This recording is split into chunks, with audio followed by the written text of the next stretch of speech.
I can reach long distance, boys. Long distance sniper rifle right here. Hell yeah. Now we're talking. This is how we keep the barks in check right here. The day has come.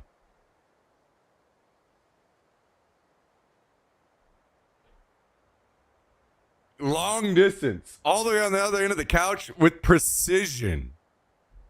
But I should put a scope on this thing.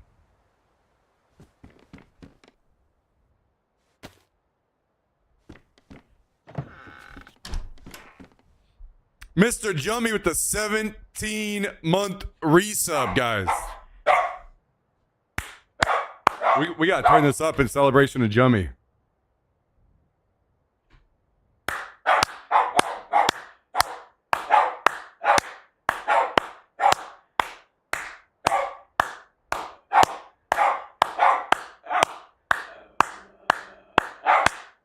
Guys, that's a 17-month tier 3 resub.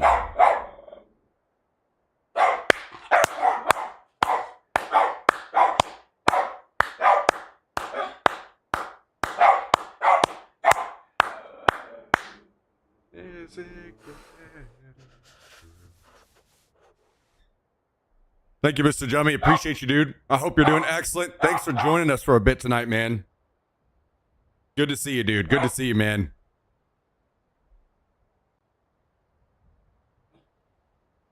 Guys, you want to know another song that I really just kind of want to hear right now? Just popped into my head.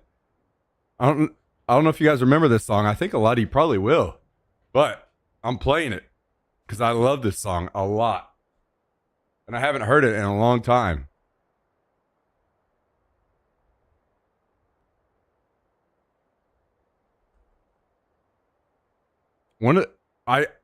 I remember hearing this song while I was in Ukraine as well, which is awesome and crazy.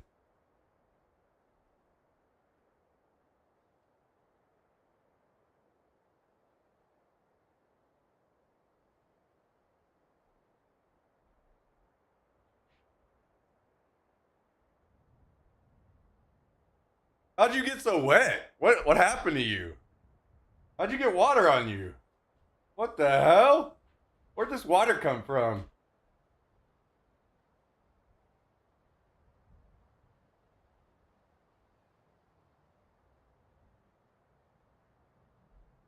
Thanks again for the tier fucking 3, Jummy. Appreciate that, dude.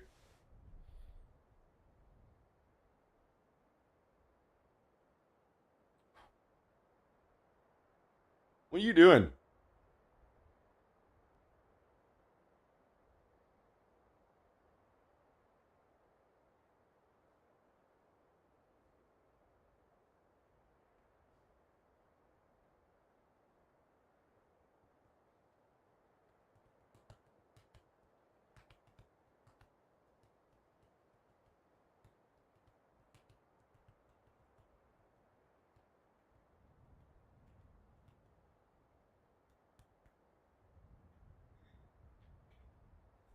Thanks for joining, everybody. Good to see you all.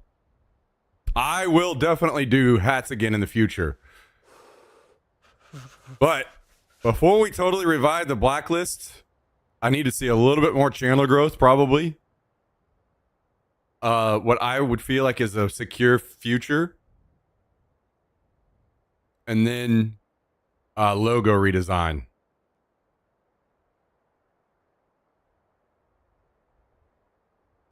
And then, maybe.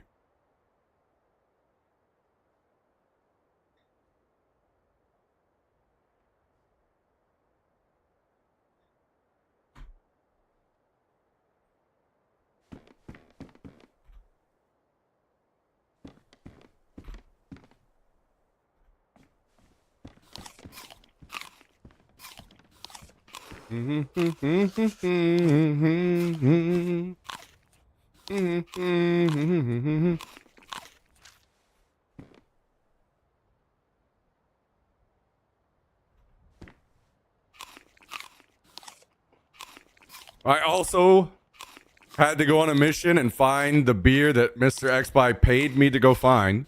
So That has been acquired. And will hopefully,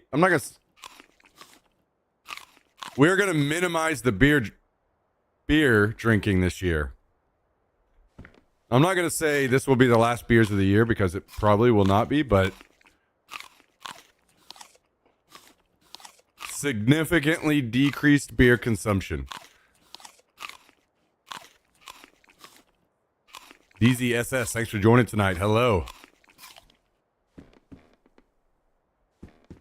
Yo, speaking of Ukraine,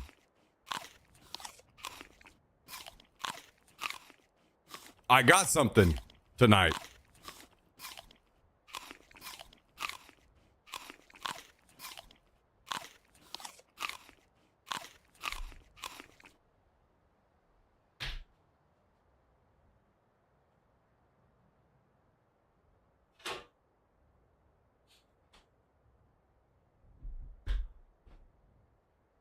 I say tonight. I meant today. Speaking of Ukraine, I got something today.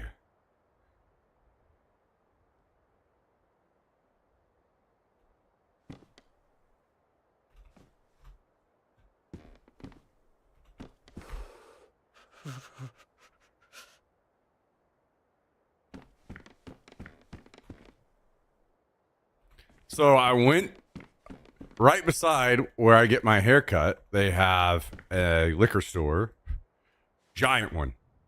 I don't know how big Specs is. If it's only a thing here or if it's much bigger. Like if you guys have Specs where you are.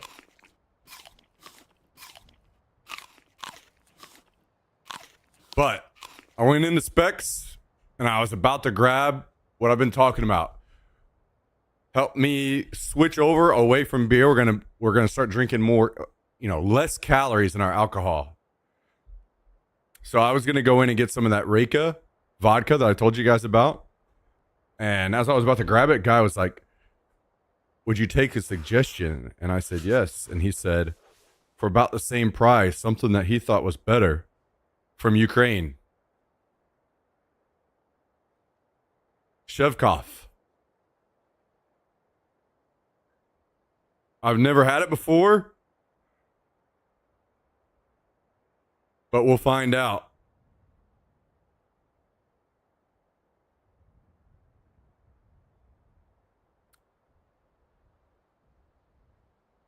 We will find out.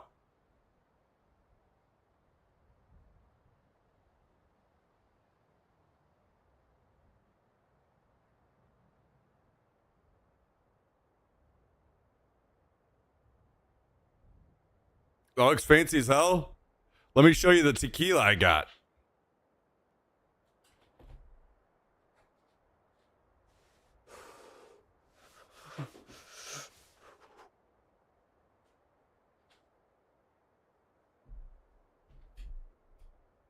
This guy put me on a bunch of deals to where I damn near got the second.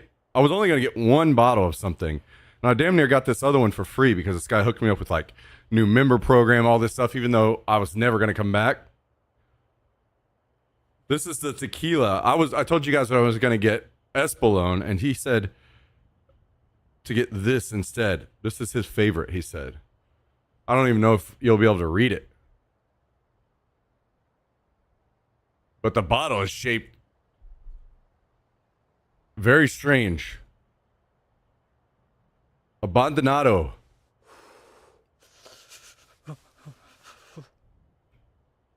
So, we're going to be trying some new stuff. It will take me quite a long time to finish both these bottles off, so. Yeah, this bottle for his pleasure. Isn't that right, guys? Isn't that right?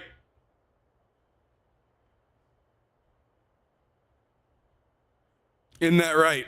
So maybe by the time we get rid of this bottle, the whole thing will go in instead of just, we're going to get to here, goal number 1. Then here, basically it's like it goes in as much as you finished, right? You start with here. And then as you finish this section, then it goes in to here. And then as you finish this section, it goes into here.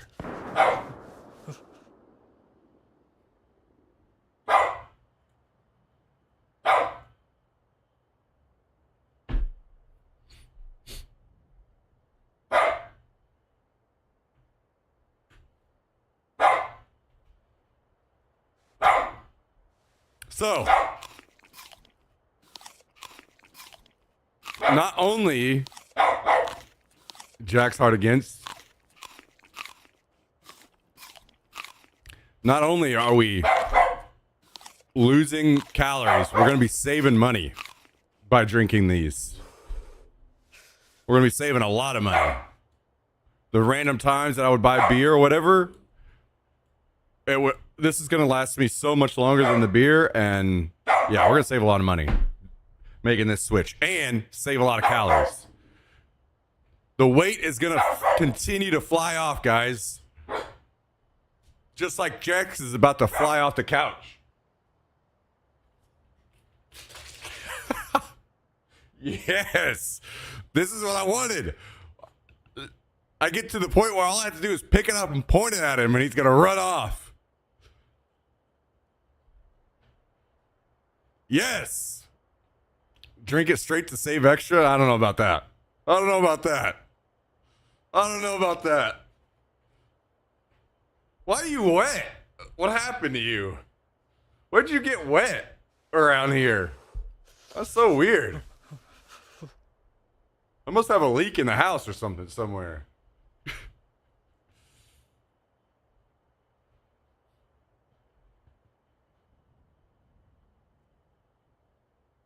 That's so weird.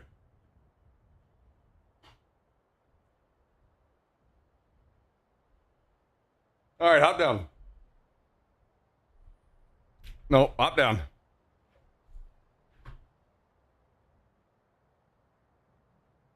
All right, guys, how was your day? What'd you guys do today? Let me go put this up. Be right back.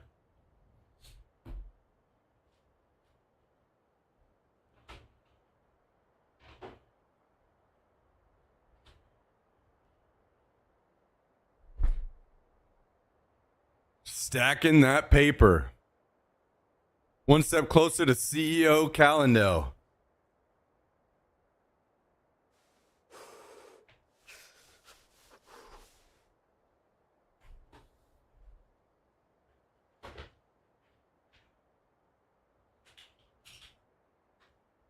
One step closer to Mr. CEO Callendale.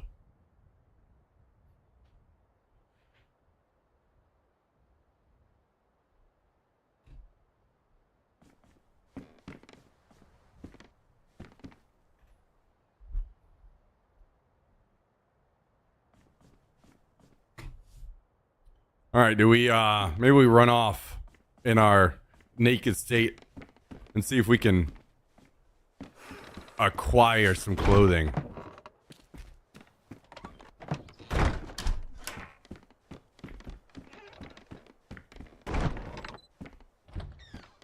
You know what? You know what we should probably do very first is plant some. Never mind, they're already planted.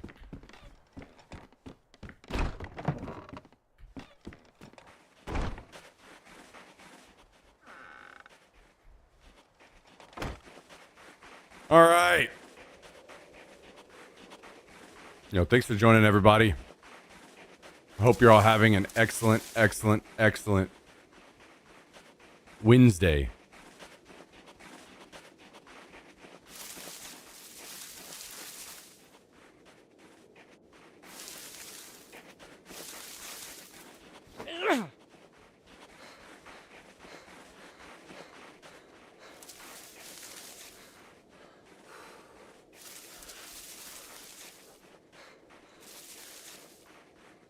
Volume up. All right, you got a little bit.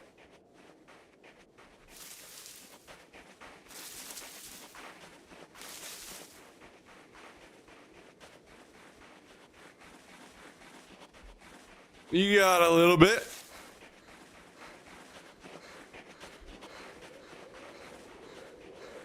Turn nuts. All right, hell yeah.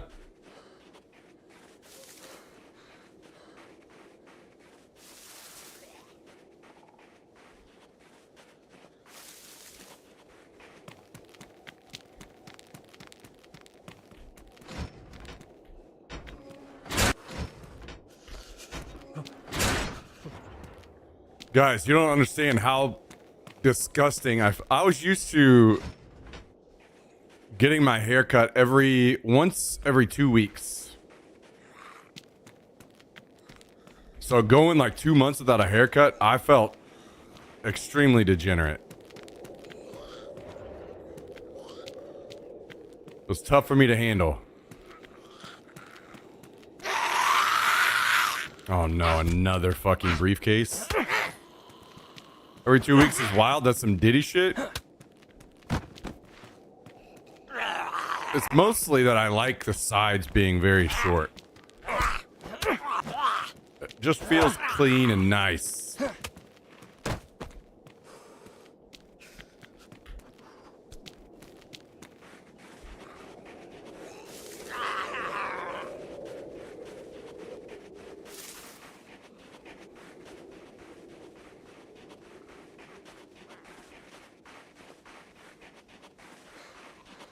To be fair,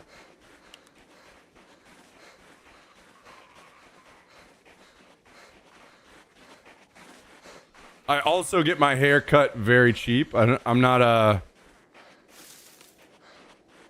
I'll go to like a Sports Clips or whatever, so it's not like I was spending a ton of money on haircuts.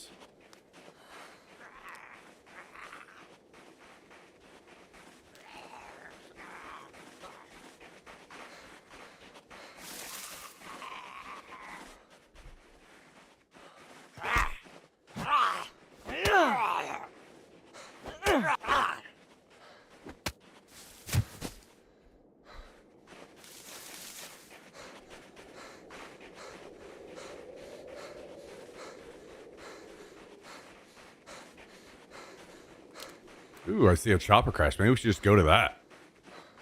What could possibly go wrong, guys?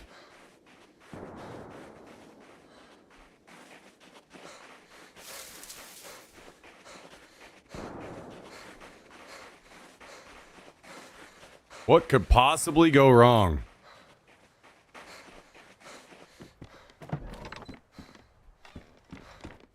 All right, we got to turn it back down a little bit.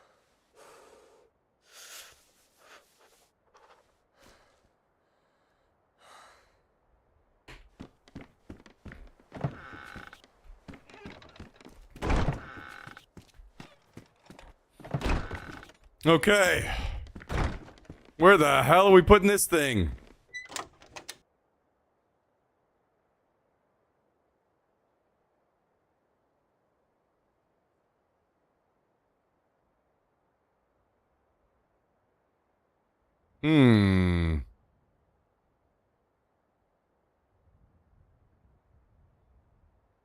Yeah, I found a spot.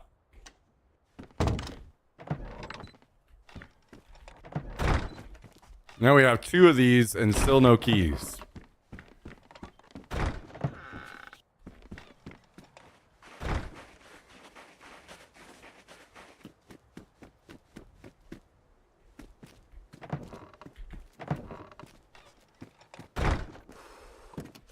Hey, very nice. Let's put this right in here.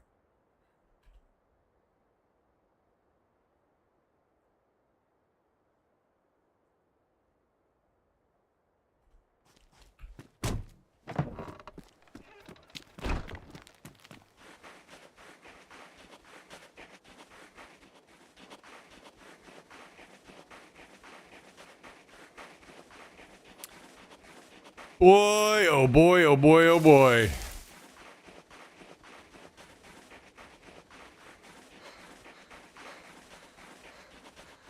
So I've got the beer stored away waiting on Mr. Xpie to arrive. And then whenever he gets here...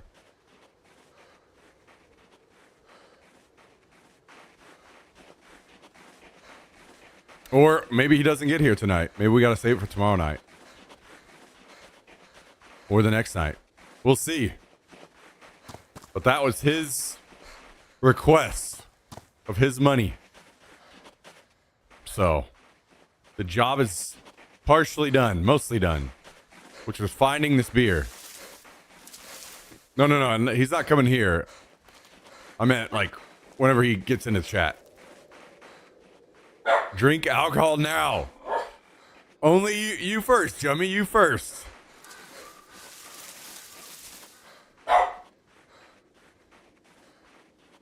You goose? Wait a second. I don't even get to be a silly goose. I'm just a goose. That's it.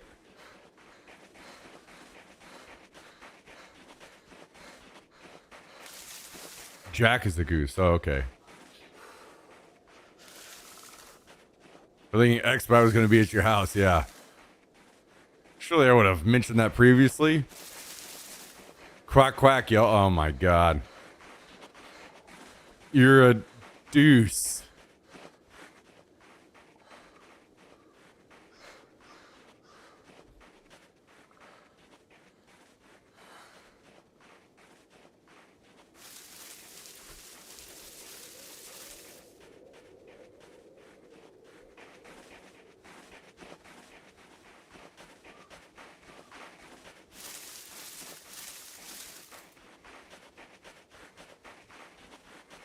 Guys, I want you to all to know that I rode in a Waymo again today, and they're going to be taking over the world, and it's going to be great.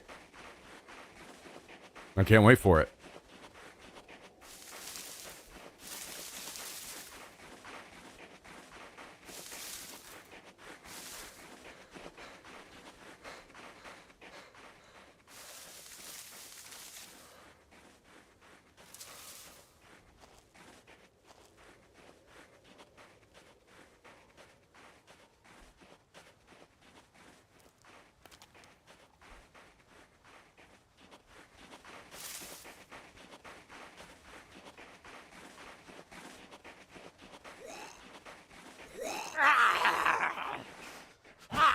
I'm waiting to see Jummy take their first drink.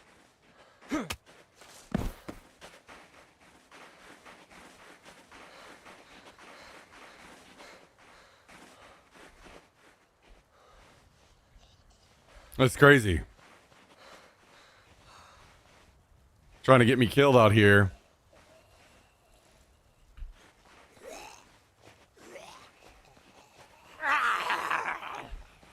We got some clothes.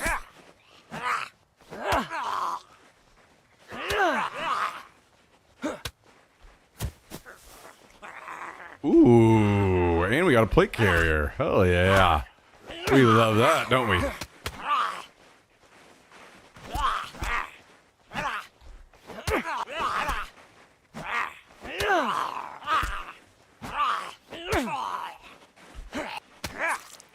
Very cool.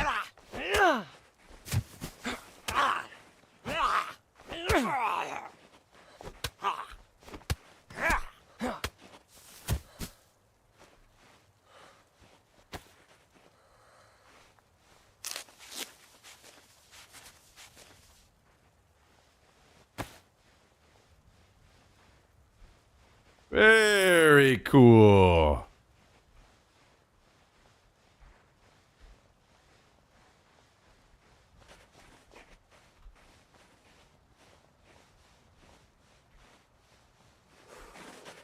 We're partially a real boy now.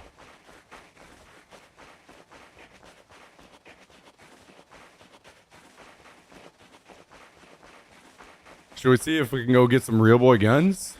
What are you doing? What are you doing, doglet? Huh? What are you doing, little doglet?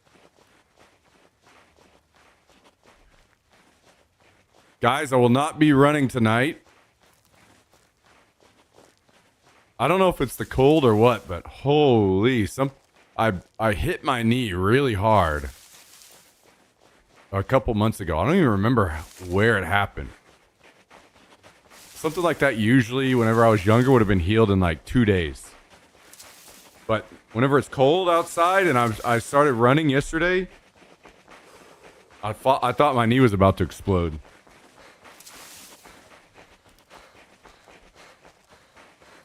So we got to take a day off. We got to slow it down a little bit.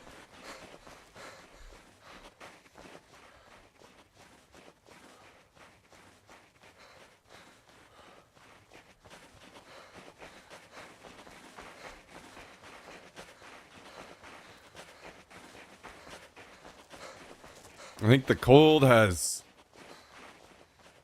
reminded me of my deepest, darkest injuries.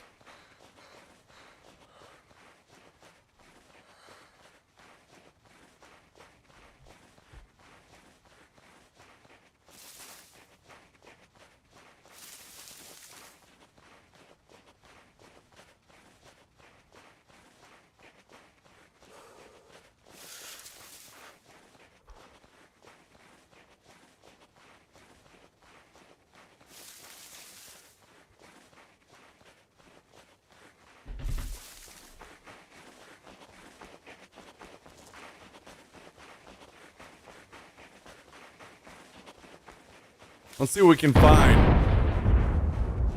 Somebody. Wait, their whole fucking base is back, dude. What?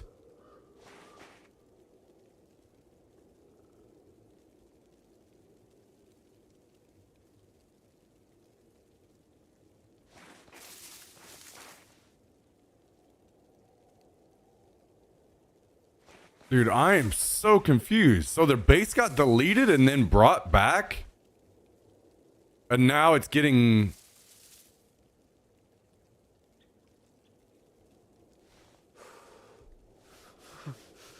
I mean, there's no way that there's that much smoke unless it's from a vehicle, right?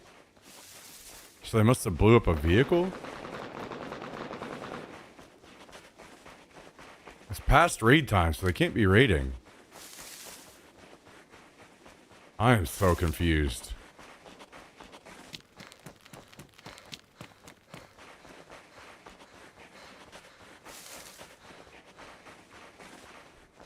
There must be some weird shit going on with the admins and that base. As in, maybe some potential, like, they broke the rules and got their base deleted or some kind of something, and then they brought it back for them. I don't know.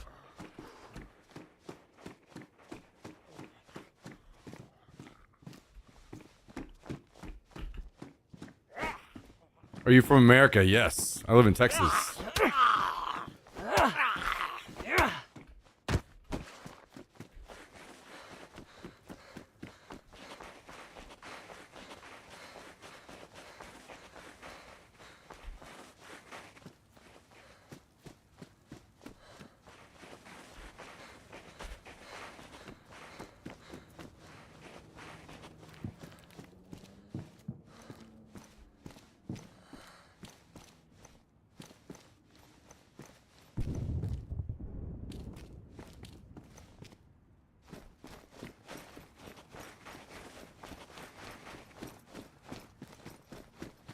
Was that ammo?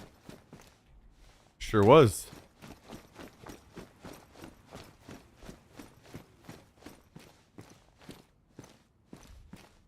Come and take it. You know, speaking of come and take it, I was looking, I was like, you know what, man, I kind of want to go to a show. I haven't been to a show in a while.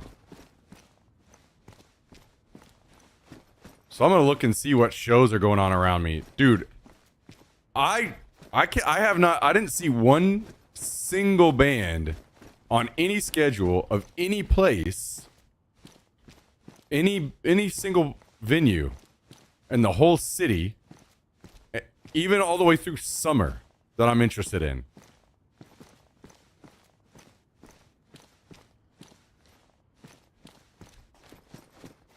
So I don't know what the fuck is going on.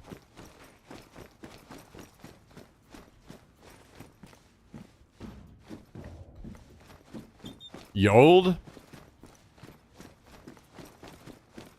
I guess. Nickelback isn't touring anymore? Maybe I should look for Nickelback.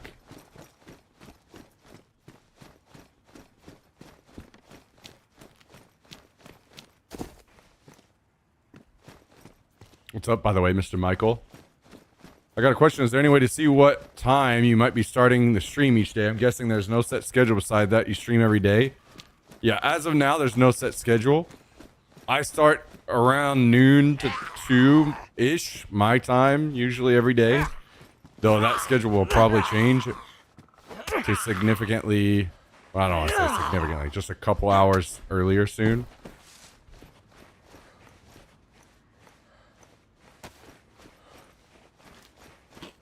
The best thing, though, is just be in the Discord.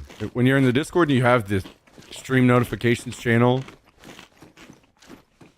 it automatically posts in there as soon as I go live every day. So, and I posted in there today that I was going to be late today because I went to go get a haircut and such.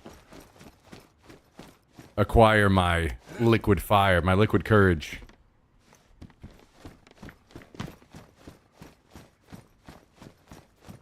Wait, Creed is still touring? Okay, I'm definitely gonna go see that if they come back to Austin. 100%. I don't care if I have to go alone this time. Last time I didn't go because I asked everybody to go with me and then no one went. I will go alone this time.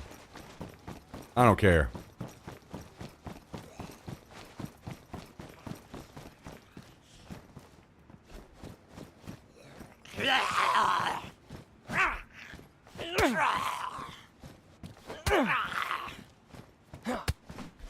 Volumes March 19th. Where is that?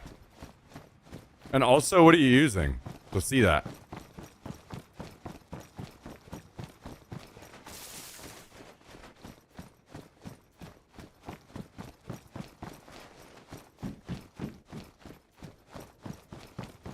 Come and take it live? Wait, what the fuck? I literally looked at their website last night. Am I just blind?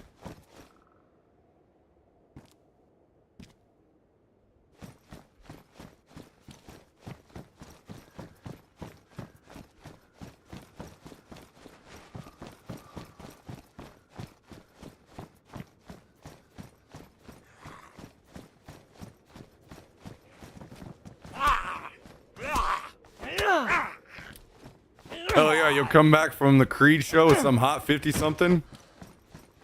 Hey, man.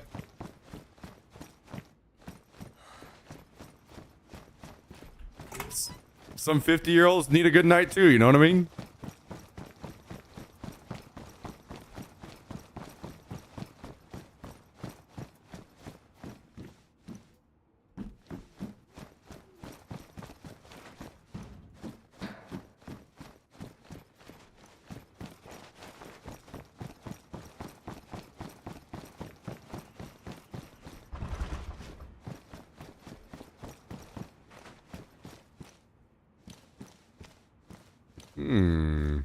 Can I get this in here?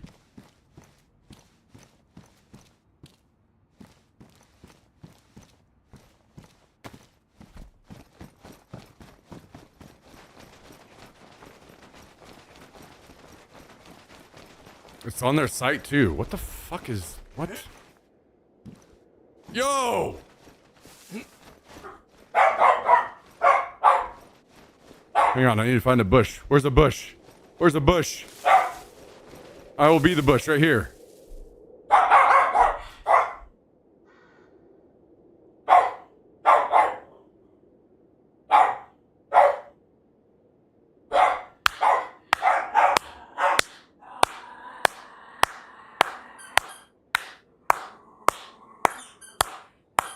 Big Kaizen just dropped another 5 gifted on us tonight, guys and gals.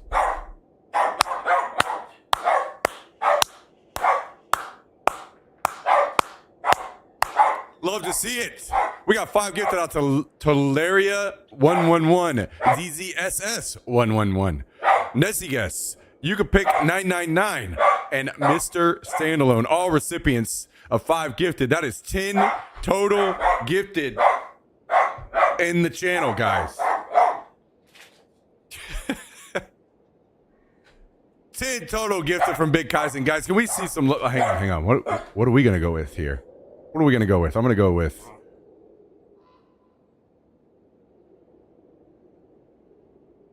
I'm gonna go with this. I'm gonna go with this. I'm gonna go with this and some of these and some of these. There we go. There we go. Thank you, Big Kaizen. That's super, super generous of you. I appreciate the support very much. Glad you're enjoying the channel. Thanks for keeping the dream alive here for us.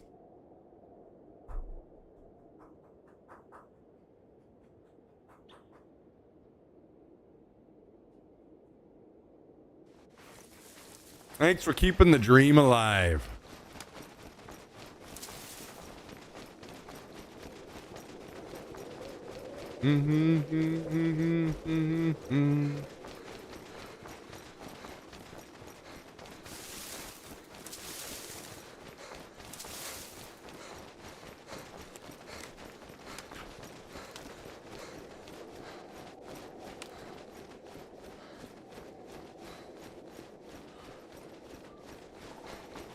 Love to see it.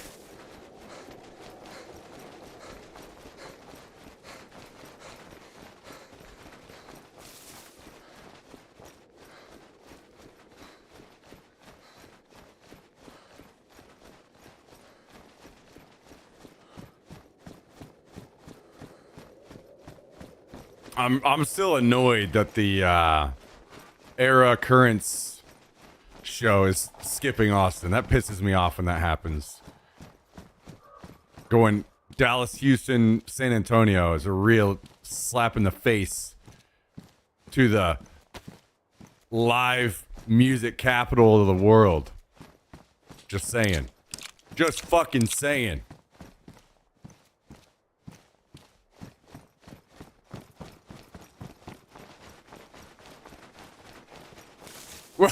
What the, what the hell was that one? That was pretty funny. I wish I could replay that. There was a cat in a wheelchair. Just face planting into bed. Guys and gals, we got another 5 gifted subs from Big Kaizen again. 15 total on the channel.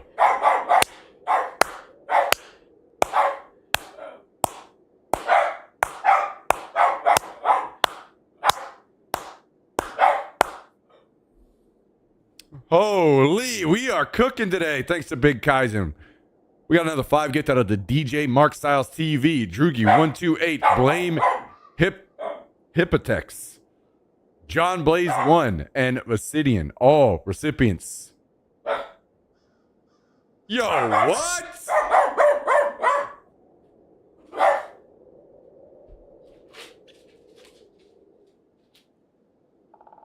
What?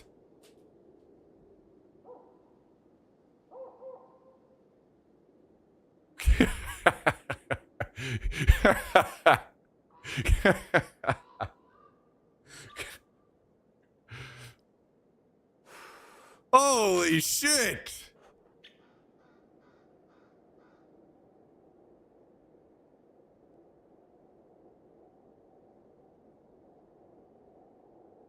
Guys, can we? Big Kaizen literally just took over the #1 spot on the gifteds. Wait, what is this? Is this weekly? Resets in 5 days. So yeah, weekly. Big Kaizen, top of the leaderboard for the week. 20 total gifted subs this week, guys. 25 total gifted subs. We got another 10 gifted. Holy shit. Out to Rembrandt 51. Rain City Dad, Knife Wound, Arthas, Trant 7, Busa 170, Risky Pussy,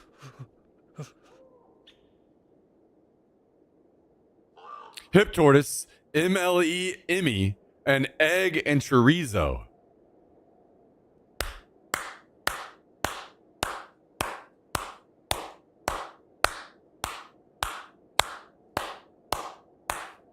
$25 total gifted subs. What a fucking god. Bro, I've been around for like 10 years or so. I appreciate you still being around. Thank you for all the years of content. You are more than welcome.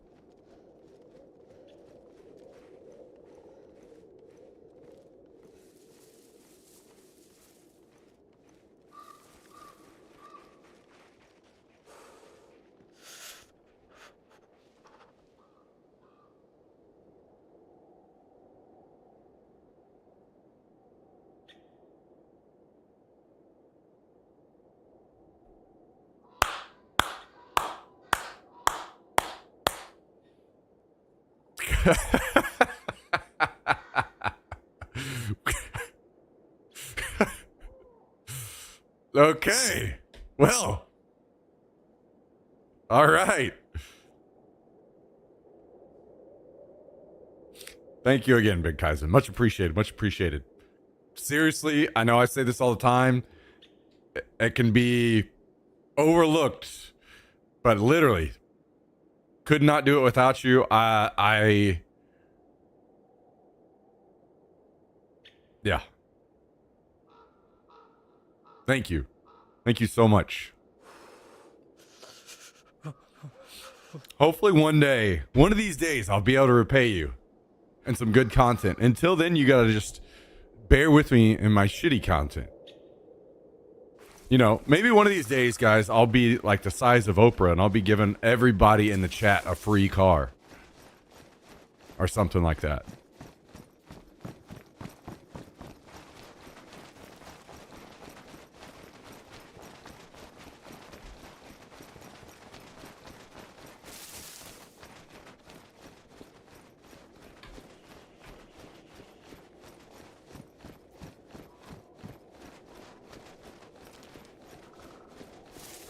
Gotta start drinking beers to be the size of Oprah. Yeah, you might be right. You might be right.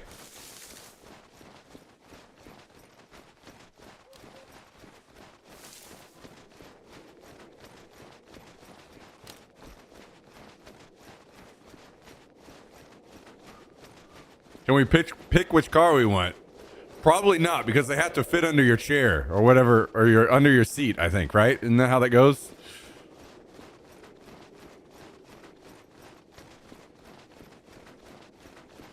Just remember that early on when Oprah didn't have any power, she was doing that fucked up Jerry Springer type shit.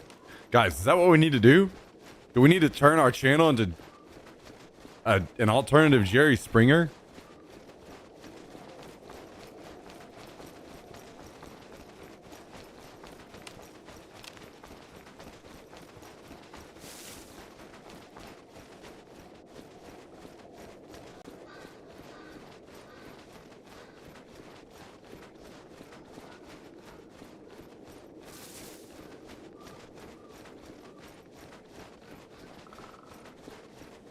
Let's make sure. It could take a second to loot this, so let's make sure that this guy is gone from here before we go in.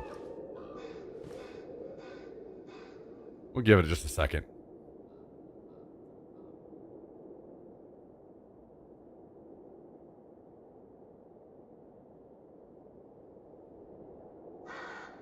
Yo, thank you again, by the way, Big Kaizen. Seriously, I can't. That's crazy. I can't get over that. That is crazy. Kicking off the stream with 20 straight gifted subs. Shoo! What time is it where you are? It is 6:51 p.m. right now for me.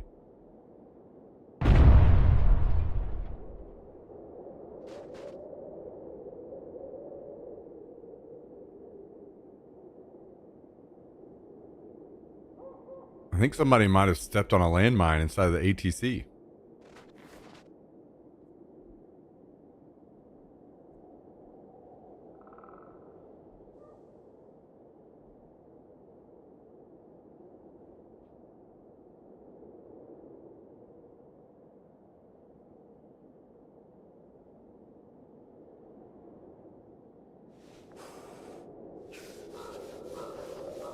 I was trying to gift more, but my bank isn't liking me right now.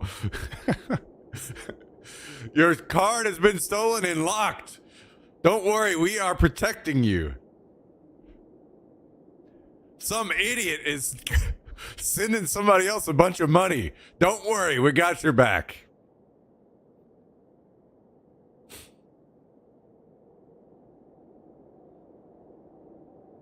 Don't you worry.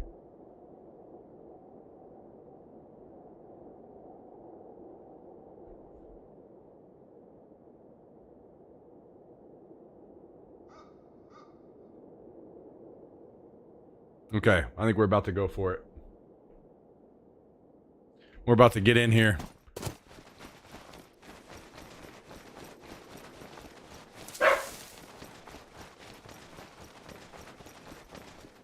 Actually, let's go loot this over here first.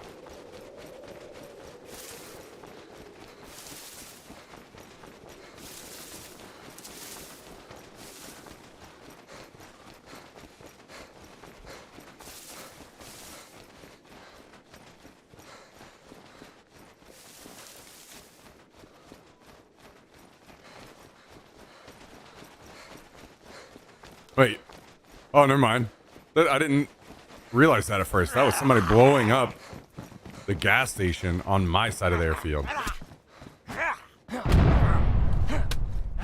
Which they are still doing.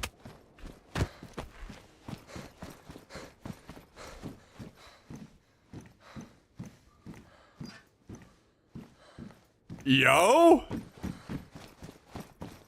The gifteds continue?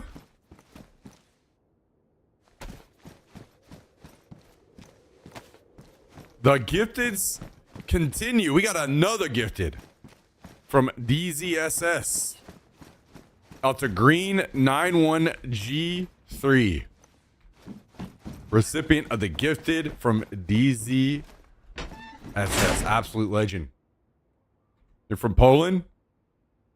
Well, we certainly appreciate it. Thank you, DZSS. You're a legend.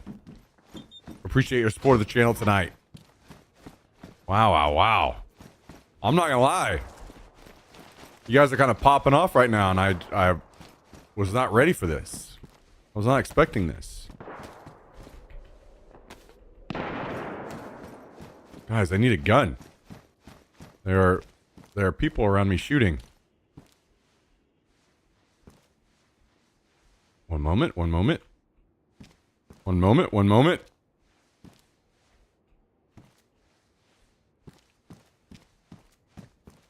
I have no gun. Here's a helmet. We could spray paint that.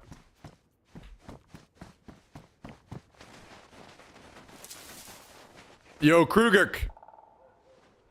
Thank you for the 29-month resub.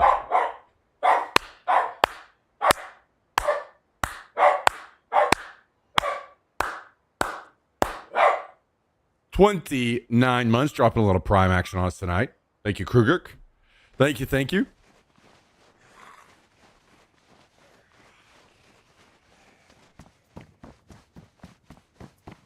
This requires a shot from each of those bottles.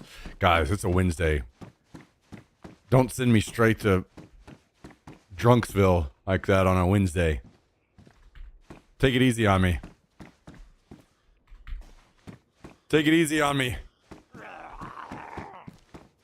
The haircut has paid for itself already. You guys are right. Looking better is... Being ugly for me was part of the problem. I didn't mention that on the stream the other night. Like, maybe the problem was that I was getting ugly.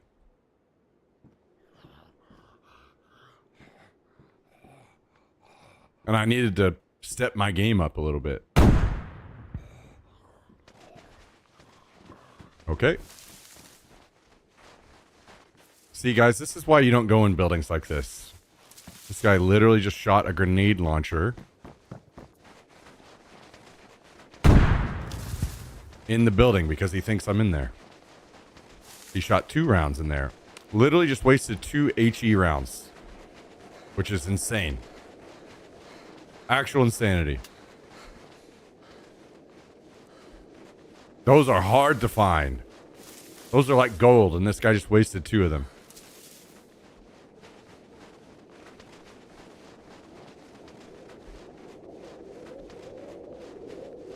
Sure would be nice to have a gun. Do not go into the big buildings. This is where people sit. Loserville, guys. Loserville. You just skip the big buildings. It's not worth looting them. People sit inside those and camp. Not worth entering.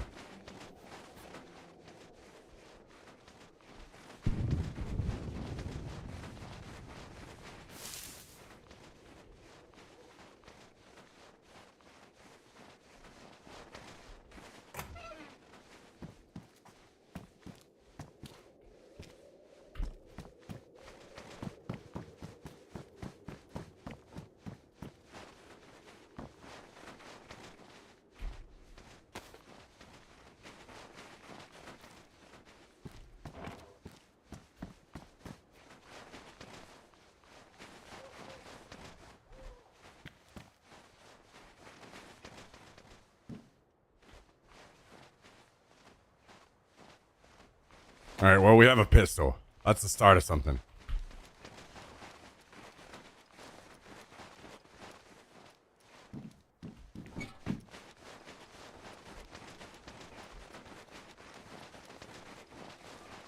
That's the start of something.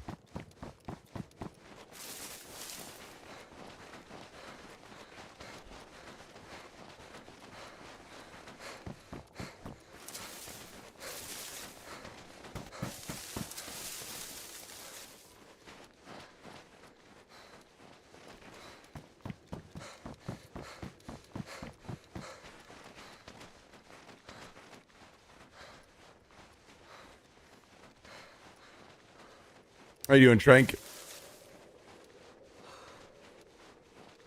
All right, do you think we can find a gun in here somewhere, guys?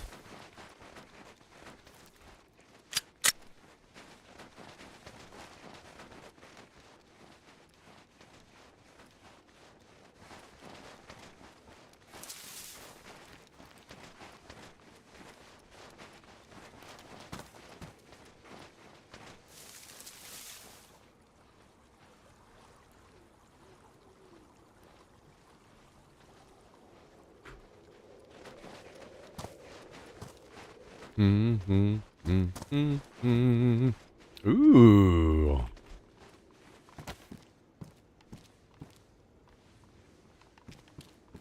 I don't think we have ammo for this bad boy. We do not. Okay, so we got a gun. Civix, how's it going? Thanks for joining.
No ammo. Not ideal. Not ideal.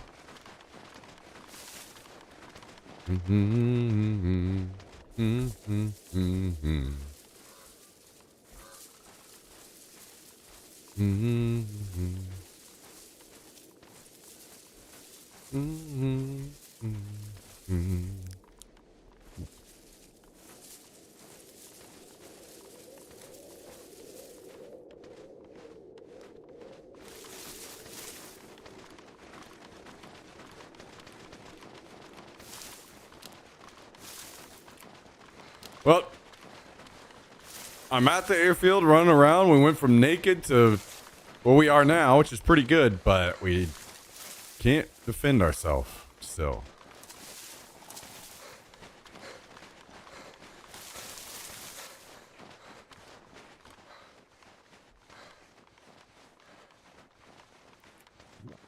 I don't know where grenade launcher guy is, but apparently he is not a smart man. I'm very scared.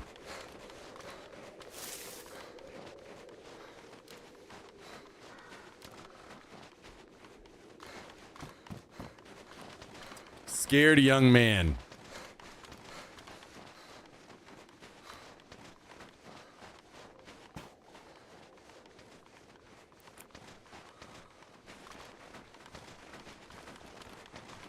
All right, so hopefully we can either find the ammo we need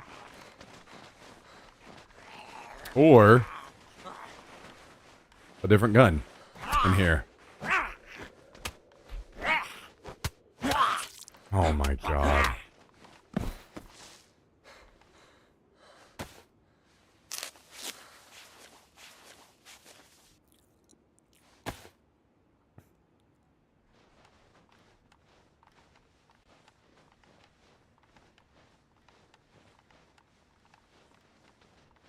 Mm-hmm. Mm-hmm.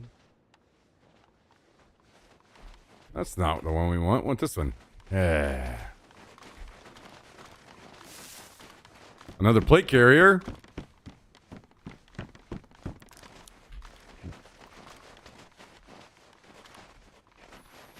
Are we getting RV there yet? I think we should at some point. I'm not sure exactly when we're doing this though.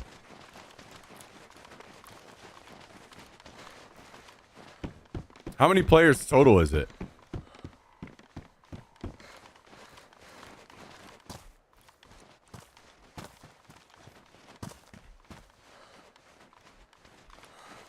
Four-player co-op.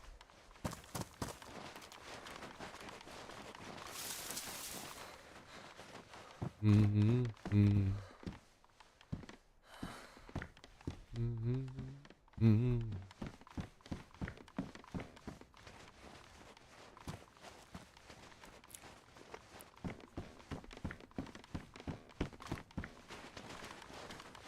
Is there a singular bad song on this album?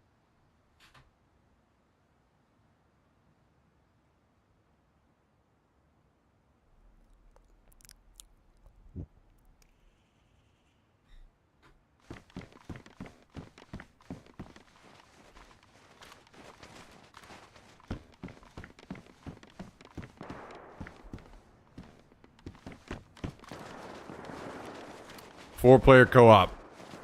Well, I know Reaper said first, right? So, me, you, Calendel, Reaper. But we kind of need a five-player co-op so we can include Tristan.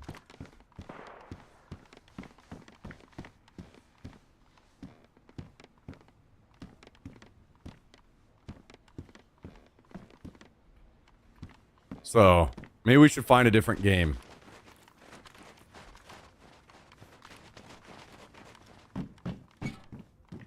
Dead by Daylight, someone plays the killer. Let's not play a game that you've already played a ton of and most of us have played none of. So you just win every game.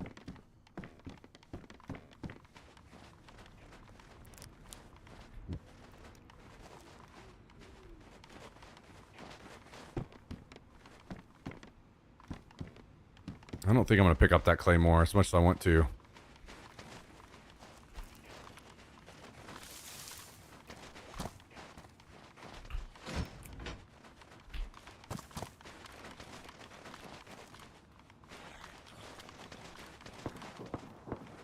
Poker. Yeah, let's also keep picking all the games that Calendel is extremely good at.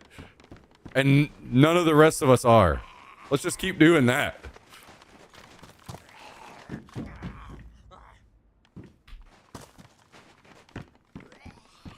It's for play money. Yeah. Yeah.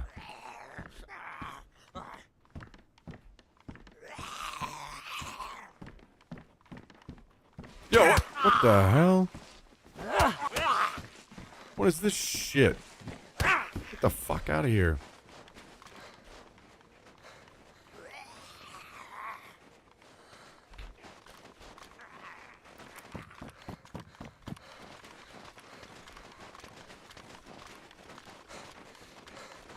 There's also Elias Bar, but another four-player, I believe.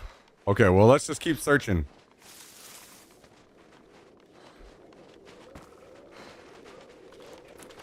It's not game night unless we include Tristan. We could just kick out Reaper. That sounds like maybe that's we'll just make him watch. Kidding.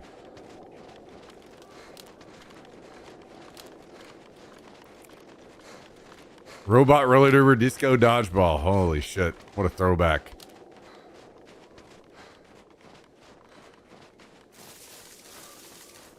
That was a good time. Mm-hmm. Mm-hmm. Mm-hmm. Mm-hmm. I have zero time in the future. Okay, sure.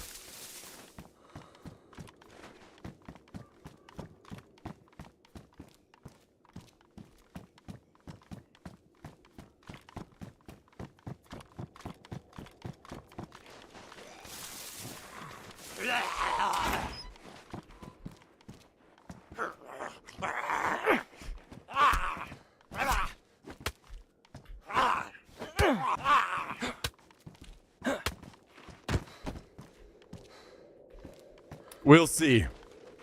We can keep spitballing, and I'll also look into it on the side. Oh my god, so many tear gas.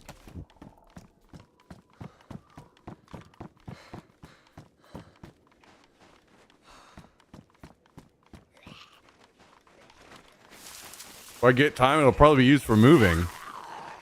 Wait, why? Did your house get locked in?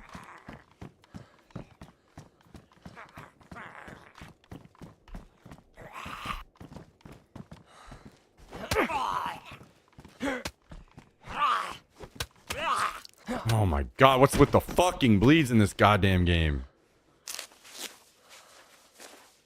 It's pretty locked in.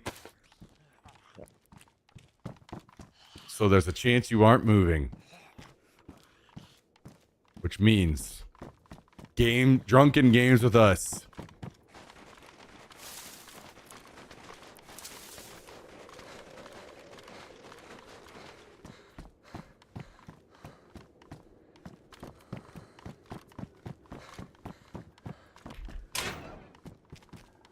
What in the fuck? There's no way.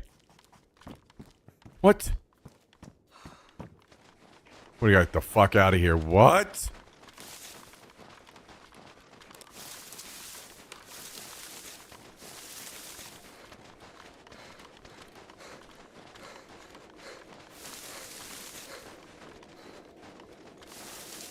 I left that there for you. Oh, thank you.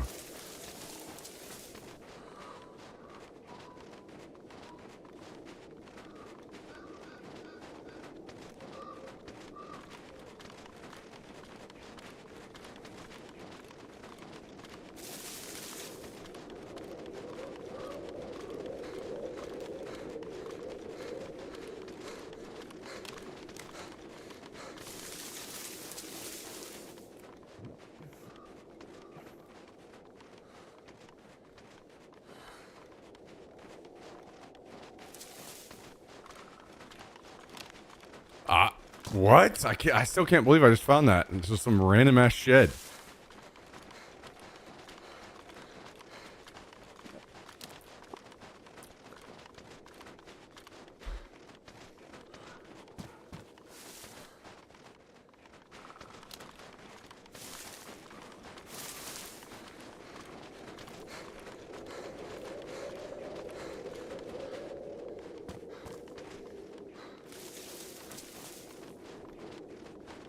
Hang on, let me see.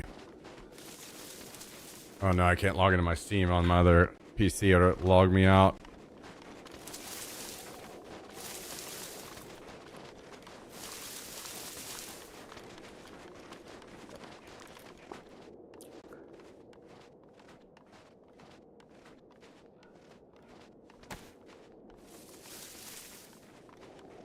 There's so many games that they cap at 4 players. Yeah, we'll figure it out. We'll figure it out.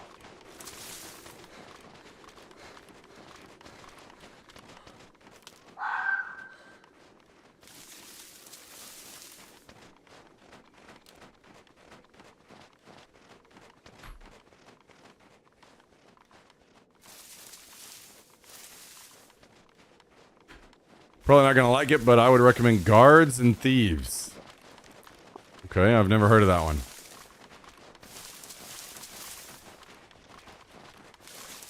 Jackbox party games. Yeah, that's kind of more along the lines of what I was thinking. Something like that. Some Mario Party type shit.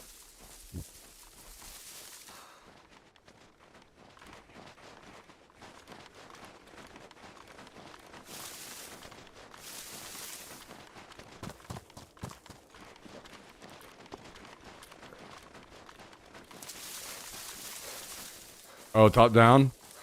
Yeah, I mean, I'm not instantly going to count something top down out, but less likely, I would agree.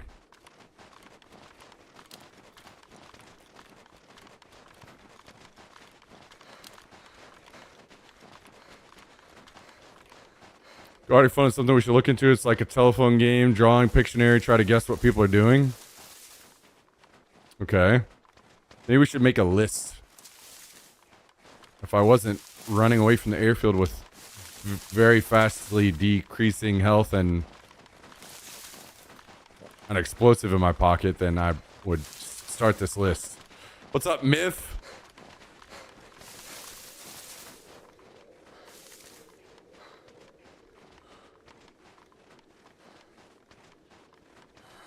O'Deer's 5-player 4-on-1. Dude, I think the 4-on-1 or 3-on-1 games fucking Evolve was before its time, man.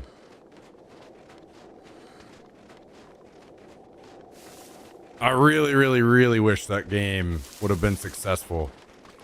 I'm not even sure how they could have changed it to make it more successful, but Jesus, what a fucking awesome idea, and that was just so fun.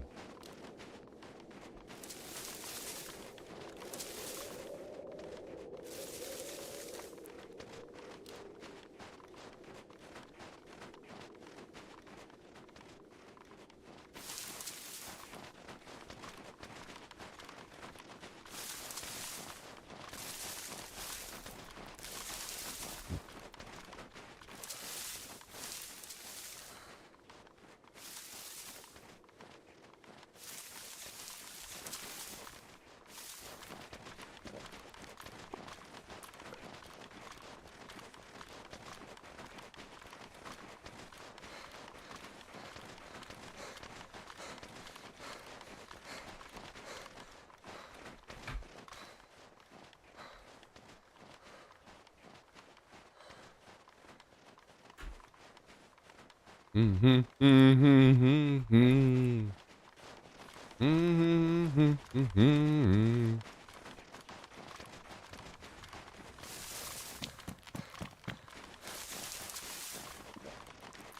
Mm-hmm. Mm-hmm.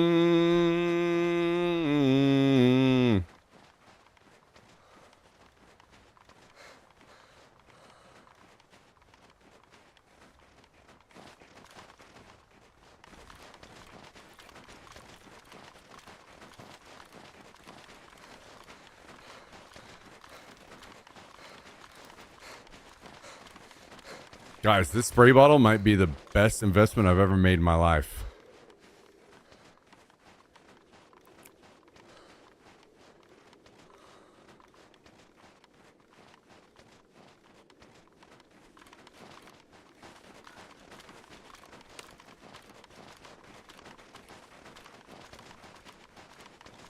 It was like $250.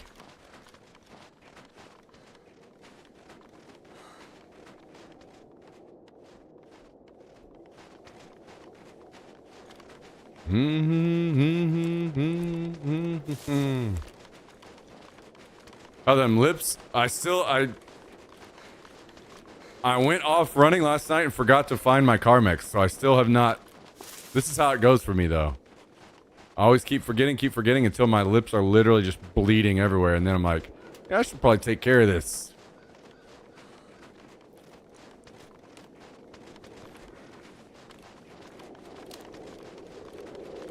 You know, when you're a single dude and the only thing you're kissing is a picture of Calendar before you go to sleep, you quickly start forgetting about taking care of your lips.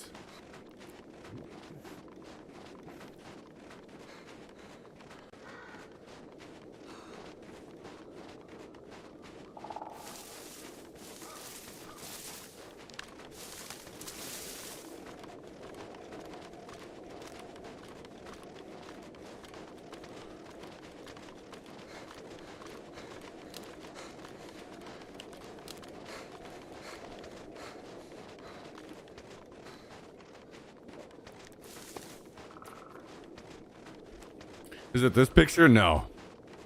No, it's a picture would get me banned if I showed it on stream.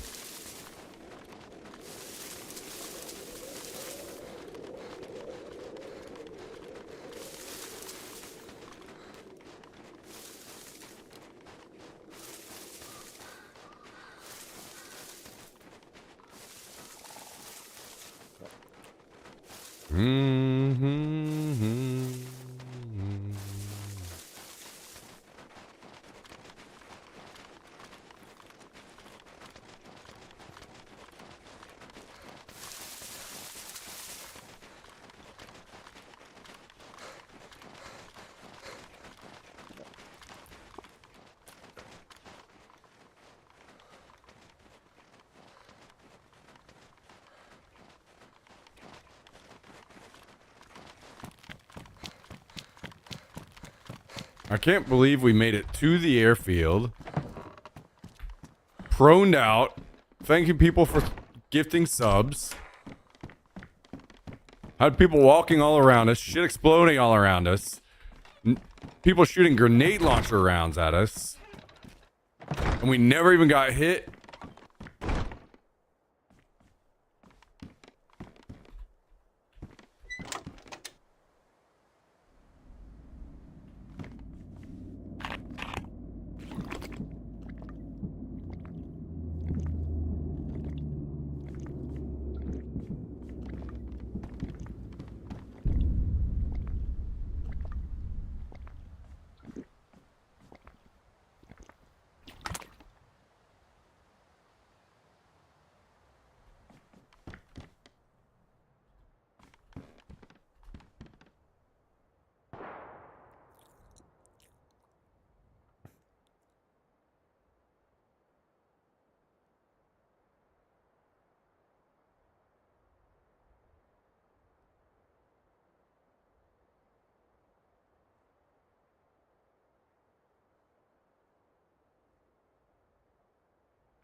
Maybe I...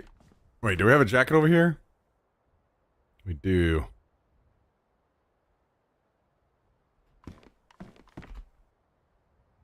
My God.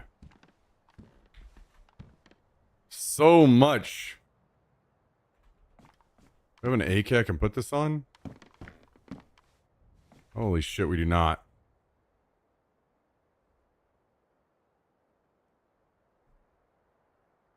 Where in the world am I going to put all this? Whatever, it's going in here for now.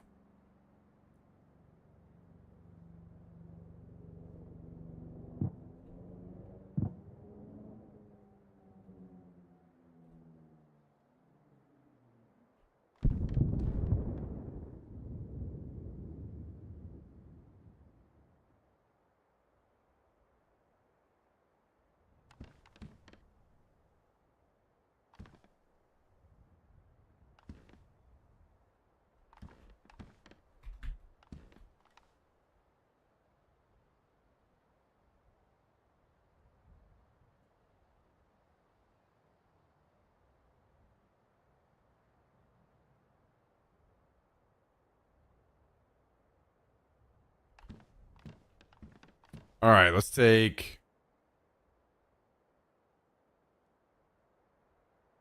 this. Pretty full sea chest already? I know. Get it instantly full.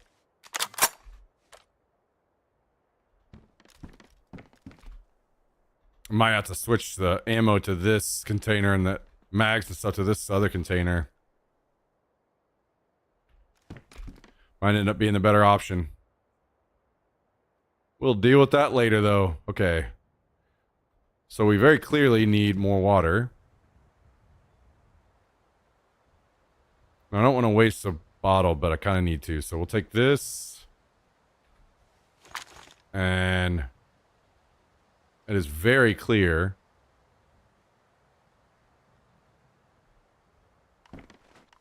I need to water these pumpkin seeds. Because hunger is going to be the next issue I have.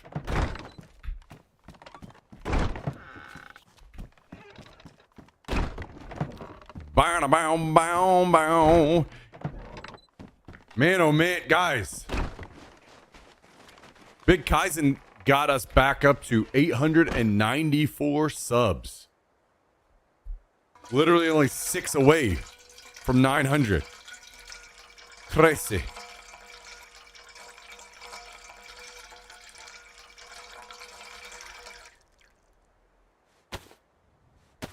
That's pretty crazy. No.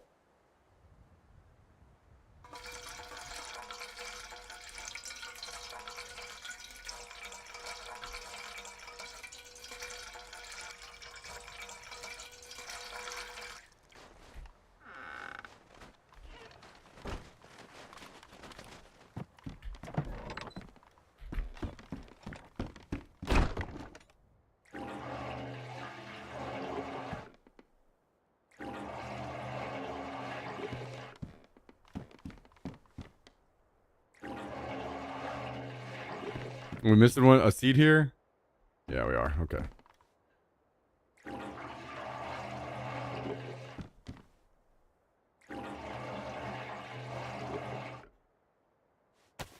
Wait, oh, that has more in it.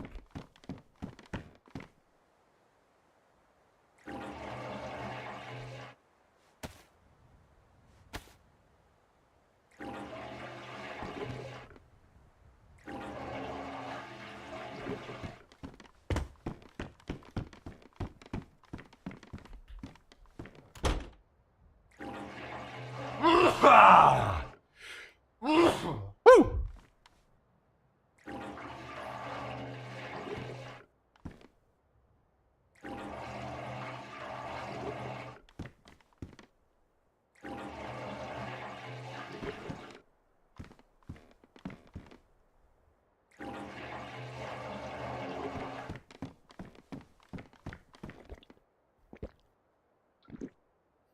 Thank you for the raid, Dead Queen. Appreciate that. Hope you guys had a good one.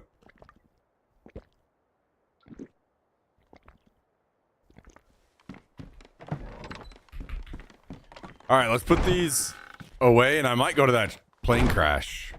It's kind of far, but maybe we can loot some dead bodies. Oh, the boys and girls that have arrived.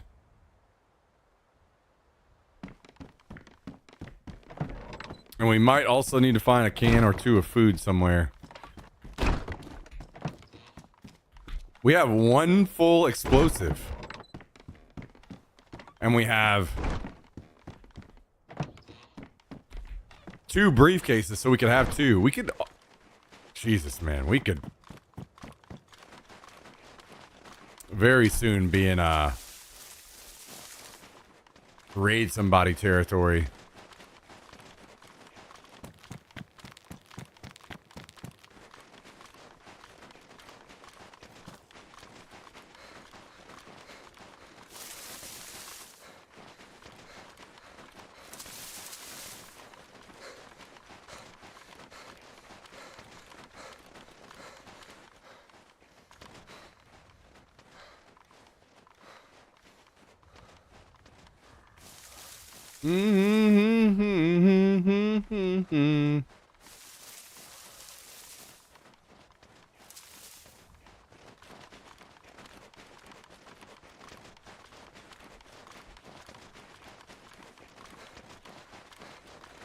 Yo, Neil. Take it easy. Thanks for hanging out. Appreciate you. We'll see you again soon.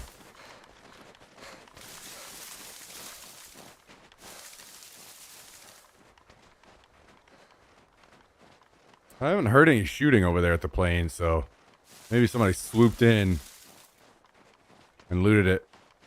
I'm not gonna lie, man. Literally playing the other server the other night for just a little bit, watching a plane crash. I was right beside it, and by the time I was able to run over, a chopper had already dropped on it, looted everything, and flew away. Made me instantly never want to play that server again. My God, the choppers are just disgusting for the game.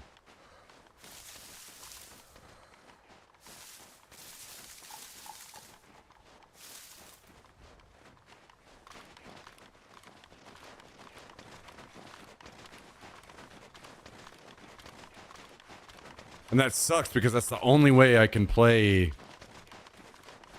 on a better ping is to deal with that shit.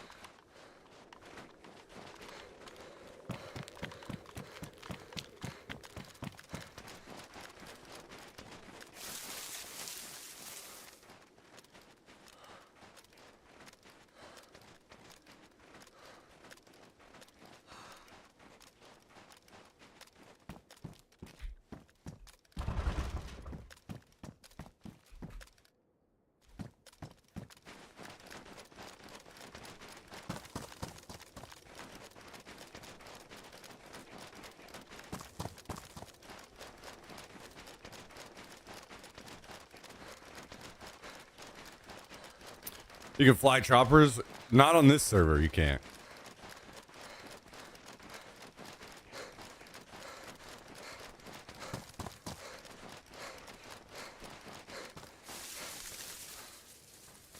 Thankfully. Part of why I play this server so much.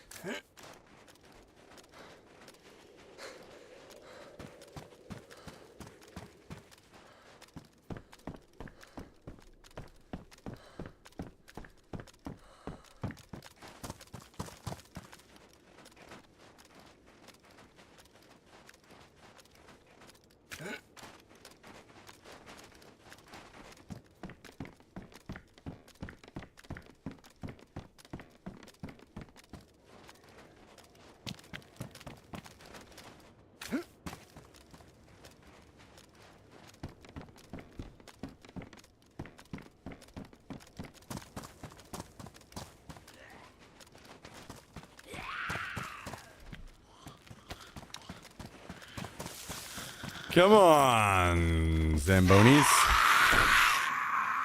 Right. Wow, double leather sewing kit. Oh my god. Really? Really? What? Oh, like... Always a new adventure with this fucking trash in the game.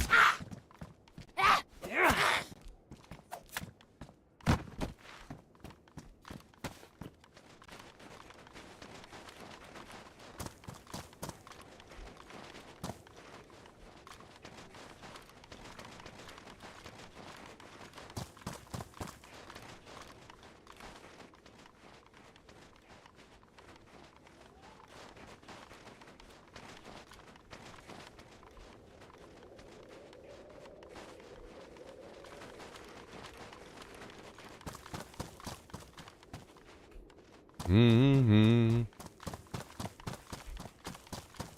Yeah, my lips, guys.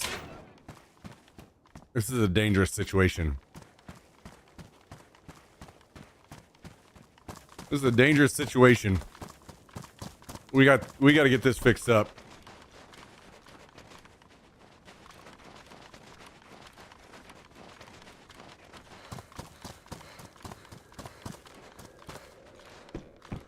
Not ideal.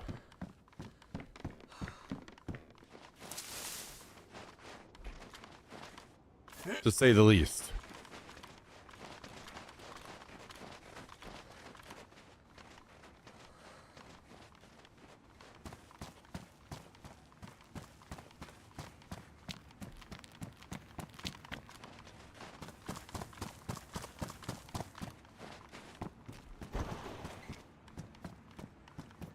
Ooh, what is this?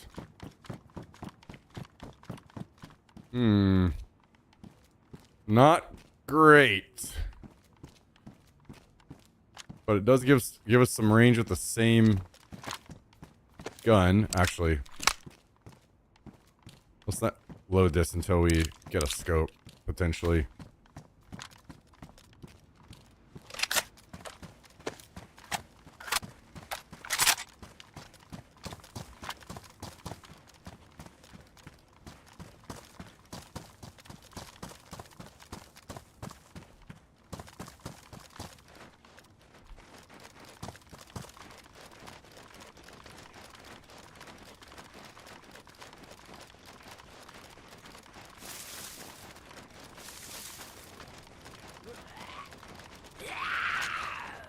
I still have not heard any shooting over at the plane. Out of all the people at the airfield earlier, it almost feels like it was going to be a war zone, but I guess, oh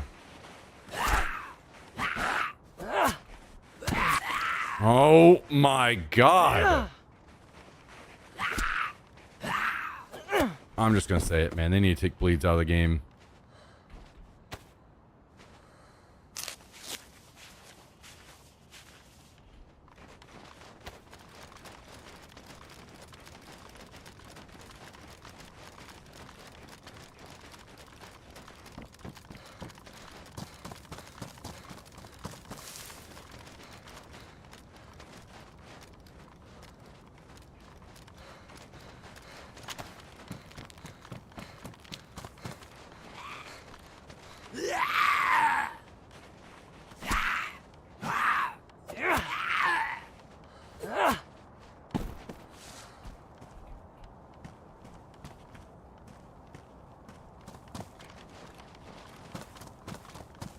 Okay.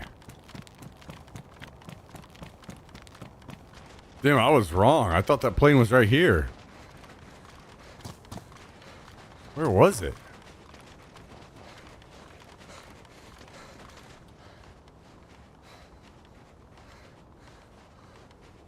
What?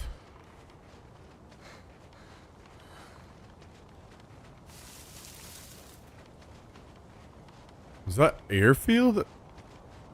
Surely that wasn't airfield. Maybe Starry?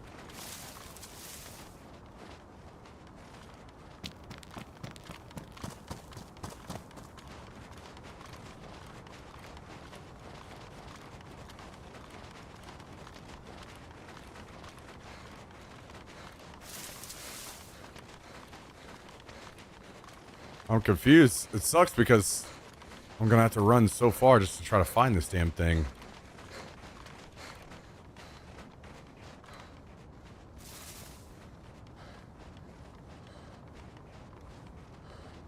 If it's not over here, then it just didn't sound like it was at the airfield.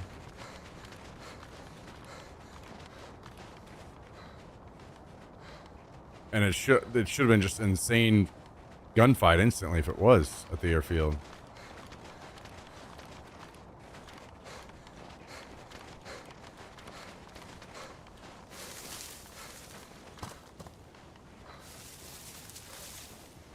And I don't see it any place over here. Dude, where did this plane land? What? Oh, I see a player. 2 players. They're running across the wide open, man. They would be free kills if I had a scope.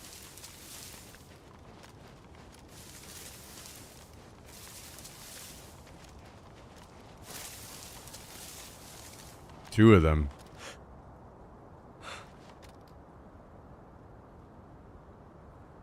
Damn.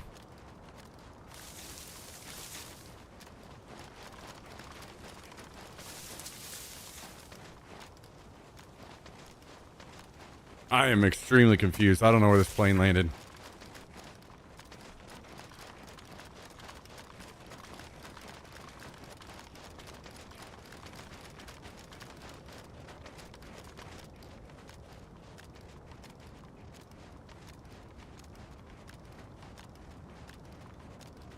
So apparently we need to find some party games to play, guys.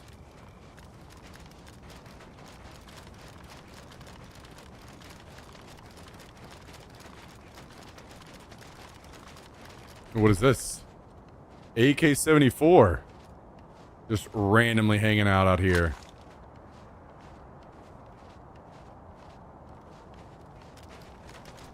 No mag.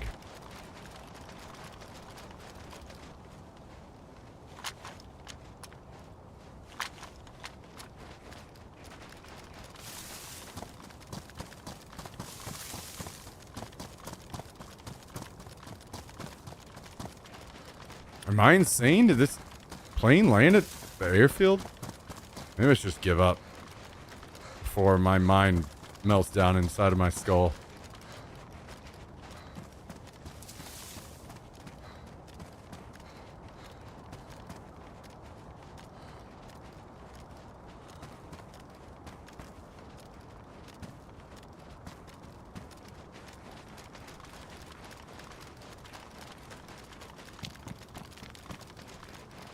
Oh boy. Faint. I think this is the song that just solidified my love for Linkin Park right here.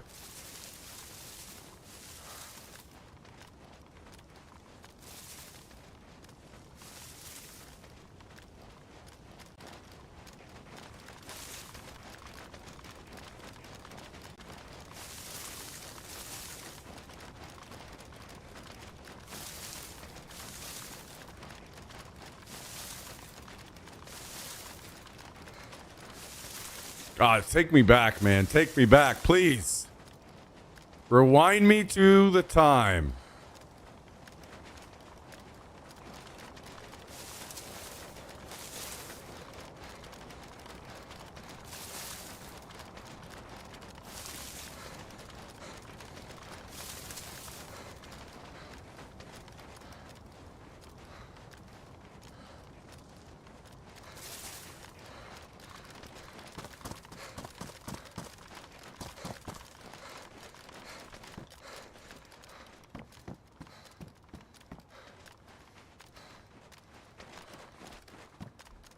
see if we can maybe quickly acquire a mag for this AK.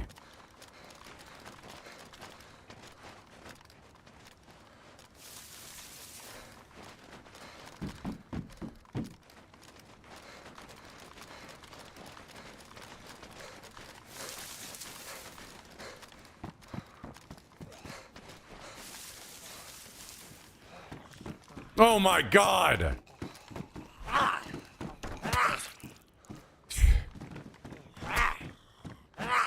Fucking trash.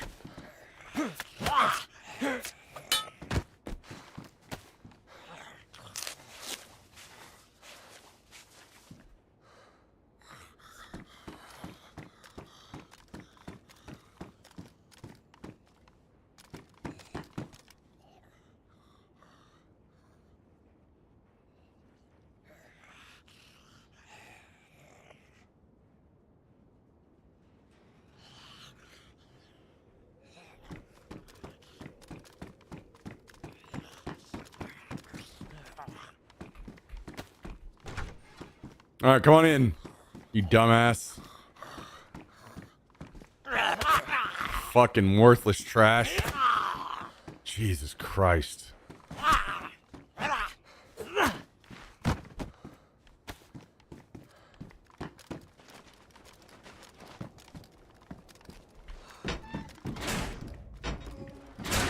Time to swap our pants.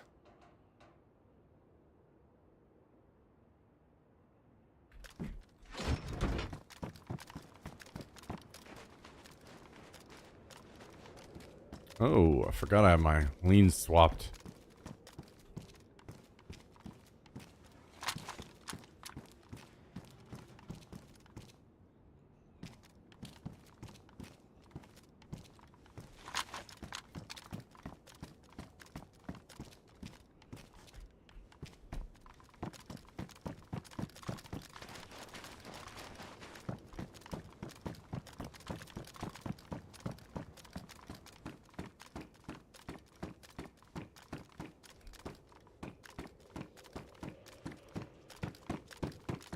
Where are those mags hiding at? Where those mags be hiding at?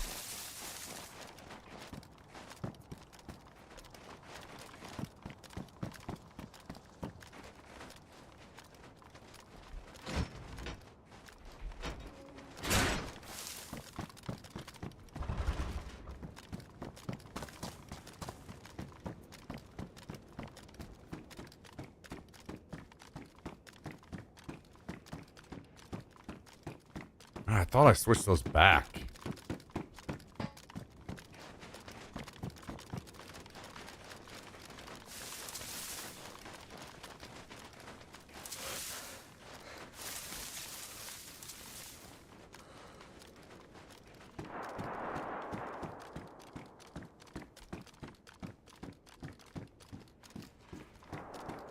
Fighting around Starry. Dude, where is this damn plane?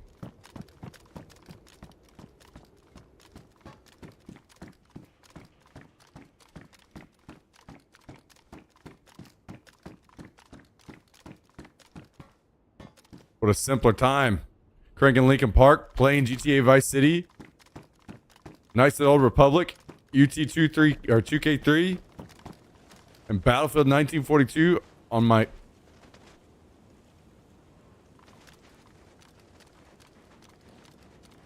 Thought I heard footsteps. I guess I'm just going nuts. Windows XP system. If you were lucky, you had new Athlon 64.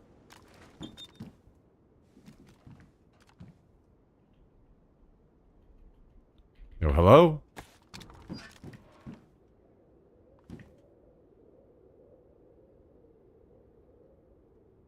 Wait, do these match? I think they do. They just need to be repaired. Actually, let's just do the... Do I have room for these somewhere? Can I do this?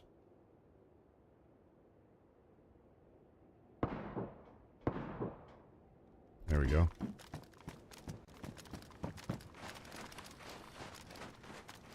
You were flying, drinking that Mountain Dew. Oh.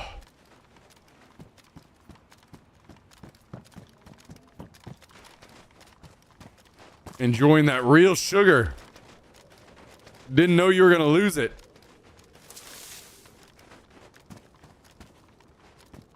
Didn't even know that was possible.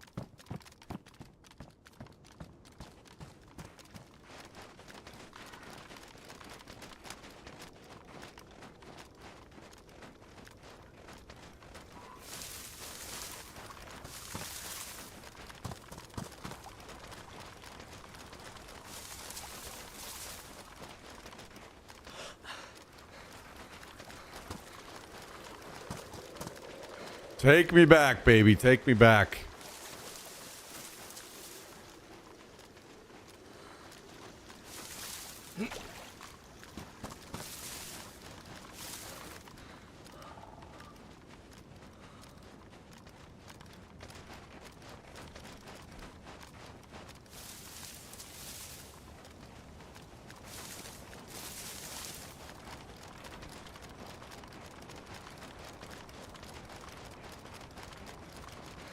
Holy shit.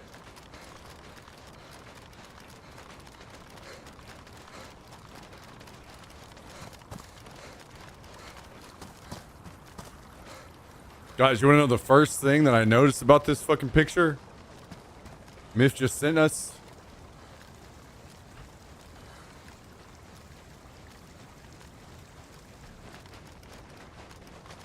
Anybody remember CD drives? Oh, what are those?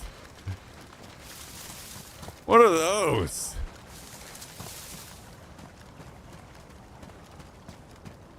Imagine having a CD drive. Wow. What's going on down here? What's going on down in this territory? Anybody remember floppy disk drives?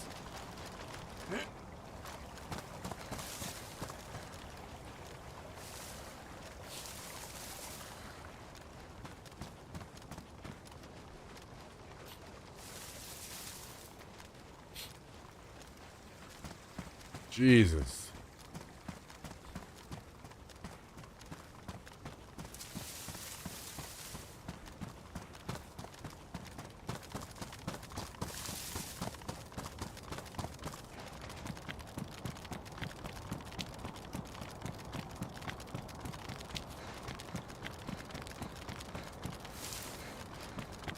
And how about this? Anybody remember whenever you could move your mouse like a fucking pixel and it lit up?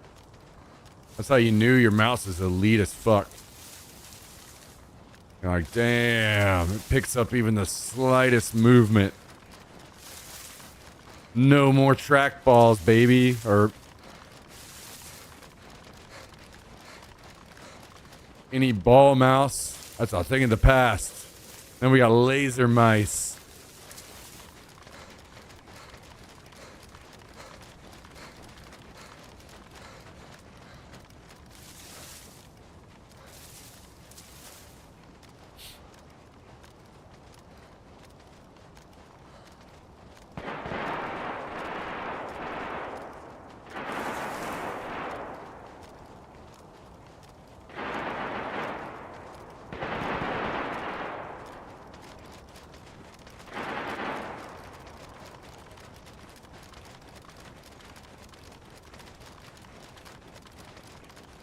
Electronics. I remember whenever I had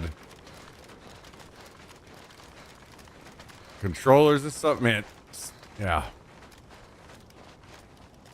Damn, dude. The throwbacks.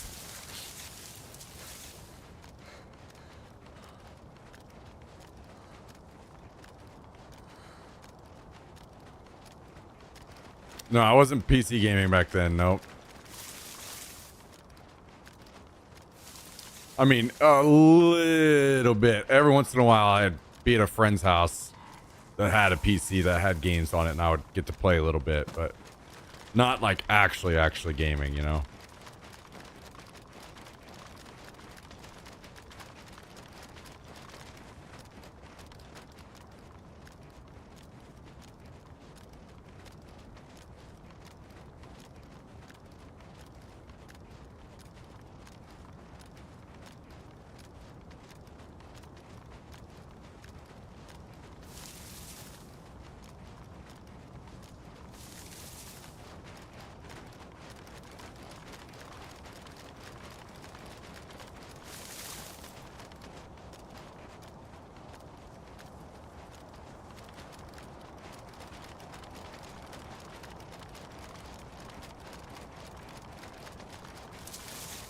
Somebody was doing a little shooting over here.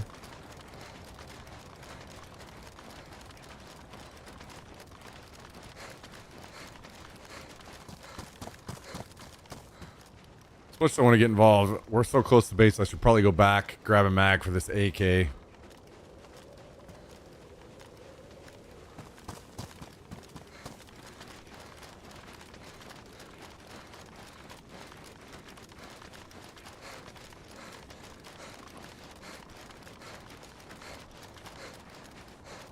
MIRC. Wow, wow, wow.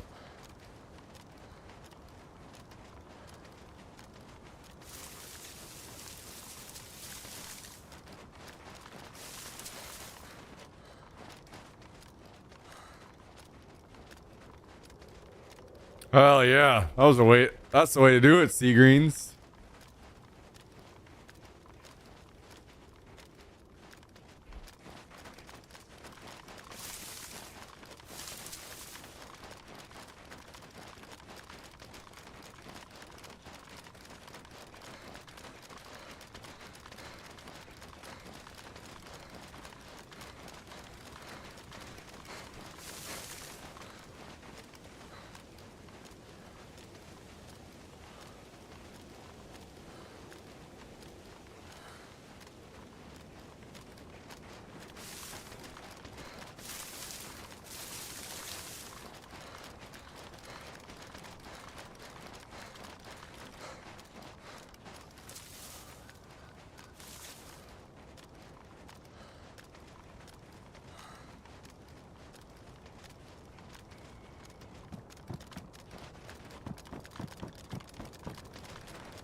I used to get so fucking envious of friends that grew up in other areas that talked about going to high school and they'd have like some kind of computer class.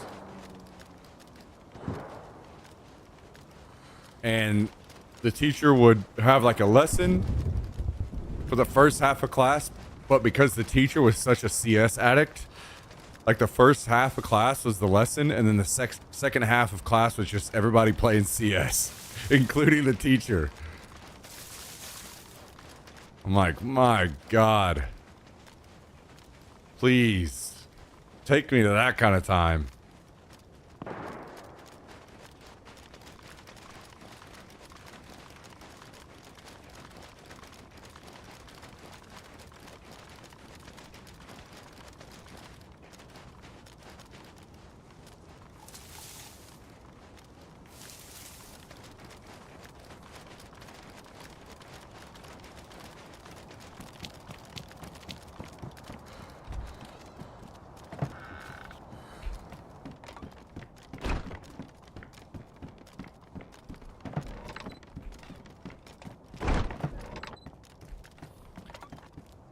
There was a dojo in my area that would hold LAN parties monthly, and our parents would drop us off with our computers all day. Damn. See, the LAN parties I had to host them all. In the early days.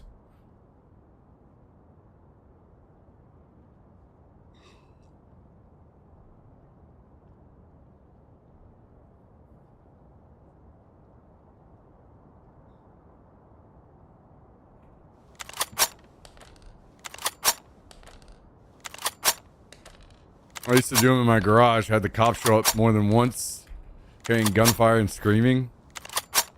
Hell yeah. Aw, memories.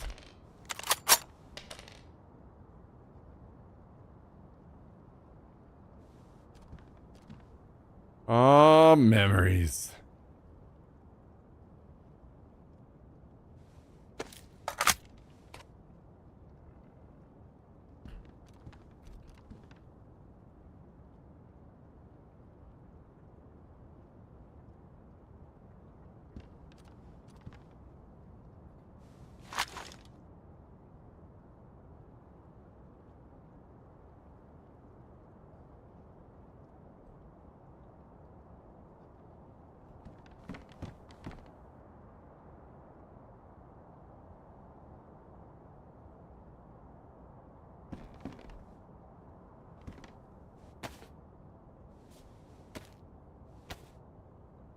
Never had to deal with the cost of my life. That would be scary. Tiger blood. Holy shit, man. I was literally just thinking about you today. I was like, damn, I'm gonna fucking text him when I end the stream. Good to see you, man. I hope you're doing well, dude. Miss you.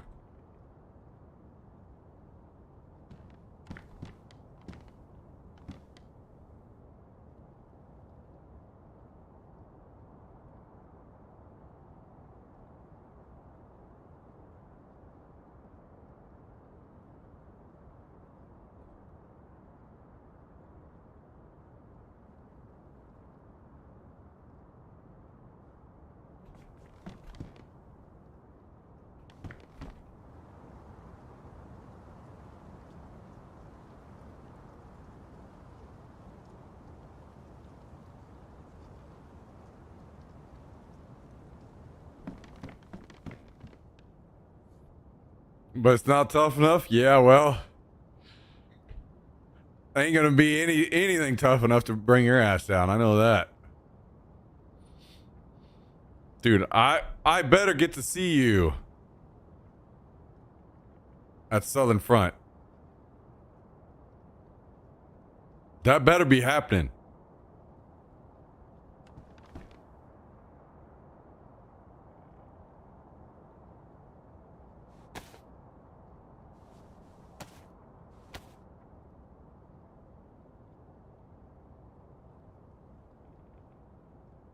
Is registration up yet? Not yet.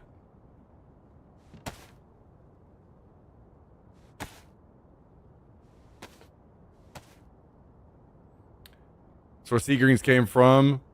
Was our clan name. But all my friends don't play anymore, so I just changed it to Sea Greens. We made sweatshirts to wear. Wait, Sea Greens was your clan name? That's pretty badass.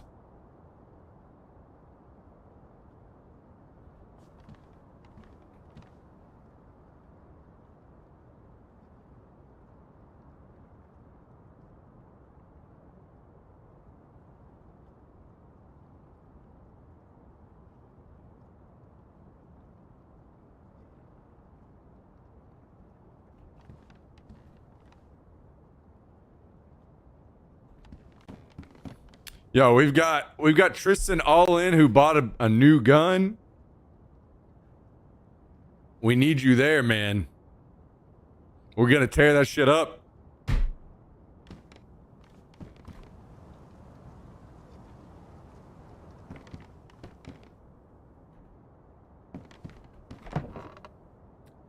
The team is growing, dude. Growing.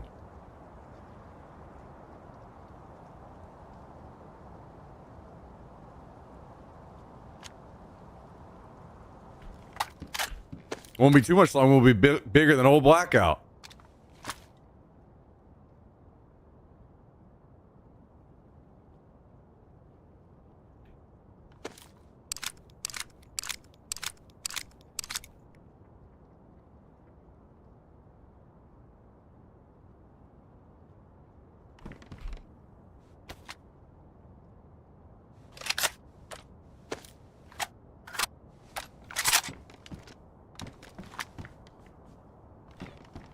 Kyle's gonna come play.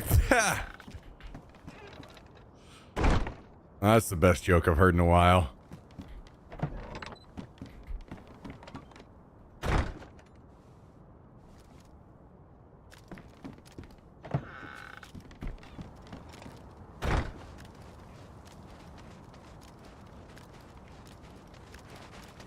You can play old CS in your browser. Woo! Hell yeah. There's so many good buildings to sit in.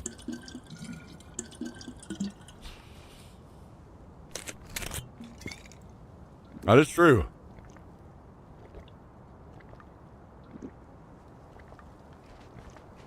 Cal's gonna bring his hot date to the Airsoft event.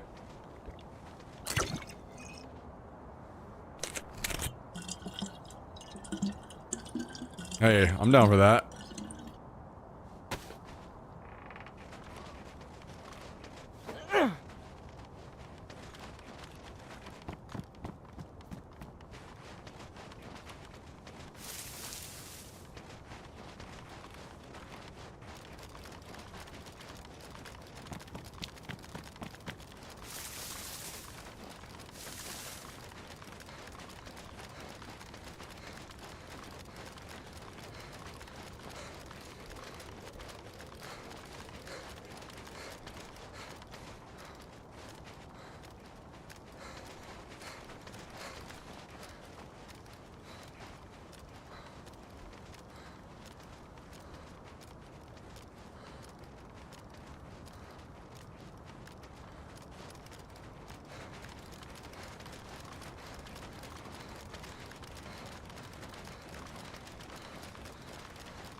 I'm down for that.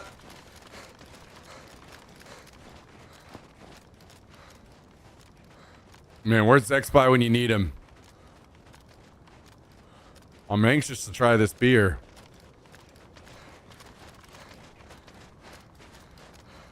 Yeah, Tristan, you've been working out?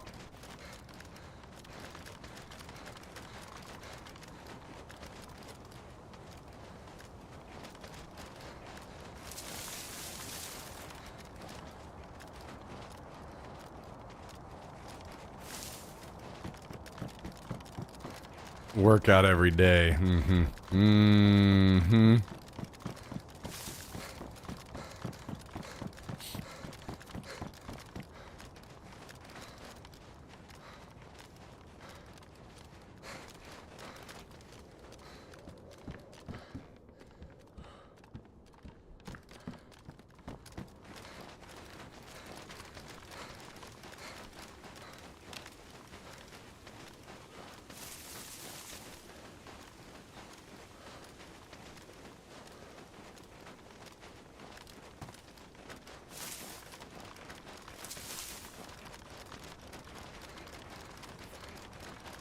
Wouldn't last a day. You are one funny boy. You are one funny boy.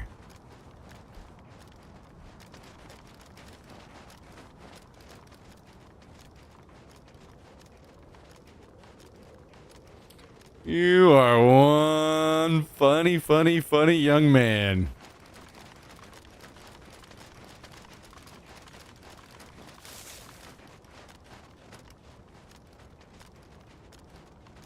You must not know anything about me.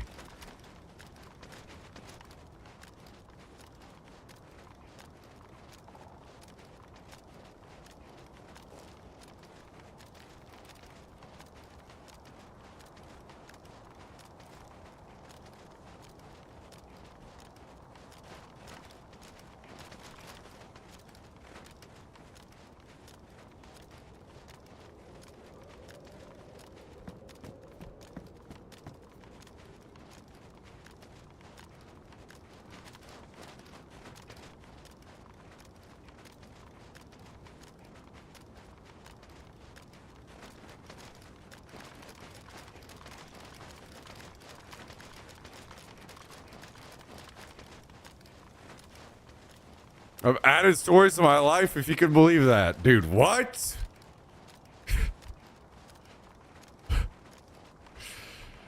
Oh my goodness. You don't need any more stories.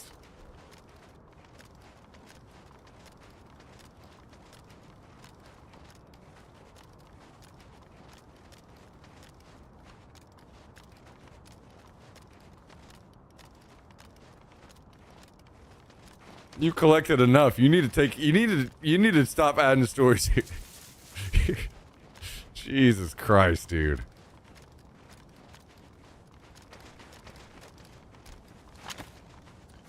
Pretty much confirmed I'll be back in Austin April 28th to May 1st. Okay. We're going to be out of Austin the weekend of the 11th and 12th, I think. I think that's the dates on that. So, I will be here.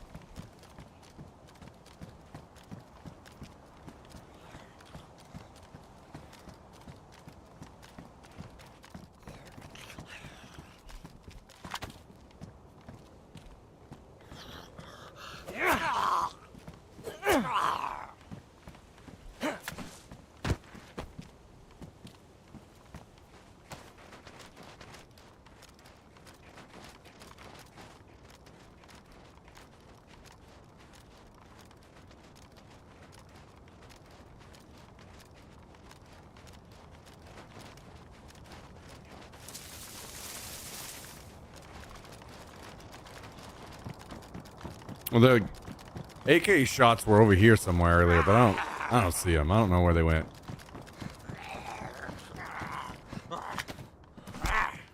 It's all right. You just got to shoot twice as many people this time to make up for last time. Also, you've seen how things go whenever I play sniper. I had to play sniper this last time, so you didn't miss out on a whole lot.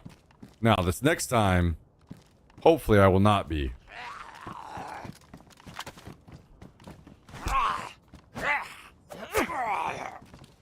And in which case, we will be fucking people up.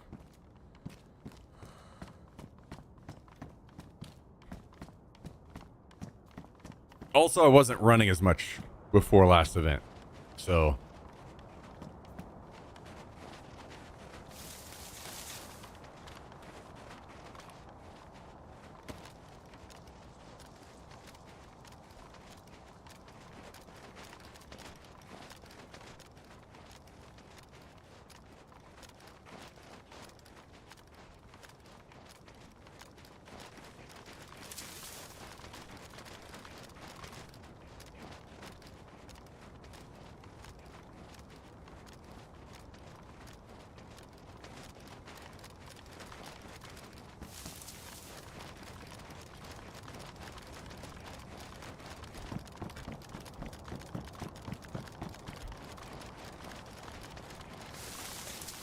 The hammer's getting fucking dropped in the next one.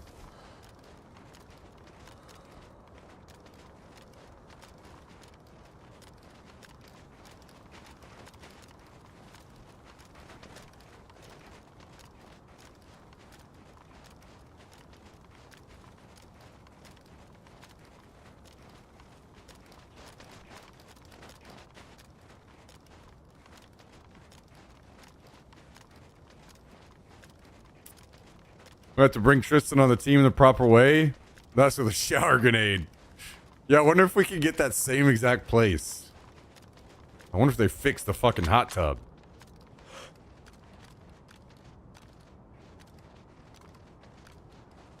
I wonder if there's any way that we can convince Chris to come.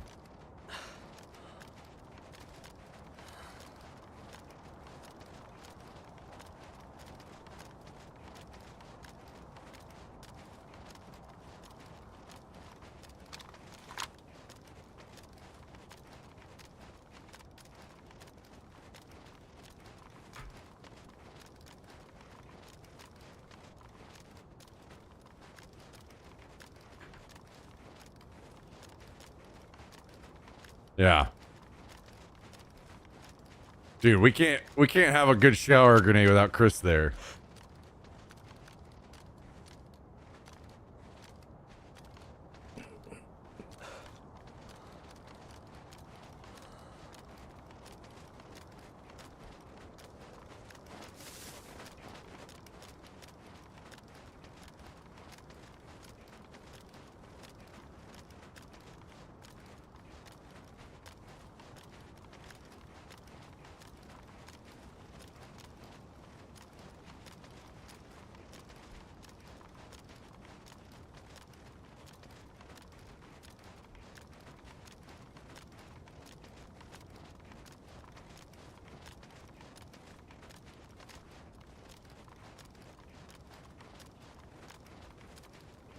I see zombies out in the airfield, so I know someone's down here, but I don't know.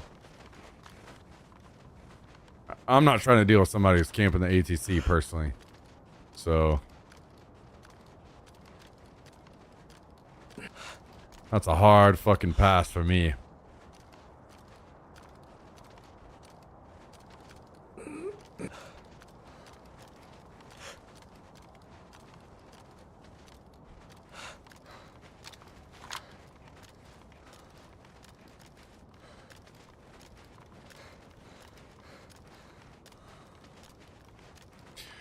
Well...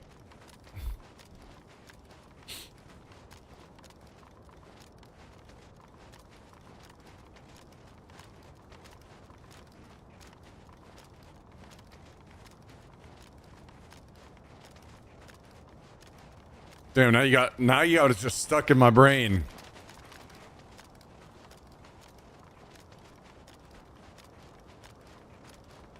I need to be in Singer right now. Either that or in Denton. One of those places.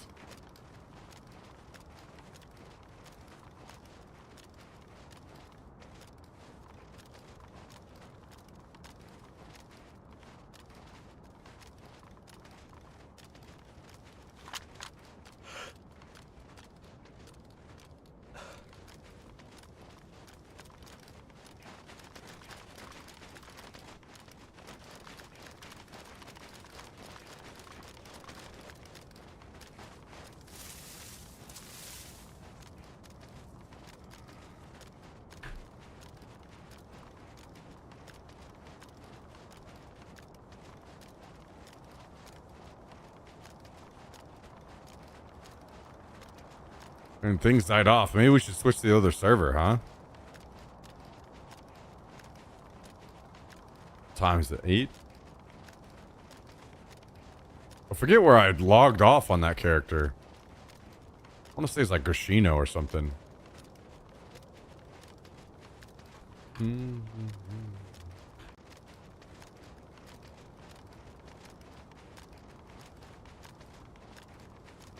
Fuck it. Yeah, let's head back and we'll switch to the other server.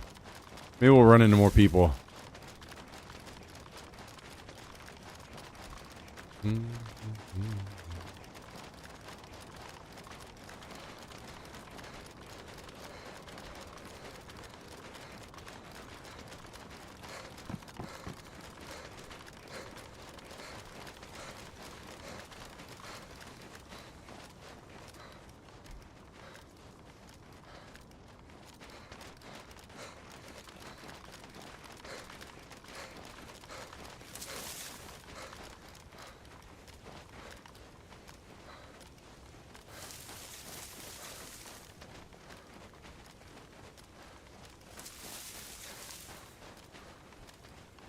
Well, now that we have 2 briefcases on this server, I think I'm going to have to spend the first part of the runs, first part of the streams going on convoy searches.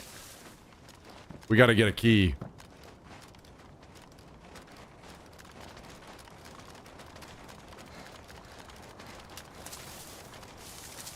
And then we'll have 3 full IEDs.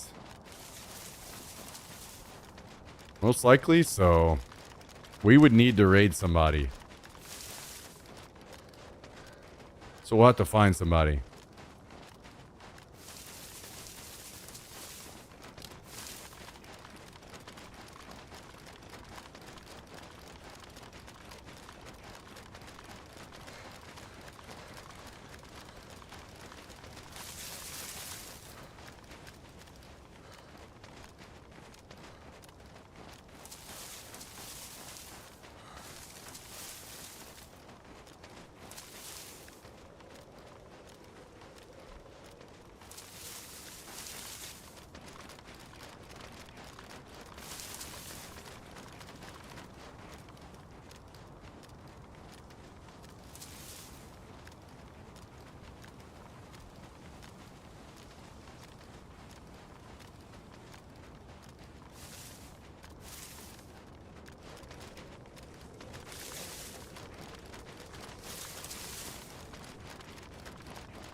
We have some pumpkins.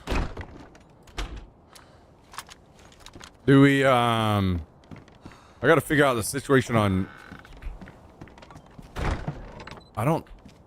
At this point, I'm not gonna lie, I think I'd rather have the pumpkins than the plate carrier, because I've got a plate carrier on. I wonder if I can figure this out. Where I can carry them all. Wait, here we go. Easy.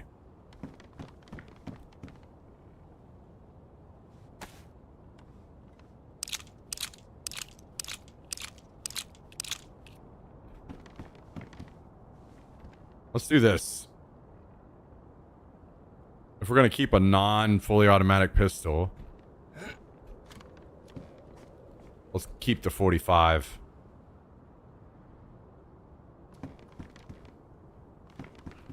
And then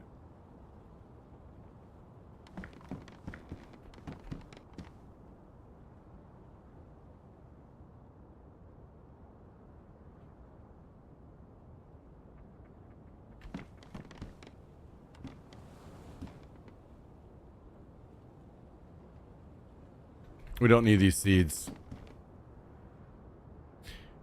Bow, bow, bow, bow.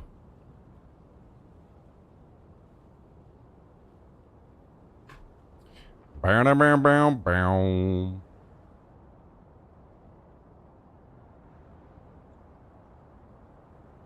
Mm-hmm. Mm-hmm. Mm-hmm. Mm-hmm.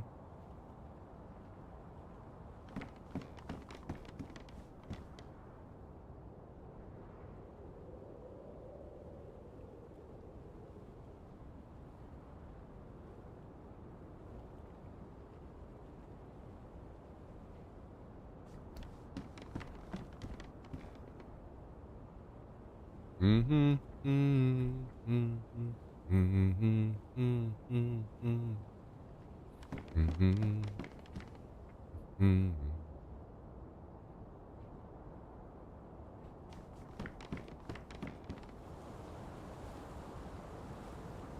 Okay. I think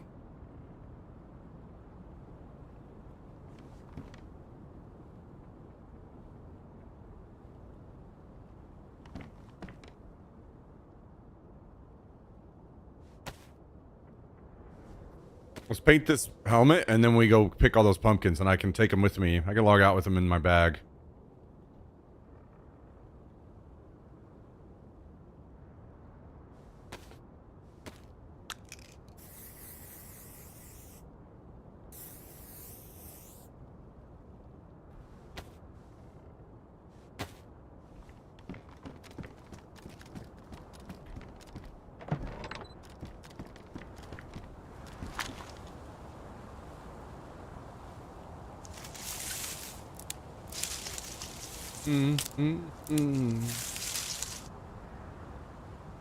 Oh my god, I forgot I fertilized.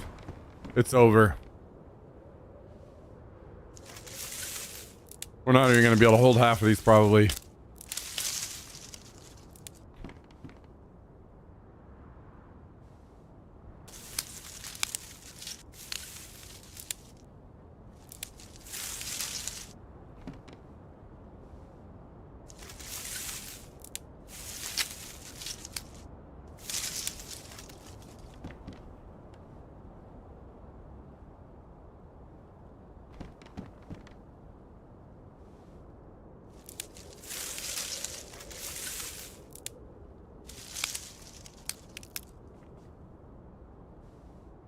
Well, good news is my character's a little hungry, so we'll eat a bunch of them and hold what we can.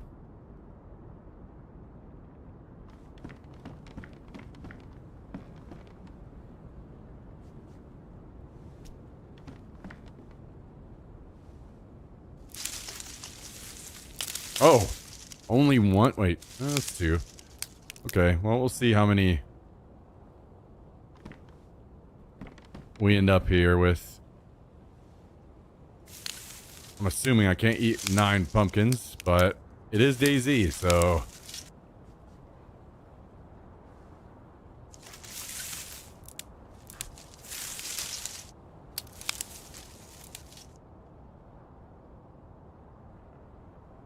How big is this playlist getting?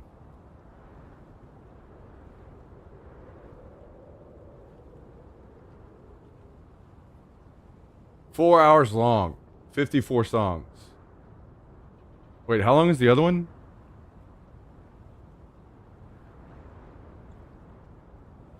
"47 songs, 3 hours, 38 minutes. Okay. We gotta keep going. We gotta start locking in around 8 hours.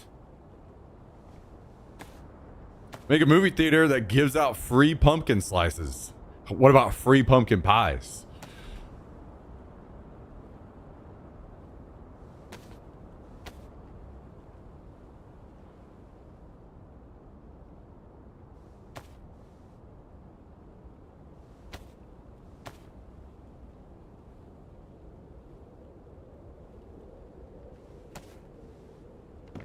All right, well, we'll put what we can in the fridge up here, even though it's a waste and they're all just going to go rotten because that's stupid.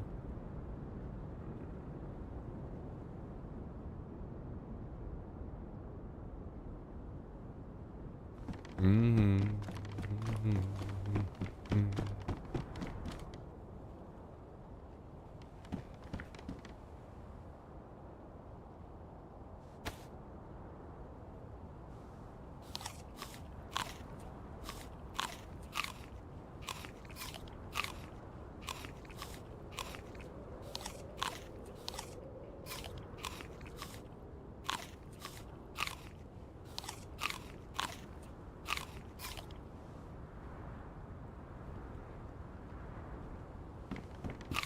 All right, well, we have them all either in our bag or in the fridge.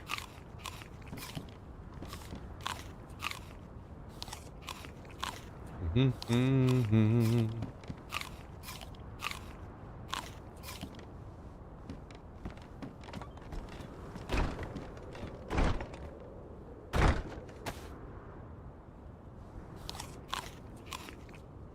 many does it take to get full?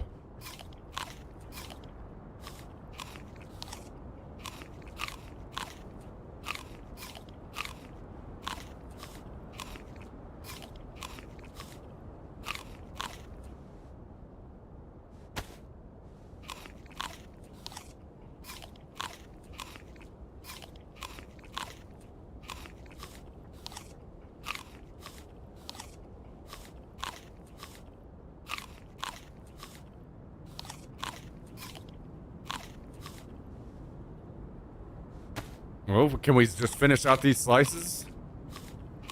That's pretty good.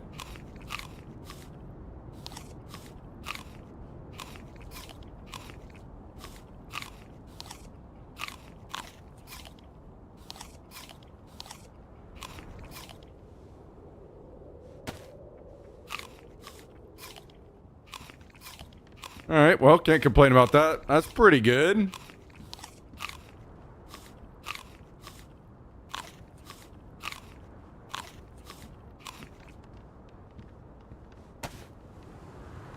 Wait till the stomach icon goes away and we'll finish this one out and then we'll swap.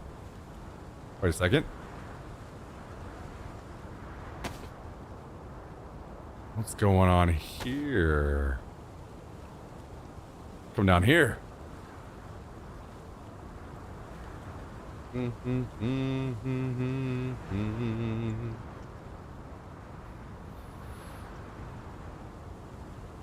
Maybe we take these pantalones with us.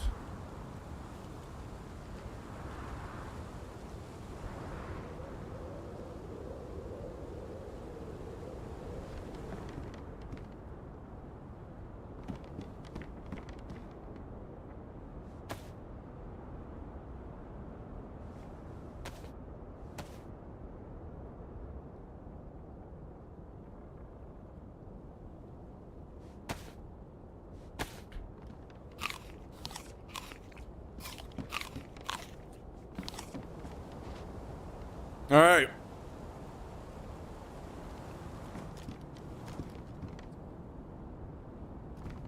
Let's swap servers.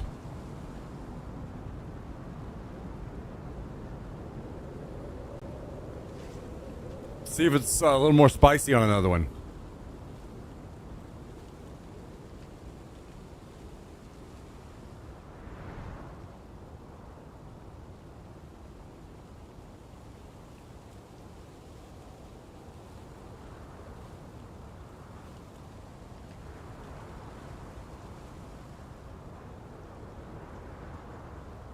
Beer time?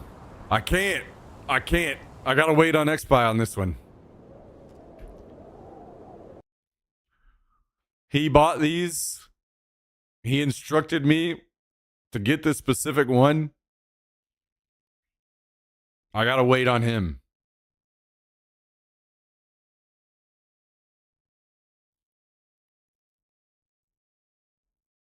He's gonna want my reaction to him.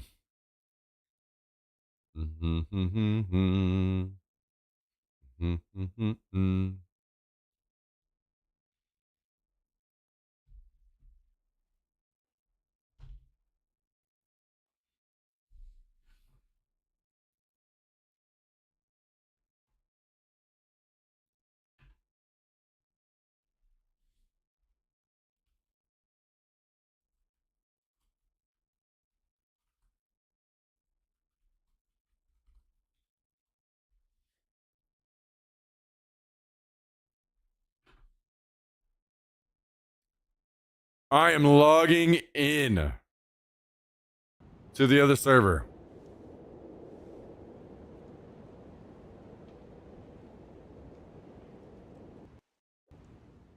I can't remember where I logged out. I want to say Gashino, maybe.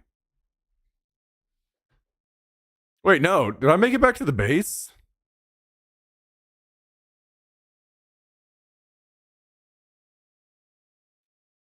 Maybe I ran all the way back to the base.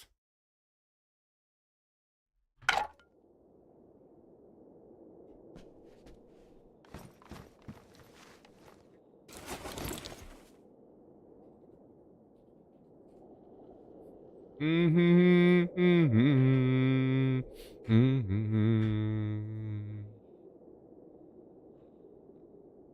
mm-hmm. Nighttime here.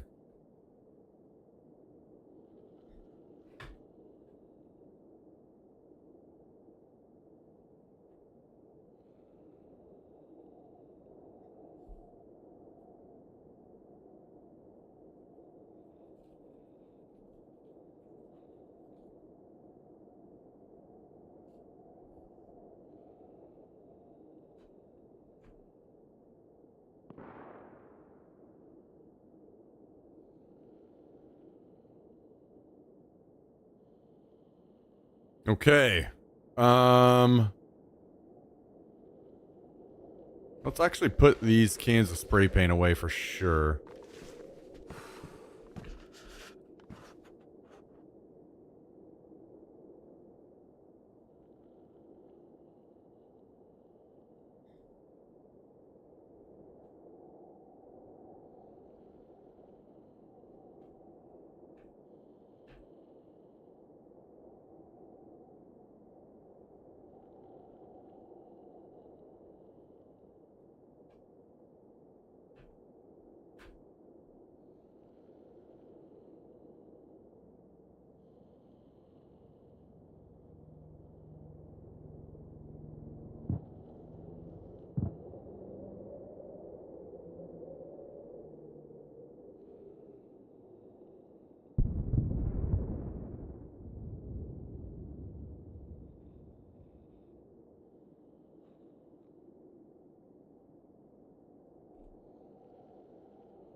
I think we go ahead and try to upgrade this other crate real quick.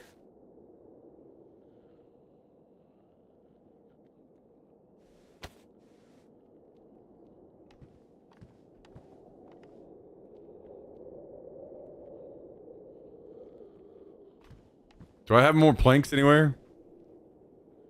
Hopefully this will be enough. Please?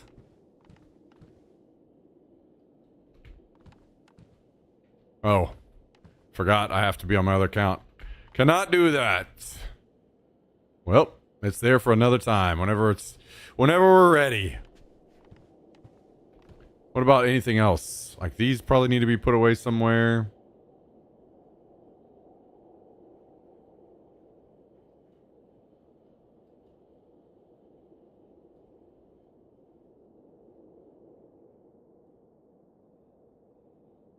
This can be surely put inside of something like... Is it this? Yeah.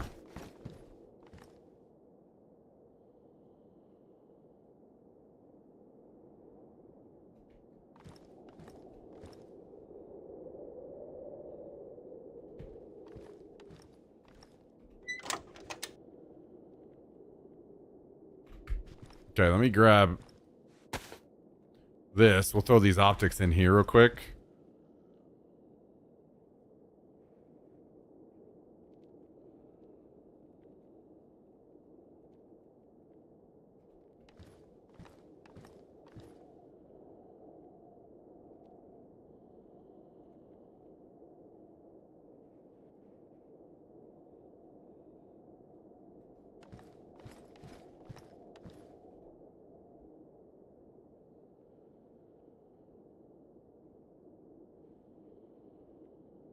Let's see.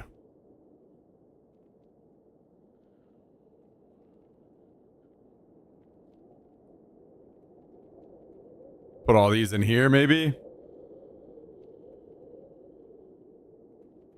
Actually, for now, we can fit it all if we do it this way.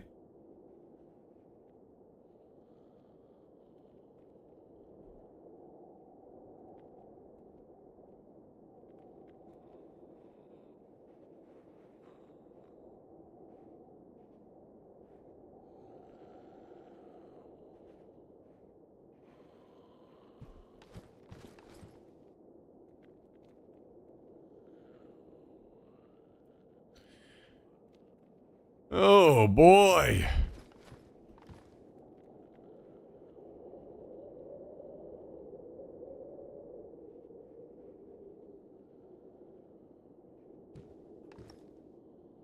We haven't gotten stones yet, so we need to keep those sledgehammers.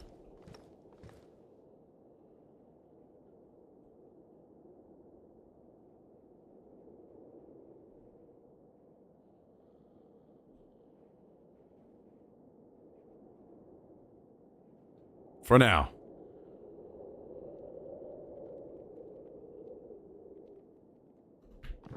So a saw over here. And a hatchet.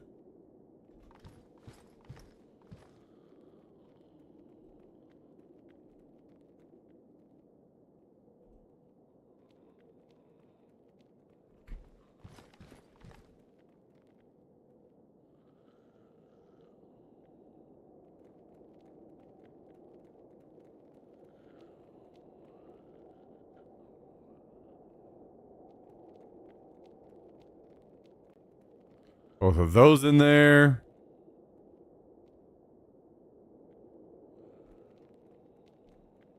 Get these in here. Alright, it's looking better than it did at least.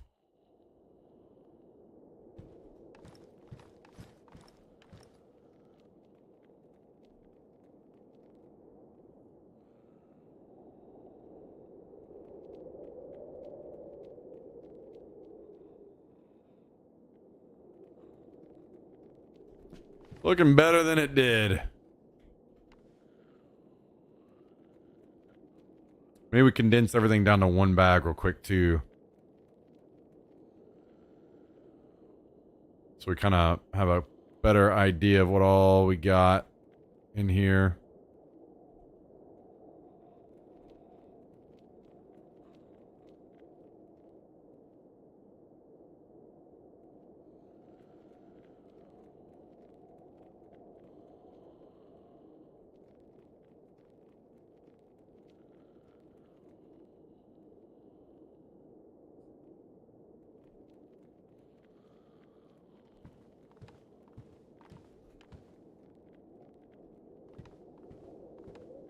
Okay.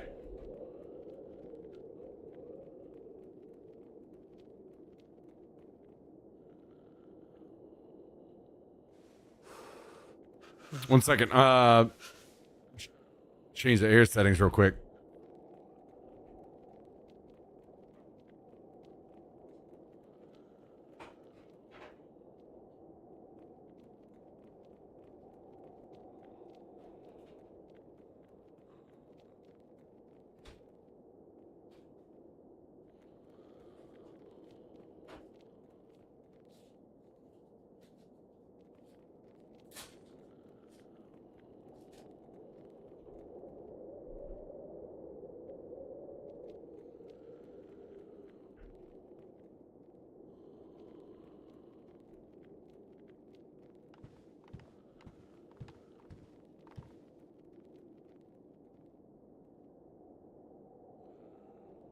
We need some real boy guns.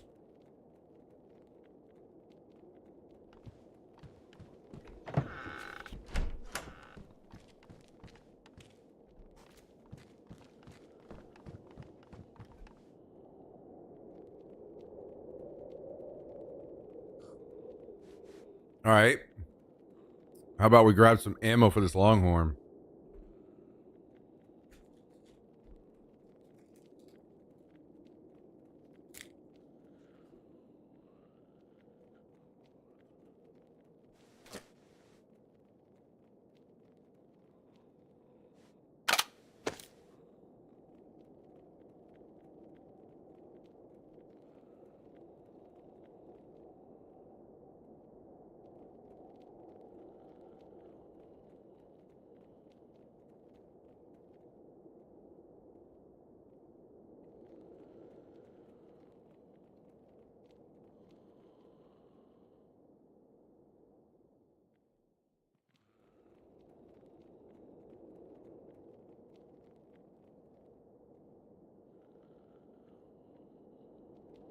quickly organize this ammo.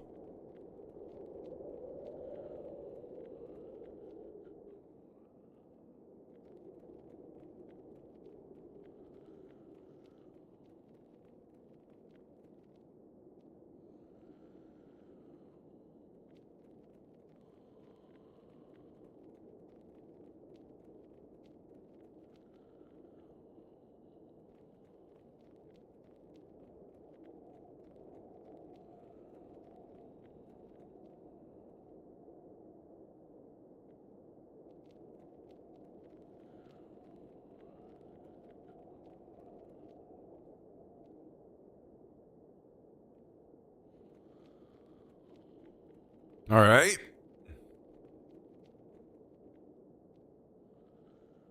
We don't have any extra ammo for the UMP, but I'll still take it. And we need to reacquire... Actually, let's just put this reflex sight in here. We'll save that. And we can save a little bit more room by throwing this suppressor on this pistol. Let us grab one of these steak knives.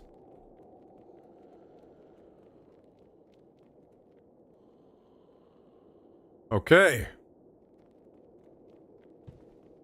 Oh, I guess the last thing that I haven't built yet is a workbench, huh?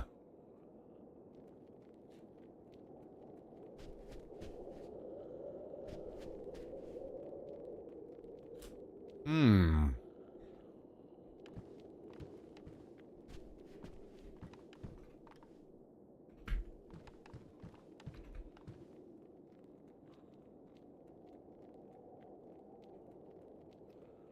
Hmm.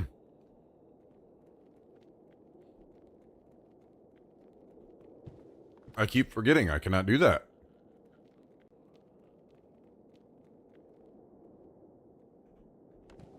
All right, are we set to get out of here, I guess?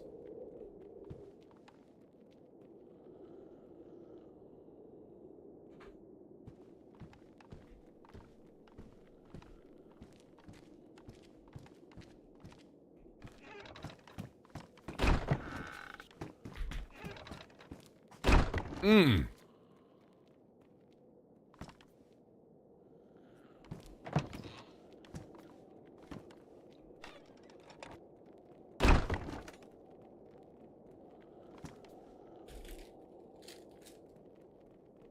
That door's not done.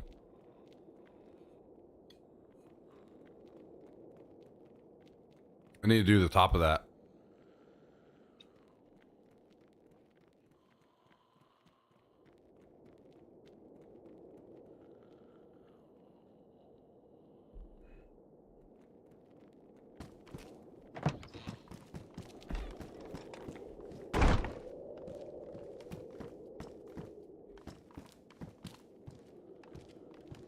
Hmm.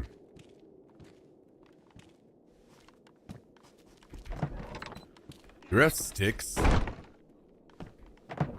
I'm wondering if they fixed it where you can actually do double doors on this server or not yet.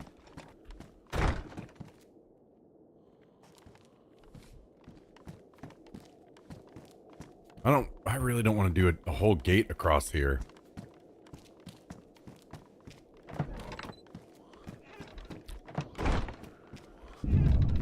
One, two, three. The gate is the width of 3 doors, so I don't know, maybe I just need to. It might fit just about right across here.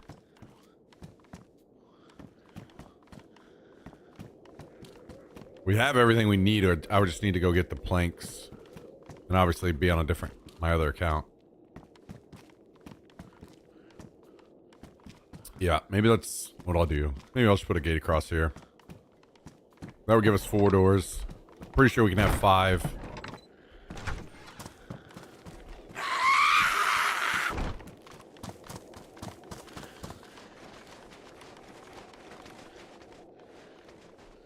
And that is the last code lock that we need, I think.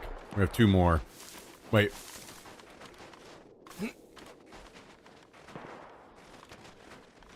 Okay, never mind. We do watchtower.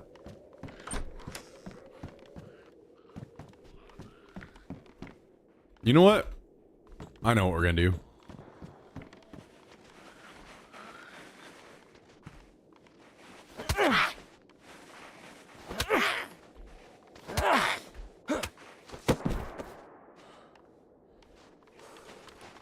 We'll go cut up a bunch of logs and bring them to the base.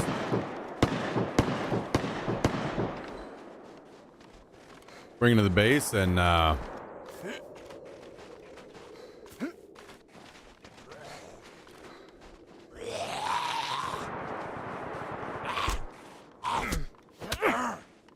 then that way we can just log in and ah, dude. Maybe we end up crafting a watchtower outside the base. Gonna tip the cap and show us the new cut before I go lurk mode. Next time that I'll have my hair fixed up sometime soon. You see it then. There's a player, 2 players. Wow. I didn't know the connection was that different. The guy was still pulling out his gun on my screen and I was dead. Wow. Okay. That is crazy. I'll have to keep that in mind.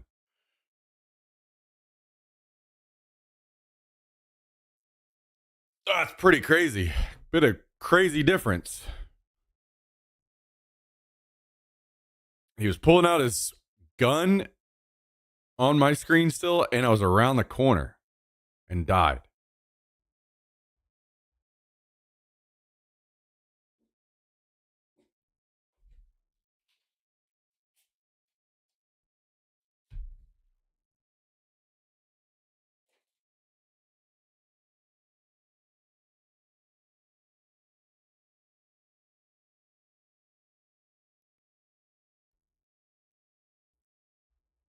Chat sure got quiet. It does get quiet on DayZ.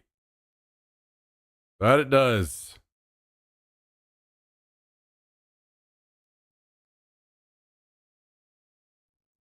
What the wet dog doing? Yeah, the reason I'm fine with him barking. Stuff going on in the stream or me or whatever, but I'm gonna start spraying when he starts barking at neighbor sounds. This is gonna be the best investment I ever made.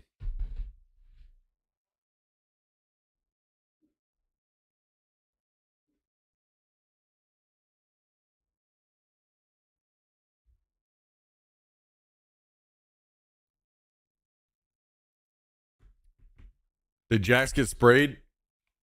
Yep. He let out a bark when the neighbor opened the door, and he got sprayed. And he hates getting wet, so it's gonna be great.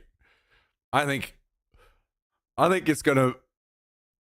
We'll see, but I think it's gonna be very effective to get him to stop barking at neighbors.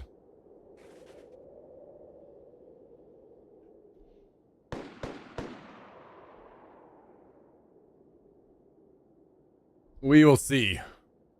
Whoops.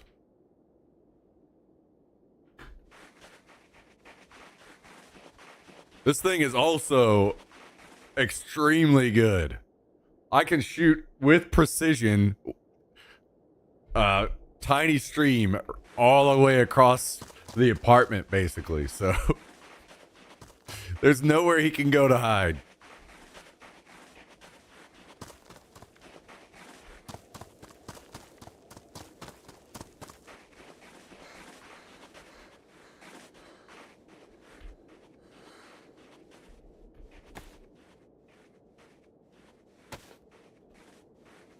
How much research did you do to find the best, most accurate spray bottle?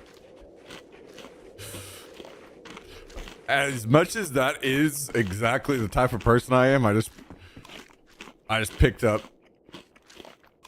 a spray bottle that looked like it had a good nozzle on it whenever I was at HEB earlier. for $2.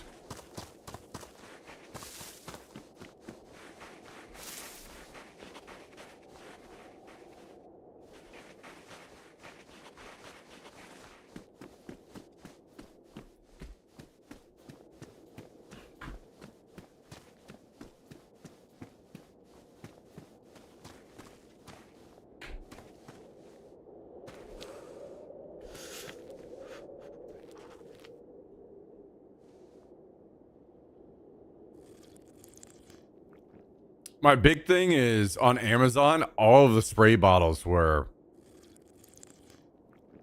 like you needed to buy at least 2 of them. Like they didn't sell them singularly, and if they did sell them singularly, it was literally the exact same price to just get 2. I was like, surely they have some at the grocery store or at HEB. And they did. They had a fucking sniper rifle. Right here. 360 no scope, baby.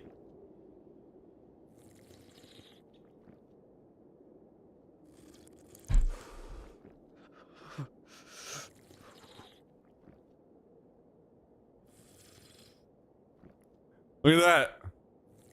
Look at that. Sprays upside down and sideways.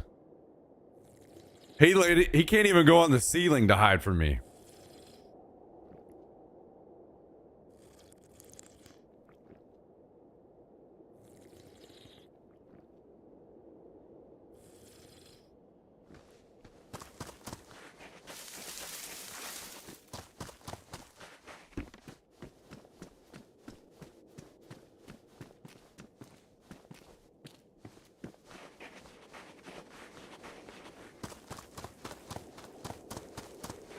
Poor little boy just being a dog.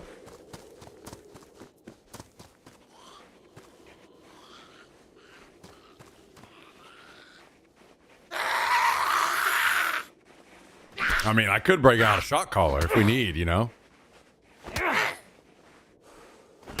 I think a spray bottle is more than okay to keep him, to break a bad habit of him barking at every single noise going on outside.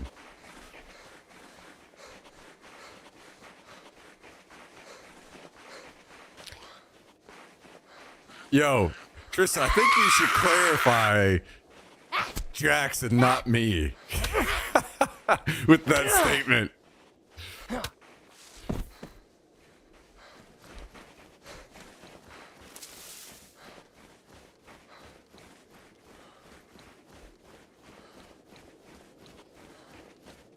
He's your protector and just trying to do that?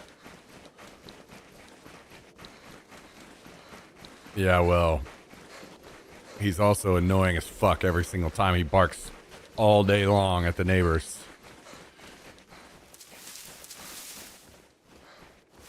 He can protect me when they're trying to beat down the door, not just walking around outside talking and shit.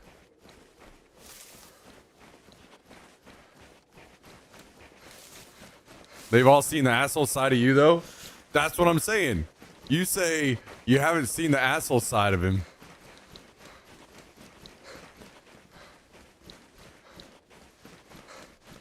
You have to clarify, Jax, not me.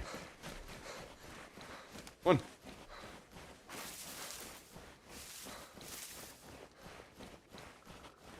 And now every time I spray him, he wants to come up here and make sure we're okay, I guess.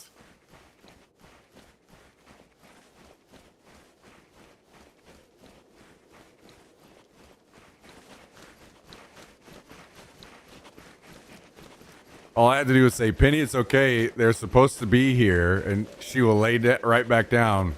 She was great. Yeah, that's not Jax. That is not Jax. I've been trying the no and the mean eyes and the Jack stop, go lay down for multiple years now. Now it's time to up the ante. Whenever I'm going no and giving him the mean eyes and staring right at him, and he's wagging his tail and then still barking, then I know I'm not getting through to him. Siberian hiking simulator. Yep, that's it.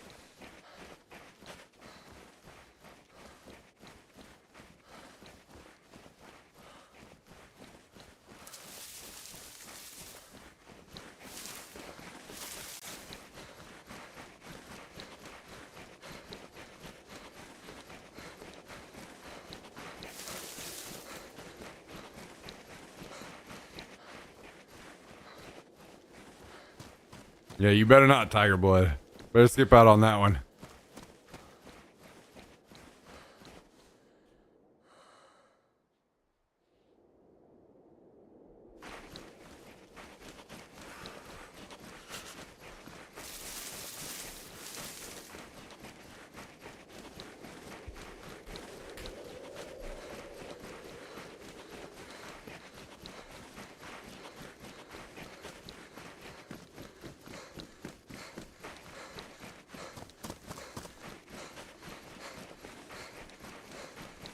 Marcus is like 200 pounds, though. Yeah, he's like literally an opponent in the boxing arena. Knock your ass out with his tail.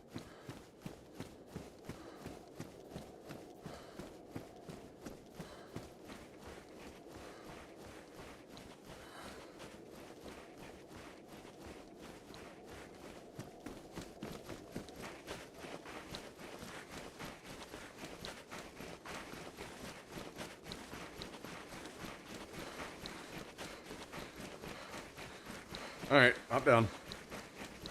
I'm down.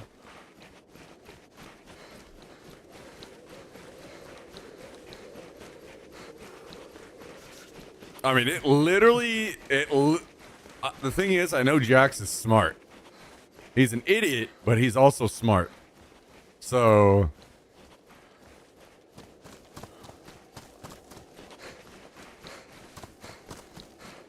it literally took me spraying him one time, the very first time that I sprayed him earlier. And he made that connection of what this thing does. I didn't even have to spray him the second time. I just grabbed it. And he instantly shut up and went and hid. There was no like half-assed barks coming out or anything. It was not only that, but then I was doing the clapping thing for the subs after that, and he didn't make a peep. So that's how I know it's working. It's doing its job.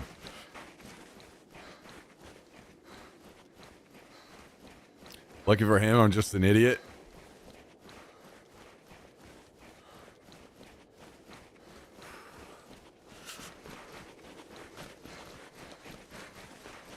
I just think it's hilarious that he hates water so much. Because I know during the summer, if I start taking him out to like swim and stuff, he's going to love it.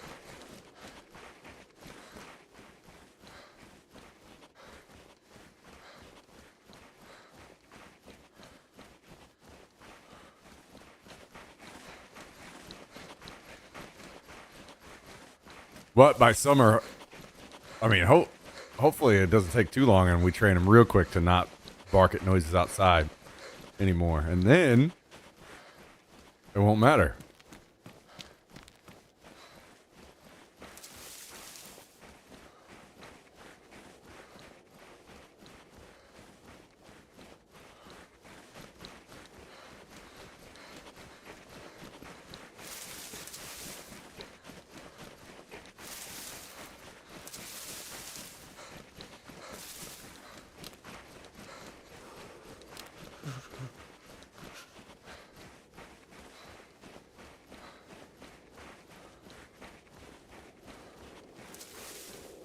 I'm not even sure what I might be looking for on this character now.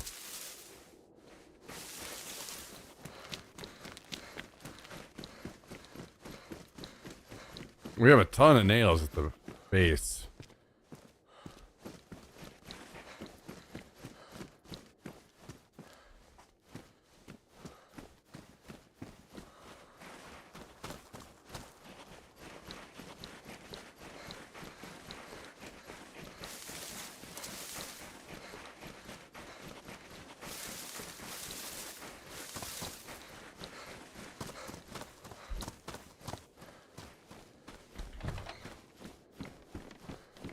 Yo, what are you doing, Snow?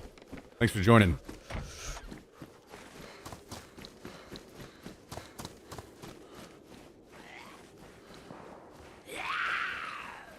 Have you played any more Arc Raiders? Tiger Blood?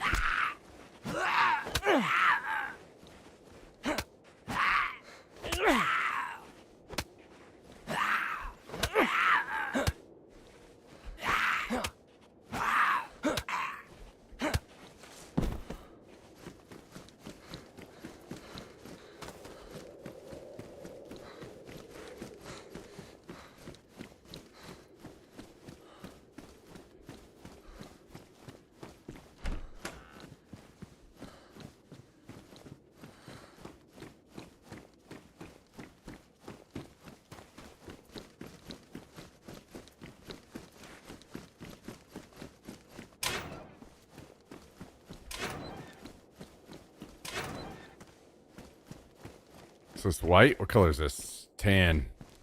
Nope. Don't need that. I haven't played since we last played. It's the first time I've been on PC but since before Thanksgiving because I've been in Missouri. Oh boy. You've been on the road. You've been on the road.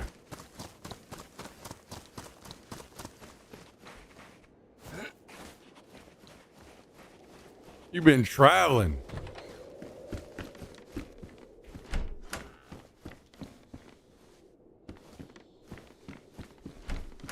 Was the nightmare? I bet. I mean, just the drive alone would be a nightmare, let alone everything else.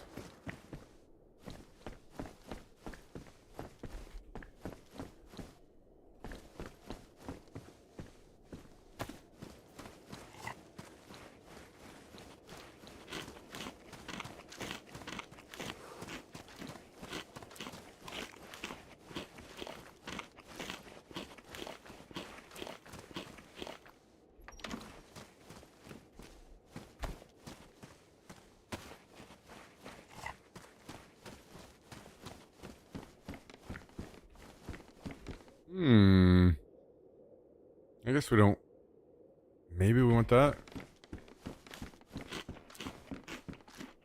15 grand for a new motor. Oh my god, dude. No. Oh my god.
That, I don't even want to think about that. Makes me want to throw up a little bit.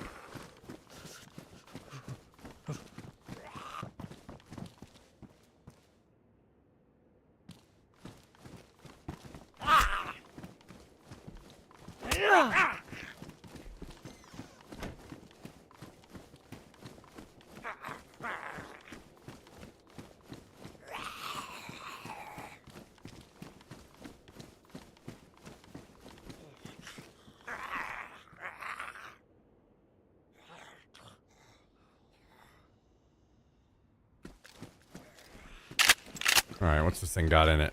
1 buckshot.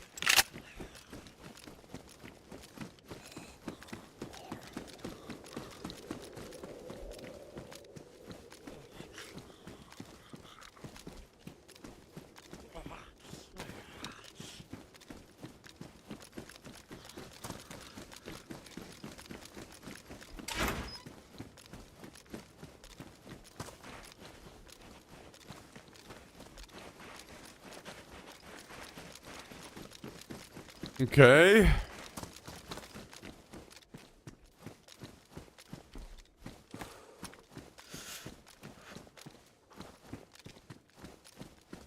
Just after I got laid off from my job, but then they begged me not to leave. Wait, what? Oh my god, dude, you have been through some shit. Fuck, man. Sorry you got laid off, man. I, unfortunately, know that feeling a little, but thankfully it's not like I have a whole family to care for and stuff, too.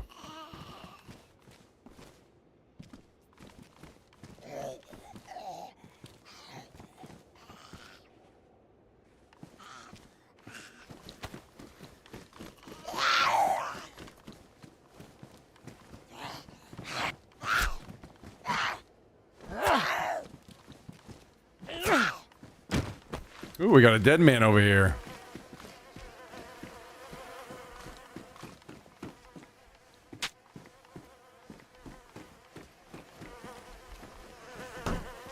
It's just meat. Good to eat it is.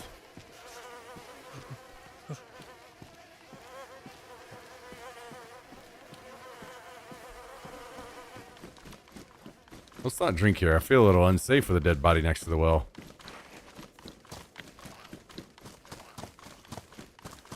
Went back. I'm still working, but I made them beg for it.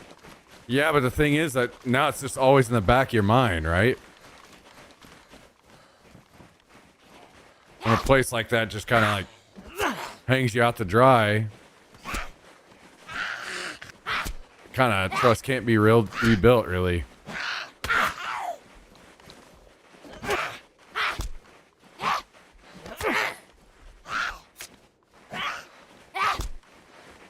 Got pulled over and held at gunpoint in Elk City, Oklahoma.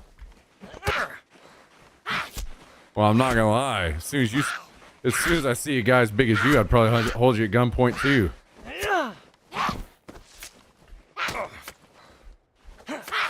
This guy's got 2 guns. 2 giant guns.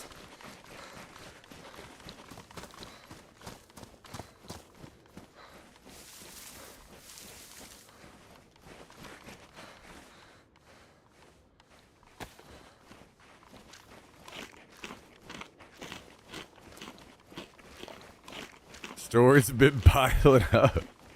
Todd, you gotta write this fucking book already, man. Then you become a millionaire. Then you just fly your ass across over here. In first class.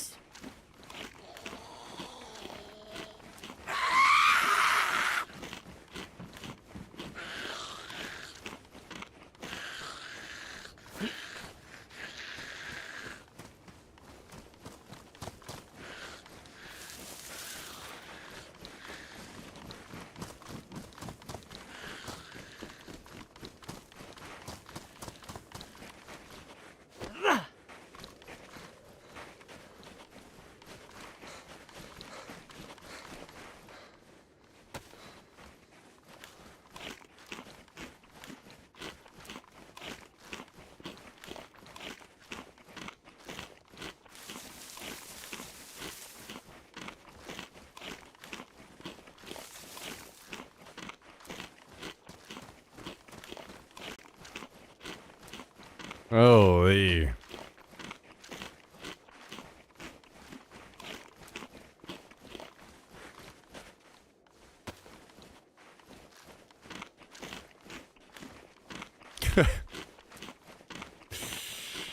Boy, oh boy, oh boy.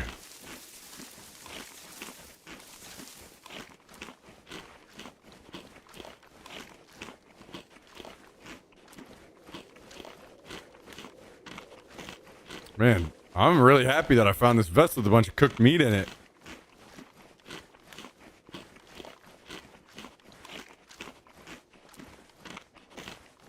This has made the rest of the trip really nice.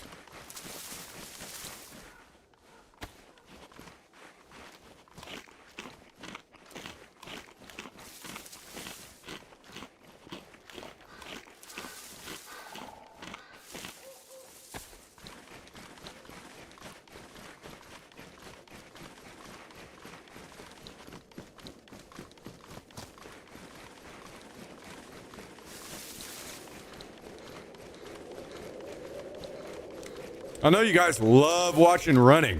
So guess what? We're going to do some more running.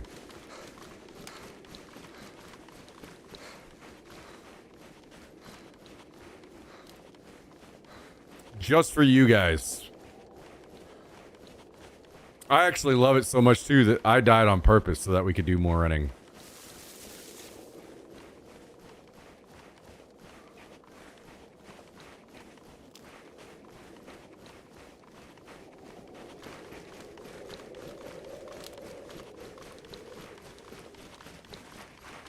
Then you run out of the stream, yeah, in real life. Yo, take it easy, Jack. See you later, man.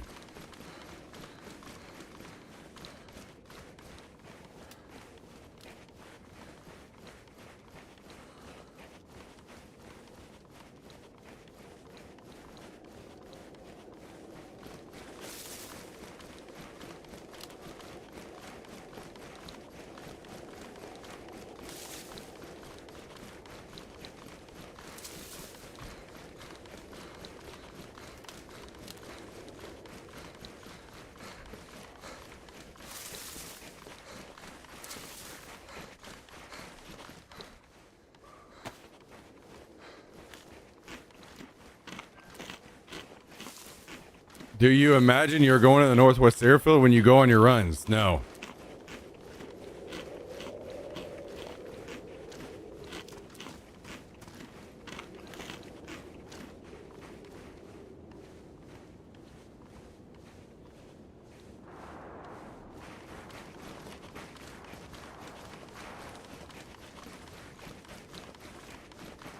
No, I'm running straight to the end of my life so I can end my insanity.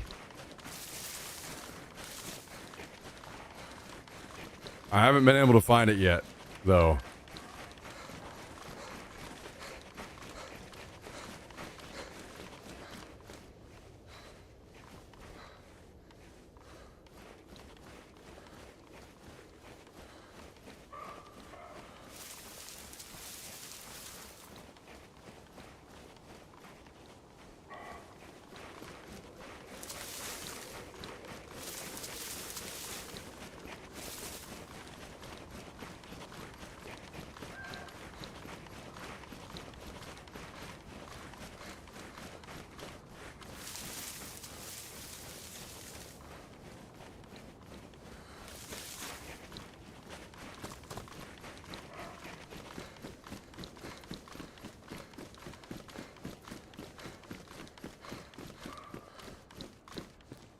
Where are more shotgun shells when you need them? Only have one shot.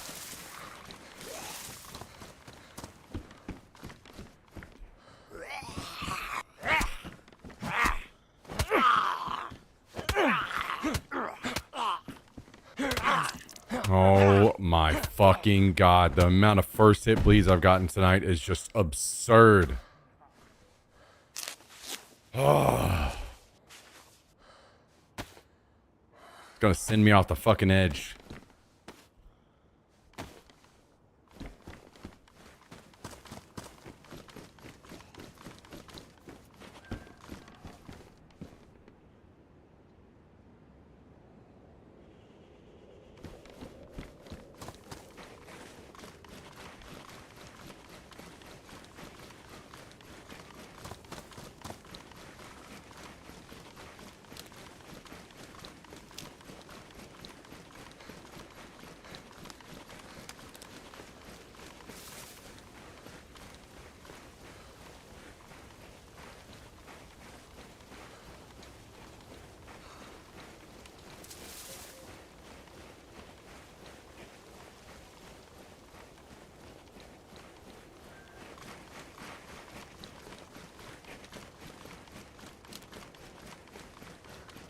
Guys, I got on this long, I don't know if you guys have ever fallen down this rabbit hole. I was watching these just like short videos of a bunch of products you might like on Amazon or neat products on Amazon or something like that. And I was just watching video after video of just all these interesting random products on Amazon.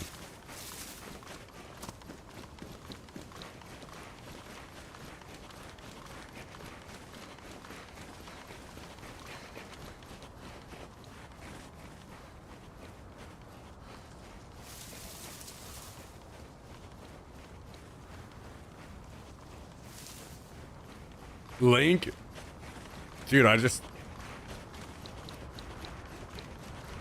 saw one video, and then I was like, okay, well, I want to see what other videos there are. So then I just searched it, interesting products on Amazon, and then that just brought up a million videos. So I just started clicking on all of them and watching.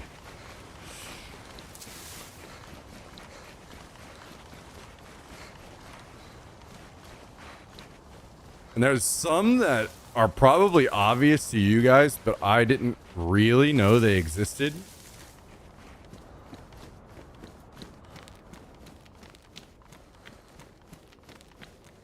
And some that I was like, damn, I'm gonna get one of those.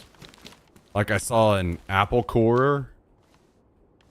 I was like, you know what? If I had one of those, I'd probably start eating apples a lot more. So I should get one.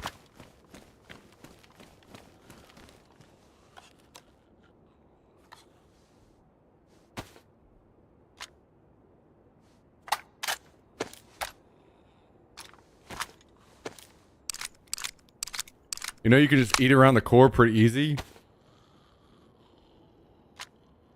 Or you can get a core and you just have all these slices ready to go and you pick them up and you don't have to take these giant bites out of your apple. See, here's the thing about... I do have a core though. Okay. Okay, you son of a...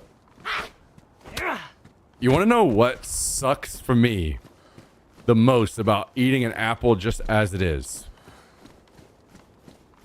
whenever you take certain bites and the skin of the apple goes between your teeth and will like stab you and shit. I hate that. It pisses me off. So if I have a core, that will never happen. Beer time. Skibbs, I told you I can't. I gotta wait. I gotta wait on X-Buy. As soon as he arrives, don't you worry. We will enter beer time. You would have to peel it if that's your issue? No. No, I wouldn't. It's all about whenever you start to like bite at weird angles and shit toward the end of...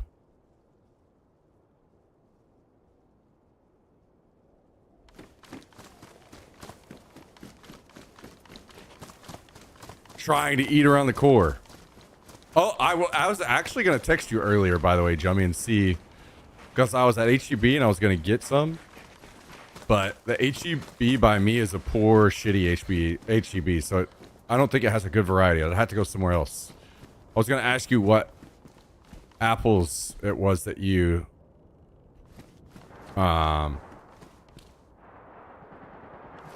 said it was that you had and liked again.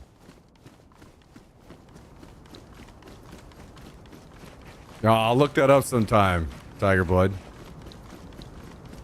Envy apples. Check Amazon for the auto peeler. I've had peelers before growing up. I don't care for the peelers. I just want the core.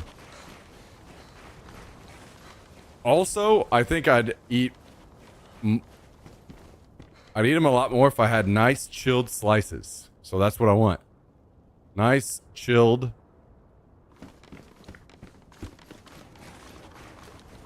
just slices.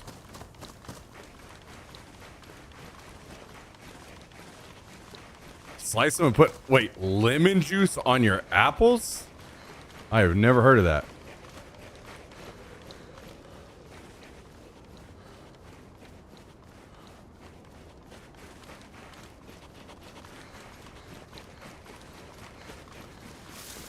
See, my thing it's always been this. Bananas are 1,000 fucking times better than apples. So why in the world would I eat apples in the morning? So it's just always that. But the core made me think, you know what? Maybe I'll eat an apple here and there every once in a while if I get a core. So.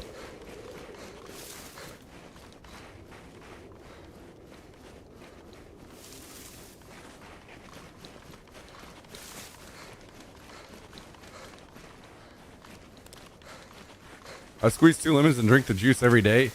Yeah, I don't. At this point, you're just a fucking like food anomaly or something. I don't trust anything you have to say about anything food related anymore, Tristan. Now, maybe like factual stuff as far as like.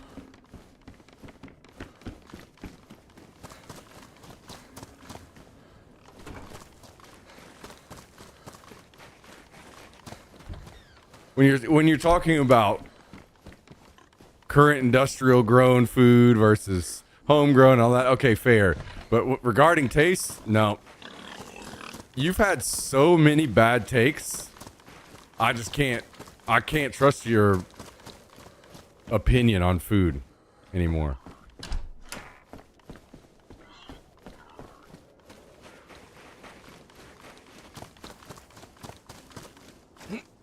It sucks, but I had this hunch it kills the bad stuff in me. Yeah, well, if it did, everybody would be doing it.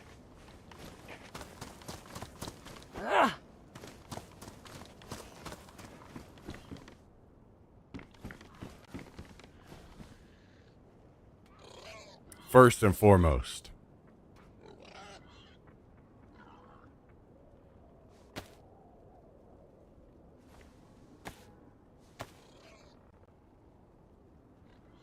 I watched a video the other day. A guy took like 300 or 200 bananas, melted them down, and produced a potassium metal. What the fuck? That's actually crazy. Damn.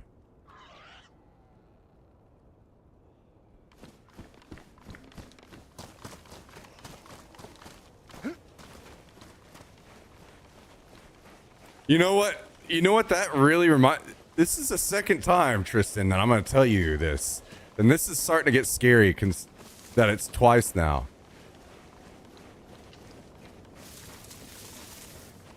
You saying that reminds me of the dumbass thing that Trump said during COVID about shining a light in the body.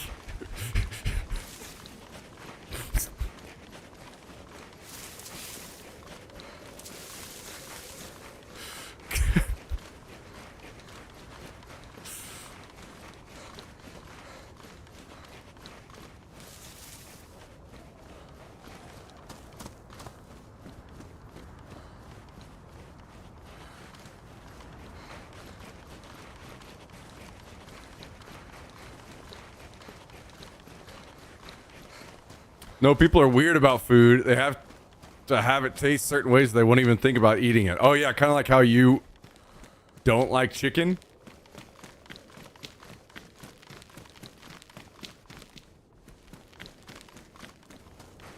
I don't need to hear you talking about people being weird with food.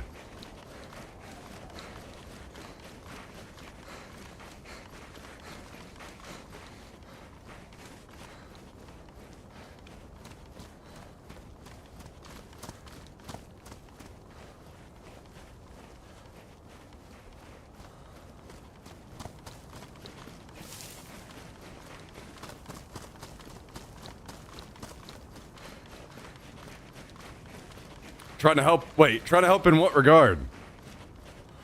For me?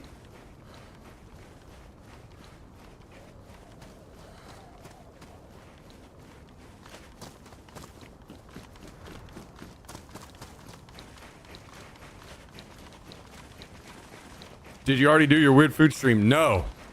That's happened this week. Funny you came back just in time. And yes, don't worry, I will be punishing myself for taking so long. There are reasons. Trust me.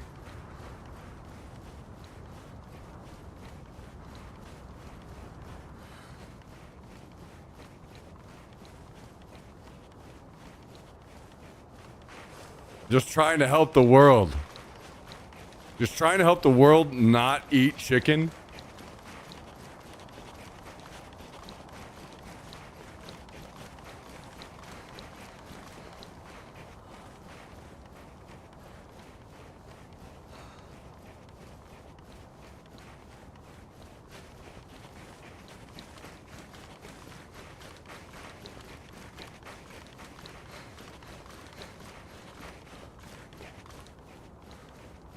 Is there seriously a fucking wolf at the fucking chopper crash? I thought zombies and wolves fight. What?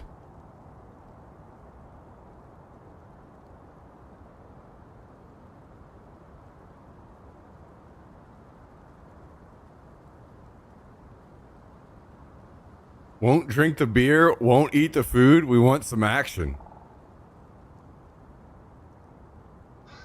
No action either. Sorry to say, single and zero action. Wow, why did this wolf just turn and start coming right at me? Very interesting.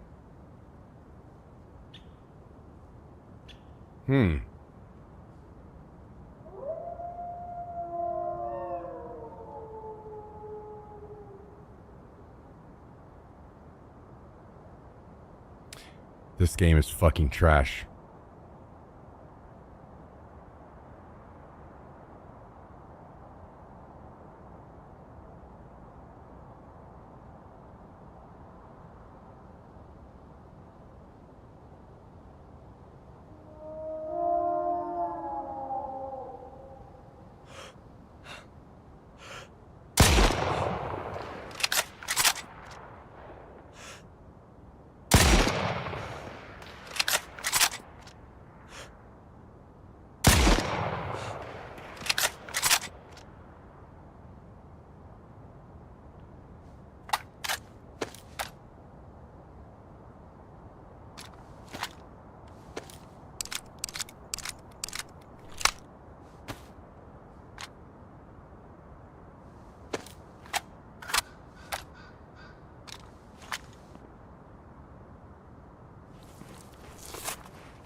Wait, I think they made it where you can spray these now, right?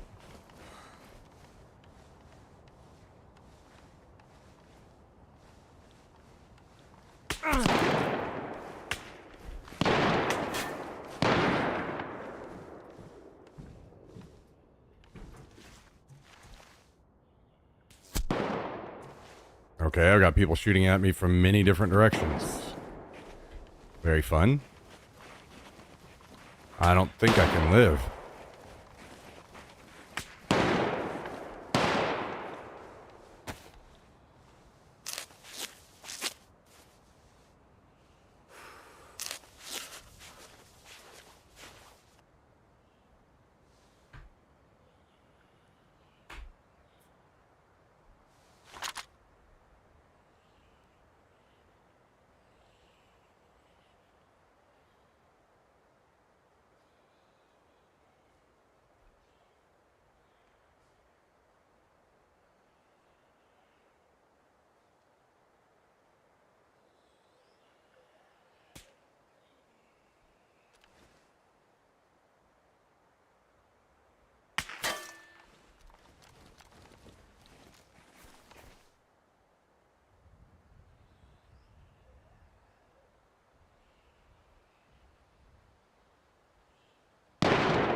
What was that, Cal?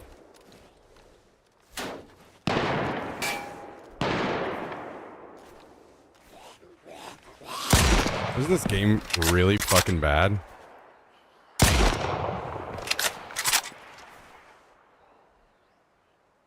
Oh, nice. I don't have bandages anymore either.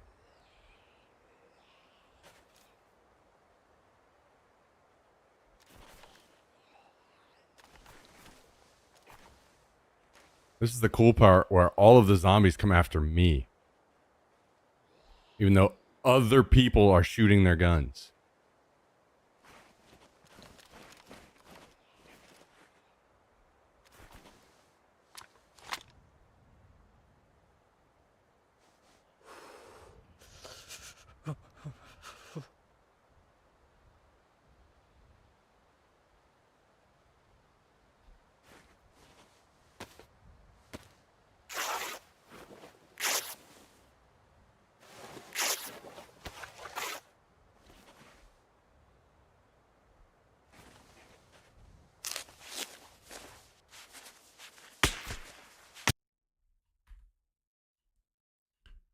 God, this game is fucking terrible. Give me a second.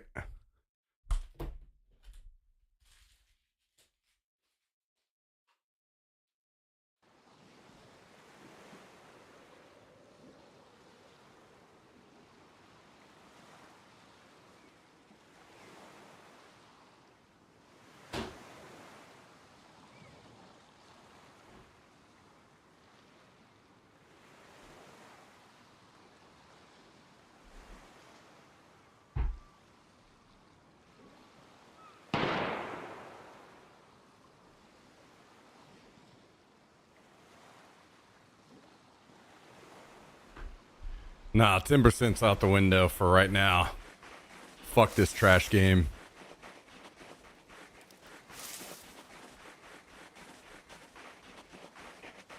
I'll deal with 10% tomorrow.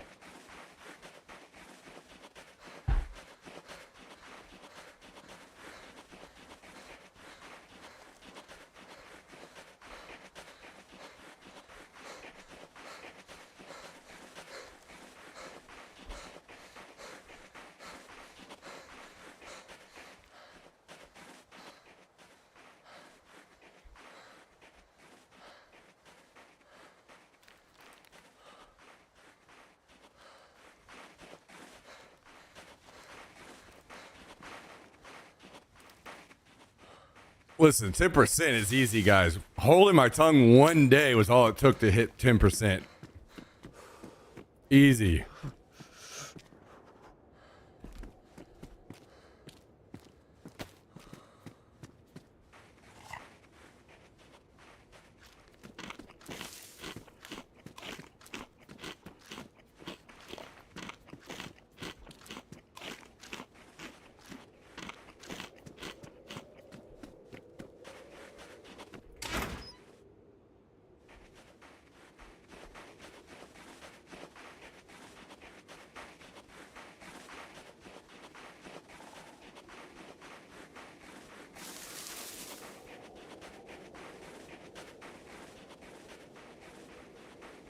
When you think you're doing it, I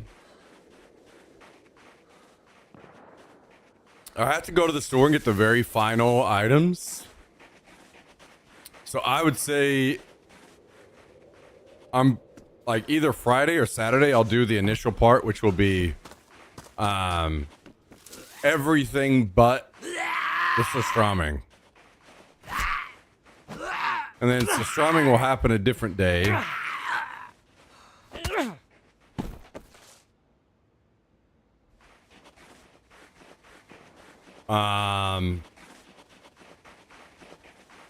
And I need to figure out how I'm gonna do it, because I think I'm gonna have to go to a park or something.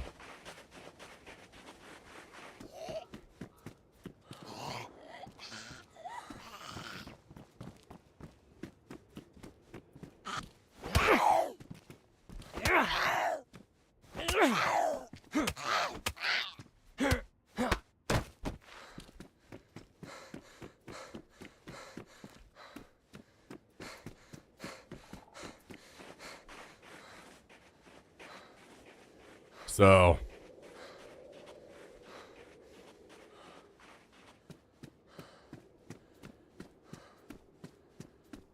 a little bit of stuff to figure out in the surströmming category. But yes, most likely I want to say tomorrow, but I need to get the other stuff. And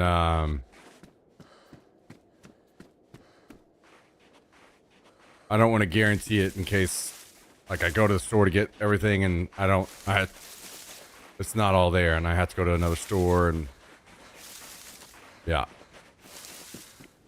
So probably going to go to the store tomorrow, get the last of the things that I need. And then once I have them all, then I'll say like the next day after that.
Okay.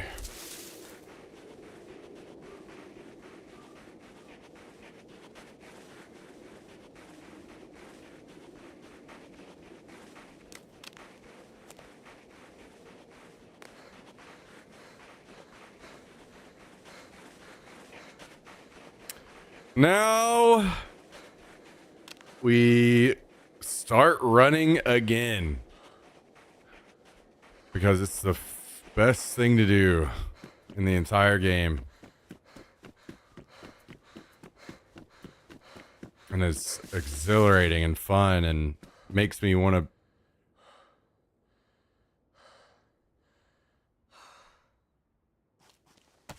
to play more.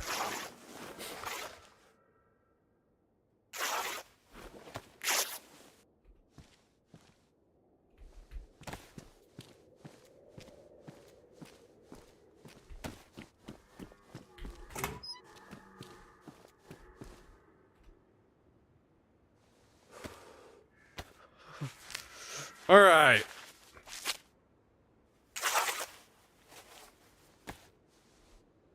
Hey, we have some good pants to start with, even though they're probably going to be ruined before we get anywhere.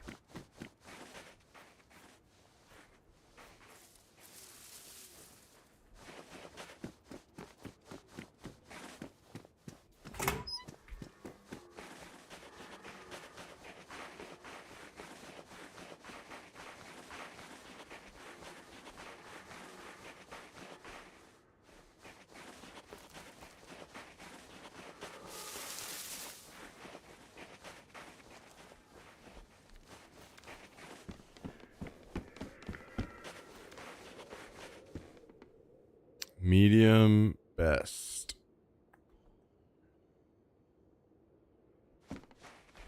Hopefully we can find a sewing kit. All right, take it easy, Tristan. See you later, man.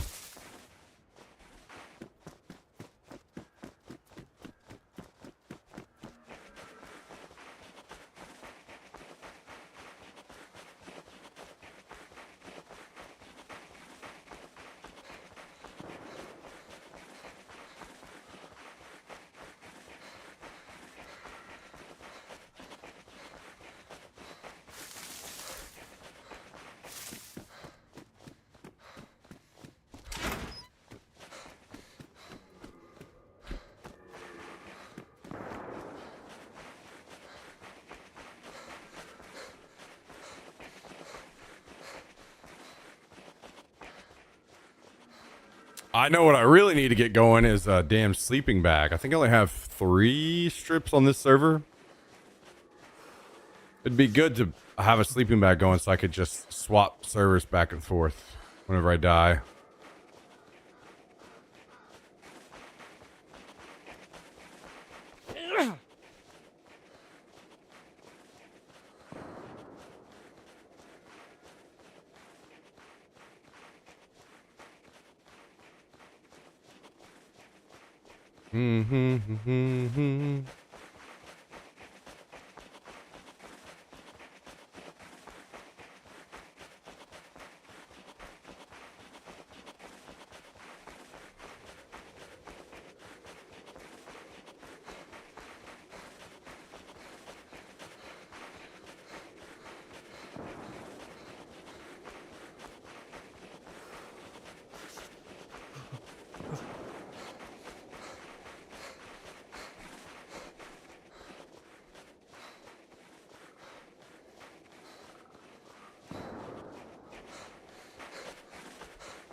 I've got a bunch of nails. I kind of want to, maybe I should have picked up that sledgehammer. I was going to say, I kind of want to just go ahead and make the tier 3 flag, because then that way I could make a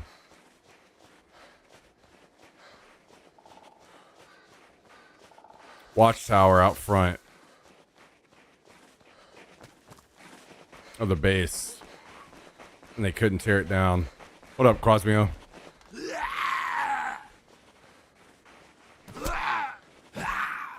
How's it been? Oh.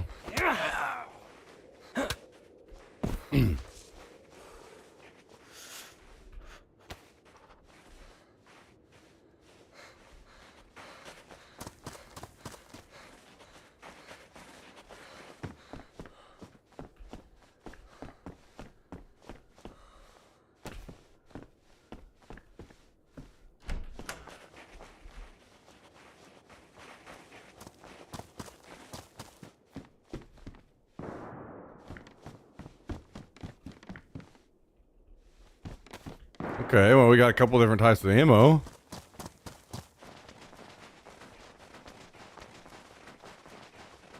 Kind of think that going... I usually cut through this town to my left, but...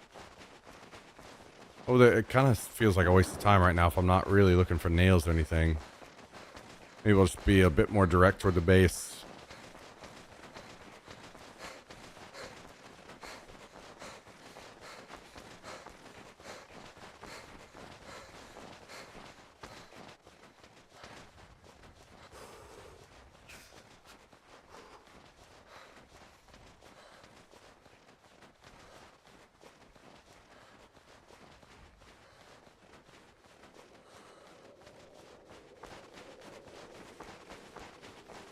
So maybe I'll do up through Pistachka.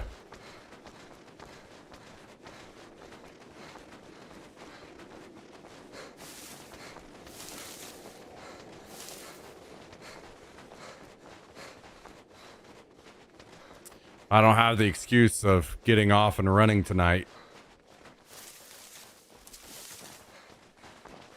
My knee is a little too messed up to run, so... I'm just going to stream late, and then I picked up some melatonin while I was at the store. I'm just going to dope up and pass out. Start trying to work toward an earlier schedule. I would like to get up and run before the stream. So, I need to swap the schedule up. Start waking up around 8-ish, because I need about 2 hours to go running.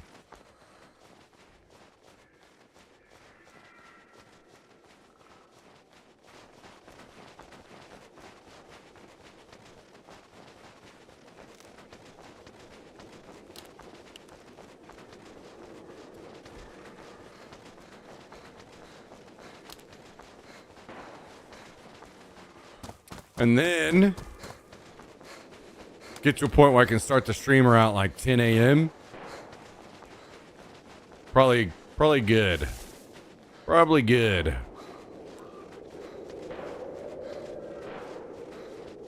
How's the knee? Just inflamed? I guess it's just inflamed still. I hit my knee on something a couple months ago. I don't even remember what it was. I thought it was fine, but because I sit and I don't stress it really hard a lot of times. I guess I'd kind of thought it was better than it is. I didn't think it was that big of a deal, but, and it probably would be fine if it wasn't for the cooler weather.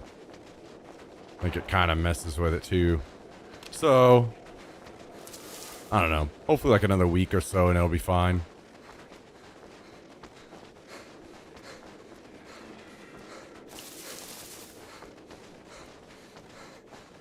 And gonna start back to the gym later this week as well. So hopefully stressing it a little bit in the gym will kind of help it heal quicker. There's a player over there. Good thing I didn't go over there.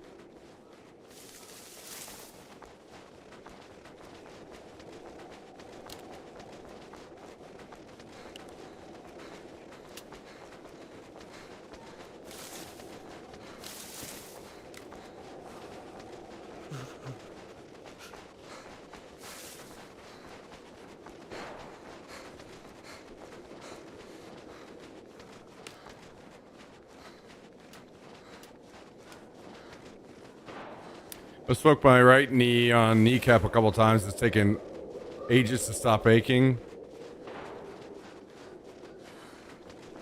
Yeah. Yeah, I had that issue. I actually didn't realize it until recently. When I feel it, I can tell that I broke it actually. Or a long time ago when I was younger, I hit my kneecap with a pallet jack whenever I slipped on a frozen floor. And I'd actually really just felt around on my kneecap before until recently, and I could feel a giant chunk of my kneecap.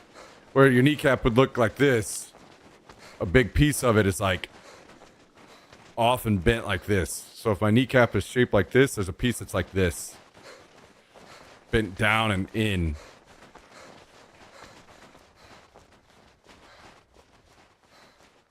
And that took years to heal.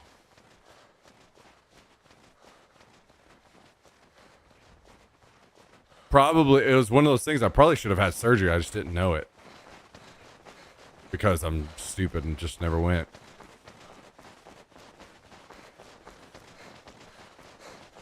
What game is this? It's called DayZ.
Well, at least I'm not going to ever have to worry about trying to find a barrel or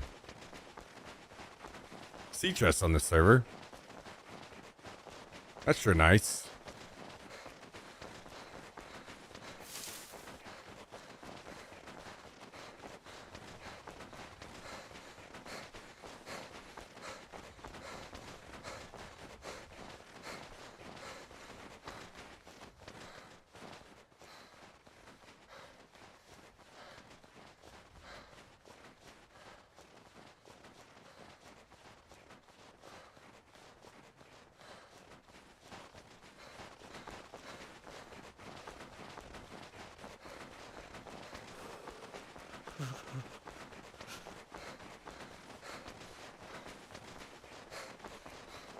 All right, let's see if we can find some kind of weapon over here in the crates. And then we're going to have to get a drink. I did grab a pipe, which I do need to put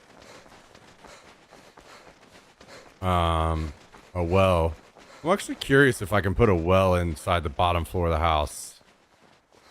I haven't been able to put it on a lot of other places, so I'm guessing not, but maybe it would work. It would be very interesting.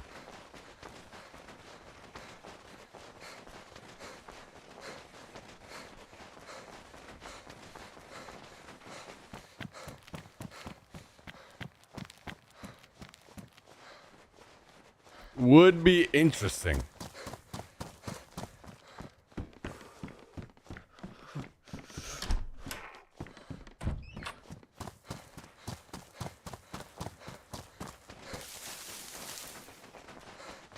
Which, it's not that big a deal because we have a well in town.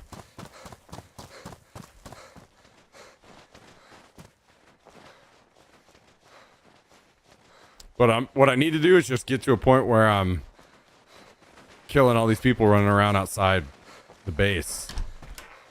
I've been, for whatever reason, dude, I just cannot find decent guns on this server. I just have very, very, very poor guns constantly.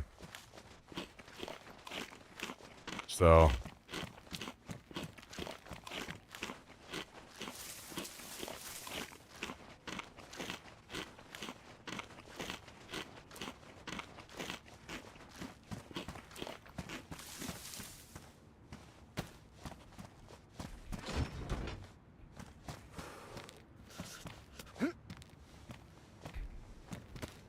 at least we're gonna be good on food.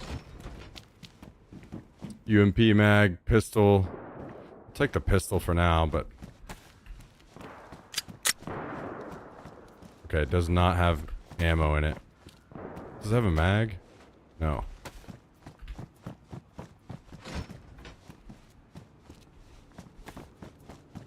What was this, 545? Yeah.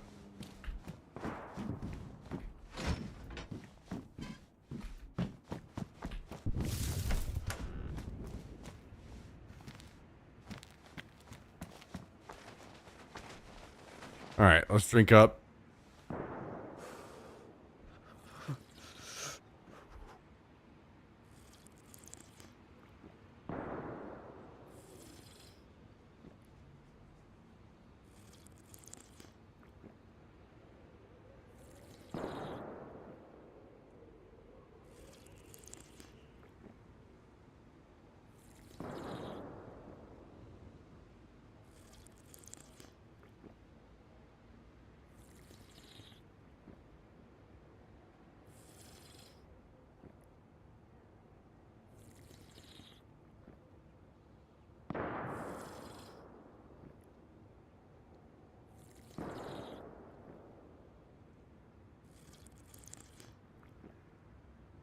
Do I take...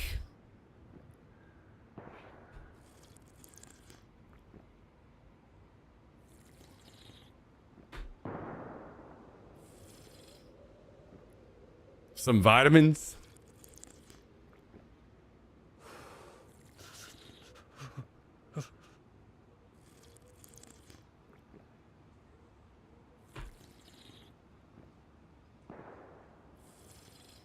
We don't really have any meds. I don't even have any extra bandages at this base.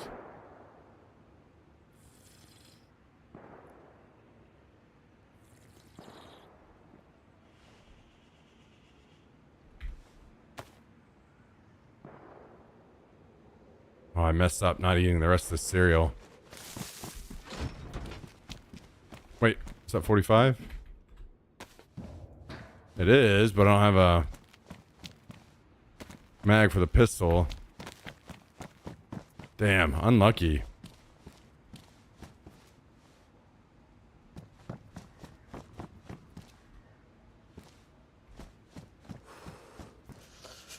Lots of 45.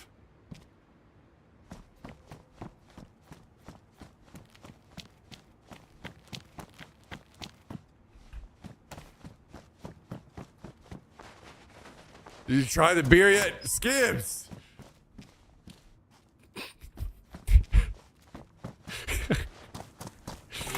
Holy shit. You're gonna give me a goddamn aneurysm.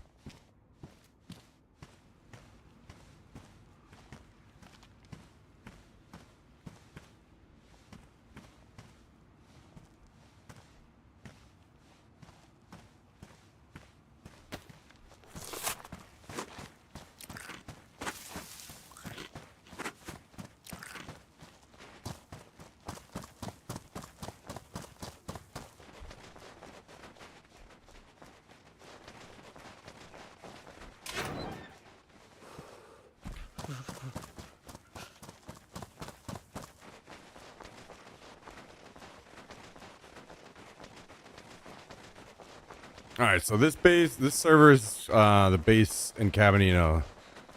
So we'll angle off that way and try to cruise into town.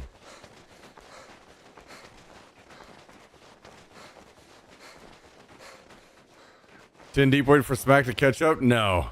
Oh. Hell yeah. One of these days, this is what I need to do. No, Skibbs is... intentionally poking the bear is what he's doing. He's fucking with me now.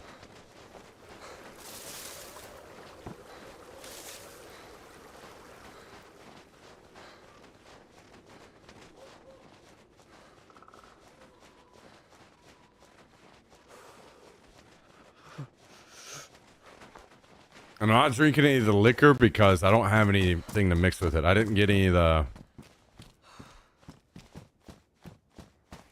soda water or anything yet.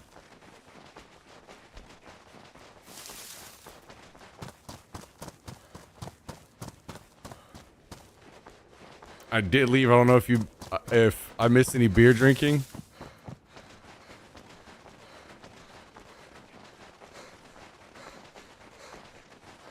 Still on that liquid water. Oh, something else I need to get. I forgot all about this, guys.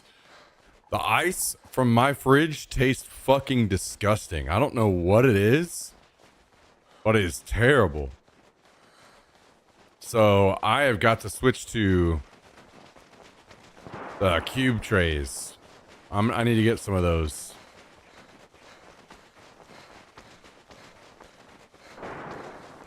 Get pellet ice maker.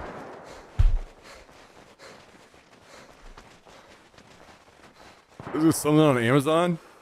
Pellet ice, is that the stuff from Sonic? Pellet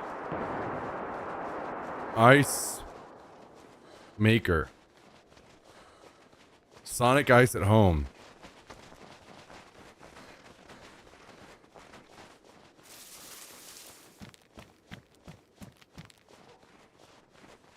Oh my god, dude, it's so expensive though. I can't afford that right now.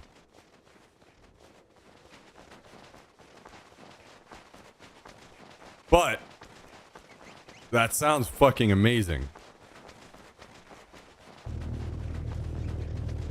Because I love Sonic Ice. Maybe I should just go back to that. I used to just go buy Sonic Ice and keep it in the freezer. Always. Maybe that's what I should do. Just do that instead of getting ice trays. Nah, I need to do ice trays.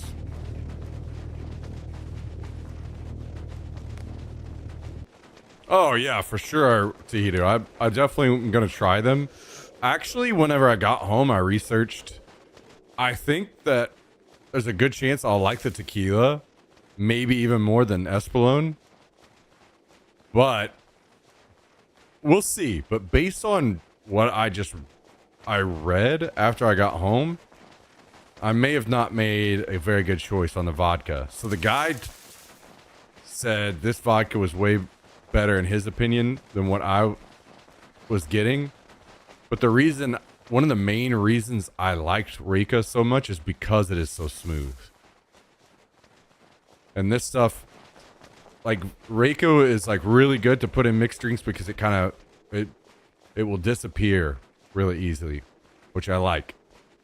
But This stuff has much more of like a grain taste, apparently.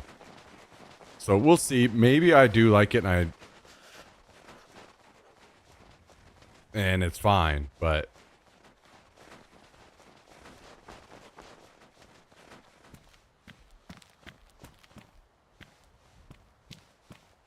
to be fair, I didn't tell this guy that, so.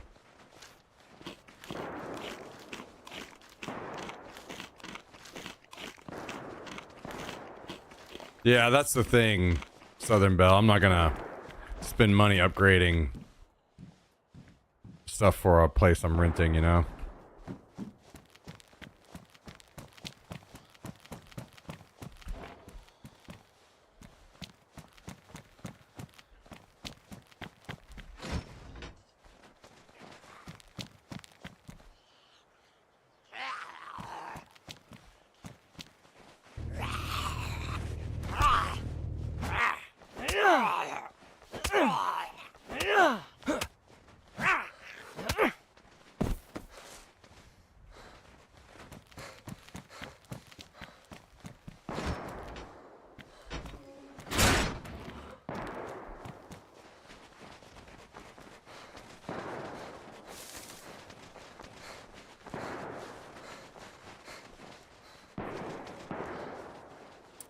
I will say, it says on the back, luxury vodka. Very cool. Guys, have I told you any time at all and any point today that this game sucks? Just curious if I've said that. Just curious.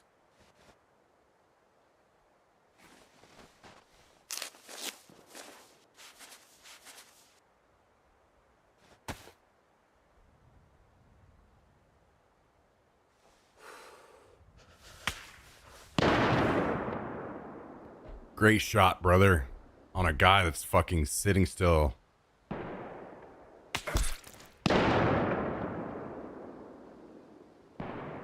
Great shooting, brother.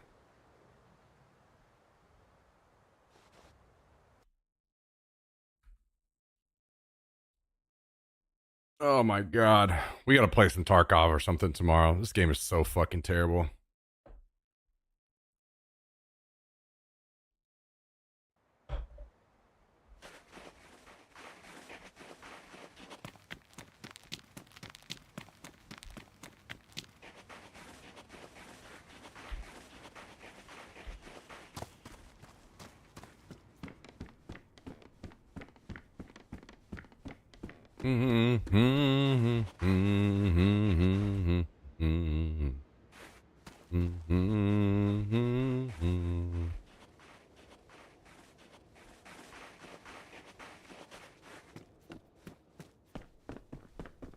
Nothing better than a game that rewards people for being a bad shot.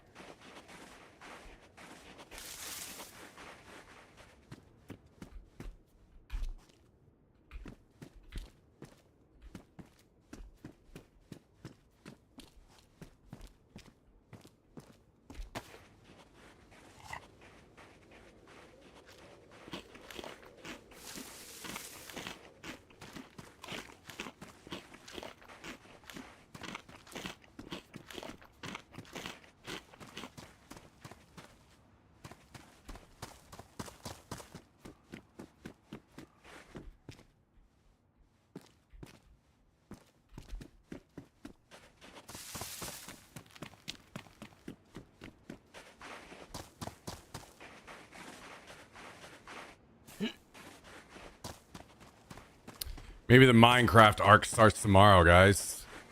And then we can play Fortnite after that. Can't be any worse than this one, right?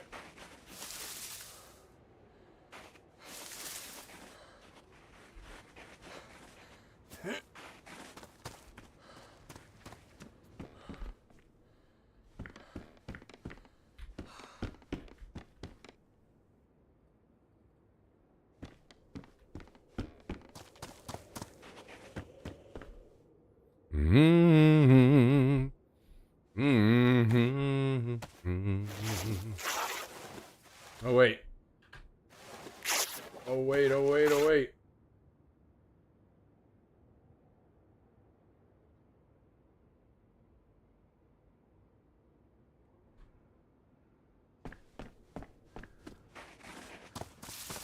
I didn't add the last one to the playlist. I had to go back and add it.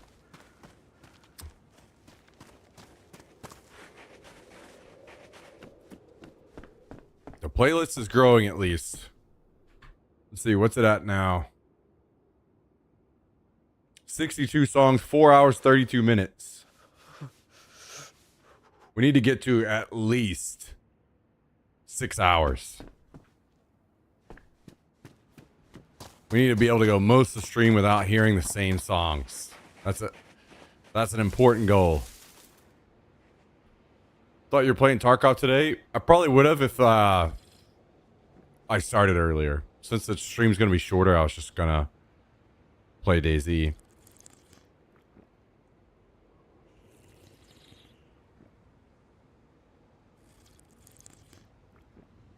But this game has a very bad thing about, like, when something really dumb happens to you, then you end up in a very bad cycle of really fucking dumbass things happen to you over and over and over.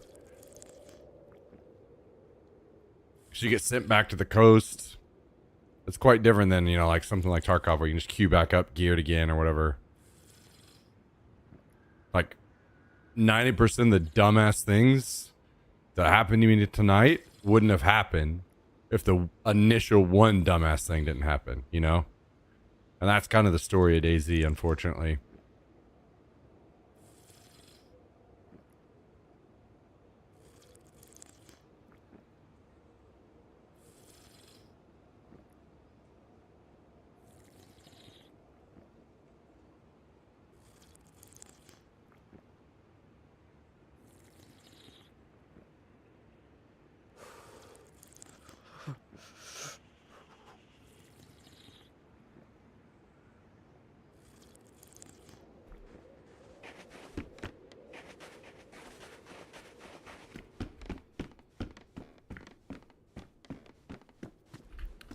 I guess I should bring this if I have room.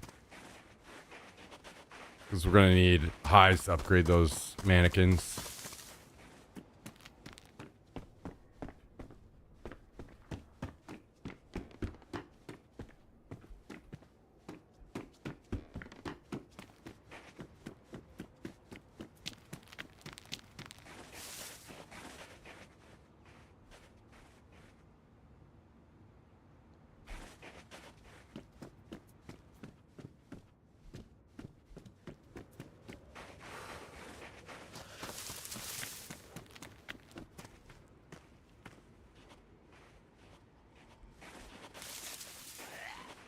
Ooh, another one. Oh, I can't remember if you need more than one. I'll bring it just to be safe.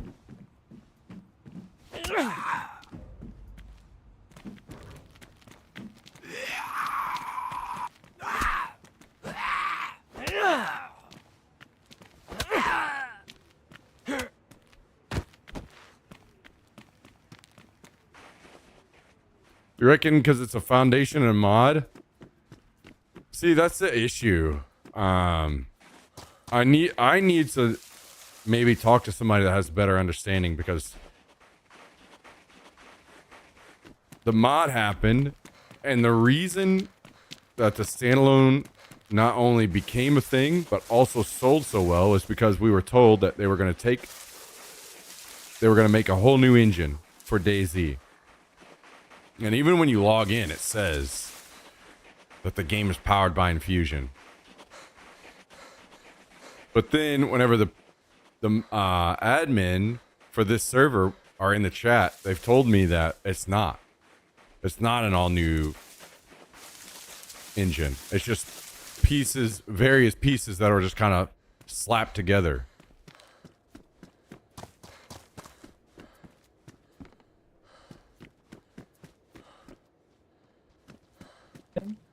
So I would want to say I'm friendly.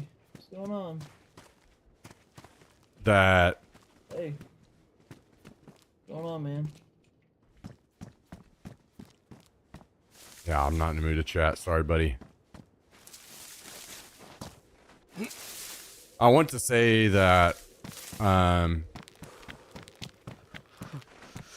it doesn't have that excuse. But I'll be honest, I don't know if maybe it actually does kind of still have that excuse because it's still using old armor parts. I don't know at this point.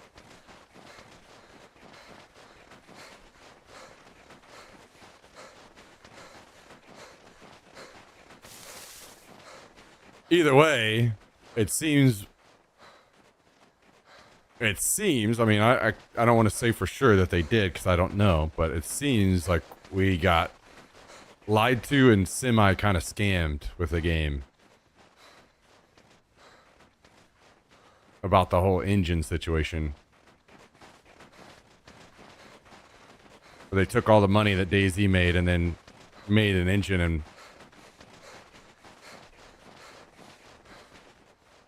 that they can use Arma 4 or use in Arma 4. Mortal Bloom raid. Oh shit.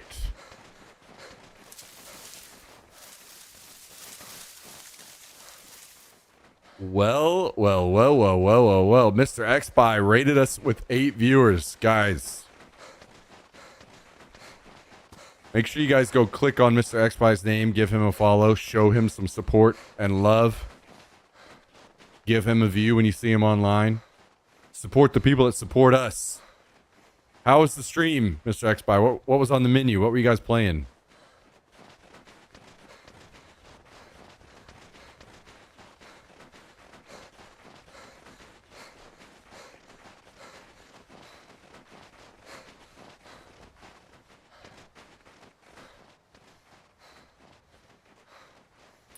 Now I can drink.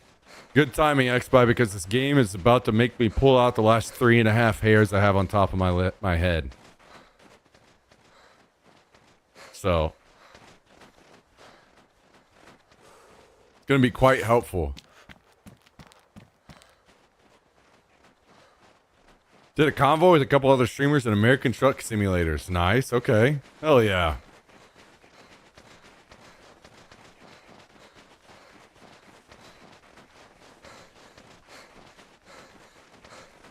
Good thing the beer will help you grow the hair on your chest. Yeah, and then I'm gonna catch a flight to Turkey. I'm gonna transplant that hair from my chest to my head.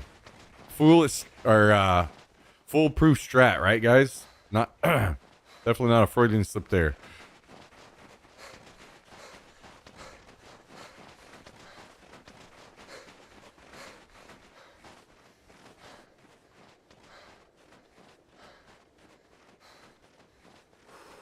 All right, let's do it, guys. Let's do it.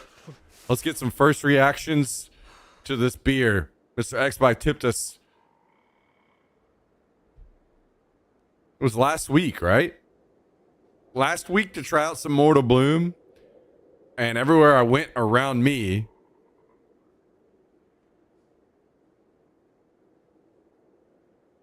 it was out of stock.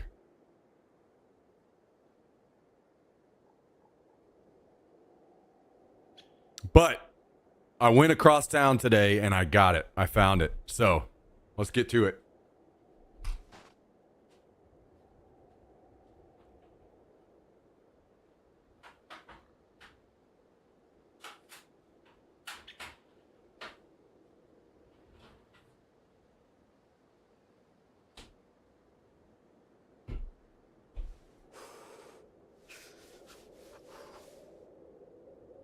What are you doing? Huh? What are you doing? I try not to, Southern Belle. I try to keep it. I try to keep it gone. All right, here we go. Founders Mortal Bloom. This is what we are instructed to get.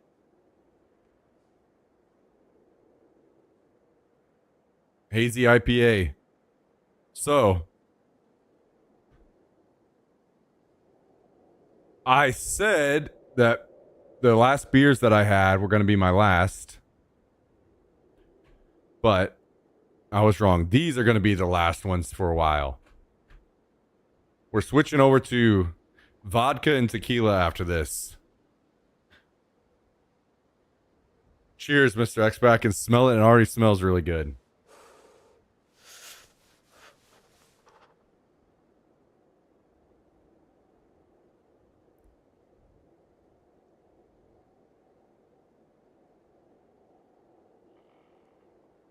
Citrusy and tropical notes. 6.2% ABV.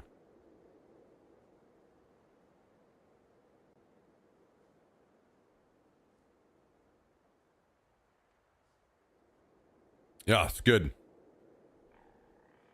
Jax wants some. You don't get any beer, little pup.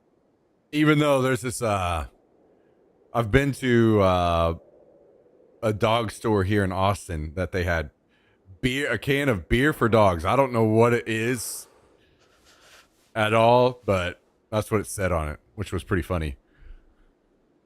What are you doing? Huh? What are you doing? You want to say hi to everybody? Hmm?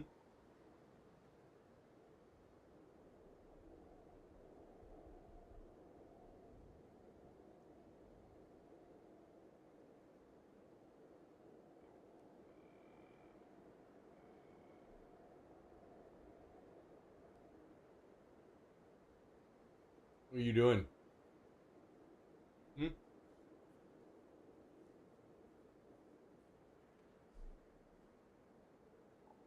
Why don't you come play DayZ for me, huh? Why don't you play the game? It's your turn.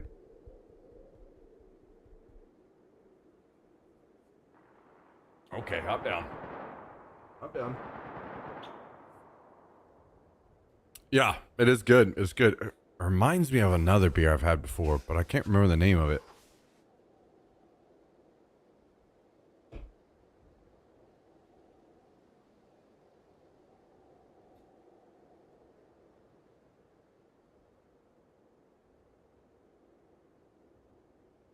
One of my favorite beers of all times. I found it because one of my friends works for Founders. Oh, really? That would be dangerous. That would be very, very dangerous, I think. Not only for the weight, for me.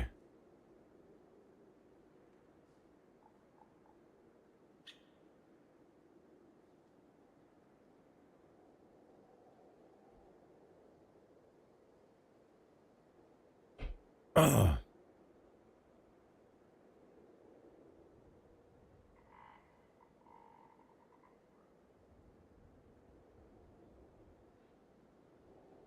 You just want more attention, huh?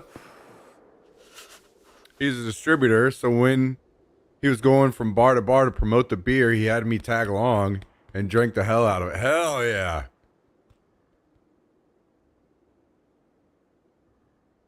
Good morning from Finland. What's up, Sammy?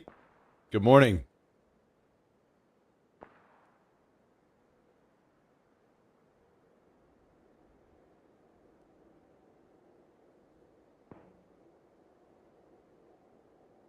What an interesting song to be on right now, talking about sober. Huh, weird.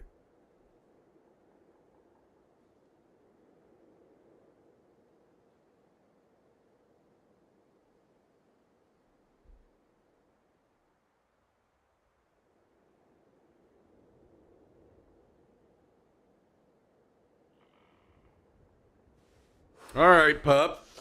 All right, pup. All right, little pup. You want a treat? Huh? You want a treat?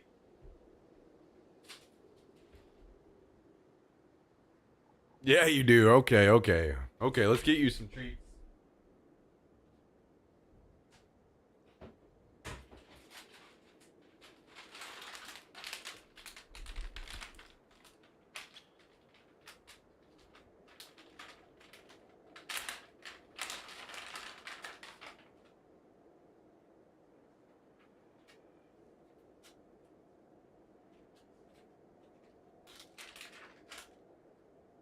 Okay, you gotta relax though. You gotta sit.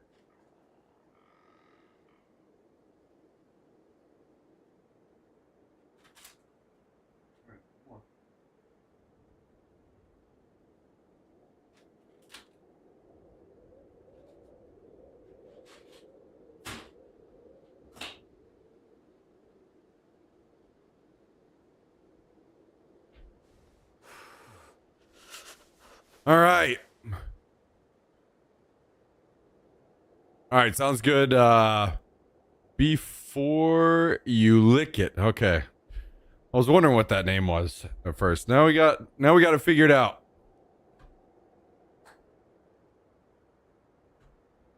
Take it easy. Have a good night.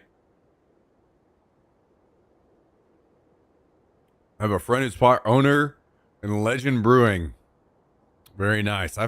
I think that would be very dangerous for me to have friends that work for breweries.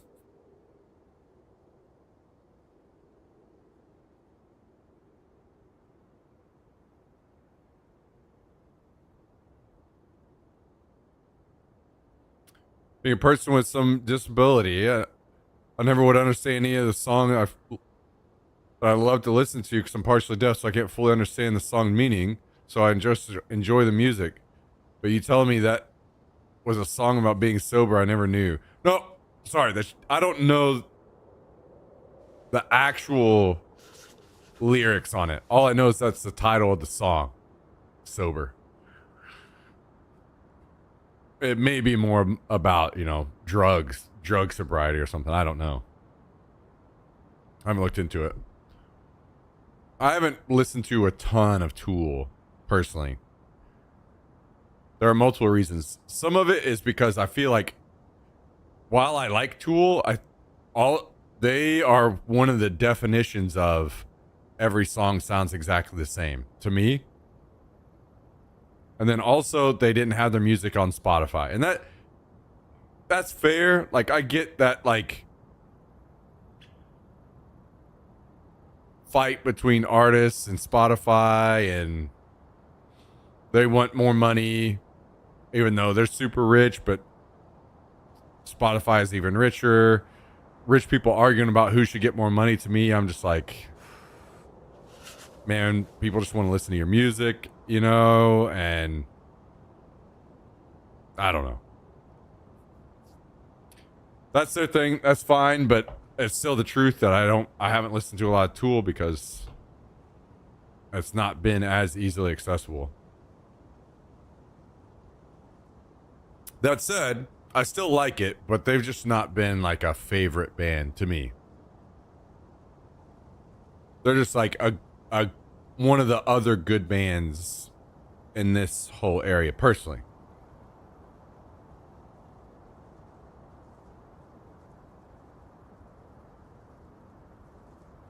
Well, the thing is, XPie, we had this discussion just recently. I'm the same way, and I can hear the lyrics just fine. I am whenever I listen to songs, I'm much more listen to the music rather than the lyrics. The lyrics will get me later after I've listened to the song several times. Or if I look them up or something. I listen to the song for the mixture of everything rather than the lyrics. And I know that everyone has a different way that they like listen to music. Some people are literally only there for the lyrics. But to me,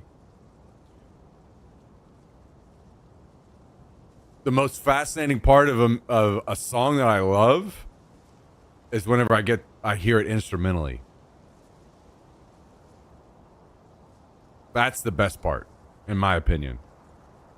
And the lyrics, they can just take a back seat. They're on Spotify now. I know. I'm listening on Spotify, Justin. That's why I said like there's something I've been listening to more of now that they're on Spotify.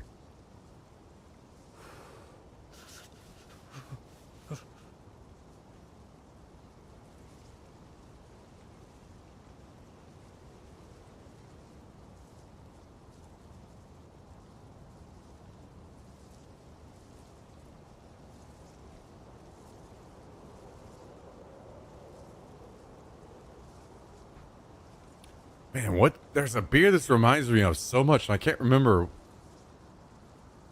Maybe it's Space Dust, but I haven't had Space Dust in so long.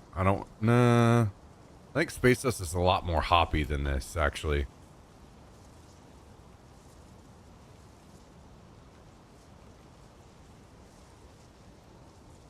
Oh, you're talking about EDM or whatever? Yeah. I don't blame you, yeah. Or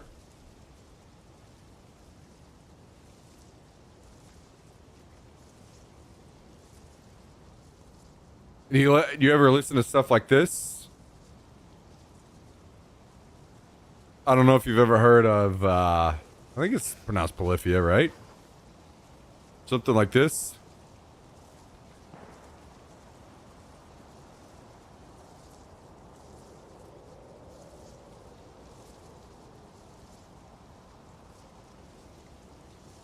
Their stuff is incredible. Just insanely talented.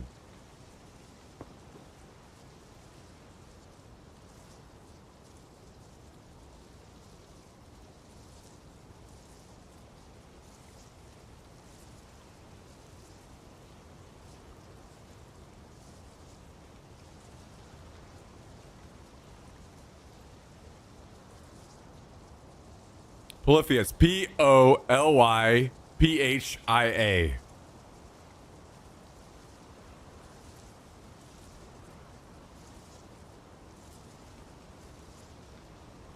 Oh, you saw him live, Skibbs? That's awesome. That would be super fun.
So that's a good one. And then also this one. A little quicker.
All right, same. I'm about to hit the fridge again.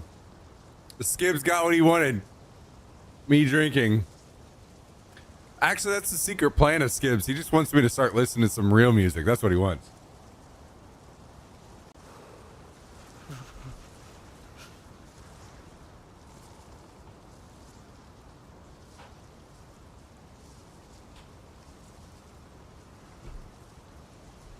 He knows that it's the moment alcohol enters my body, the music starts getting good.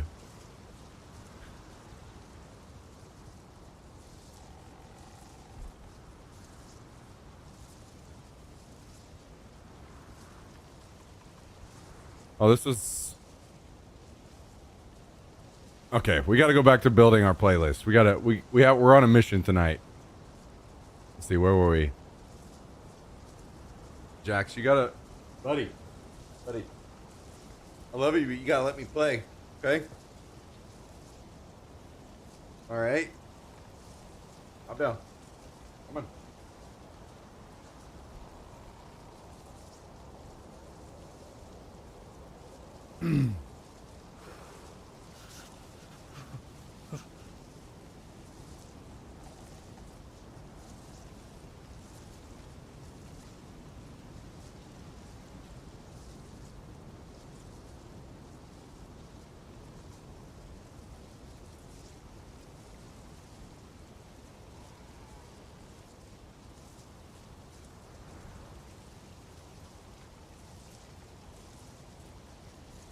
No, that's not going on there.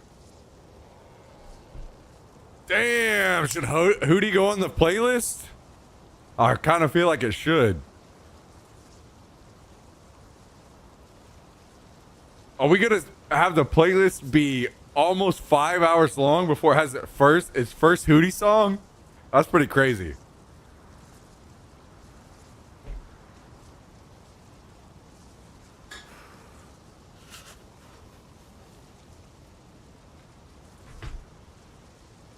Sorry, I'm building a stream playlist right now, XSpy. So if you want to go back to something else, just let me know. I've got some other recommendations for you. Maybe there's another band. Actually, you know what? I'll pause and switch back really quick. This band. I don't actually. You know what? I don't know if all of their music is this way or not, but I know this song especially is this way.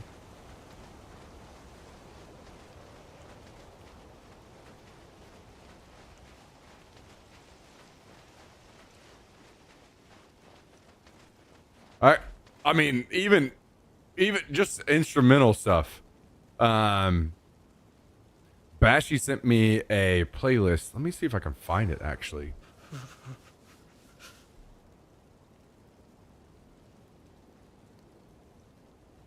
I'll tell you a very emo story here. After my last breakup, I was in the gym. I was doing lots of running and all these things, and all the music I was hearing was just it's crazy how, like, basically all music is just super tied into emotion, right? So every song was just reminding me of her, reminding me of me being a dumbass, and just I was like, I need some music without lyrics for a while. I just need to listen to some music that isn't reminding me of shit so I can exist and not think about stuff. So he sent me a playlist that he has titled as Instrumental. And it's a giant playlist of nothing but instrumental stuff.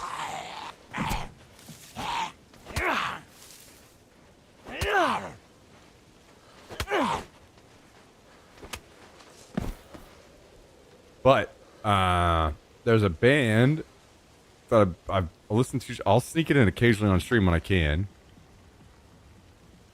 Can you share the playlist? Let me see if I can. It's on Spotify. Let me see if I can share it.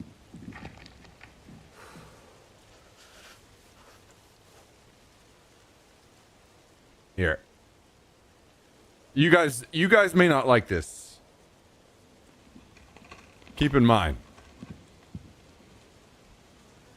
It's very big, and it's yeah. So and it is metal. It's metal. So please keep that in mind. Like it can be. It's like here's like instrumental, After the Burial, Lost in the Static kind of stuff. Right. So that's what I'm saying. Like it's very metal. So keep that in mind if you're actually going to try the playlist. But this was just pure workout music to me. No lyrics to get me choked up. Just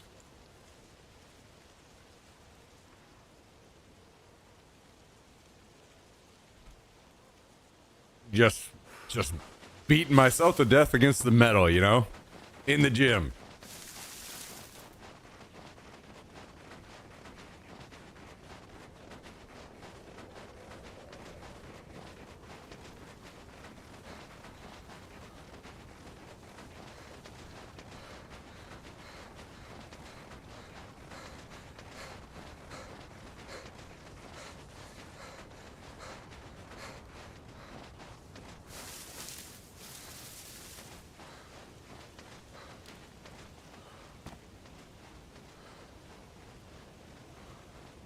The thing with Act of the Burial, though, if you love metal,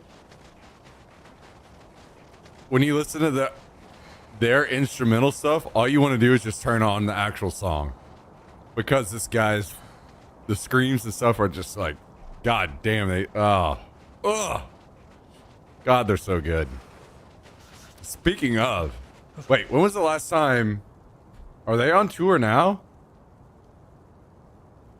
No, I just spilled beer. No, I have. Why did I place that there? I never do that. I'm spilling extremely valuable beer. Thankfully, it was only a couple drops.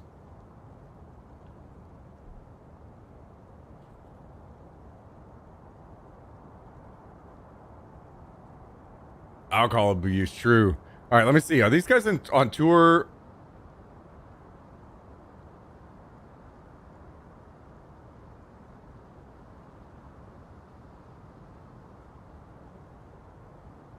Oh, lots of.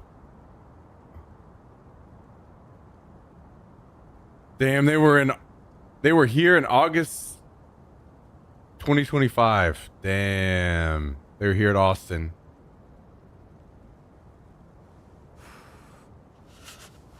That hurts. They're literally at the end of their tour right now. They've toured so much, and they're at the very end of their tour. Oh, that sucks.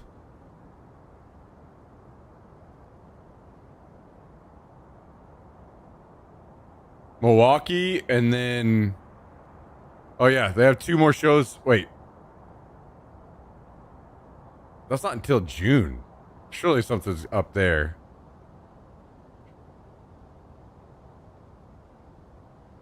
Anyway, they're probably not about to be here for.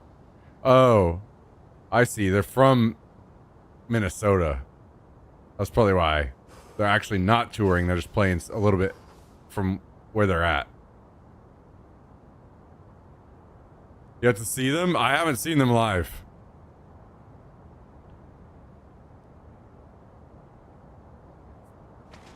I would definitely love to.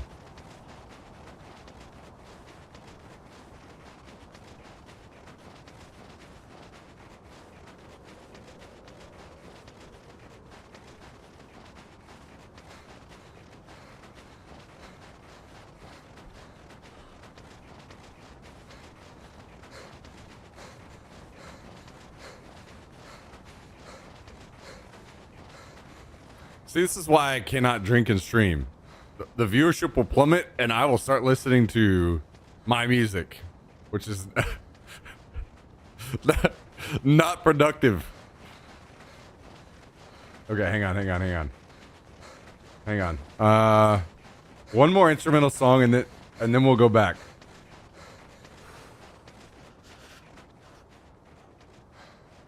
This one slightly more chill, but this was like I like this song a lot, and then I saw that they had an instrumental, and this is why I like music, not the. I do need to grab a quick towel.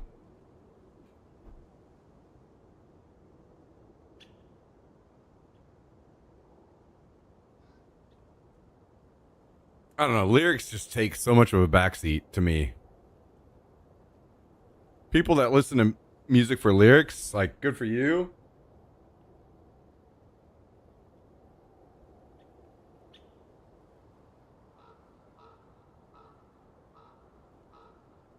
I'm glad that you enjoy it in your way, but man, as someone who was in band growing up, I appreciate music for the instruments way more. And more importantly, the music, like how the instruments come together. Because you play it on your own, it's like,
are we working again? I need to fix this. This new audio setup that I have, like if I just touch the wire, everything crashes. It crashes the game, it crashes all the sound, it crashes everything. I gotta figure that out. Anyway.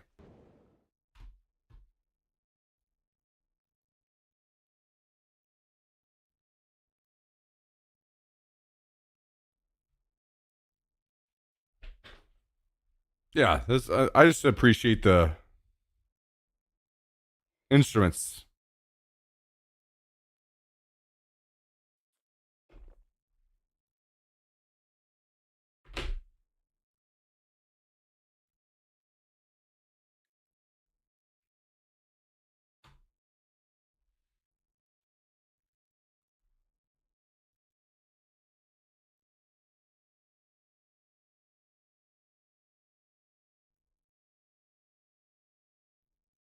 And the way good songs build, they establish something and then they do something to take that and then I amp it up a little bit slowly.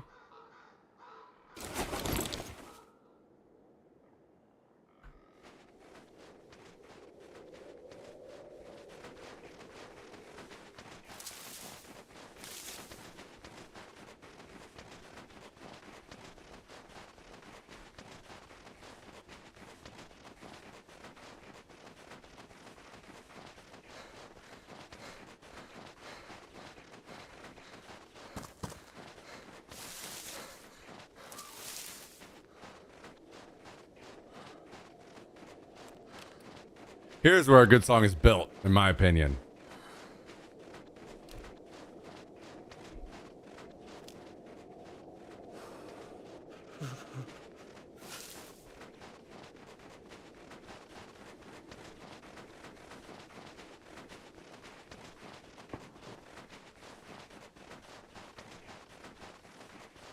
The Contortionist.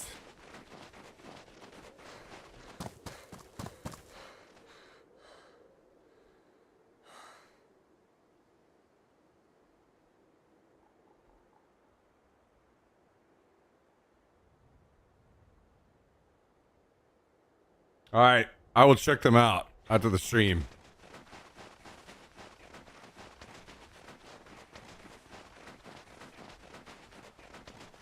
Yo, Skibbs, we gotta go to a show sometime or something.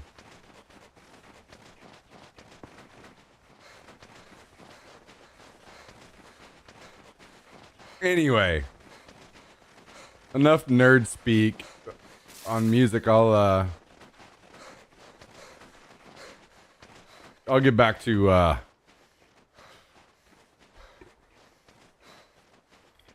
normal music for everyone.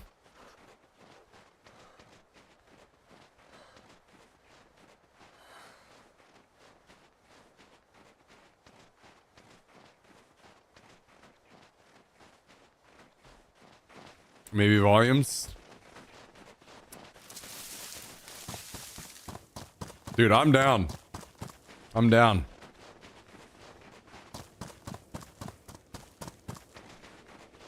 I could meet you there. Wait, when is it again?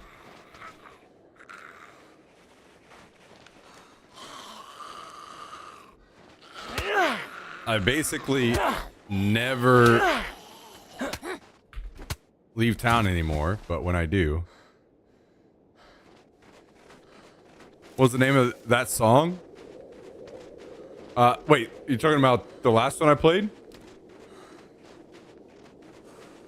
Do you want the instrumental version or the actual full version? Well, either way, it's that song was called Memory Fiction. Memory Fiction by Era.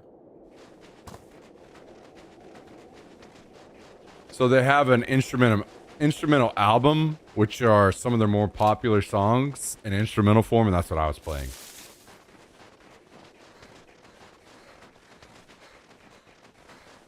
Yeah.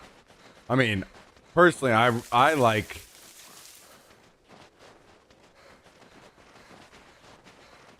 here's just the regular normal version of it with lyrics.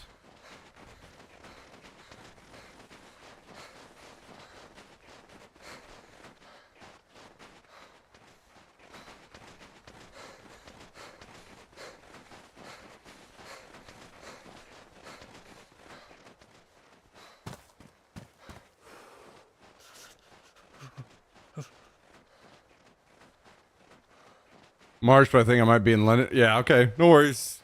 I mean, if nothing else, we can just meet up for a drink one day when it's convenient or something.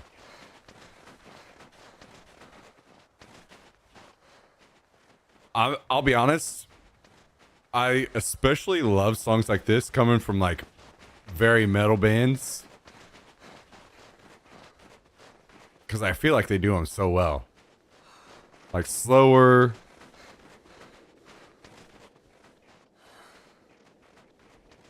I don't know. But they end up being some of my favorite songs from metal bands. Pixie Phantom, thank you for the raid. Appreciate that. I hope you all had a great stream tonight. Thanks for joining, everyone.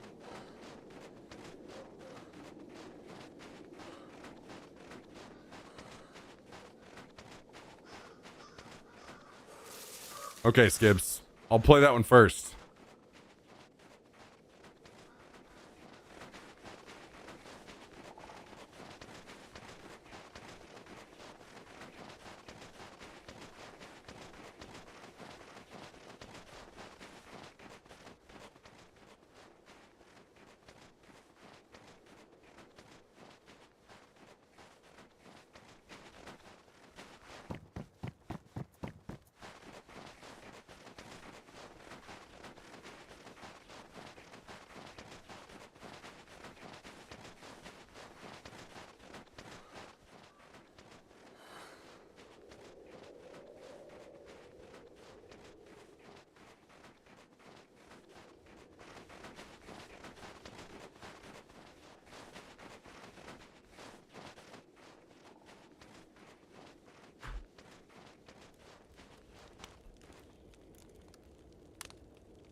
So there's what it sounds like.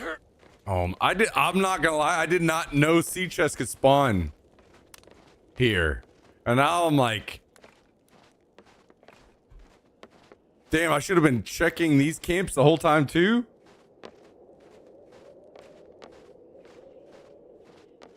I'm annoyed. First of all, second of all, I didn't want to carry something like this again, considering we got to carry it a long way. But maybe it's better that I'm doing this than anything else anyway. We'll see how far we can carry this chest. If we can get it back to the other base. Anyway, so most of you probably don't remember, but whenever the stream was doing a lot better back in the day, I was doing a little bit of merch, but the way that we ran that was I had a friend that was working in merch. He was doing that as like a job. He started his own line, and he was trying to run like a couple other like lines from other people. And he goes by Trevi in the chat. And we did our merch, and I let him run the merch and take all the money. Because to me, I didn't care. I didn't care about like the money from any of that. For me, it was more exciting to use what I was doing that was already successful to hopefully make something else for a friend. You know what I mean? Like if I can use something I'm doing that's successful to make people that are important in my life that I know are good people also successful, well, there's nothing more satisfying than that to me. So anyway, try to tie that in. He actually toured with a lot of different bands and ran their merch for a while, and most recently he toured for a while with Era and ran all their merch.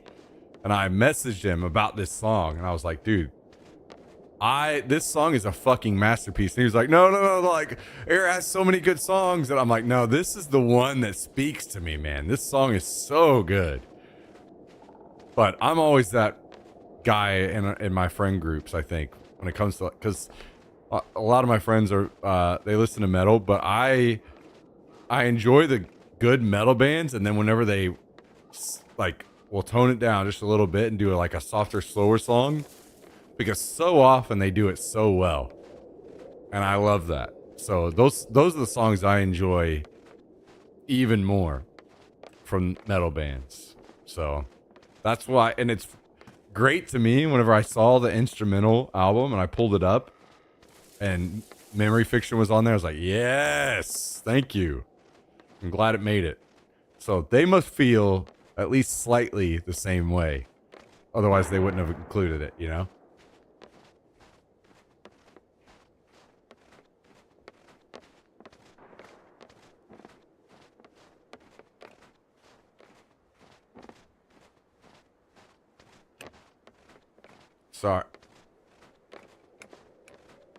Sorry. The way that I'm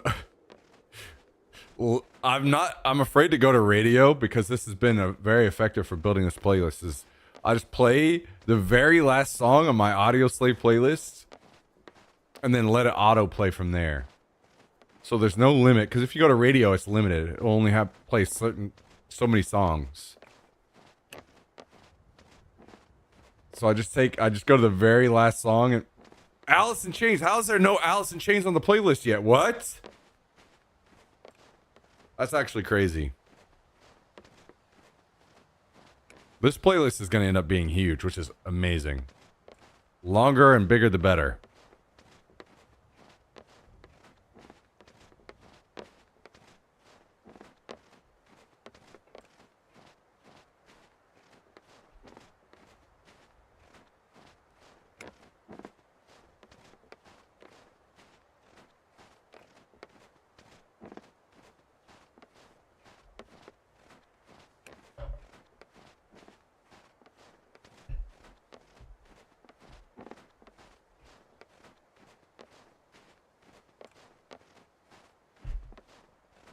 Well, I've been to a female rock band just because it sounds good to me. One of the group is called Half-Lives.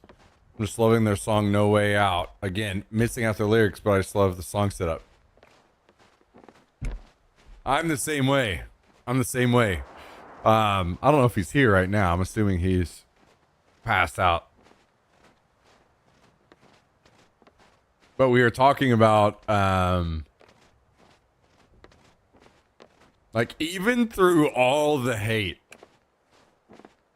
that while everyone's hating on Nickelback and Creed the entire time, I wasn't like posting on socials. I'm not going to bat for these guys on that level, but anybody that knew me knew that like I still like Nickelback and Creed the whole time because I don't know, I like the music. I don't.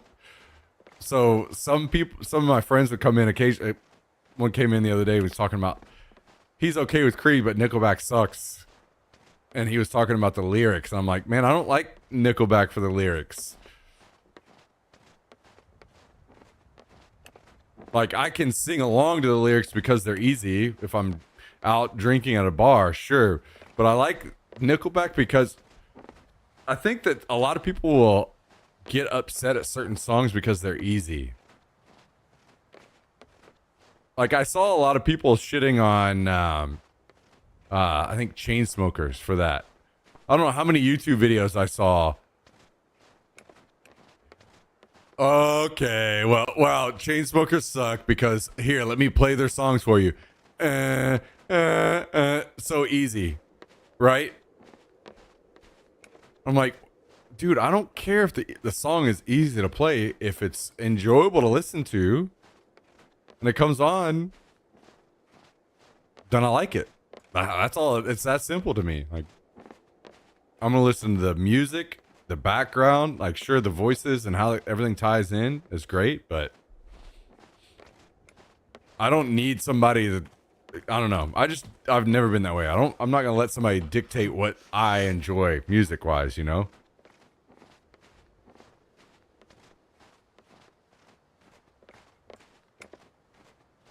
So I'll always have certain songs that I'm listening to the instruments mostly.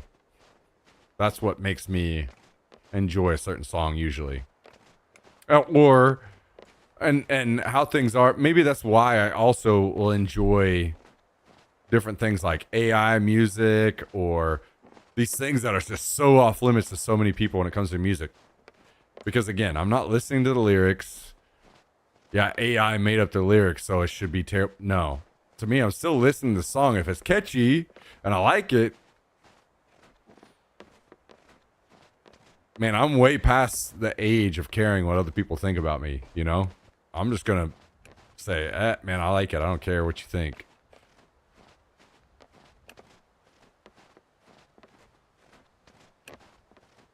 Okay. I'll check that out. X-Spy.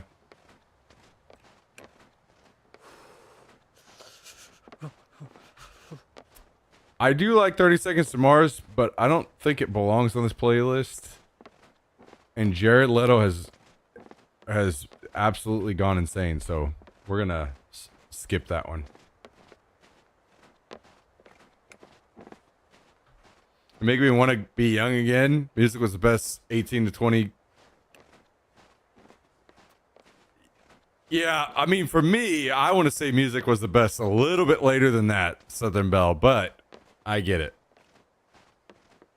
Like, for me, I see so many people, like, even Chevelle. That's playing right now. So many people shit on Chevelle because it kind of goes back to that whole, because it's easy. It's only 3 guys. But that's also part of why I like it.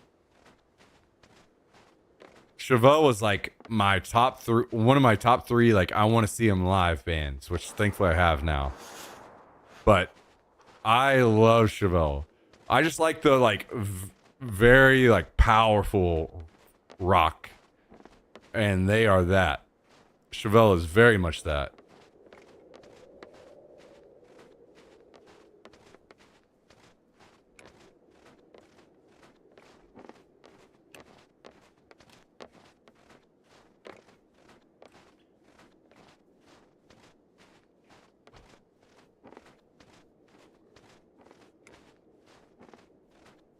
Hell yeah, X-Spy. That's the beauty of music. That shit will get you through the workday sometimes.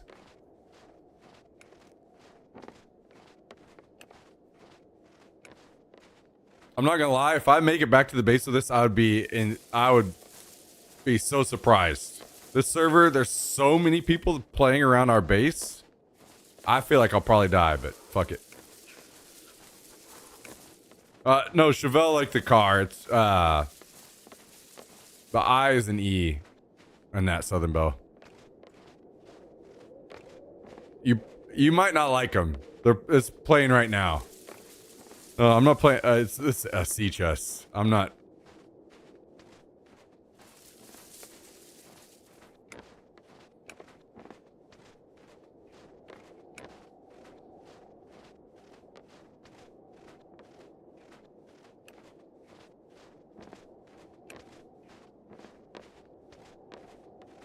Venus Sarah will always be one of my favorite albums. That album was just insanely good. And I will tie that to like a lot of my after high school memories.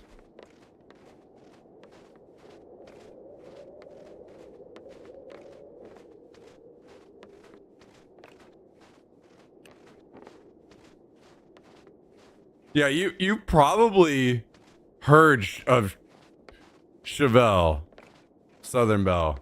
They've been around a while. So if you've listened to any kind of radio anytime in the past, you've probably heard their music. You probably just don't know it.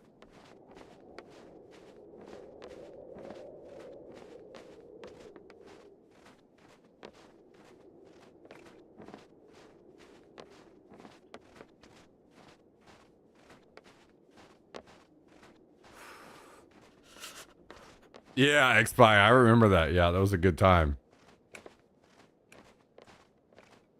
Also, Incubus. Crazy that they're playing back to back. Incubus. It was Incubus, Chevelle, and Foo Fighters. Those are the three were out that I. Even though I listen to a ton of metal, those are the three to me that I'm like if I had to listen to one band, if I got stuffed in a room until I died, then I had to listen to one band, it's Foo Fighters for sure.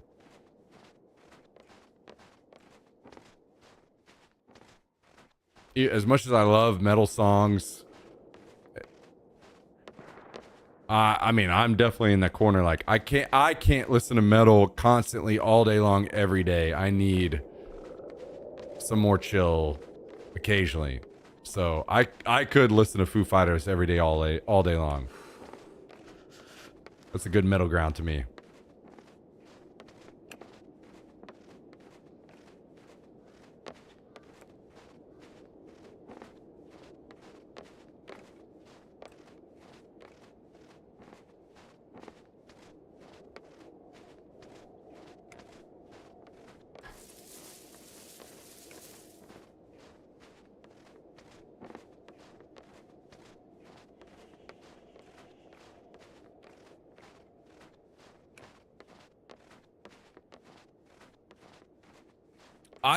I'll be honest. I think my biggest thing is it sucks that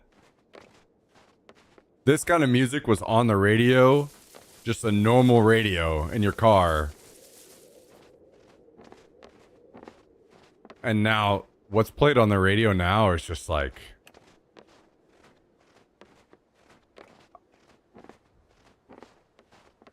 basically for us that are a little older, all the music we used to enjoy was played on the radio at the time, right? And now, like a lot of the music I enjoy is just not played on the radio. I can maybe find a station here and there, but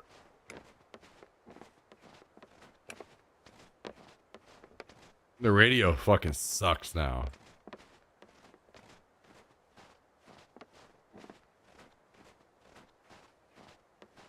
Incubus is goated. I 100% agree with that.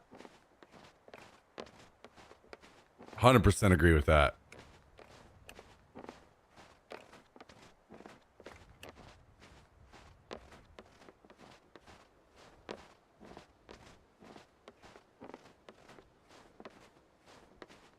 I just listen to news and sports primarily on my way to work. Radio music sucks. Totally agree. It's funny because usually whenever I'm in a relationship, I've consistently done that. That's the ground I'll always seed because I'm like, I understand they're not going to listen, or they don't even want to, like, they're not going to enjoy it. They don't even want to be, they're not going to even be okay with it on listening to it as background music while we're driving around. But I can put up with the radio because most of the songs that I'm listening to, you know, if I'm in a relationship, a woman's going to be like, oh, I want to, you know. But there are occasional songs where I'm like, you got to change the station. This song is so bad. There's only been like 2 songs recently that I was just like, we got to, no, this song is, it drives me insane. Like, we got to switch this shit. But usually, it's so much easier for me to just let them enjoy their music in the car. And I can tune it out.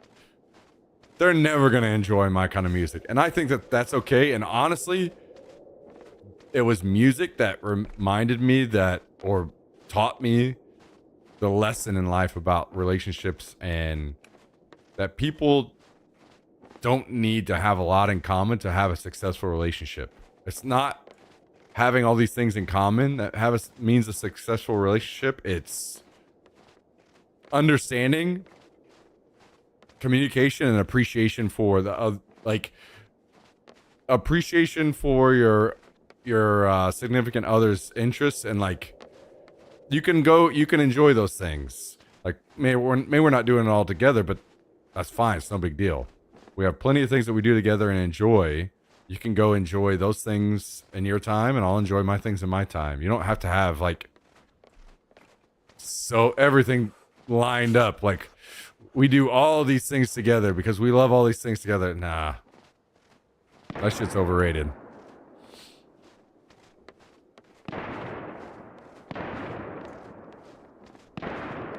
Absolutely, X-Spy. I get it, man. I get it. It's nice to have some people in your corner while shit like that is going on, you know?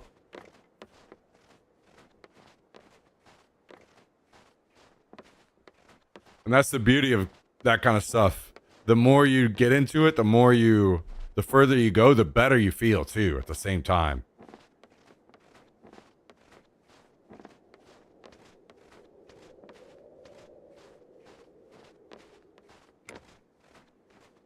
I mean, but I'm also different when it comes to like fitness and all this. This is why maybe I have some opinions that are different from the norm, I think, on this kind of stuff. I think fitness instructors or like personal trainers, I think that's a bad idea. Like you're literally paying these people.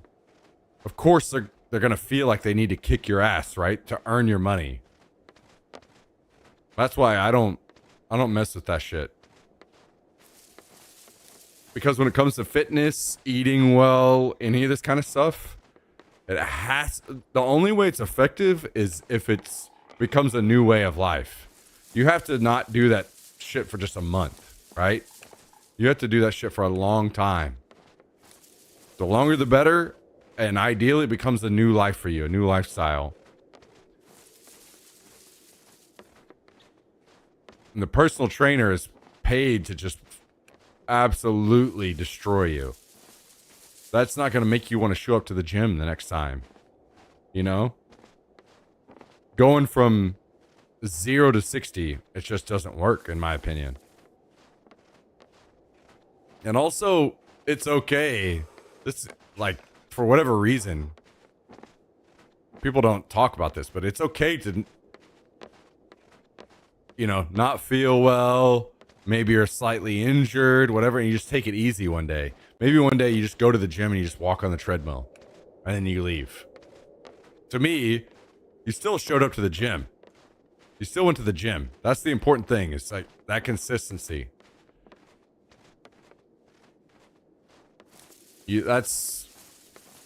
So these people, that the whole inspirational shit on YouTube and TikTok and Instagram, I don't know. That's all just fucking garbage to me. I hate when people like me, I'm just going to start posting all kinds of inspirational stuff.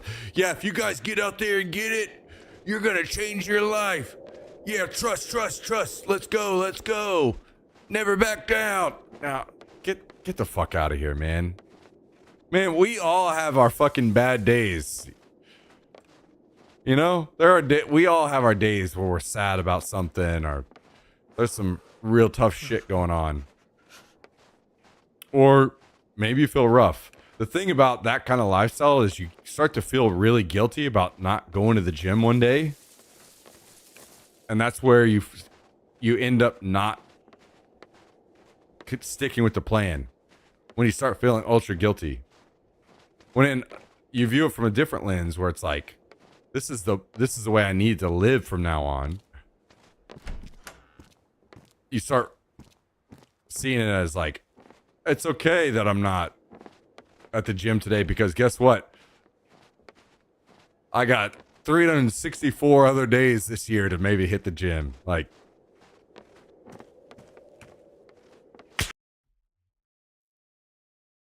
cool.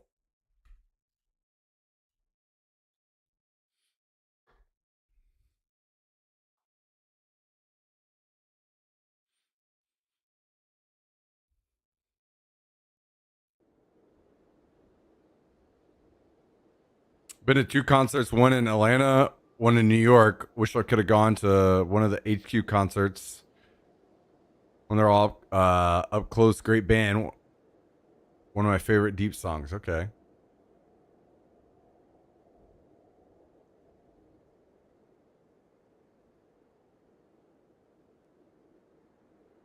They always say the hardest part is showing up. Exactly. And that's why I keep saying this, because to me, I'm nobody anybody should talk to about the gym or fitness or anything, because I'm not a personal trainer. I don't know shit. But I did go 1 full year straight going to the gym every single day. But that was because for me, if I go to the gym and I walk on the treadmill for 30 minutes, I went to the fucking gym. You know? So I think that you gotta do your best to throw the guilt out the window of not going to the gym, because that's what you get whenever you have a personal trainer or you're listening to all this mumbo jumbo of people, these motivational quotes or whatever on Instagram. That shit's just garbage, man.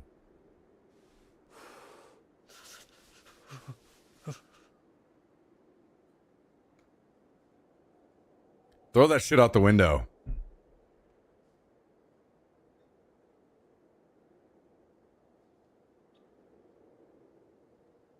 Most people don't realize they can do a lot of shit at home.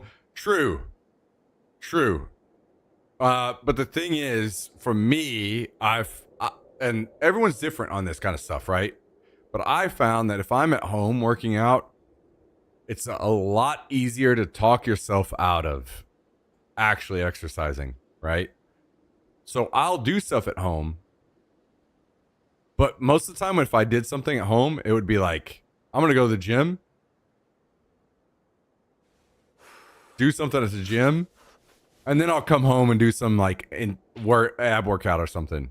But I'm going to hit the gym because I'm like, for me, that's the consistency. I just going there and hitting the treadmill. That means I went, right?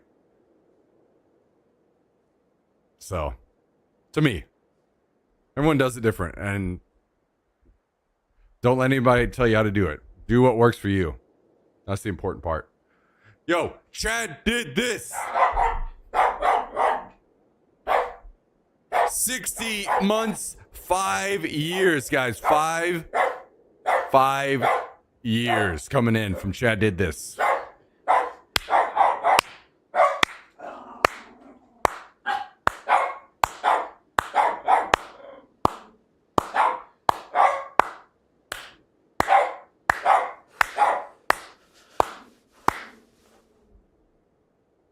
Yo, Chad, absolute fucking legend. Thank you so much for the 5 years, 60 months. Dropping a little Prime action on us tonight. 60-ish of the best. Thank you, Chad. Much appreciated. Hope you're doing great. Hope life is good. Thanks for joining us tonight.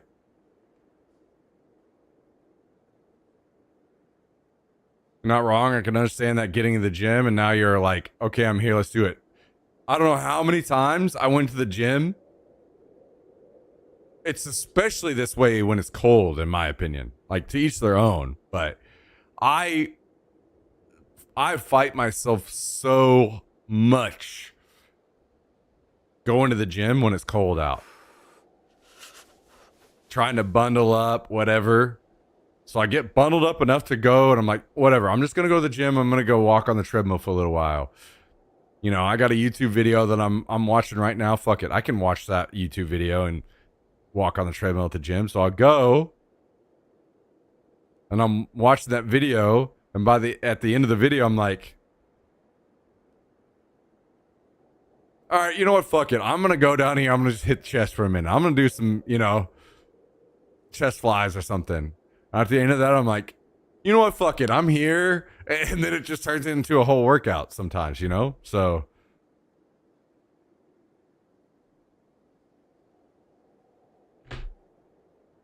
what's cold to you? Guys, let's not talk about that right now, all right?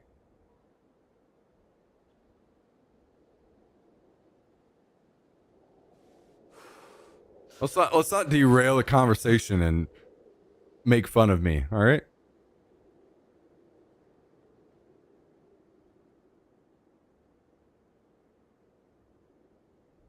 Guys, what's cold to me is 50 degrees, okay? 50 degrees, that's cold.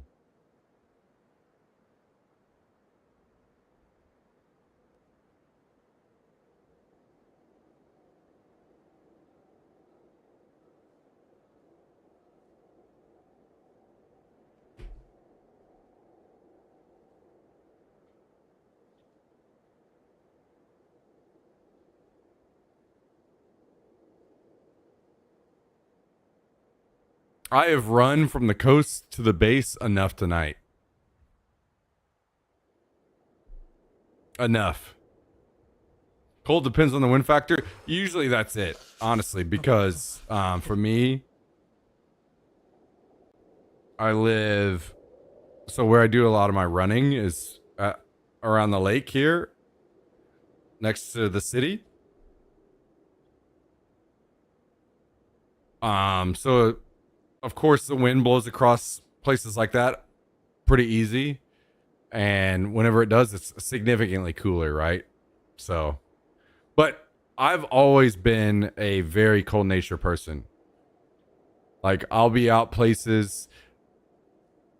I'm about to drop some feminine energy on you guys. So, plug your ears, turn away. I am definitely the kind of person where I've gone out with my friends and I'm the only one bringing a jacket because I'm cold.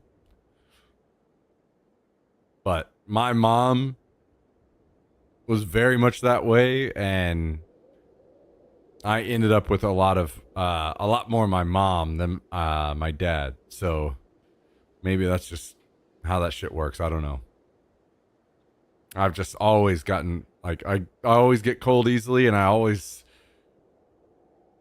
if I suspect that might be a thing, I'm bringing a jacket always.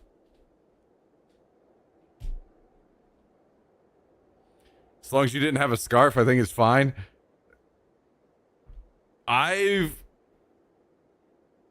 never owned a scarf my entire life. My last girlfriend bought me a scarf.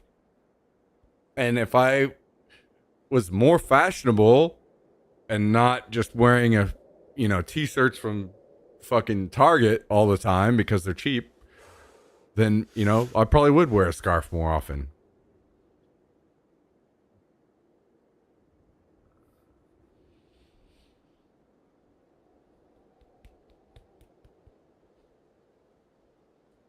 What are you doing? What are you doing? What are you licking on? Huh?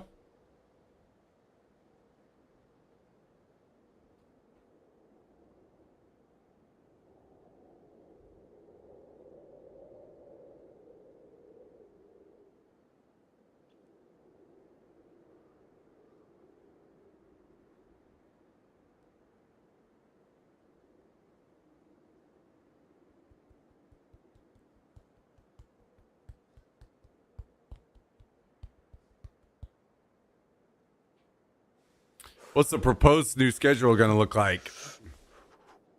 Well, ideally, it would be something like I get up around 8 a.m. I go for my run.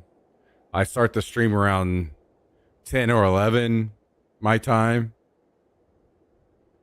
I stream for 8-ish hours. Go to the gym. That would be kind of ideal situation. I'm a gym at night guy, personally, so.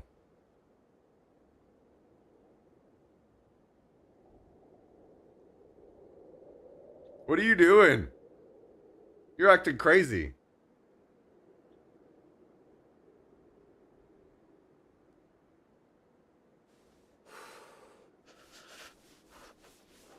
What are you doing? Huh? What are you doing? He's probably getting used to going out for a run. Right about, yeah, those ears perked up. I've been running him at night. So now he's probably thinking, we're about to go.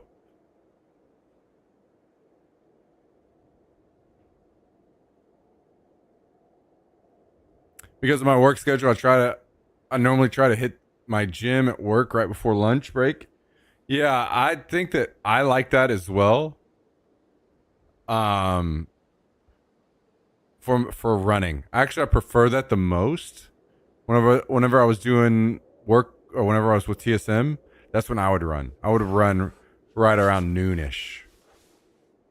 It was the hottest part of the day, which would suck sometimes. It's like 115 degrees outside.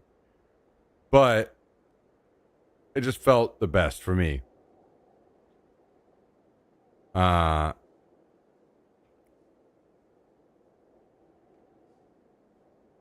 Basically, it's easier to not talk myself out of a run. If I have to get up and then go running, it's so much easier to talk myself out of it compared to I'm already awake. It's noon. Like, just put your shoes on and go, you know? So that's what I prefer, but I just can't do that while streaming. I can't pause the stream and go for a run, you know?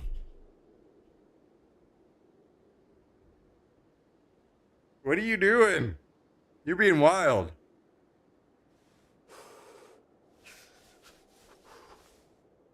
I'm down. I'd run tomorrow morning, but we got forecasted 10 inches of snow overnight. Yeah, I think that running in snow, ice, any of that, I think that shit is dangerous. And I'd be on the gym and the treadmill. I get it. I don't like it as much either, but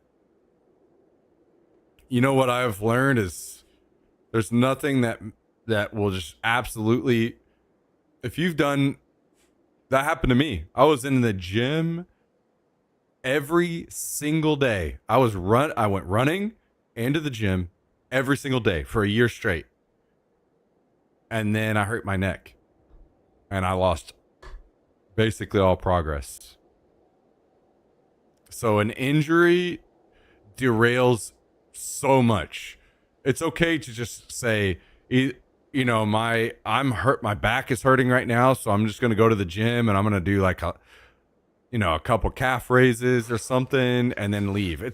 You don't need to I need to go to the gym and kill myself every time I go in there. No, that's just stupid. It's stupid.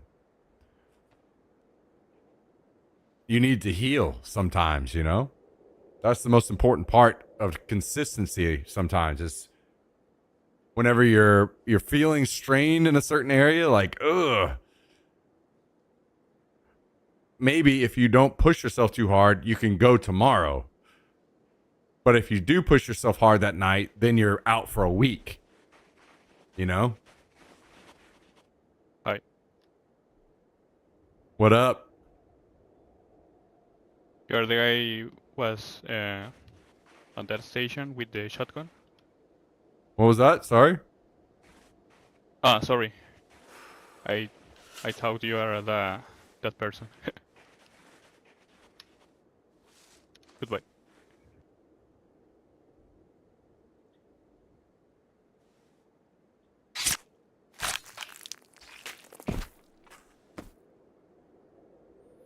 I need another beer.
I fell last year and broke my neck.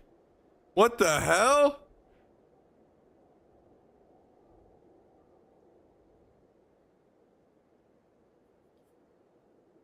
Broke your neck? That's crazy.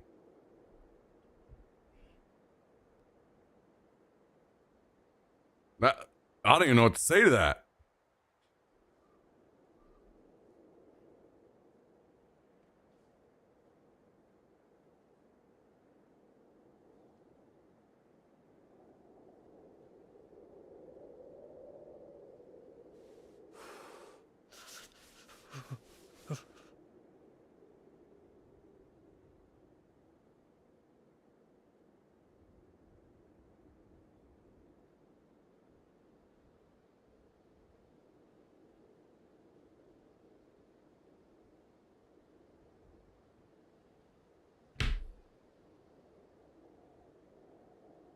Yeah, that's crazy.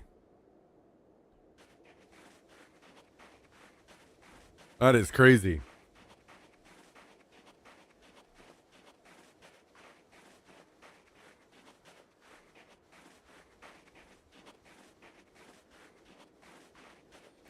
Oh, you know what we need to do? Let's go to the top of that tower over there.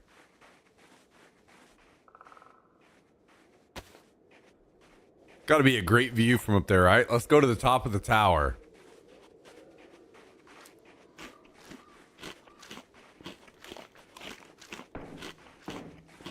Had to go to the hospital and then neurologist, but all good now. Damn. Yeah, that's crazy.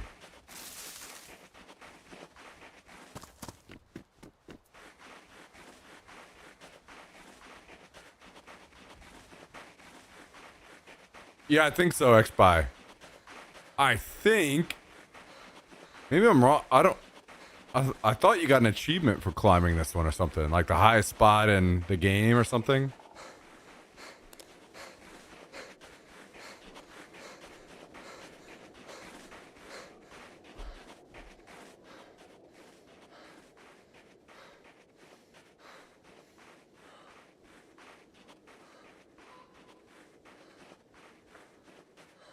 Yo, by the way, XBuy, I don't know if you were here for that, but I think it was Newscutter who was saying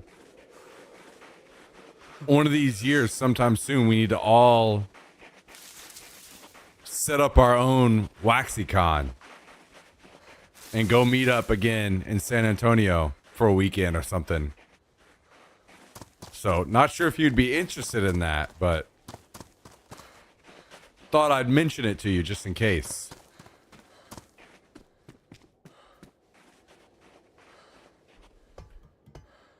Say when I'm there. Hell yeah. I don't know yet. Maybe that's something that'll be more stable and able to do later this year. I'll order my fucking plane ticket right now. Oh shit. Love that. I thought you might be interested in that one.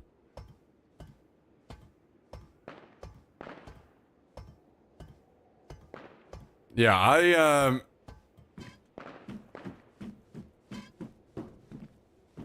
want to do it. Maybe some point later this year, like around fall or something.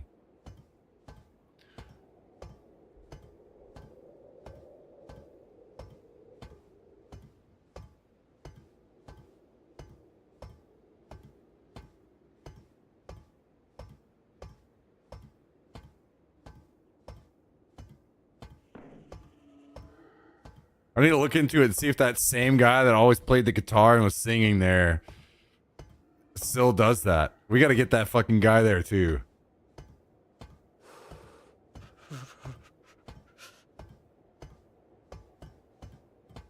This is a pretty good view from up here.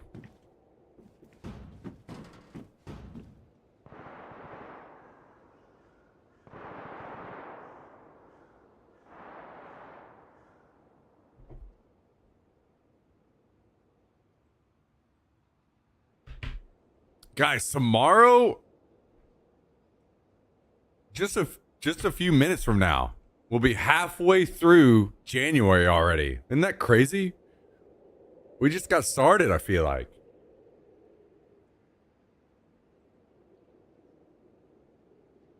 We just got started in January. We're almost halfway through already.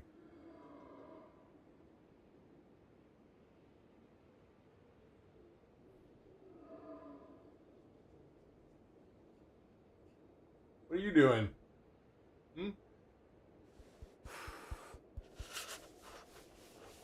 What are you doing?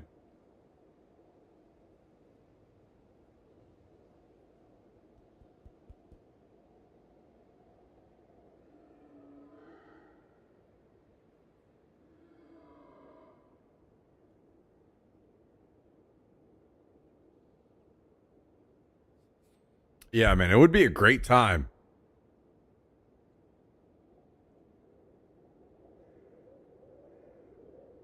Man, am I wrong? I thought Seether was a little later than most of this other music.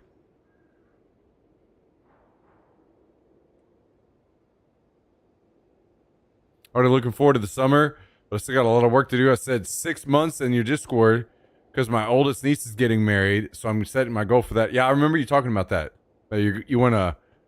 You're trying to trim up for the wedding.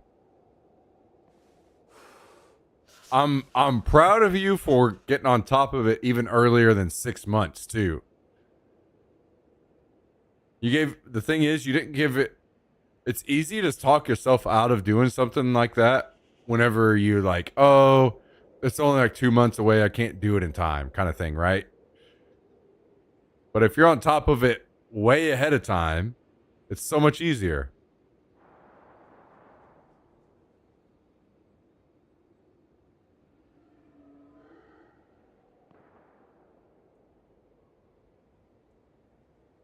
Look at this guy.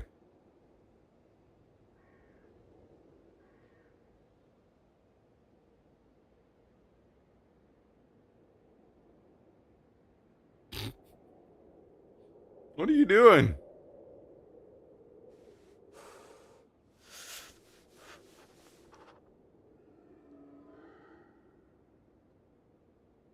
So I think once the Super Bowl is over with, I can finally cut back on alcohol because football is my shit. Oh, yeah. Not only that, but also when you're watching football, you tend to eat like shit too, right? Which is fair because it's kind of a social thing, right? It's fun to meet up with the friends and have drinks and eat like shit. It's enjoyable. And that's the worst part about the way that most people approach fitness and health, in my opinion. You should and need to be able to do those things. You don't want to go to the Super Bowl party and have fucking cauliflower wings. You know what I mean? Like, we don't need to be doing that. Like, to be fair, I've had cauliflower pizza, and it was great. I love all those things. I'm happy they exist. But man, some of the best parts of life are enjoying good food. If you're feeling guilty for eating good food, then you're missing out on a ton of enjoyment in life, in my opinion. So again, it's all about consistency over the long term, new lifestyle, right? I've told you guys that, like, I haven't had ice cream in like 3 years or 4 years. I haven't had pizza. I've had pizza one time in like 2 years, something like that. Not because I don't like them. Trust me, I want to eat them every day. But those were the easier ones for me to cut out. I think everyone has their like for me, I love ice cream, but I don't love it where I eat it all the time, right? And if it was an easy one to cut out so that I could and go out and have that burger occasionally or whatever and not feel guilty about it, right? So it's a journey. And maybe you guys are like, no, I love ice cream. I would never do that. Well, then maybe there's something else that you would pick, that a lot of people eat.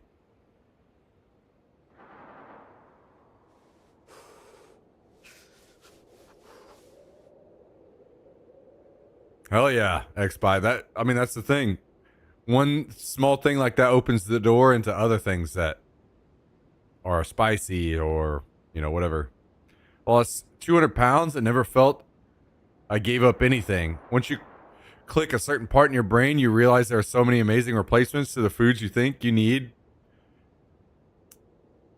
You're totally right, Justin, but so many people don't want to hear that or don't know that or don't. Like, whenever I'm sitting here talking on stream all the fucking time about the zero sugar drinks now, and that shit is a game changer. People don't want to hear that because people associate the zero sugar drinks with diet sodas, and it's not that. Diet sodas are disgusting. They really are. I was against diet sodas for the longest time, so I didn't even try zero sugar drinks for so long. And then when I finally did, I'm like, what the hell? These are still good. Like, not quite as good as the old ones, but 200 calories for a soda or zero. I'll dial back on the enjoyment just a hair and have literally zero calories. I can drink a whole fucking 12-pack and gain a zero weight off of it. That's insane to think and say out loud, right? Once you start thinking of your life in that way, that shit just unlocks. And I've mentioned this several times on stream. Greek yogurt.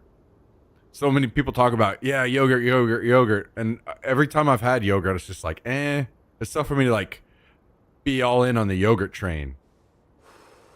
Because it's like never been anything insane to me. And so until I started trying different things. Like, how many of you have ever had like ranch dip with anything? Like broccoli or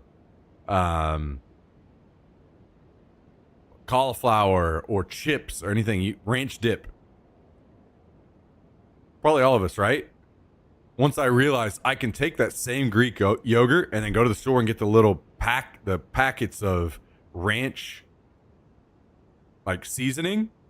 So I will take Greek yogurt and put that ranch seasoning in it and mix it up, and it tastes just like ranch dip. Like, I literally cannot tell a difference. But it's pretty good for you in comparison, right? Holy shit. Unlocked. Once I realized I take that same Greek yogurt and I mix my protein powder into it, and it tastes like fucking cheesecake. And I love cheesecake. And I'm like, dude, what? How insane is this? How do more people not talk about this? I'm mixing my protein powder into Greek yogurt and it tastes like, so I'm literally having dessert with my protein powder. Insane the way that, like, once you start really putting some effort into looking into that stuff,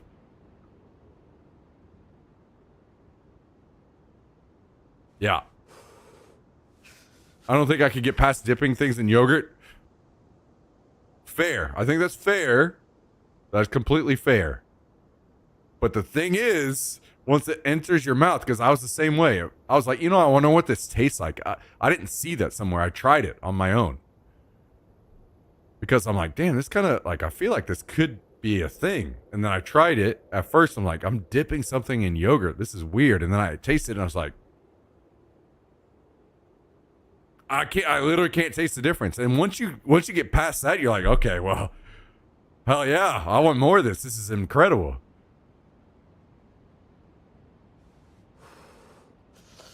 Funny thing is that since I've been enjoying the hot stuff, I bought the Jelly Bean Boozled Fiery Challenge, making myself wonder why I suffer, but it's for a charity group. I'll do it. Hell yeah. Hell yeah, dude. You got it. Also, only recently have zero sugar drinks got really good.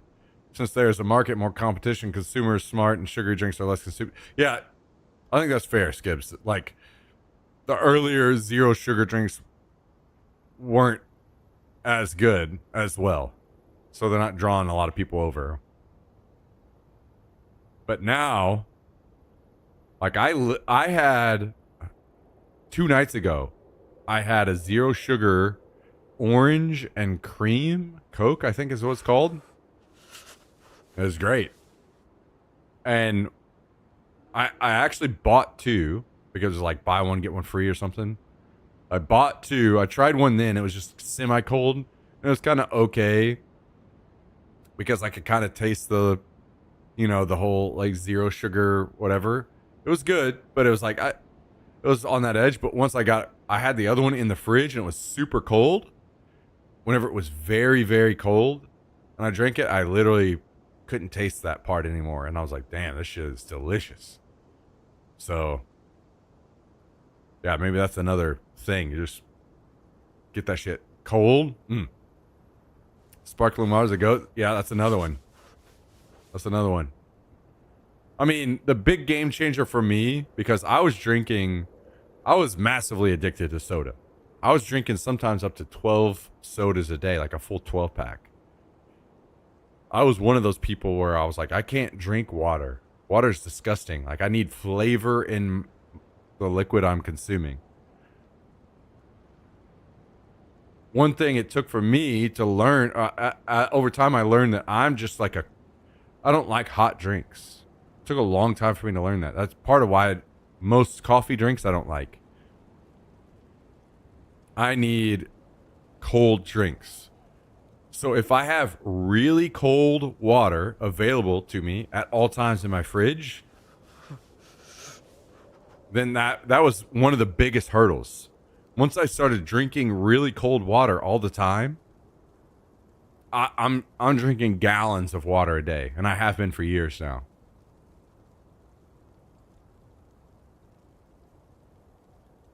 I think it's just important to understand what works for you and, you know, just do that. Just go with it.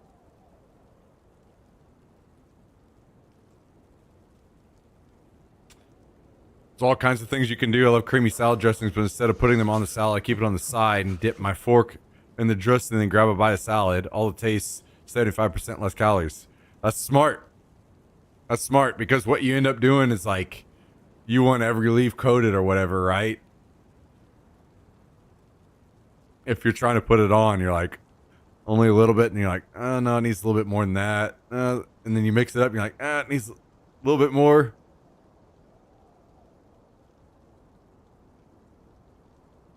Banging out of Waterloo, yeah.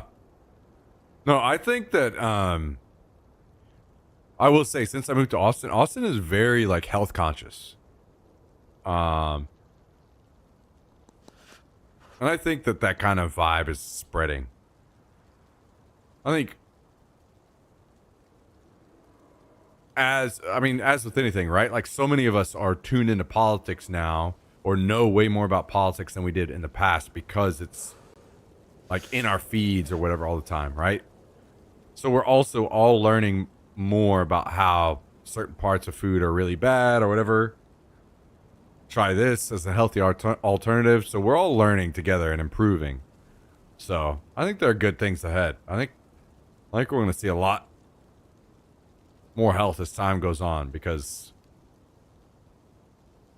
as Skibbs was saying, basically saying like the consumer is like learning, right? Collectively, we're learning to trend toward the healthier items and stuff.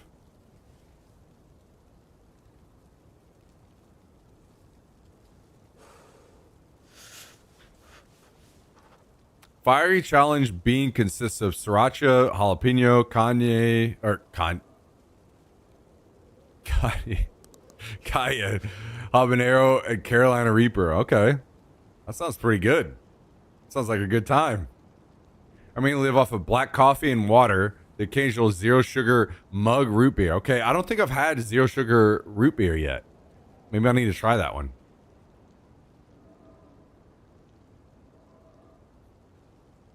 Cold water when you wake up randomly hits so hard. I've tried for the longest time to do the cold showers, and I'll be honest, guys, I don't think I can do it. I mean, I know I could if I really set my mind to it, but warm showers are one of the like pleasures of life to me. on the other side of that, I would love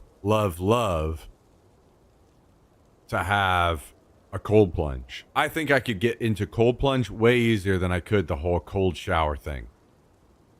Because also at the same time, when I'm in the shower, I'm there to clean myself. And I don't want to be like trying to jump out of the shower and rush my cleaning process, right? To me, that's not ideal. All right, XPie. Appreciate you, dude. Thank you very much for everything you do for me. Supporting the channel as you do. We'll see you around, man. Have a good night. Thanks again, man.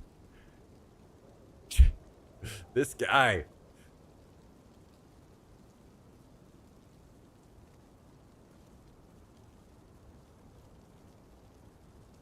It's understanding the cravings are just about taste, not quantity. Once you figure that out, I never felt I missed out on anything. Yeah.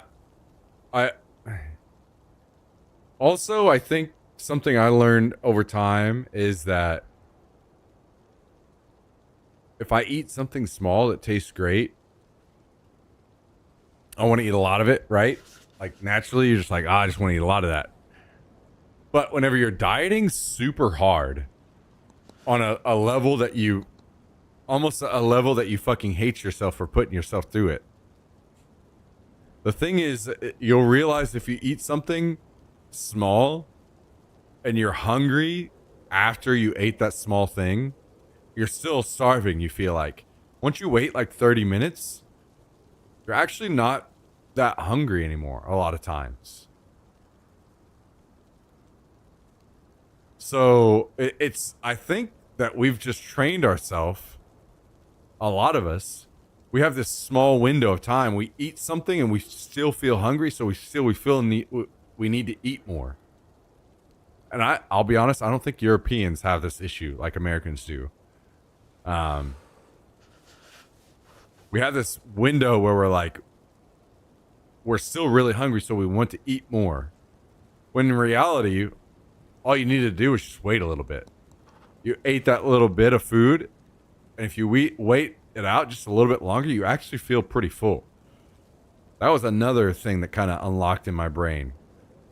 It was like, if I can just wait a little bit, I'm going to eat this small meal, and I'm going to wait a little bit, and then I'll feel full later. Or I'm going to eat this small meal, and I'm going to fill the rest up with water or some kind of, low-calorie drink or something.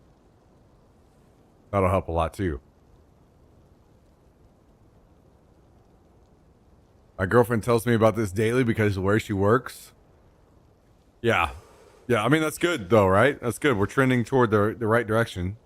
Progress is very, very slow, but we're getting there. Kanye Pepper. Yeah, I'm working on it. Yeah. Cold showers suck. Yeah. They fucking do. Ugh. Cinnamon roll protein powder has changed the game for me. It's basically a dessert whenever I need it. But that's the thing, right? Everyone has their, and that's why you just need to stop listening to what other people tell you and just do what works for you. When it comes to like dieting and stuff, throw everyone else out the window. Because for me, man, I've tried so many protein powders. My issue is I want to always buy protein in big containers. I don't want to buy a little bit. And I'll go to some place like GNC. I've bought pumpkin cheesecake. I've bought so many different flavors. I'm like, hell yeah, this sounds amazing. And then halfway through this giant container, I'm like, man, I am so sick of this shit. I can't do it anymore. And I realized for me, the best way to go is just straight vanilla. I know a lot of people are more chocolate trending, but I'm more of a vanilla trending guy. So I'm just straight vanilla. As boring as it is, I've learned that kind of like dictates a lot of my diet as well. So whenever I cook my chicken, it's the same way. I cook my chicken very plain. And then from there, I'll mix it up day to day, right? I'll put this sauce on it. I'll put that sauce on it. I'll put this seasoning on it based on the day and what I'm feeling and what I'm into. So I tend to like go plain, cook plain, pick plain flavors, and then I can add to it and mix it up day to day rather than doing something complex that you can't really change up. You know what I mean? And I feel that that works a lot better for me. And I think cinnamon roll is also like pretty like neutral in that regard. Like you can do a lot with a cinnamon type flavor. But if you do something like Samoa, what's the Samoa Girl Scout cookie flavor that I got one time. At first, that sounds amazing. And then once you're halfway through this giant container, you're just like, I can't do anything different with this flavor. Right? It is what it is. And I got to just get through this whole container by itself. Whereas I can, if I just pick regular vanilla, I can do vanilla one night. I can add some peanut butter to it one night and do chocolate or peanut butter vanilla. I can add chocolate to it, do chocolate vanilla. I can, it's just so much more versatile. But the main thing that I was doing was mixing in with the Greek yogurt, and it tasted just like cheesecake. And once I got to that point, I'm like, dude, I am unlocked. Like, what the fuck? Cheesecake is my favorite dessert. I'm mixing my protein powder in with something else that's pretty healthy, and I'm getting dessert basically. What are we doing here? This is insane.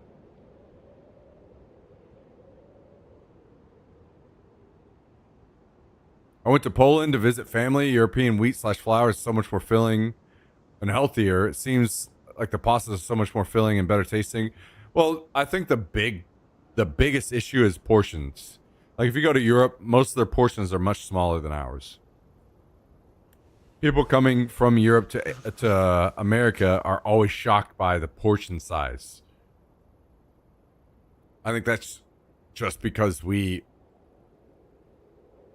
just eat so much because we still feel hungry, when in reality, if you just wait a little bit. And don't get me wrong, I'm super guilty of that, and I love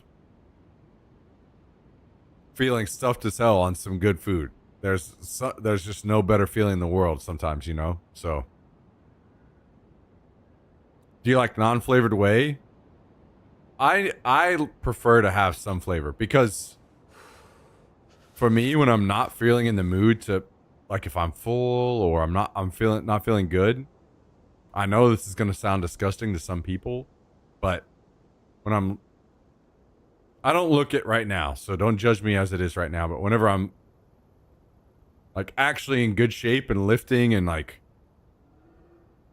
doing really good on protein, what makes it consistent for me is sometimes I'll literally just take the protein powder that I need and add just enough water and boom, just take it as a shot.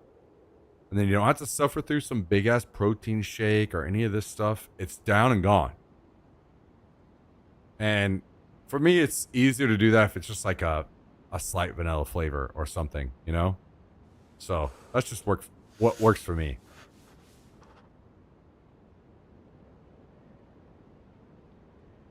Do you eat bread with nothing on it? I don't like eating bread at all, personally. Like, I cut out all bread that I can in my life. This is another thing that I know a lot of people are not going to side with me on because a lot of people love bread.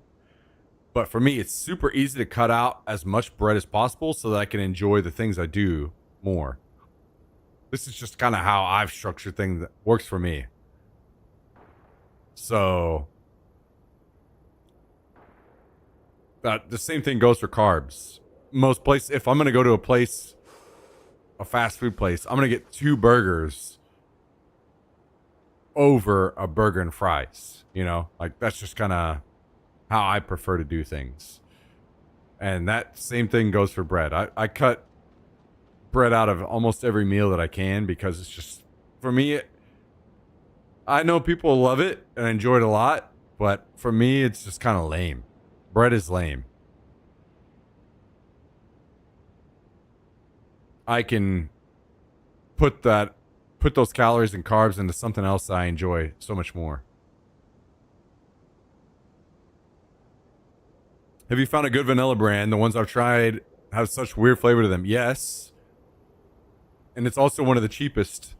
Optimum Nutrition vanilla ice cream. I have bounced around a lot, and I haven't tried every flavor. There are probably some flavors out there that I would love that I haven't tried yet. But because I've ventured out on some of these things I thought I would love, like pumpkin cheesecake and stuff, and I ended up hating it, I end up started going back to some of the like basics. Optimum Nutrition vanilla ice cream is super good in my opinion. Another one, this is one of the ones I'll stick my neck out on, like a flavor that's other than vanilla chocolate. I don't know if you guys have heard of the brand BPN. It's actually based here in Austin. I didn't know that. They're big, so you should be able to get them wherever you are. BPN. They have a blueberry muffin flavor. Mind-blowing. That was actually the flavor that I learned about the whole cheesecake thing first, where I mixed the protein powder with the Greek yogurt, and it tasted like a blueberry cheesecake, and it blew my fucking mind. That was the first time, and I was one of the first flavors outside of chocolate and vanilla that I actually could just keep going with all the time was their blueberry muffin. So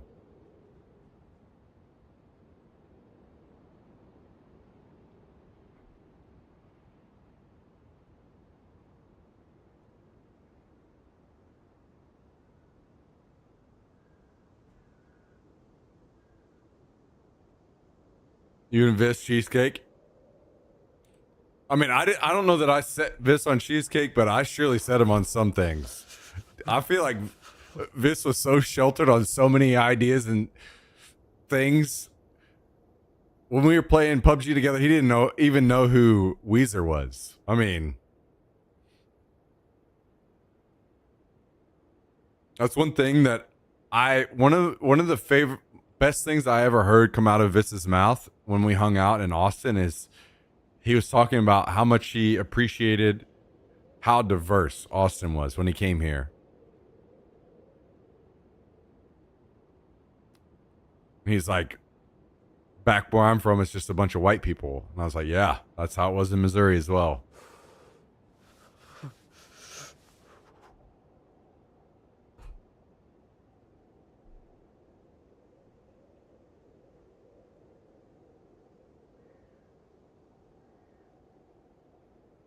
I stopped at BK last week. Whopper and small fry was $11. And I had realized before I ordered it would never have gotten that because it cost so much. Yeah. I'm not going to lie. I absolutely see how fast food got to be where it was, because it used to be fast, cheap, and warm, right? Hot, ready to go. Cheap has gone out the window when it comes to fast food.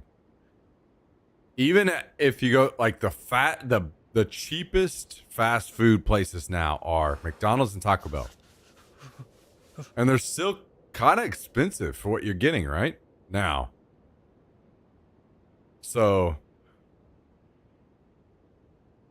it sucks. I hate to say it, but fast food is actually just not worth it at all. And then the people that take it further, and you're eating a lot of fast food through delivery apps, damn, it's actually insanely expensive. Which, whatever. I'll say this, like, I think everyone should be able to live their life however they want. If you want to live your life eating fast food every single night from a delivery app, hey man, we all need to enjoy our lives however we want while we're here. So good for you. But the fact is that shit is insanely expensive. As a diabetic, I learned protein with every meal is key, or everything is key. Keeps your insulin resistance up, makes you feel fuller when mixed with fiber. I've learned that real protein, like natural food protein, seems to be better than for me than powder. And yeah, bread is just sugar.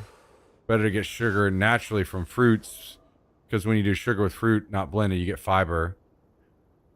Yeah, I mean, to be fair, like, my approach was not nuanced on that level. It was just more so like, I like bread, but to me, it's just kind of a bunch of like filler. What am I doing? You know?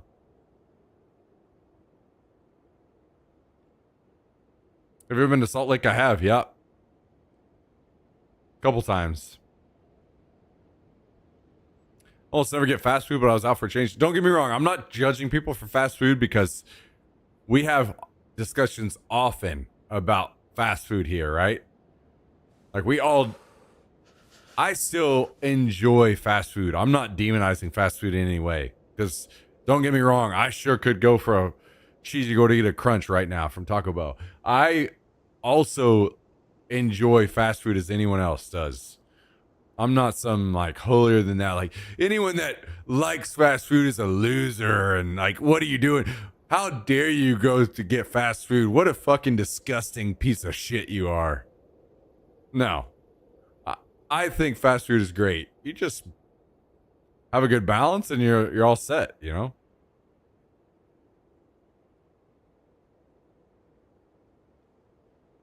Oh yeah, this is America. True. That's the reason why so many of us are overweight. That's because we have great food available straight through the drive-thru.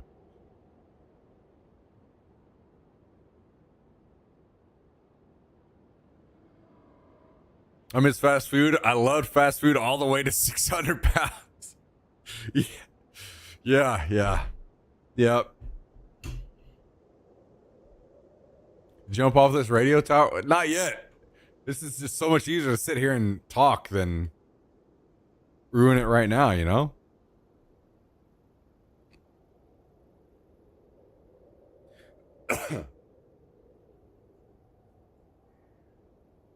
I mean, I'm sitting here talking about fast food on the stream very often, when in reality, I don't think you guys understand.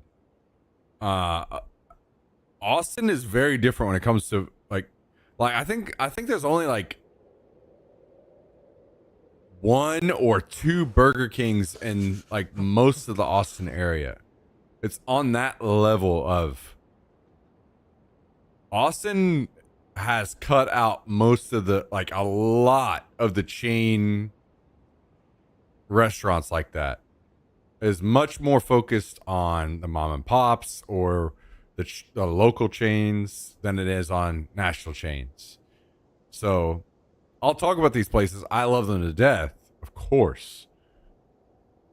McDonald's, whatever. I appreciate those places a lot. I love them. And I'm saying that as somebody who doesn't get to, I can't just walk across the street and get them as you can in a lot of places. Like, Austin is shut up. I don't know how or why that has all happened, but a lot of that is shut out of Austin.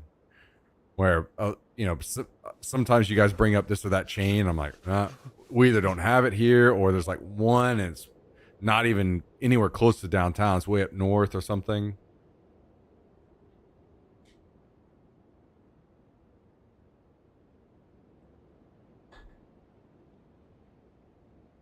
I love the Austin food scene. Every time I was there for work, it was such a great food vibe. It reminded me of Portland, Maine. I think we have great food here, but I think there's great food everywhere, right? So there are some things that disappoint me about Austin food. Like, there's some things that I think that Austin doesn't do super great, but there are some things that Austin does incredibly well. Like, there's no way.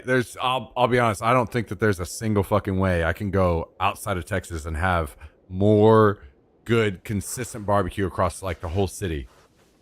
There's no way.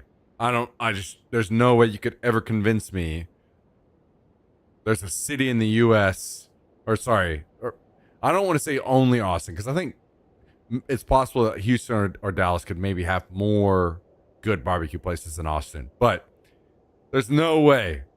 There's no way you could ever convince me that I could go outside of Texas and find more good barbecue places in one city than you would experience in Texas. That kind of thing. So there's that kind of thing exists for like everywhere, right? But I definitely feel that way. That's one of the things that Texas does incredibly well. It's barbecue. Which is dangerous. Saw a post the other day that was a Taco Bell quesadilla that was burnt when delivered. It was so disgusting. I will never be able to order from them again. It was black, green, and beige. I don't know. I don't let other people's weird posts let me I just go off of my experience. It's not, because so many shit is like fake and outrage these days. I don't know.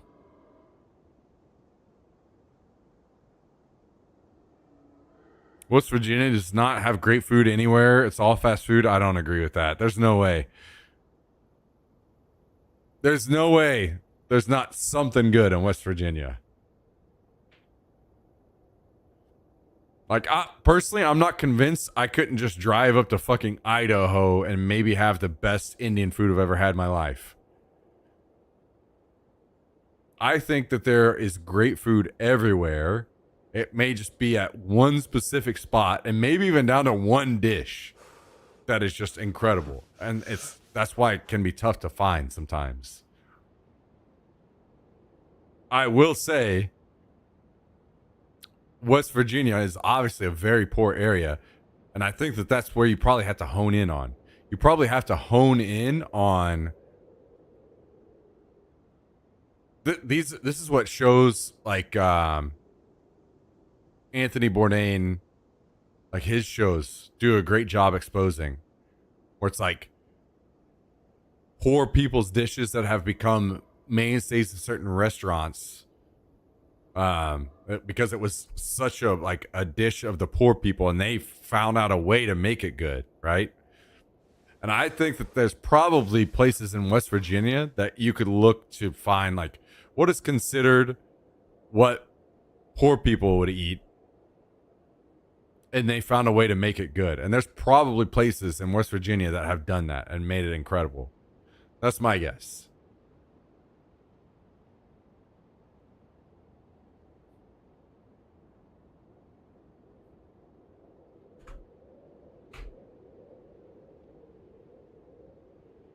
Is the income tax actually zero in Texas? Yes. No, well, it's state income tax. Just the state.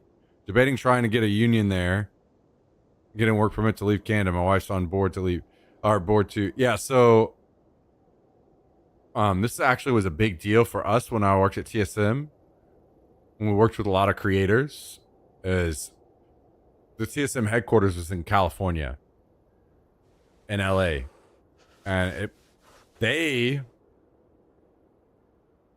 I could talk for a long time about things that I thought TSM were making bad decisions on, and this is one of them. They had the headquarters in LA, and they were trying to get more and more creators to move there and like collab and work around that kind of situation. But the thing was, so many of these creators didn't want to go there because of state income tax. Whenever they could live in a place like Austin, that's why so many creators live in Austin. There's no state income tax, just saving us a ton of money just straight off the rip. So no state income tax. That's the future of where you're going to see people like streamers. And it literally can be that simple, that one thing. Now, keep in mind you're going to suffer in some other ways. Like Texas is an extremely closed-minded state. They do a lot of things very, very, very poorly here. I'm not gonna. I've told you guys 1,000 times. I'm not jumping up on anything to defend Texas in any way. I'm not Texan. I live here, but I'm not proudly out in the streets fighting for Texas because I think Texas does a lot of dumbass shit.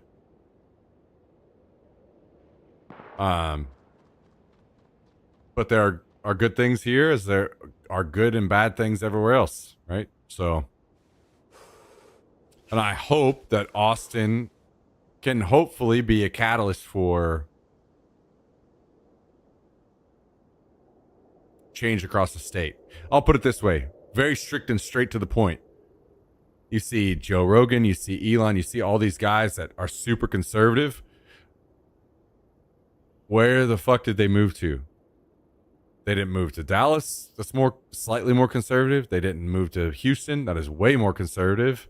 They moved to the bluest part of Texas.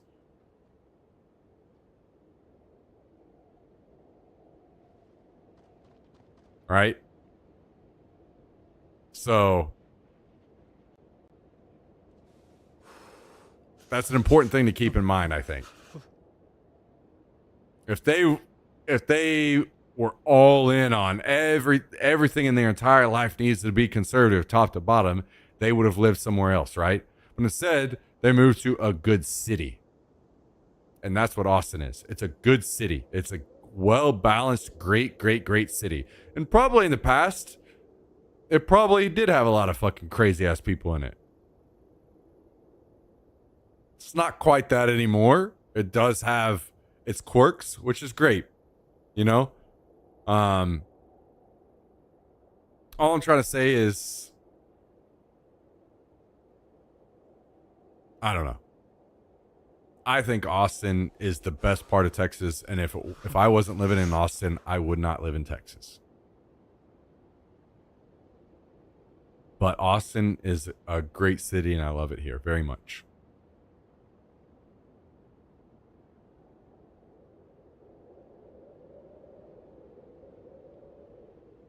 And there's a reason why all of these other people are moving here.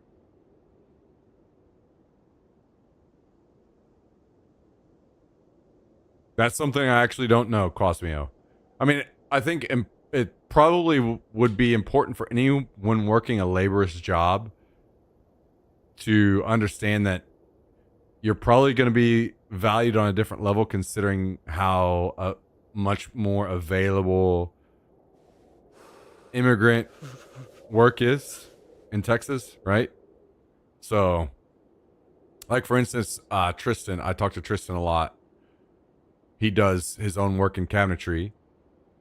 And when he came here, he had a great time. And I was like, man, you know what? I love you to death. And I would love to have you around here living in the city with me.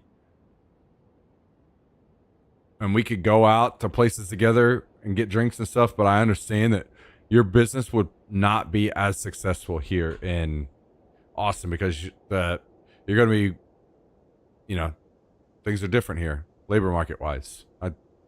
So I think that's important to keep in mind, personally. Some of the best home cooked food in West Virginia, but never have found a good eat spot. Yeah. But the thing is, there's probably one of those somewhere, right? One of those like mom and pop places that does the biscuits and gravy and all the back home good dishes better than anywhere. So earlier it's supposed to be 80 degrees in Dallas tomorrow. Don't know about Austin. Well, let's find out. I'll look real quick. 73. Supposed to be 73 for us tomorrow.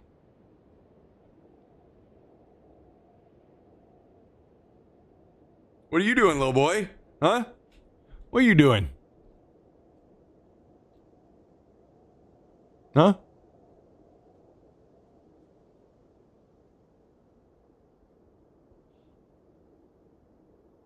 Supposed to be in the 30s here. I will 100% admit I am the biggest bitch when it comes to the cold. That's one of the biggest reasons I moved to Texas. The first time I went to PAX South, I'm pretty certain was in January usually. It was January, and for me, January in Missouri is cold as hell. When I went to San Antonio, and I'm able to walk outside in a t-shirt, and it feels great. I was like, Hey, you know what? Maybe Texas ain't so bad after all. And here I am.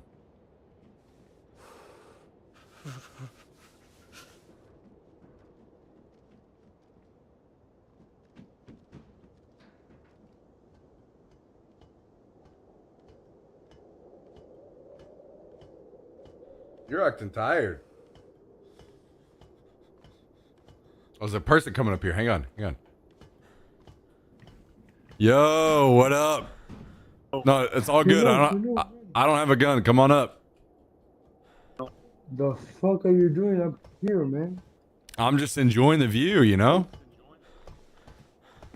And did you spawn here? No, I didn't. Well, I spawned down by that town, yeah. And you came here just like that? Yeah, I'm just hanging out, you know? Sometimes you just gotta hang out. Okay. Yeah, I'm Do you sitting want to here. team up? I'm sitting up here enjoying the view and having a couple drinks, you know what I mean? Yo, that's a really good plan, man. Yeah. Really. Like, do you want to team up or something? Or are you playing with a group or? Well, I appreciate the offer, but I'm not planning on moving. I'm just gonna sit up here and keep drinking and just enjoy the view, you know? I'm just hanging out for the night. Bro.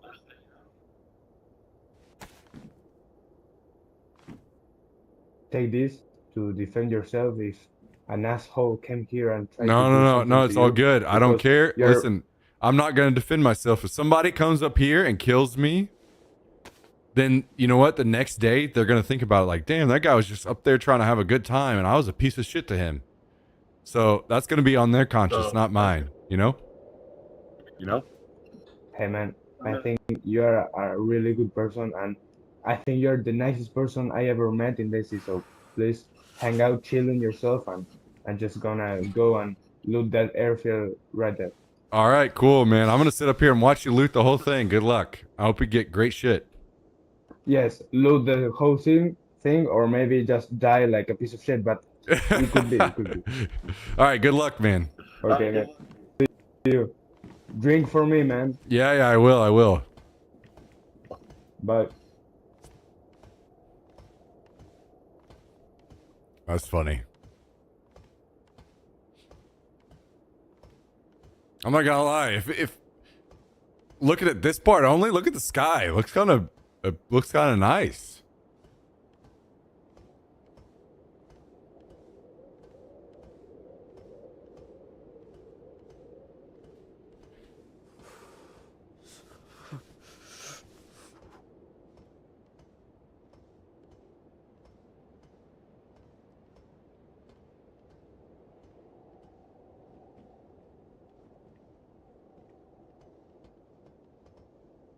All right. I don't know how many of these I have left. Let me go take a look.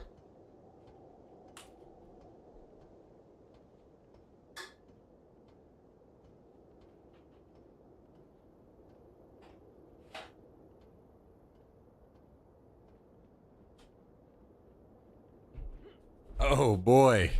Oh boy, we have 3 left. I've only had 3. These are hitting pretty hard.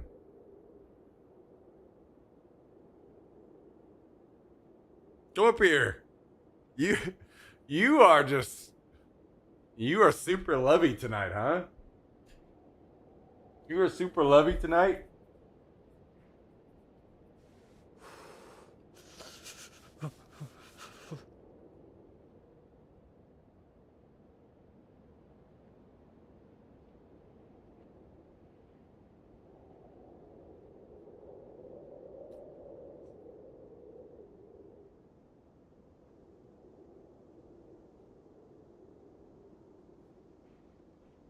Good boy. Okay. Okay, hop down. All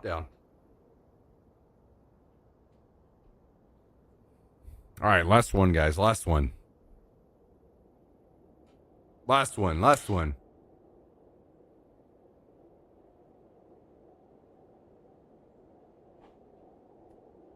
So I went to Montreal in the winter 2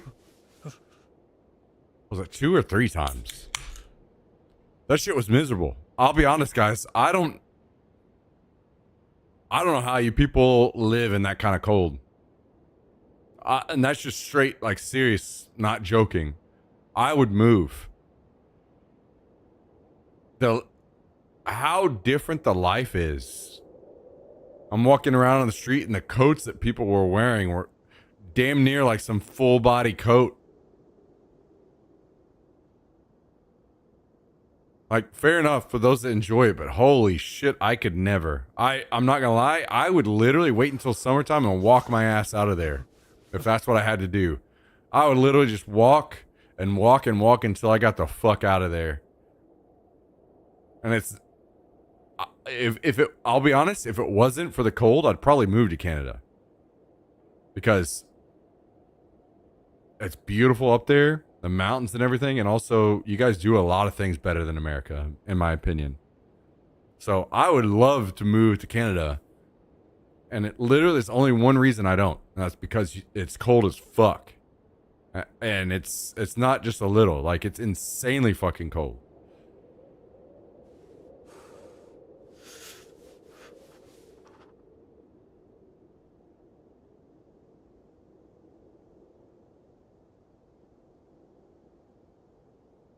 I would not be able to handle that.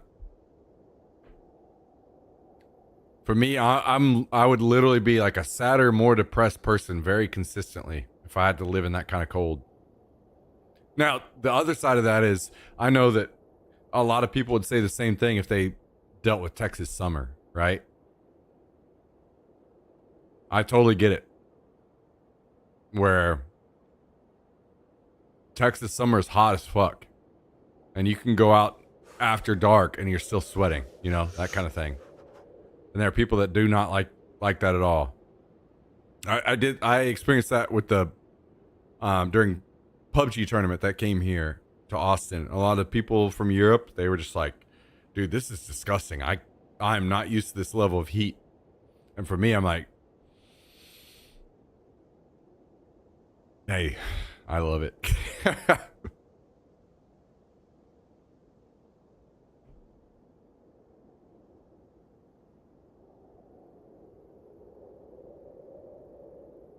So I deal with the Texas summer and thoroughly enjoy the Texas winter.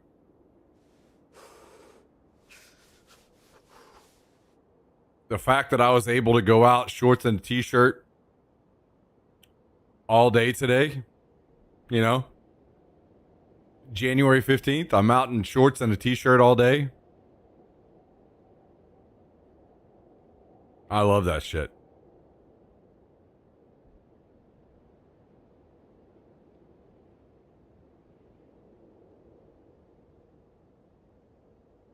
From rural North Dakota. Shit, okay.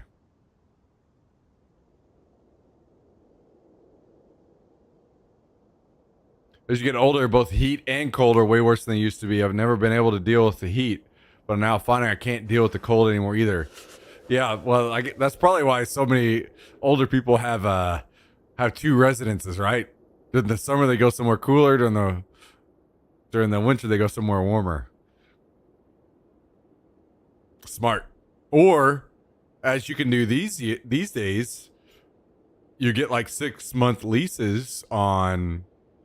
I mean, you have to cut out a lot of sentimental shit in your life, right, to do this, but 6-month leases in what's it called, where everything's set up in your apartment already. God damn it, why am I blanking on this right now? Either way, you guys know what I'm talking about.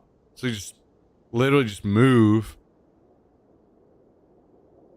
No, not timeshare. Somebody will probably say it here in a second.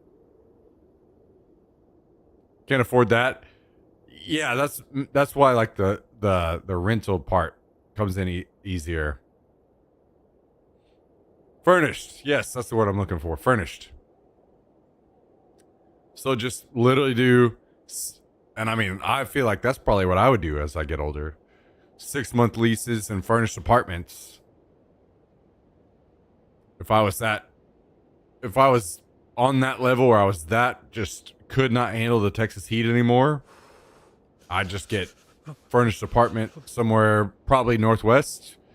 I love Seattle, so it'd probably be somewhere around there during the summer. Then back to Austin in the winter. For a while, Vis was planning on moving or doing that kind of same thing. He had his place up in Utah, and then during the summer he was gonna like be down here to avoid the winter up there. But I know life has changed for him, so. Oh shit, we get to finally add some Alice in Chains to the playlist. What a fucking great song. God damn.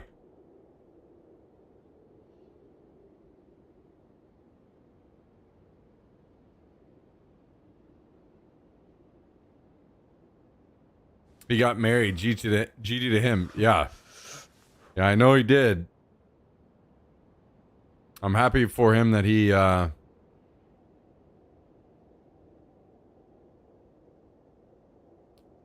don't know what life looks like for him right now, like anything else wise, but he seems happy, and that to me that's all that matters. Like, I think he and I are very, very, very, very different people on a lot of levels.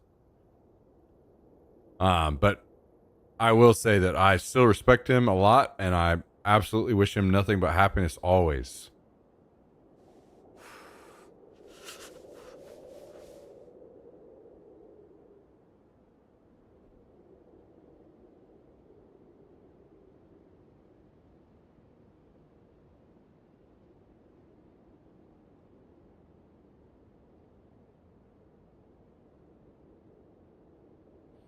Around the time of the election was definitely testing me a little bit.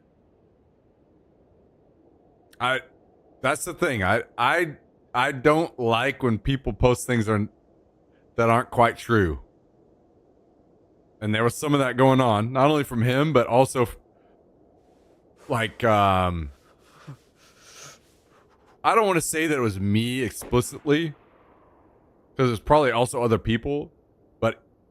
The day of the election, Elon was posting some shit that was not fucking true. Like dumb shit immediately on Twitter. And I was I'm pretty certain I was the first person to reply to his tweet telling him that it was wrong and just uneducated what he posted, and he deleted the tweet. So I'm just going to take that as a fucking W in my corner. And whatever. He was probably all fucking drugged up anyway.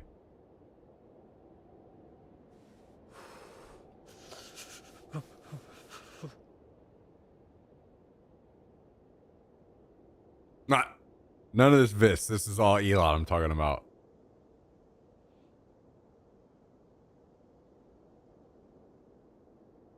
Elon's a goober? No. Elon's more than a goober. Although I know you feel differently. You feel much more strongly than that. You're just taking it easy, softballing it. He is autistic, to be honest. Yes. Yes, 100%. He's weird, but he has good intentions, just weird. The thing is, like, he doesn't anymore. Whenever you're like celebrating people suffering and things of that level, you don't have good intentions anymore. You're just a piece of shit. So, I think before Elon got on drugs and was like super fucked up on all of his drugs, then I could say we have different politics, but I at least understand where you're coming from. But now he's just an asshole. That's all there is to it. He literally just makes jokes and points out other people suffering and like wants to see it now. and has bad logic on many topics. So, and I say that as somebody who actually sees this. I don't know how many of you guys watched my interview with Pain Dog, but I see drugs in a different way than most people. I don't know that it could work here in America, but I definitely see drugs as like,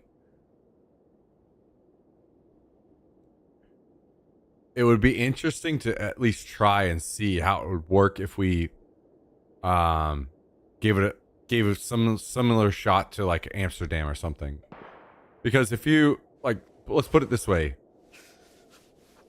this whole fentanyl scare that is just constantly being hung out around us, well, that wouldn't happen if people could just get quality drugs provided them by the government. And I know a lot of people that scares them, and it makes people think that drugs provided by the internet or the government are like available drugs is very scary.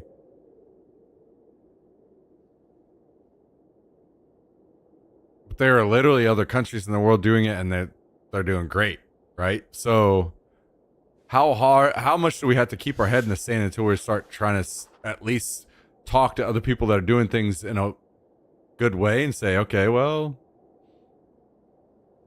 maybe we could just try it and see. If it doesn't work out, then it doesn't work out. But I don't know.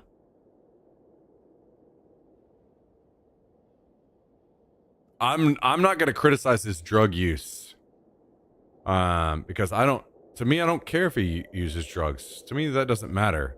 But if it gets to a point where it's affecting your judgment and you have heavy influence in government, then that's different, right?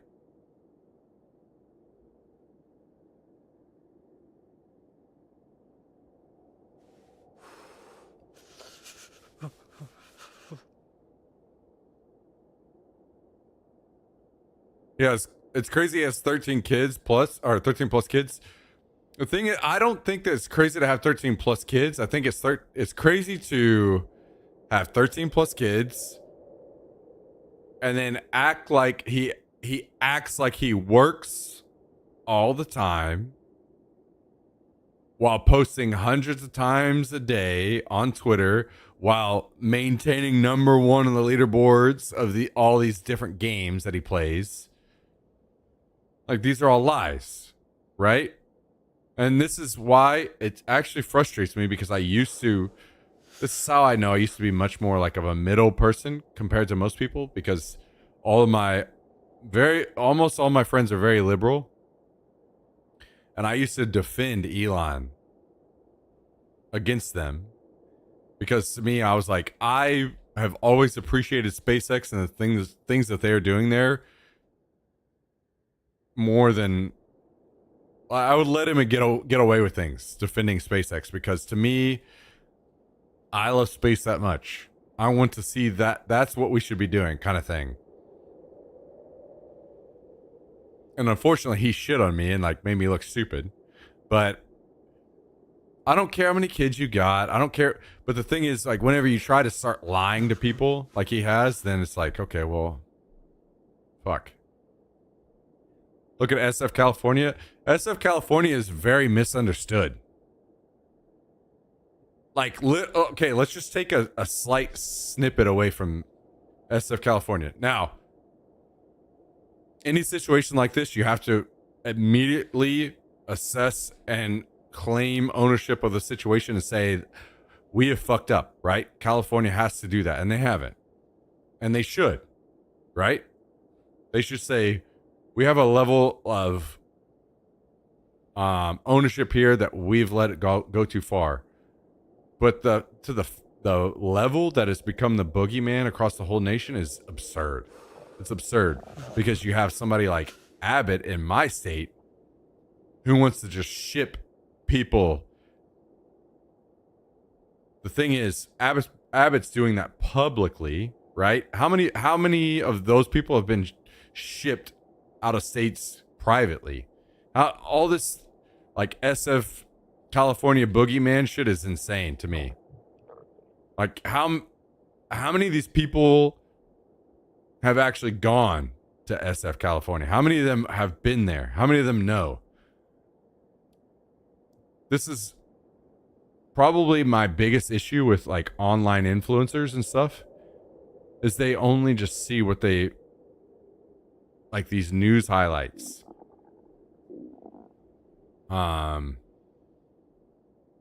I think the best example of this, how you know somebody is some like on just terminally online, just only going by the headlines that they read, and that's what outrages them, are the people that want to get mad and upset about San Francisco and then get mad about liberal women and the things that they're doing to America. Okay, so here's the difference. I think that there is a very, like, you could put a case together about what's going on in San Francisco is a mess and needs to be cleaned up, right? And there's ownership there on both sides of the aisle of how that needs to be handled. Liberal women have not done anything. Liberal women are not this. It's crazy to see men try to make some boogeyman out of liberal women. At that point, you have drunk the Kool-Aid so far, you've lost your fucking mind. Basically, you just need to go outside and be social again. That's how I know. Whenever guys start complaining about liberal women, I know that they just haven't been outside and been social with people in a while. Because I live in I live in the most liberal state or liberal city in Texas. And guess how much, whenever I go out and I'm around people, guess how much they talk about politics? Guess how many signs there are about politics?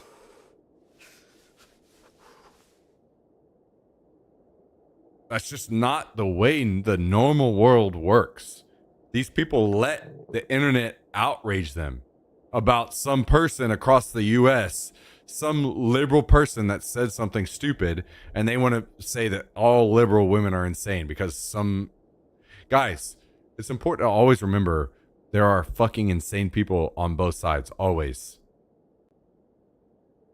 Right? So some liberal woman that's fucking insane across the country, here, there, everywhere, does not represent all people. But the thing is, like, so many people are literally sitting in their house scrolling through Twitter or Facebook or whatever. If you want to understand how people came back to politics, well, you know, that's what happens when I'm drinking. If you want to understand how people are, get the fuck out of the house.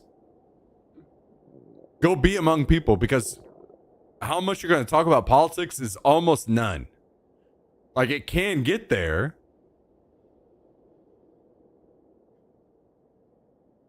but whenever I go out in Austin and meet, or just randomly go out and I'm socializing, nobody's talking about politics.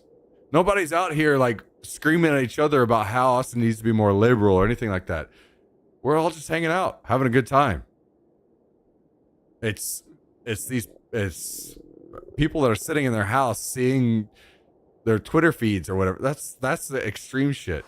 And they think that applies to just everyone. That's not. Clean yourself up and go out more often. Holy fuck. Because you're at this point, you're so socially detached, you just don't know what you're talking about.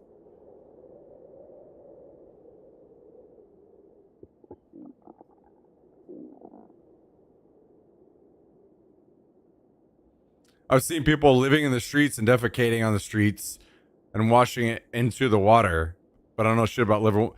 So again, an issue, if you want to like actually talk about homelessness on that level, I'm not saying that it should have been this way, but these were places that accepted those people whenever other states kicked them all out, right? They literally bust them to those places. So maybe you live in a place where you don't experience homelessness, and maybe they're literally busing them into the places where they do accept them.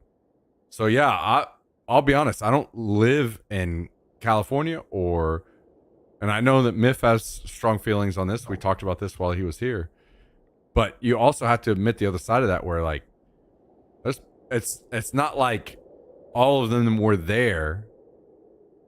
You have an accepting state, and a lot of people got shipped out there, and that's unfortunate, right? Where it's a situation of all of a sudden you're dealing with all these extra people that other states didn't want to deal with. So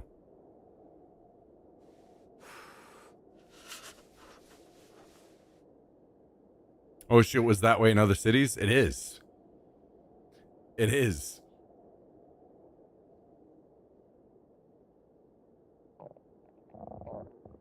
Take a shower too? Yeah, true. Factomo. I mean, I grew up in Missouri, which is very conservative, and East St. Louis is some of the highest crime rate and drug use in the entire U.S. and has been forever. But that doesn't get pointed out, especially when you start talking about per capita. So I think that it's important to hear other people out, especially somebody like Myth who lives in that area. And I know that Myth had a lot of important and insightful things to say whenever he was here. And I appreciated that because I like learning. All I'm trying to say is it's weird how some people want to focus on something like San Francisco, but then overlook other places. Like everyone wants to keep demonizing San Francisco and then overlook places like St. Louis, East St. Louis. You guys, I feel like you guys just don't know or something about East St. Louis. I grew up in the meth capital of the world for a while in Southeast Missouri. Literal meth capital of the world.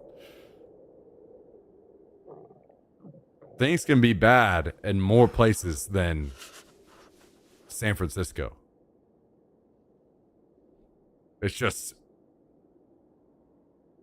so many people want to demonize what's going on in California. And to be fair, they need to be. Any place needs to be like critiqued on that level. And there are things that are not good about San Francisco. I didn't feel super safe while I'm walking around San Francisco all the time, right? Like that's an issue. And I'll be the first to step up in line and say I don't have a solution to homelessness or any of this shit. It's a mess and it's hard to figure out. But I'm not going to demonize San Francisco because it's weird. I'll be honest. It's just actual insanity to me. You've lost your goddamn mind if you want to focus on the bad things going on in San Francisco, but also not, on the other hand, talk about how California is what, 5th in GDP. If you took California and made it a country, it's 5th in GDP in the world. There's so many good things they're doing as well. So let's talk about the good and the bad, right? There are many red states in the U.S. that literally would not exist without California. That's how subsidized the country is. So, and people don't understand that.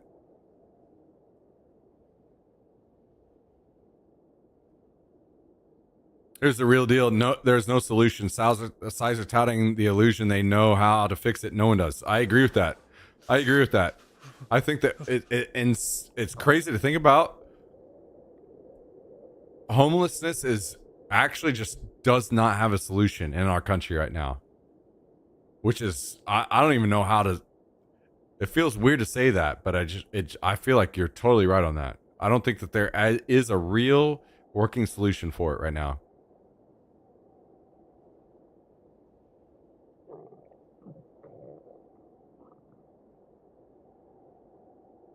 I like hearing both sides to learn, but what I witness is the bad side of things, like what is happening in Minnesota at the moment. I only bring up SF because of what I've seen. I don't know why they're there, but California is in trouble at the moment. California is not in trouble though.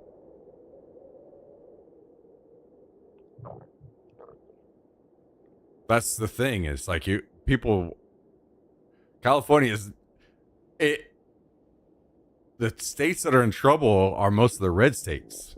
Like they literally, let's just say every state in the US immediately shuts and operates within itself as it is right now. Almost all red states are just going to be under immediately. Right? Now, to say that there's not fraud in California would be stupid, right? Yeah, of course there's a ton of fraud.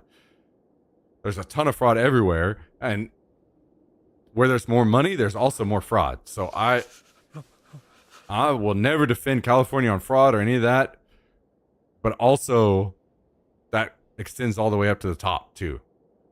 Massive amount of fraud across everything in the US right now. But I know not to demonize California on that level, because when it comes to fraud, they're probably only just like equal to everyone else. It's just that they have more money, right? So yeah, there's a lot of fraud, but there's also a lot of money. So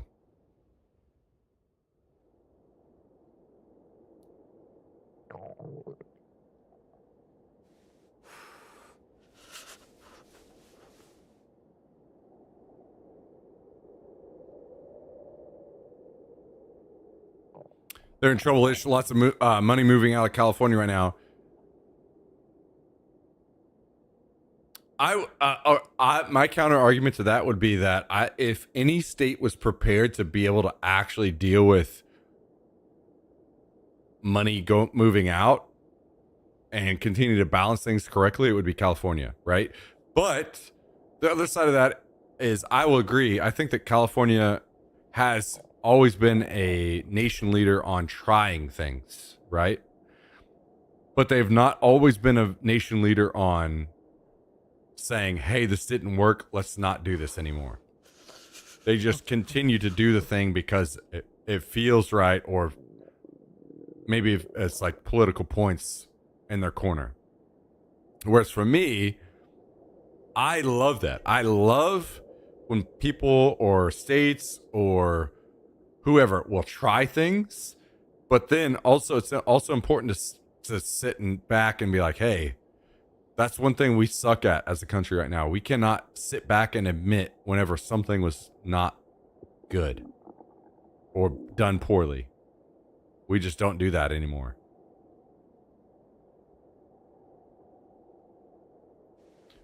California and Washington are both super regressive tax and spending accountability. Their answer to just tax more shit. And the grift states churn is wild. Money spent for no reason. Yeah, I will 100% meet you on that. I think, honestly, this is probably one of the biggest issues facing the nation, personally. That I've talked to you guys so many times on this, where when the issue of taxes come up, so many people are like, they want to do on the like libertarian side. I want to pay no taxes. And I'm the total opposite of that. And this is where I would go and argue with my cousin at the bar all the time when I was in Missouri. I'm on the side of like, I'd pay more. I'd pay significantly more in taxes. The issue is that most of us don't see our money going to use anymore, because it's lining the pockets of the people that are corrupt in our government, right? Like, I want to see it. I don't even want to see it in like a spreadsheet or whatever. I want to see it in my life. I want to walk out my front door and see it right there in front of me, right? And people don't see it anymore. And this is where I can sympathize, because I always try to put myself in other people's shoes. If I'm a billionaire or whatever running many businesses, I can sympathize with them on the level of like, I'm paying how much in taxes, and that's going to line this politician's friend's pocket because he scored the deal. Like they favored him in this contract or whatever, and they gave him this contract and he gets a ton of money. And that just doesn't make sense. Right? They don't see the money going. Not saying they would change their tone. I don't think they would. Billionaires are a different breed. But I feel like I can at least meet them there on common ground and say, I can understand why you don't want to pay more taxes because it seems wasteful, right? Like, it doesn't seem like it's going to use. It doesn't seem like it's bettering the country in most ways. I can absolutely meet them there. So I agree with you. I agree with you that probably more liberal states like California and Washington or whatever have gotten to that point where they're trying to tax higher and they're not showing you like a significantly better quality of life or the community around you, right? Because that's also what taxes should be. It's not only you that benefits, it's a community around you, which in the end benefits you. Whenever you have a strong community, you benefit a lot. So if you don't see that money going to use in your community, it feels like, well, what the fuck are we doing here? And I can definitely meet people there. I get that. I think that's totally a fair criticism.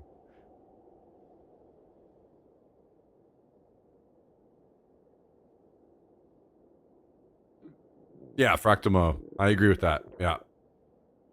That's where I do take issue with all this daycare shit we're seeing in Washington as well. People are digging out tons of proof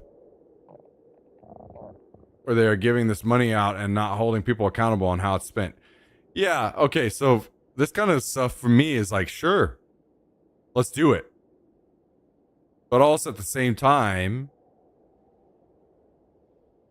why is all this... Oh, boy. Hang on. Hey, I might have to grab another beer for this one.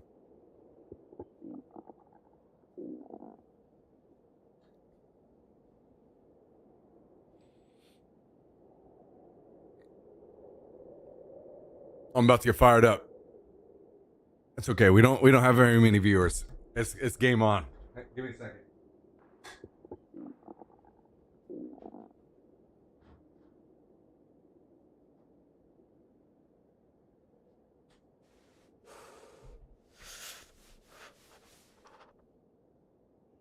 I'll get one too. Hell yeah. Let's go. To be fair, the thing is, whenever I start talking about this kind of stuff, I think all of you guys are going to see that I agree with you, even if you're on the other side, more than you think. I think we're going to meet a middle ground very, very quickly on a lot of things.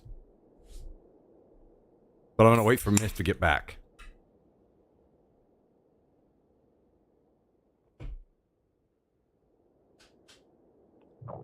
Oh my god, what a fucking banger ass song. It's crazy to me that wait, how far into this playlist?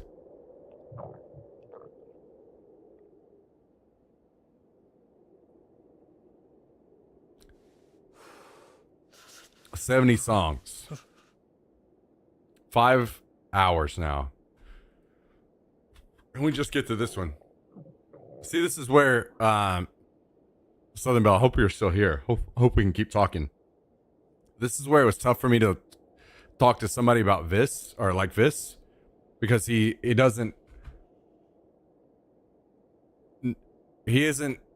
like, and to be fair, that's completely fine. I don't blame him in any way, but he doesn't have like deep knowledge on a lot of these issues. So whenever I see discussion going on a topic that's just not well, it's frustrating for me. There were a couple times during the election I messaged him. I'm like, dude, come on, that's not true. Whatever. But I love him to death, and I always will.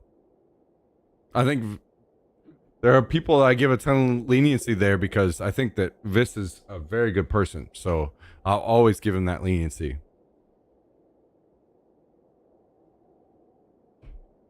Okay, you ready, Myth? All right.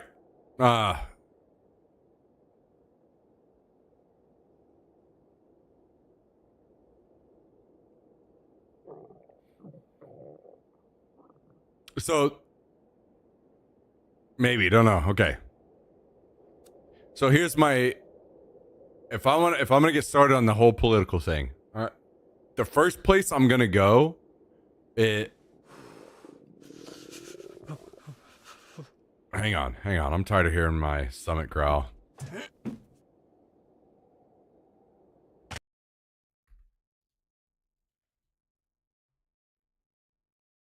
When it comes to politics and our current state, if I'm gonna have a serious, fair discussion with anybody, here's the first place I'm gonna talk about. Because I feel like I have to meet people somewhere. We gotta start from somewhere, and we gotta have a middle ground, and we gotta have a realization on some things, and say that we have the same feelings on a lot of things. So let's start here. Okay, right. So our politics has been completely fucking dominated by the topic of immigration lately, right?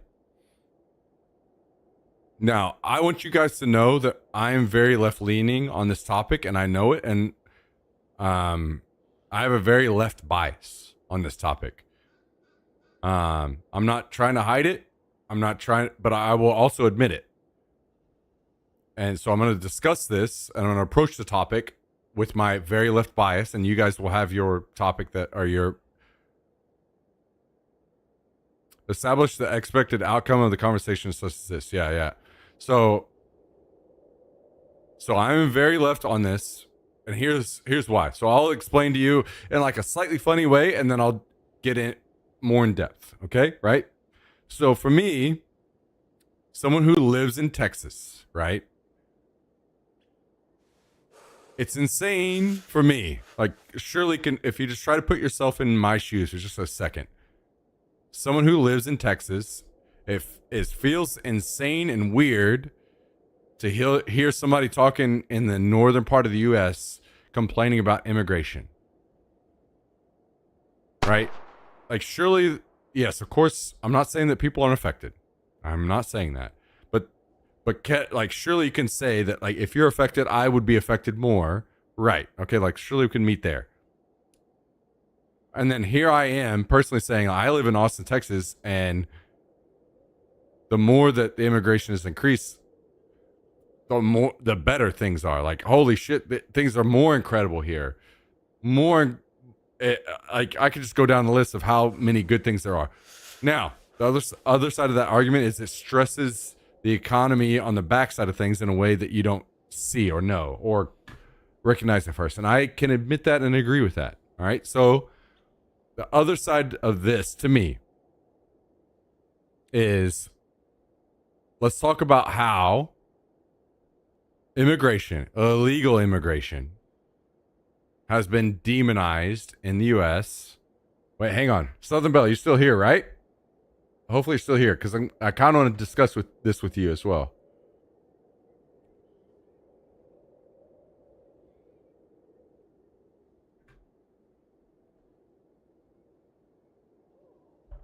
Yeah, okay. So, damn, I love this song. Okay, so illegal immigration. So the topic of illegal immigration to me is very complex, and I'll be honest with you guys. My last girlfriend was a part of the Dreamer group. She literally lives her entire day, every single day, in fear that she's going to be deported. Even though our earliest memories, I've talked to her many times on this.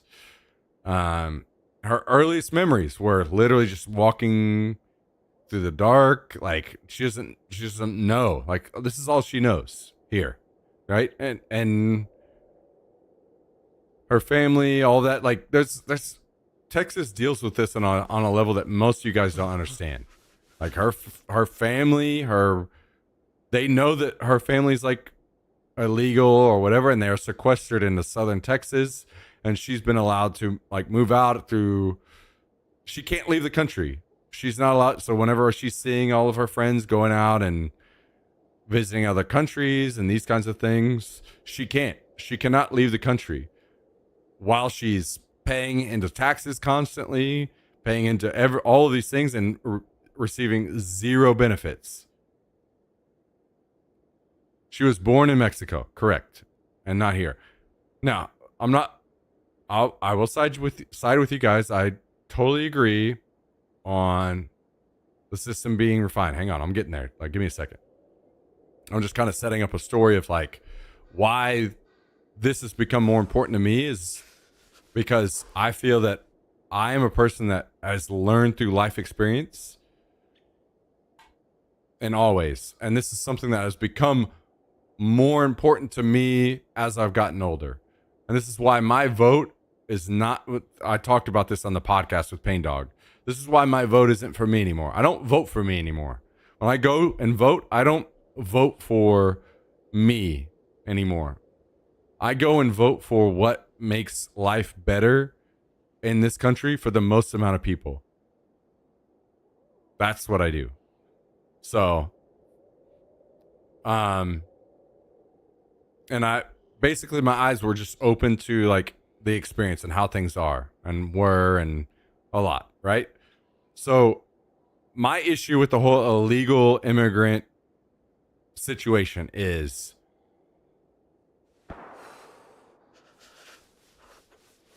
and I'm gonna get mean with it. Republicans are fucking pussies. You're fucking Republicans in Congress and in high up levels are fucking pussies.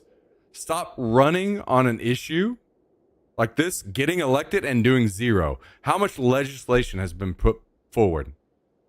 Zero. If it was such a fucking issue, where's the legislation? You guys have control of everything. Get in there and fucking fix it. Because I guarantee you, me, you, every single person in chat, all you want is just like an actual solution and like structure to the process, right? That's all you actually want. Like, okay, it's not a no person can come into the country. It's a let's just.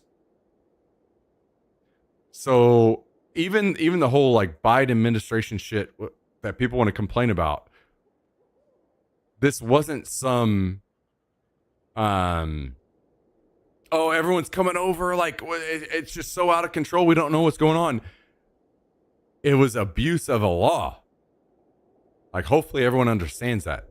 It got out of control because they were following a law. It was a loophole in a law, basically, right? So just fix the issue, right? People are exploiting the loophole of just man. Hang on.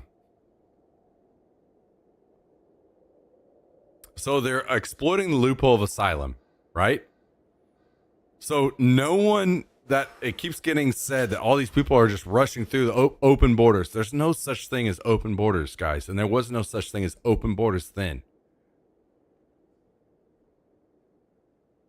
It's that they were following the law as it was, which was a bad way, right? Like, it's a bad setup of people being able to just walk up and say they claim asylum because that's what everyone started doing. But that's the law at the time, right? You just have to admit that. That's how it was.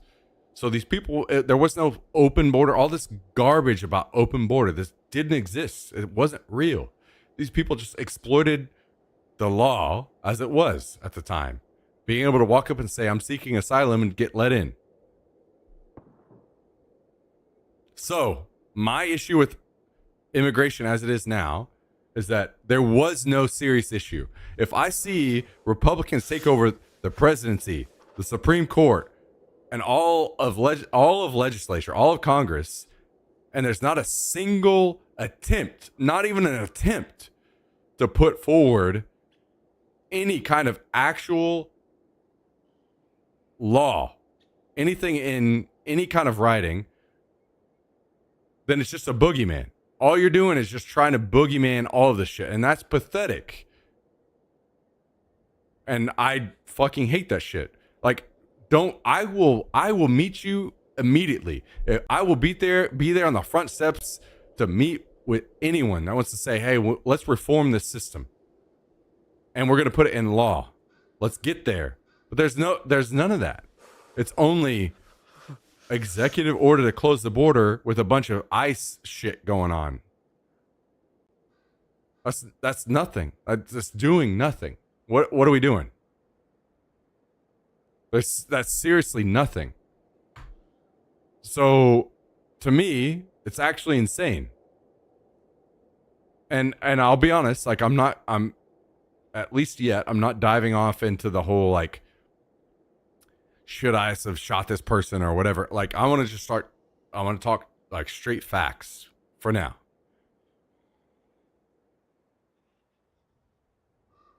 There should be no need for ICE because Trump, like we can all say that this is, even in 2016, this is what his major platform thing was, right? Surely all of us can agree on that. And fair enough. Like, okay, if you want to make that your issue, you didn't do anything in your first term to fix it. Fair enough. If you want to say that like he didn't have the support, whatever. Yeah, Obama didn't have the support to do anything either, but okay. He's got everything he needs now. Why has there not even been an attempt? And that's my issue with it. So in this loophole of being able to just come in and look for asylum, aren't most illegal visas overstays though? They got a legit visa. Then they broke conditions of it.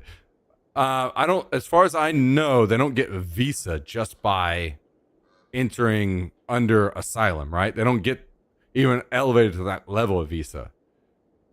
Now, to be fair, probably, yeah, almost all of this is an overstay. Again, let's put yourself in the shoes of somebody that's from some suffering country, economically, and on what level, and they feel that they can get into the U.S. through a loophole, right?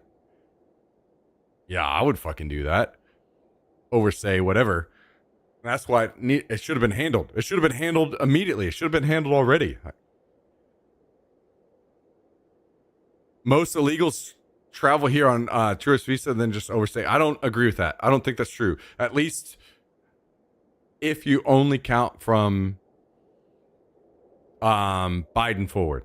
Now, in the past, maybe that was true before Biden.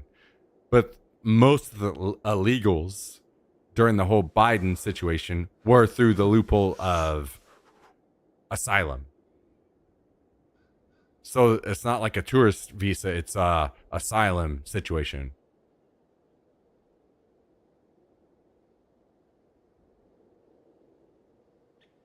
Wait, Skibbs, are you still here? Skibbs made a dip. This may have been too much for him.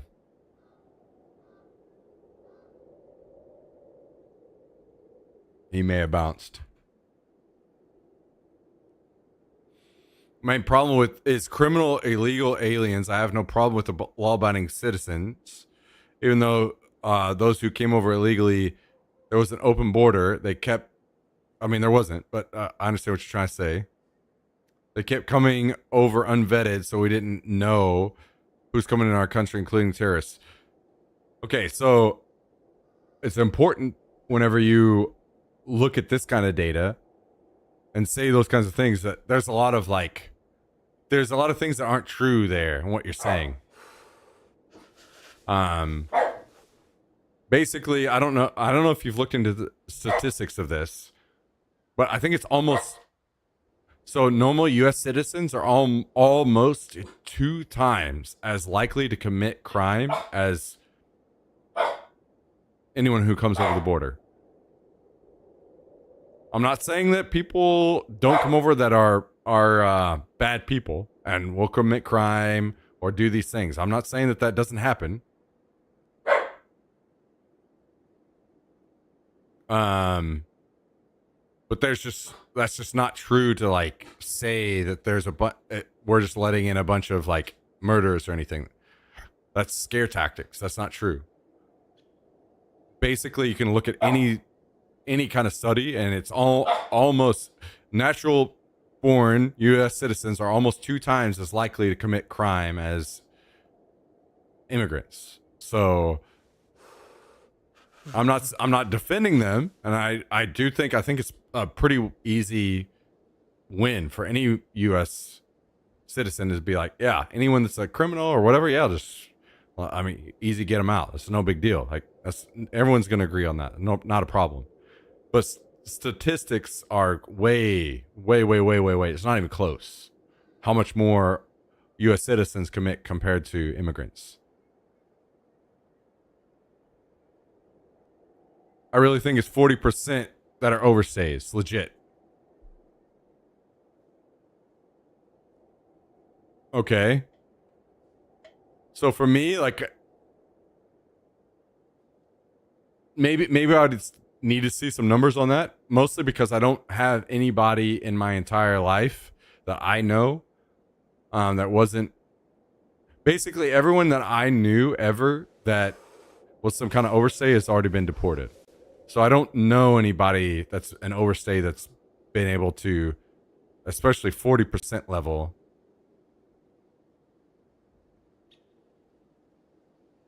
Continue to say Biden was a puppet and dumb. Sorry but true. I don't agree with that at all. I will absolutely meet people and say that it was very clear that Biden was mentally compromised and shouldn't have been president. Trust me, I will meet everyone there. I don't think we should even be allowed to have presidents that old. And I will say that Biden was extremely mentally compromised, shouldn't have been president. Whatever rule in the book should have been thrown to get him out. But also, I would throw a lot of those same rules at Trump right now. The dude is not as compromised as Biden was, but he's very clearly compromised as well. Probably like at least half as much as Biden was. So, but for me, I feel very principled on this. These people, these older people on this level, Biden, Trump, they should not be making policy decisions. They're very clearly tuned out. Like their mind does not work correctly anymore. They should be sitting in their house enjoying retirement or whatever, and their kids, their family. Let's back up. I'm not sure the claim of most asylum seekers is accurate. I think that's only like 10 to 20%, honestly. So, okay, hang on. Let me keep reading. I'll catch up in a second. Can you look at who they have arrested? Pedos, murderers, etc. Good grief. Yeah, well, whenever I see the president of the country who is best friends with the biggest pedo guy, and everyone knows, and there's been no charges, no, I'm not gonna. I think that's all bullshit scare tactics.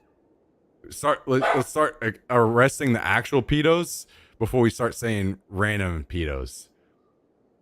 So is Bill Gates, and so is Bill Clinton. Guys, here's how you know someone's principled. Send those motherfuckers away too. Guys, I'm not defending Bill Clinton or Bill Gates or any of them. Send them away. Send them away. Send Trump away. Send them all away. Send them all away. I don't give a fuck about any of these people. I don't give a fuck about any of these people. Send them all away. I'm no Bill Clinton defender. I don't give a fuck about Bill Clinton. Somehow we've started this whole like my guy, your guy thing. No, send them all away. I don't care about Bill Clinton. I don't care about Bill Gates. Send all these motherfuckers away.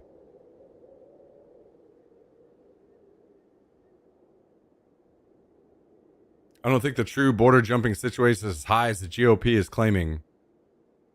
Well, I do know that it was bad during they were claiming caravans or whatever, but there were a lot of like Haitians and stuff coming over, like pretty big numbers, doing the whole asylum stuff. You won't get me to fucking believe they weren't fully aware. Oh, don't get me wrong. Don't get me wrong. As somebody who's liberal, my vote for Kamala was very fucking pissed off. I was not happy about that shit. I didn't want to vote for Kamala. I was not happy about. I didn't want Biden to be president ever. Not any time that he ever ran.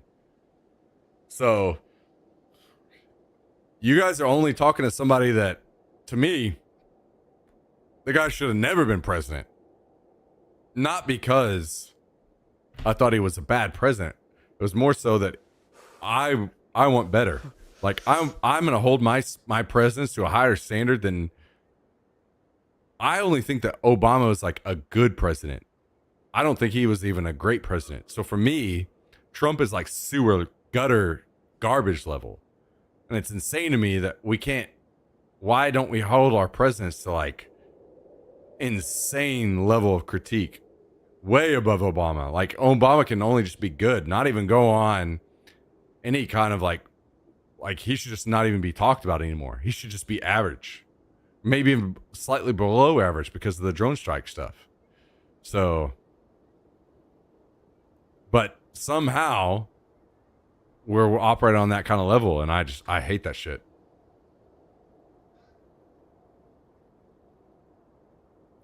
You and I don't agree on everything, but damn, you can tell me most politicians aren't total fucking shit. Hey, that's what I'm saying. Hey, I've actually sat down and thought about this in length, personally, to myself. What would it take for me to get to vote Republican again? And I thought about it for a long time, and I finally came up with the answer.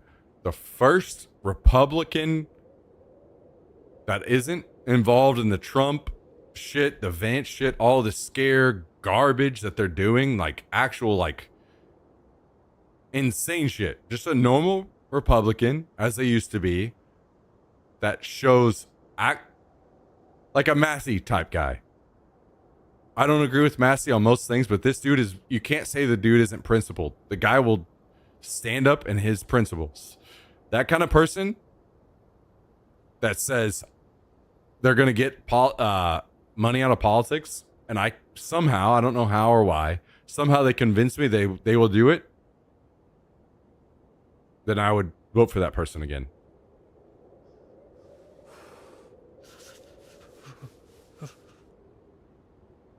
That's how I could vote Republican.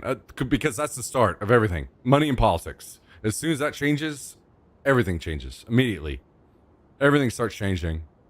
But that's nothing will change until then. We should do a political podcast. But I don't know if I can. It can be on Twitch. No, it definitely couldn't be on Twitch. And I can't do a political podcast, mostly because I don't think that I'm educated enough on most topics. I love talking politics, but I'm only like minor educated enough. Like I need more before I feel like I could. If I start a political podcast, that means that I'm some kind of, in my mind, it means I feel that I'm political or politically versed enough, and I don't think that I am to run a political podcast. I don't think I should. I think it's irresponsible for me to try to do something like that. I'll put my life on the Catholic Church committing more crimes than the Hispanic population in the United States. Hey! I immediately love that. Thank you so much for saying that. You're goddamn. That's spitting fucking fire. That is spitting fucking fire, and also very fucking true. Holy, absolutely. What is Trump doing you don't like? You guys don't have time enough in the night, but I'm gonna give you one thing. I'm just gonna give you one. And then we can go from there. January 6th. It's insane to me that a single person, Republican, Democrat, whoever, would ever roll their eyes at or scoff at January 6th. Anybody that does, we've completely lost our standard for who needs to be president in this country. If you could do a January 6th situation and ever be president again, that kind of, let's be clear. Let's be very, very clear. I don't advocate for this at all. I don't think it should happen, but let's be clear. That kind of shit would be seen as treason, and Trump would have been put to death in the past. That's very, like, that's very clear. That is very treasonous. And this is how treason goes. It's either you are treasonous or your treason succeeds and you become the new government. That's how treason works. So in the past, Trump would have been put to death for January 6th. January 6th is a farce. I can't believe you. I don't know that we'll ever be able to see eye to eye then. If you can't see January 6th as like a legit assault against the Constitution, against everything, like we're just never going to see eye to eye on things. Because if the role was reversed and it was Obama that had done something like that, you would be saying what I'm doing, what I'm saying. The difference in this situation is if Obama had done that, I would be saying what I'm still saying right now. Anyone that does something like that is extremely treasonous. That shit. There is a level of decency and structure that the office holds, and it should be always seen and upheld, in my opinion. Now, don't get me wrong. First time around with Trump, because I'm not a Hillary supporter. I was not a Hillary guy. I was fucking pissed off about that. So the first time Trump came in, I was like, all right, I'm pissed off, but maybe, you know what? Maybe this guy comes in and fucks shit up and he fixes things and he just tears it all down. But he didn't. He didn't do shit. He didn't do shit in his first term. Only messed things up. Made the economy worse in every single way. He had zero reason to be reelected based on merit of his first. But yet again, he did get elected. And to me, that's just a completely insane disrespect from the office. Voter and administration alike, personally.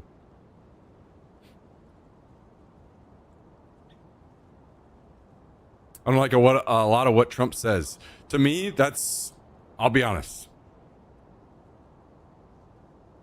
I think that's insane to say. I don't give a shit about, like, there are so many people in our country. There's no way you couldn't convince me that somebody could step up and say good things and do good things. If somebody's saying terrible, disgusting, treasonous, shitty things, but doing, in anyone's opinion, okay things for the country, that's not good enough, in my opinion. That's disqualifying. I hold my own side to a way higher standard than that. To me, the fact that the Conservative Party let somebody say things like, the guy sucks, he's a piece of shit, he says terrible things, but he does okay things in policy. That's garbage, in my opinion. That is fucking garbage. There are so many other people that could say good things, uphold the office to a higher standard, and put forward good policy.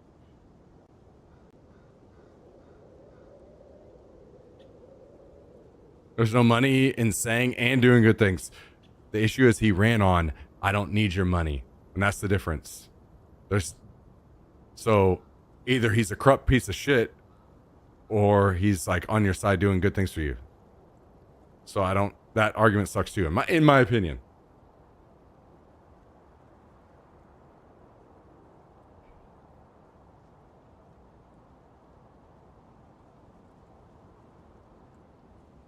Also, the whole January 6th thing, I could deep dive that and why it was so treasonous. I see the whole like protesters showing up to protests, and I could deep dive that and why I don't think that they are treasonous, but it's a court thing. It's like it's a very deep conspiratorial, not conspiracy theory, but like very deep conspiratorial thing on Trump's side of why it was treasonous that we'd have to hash out another night.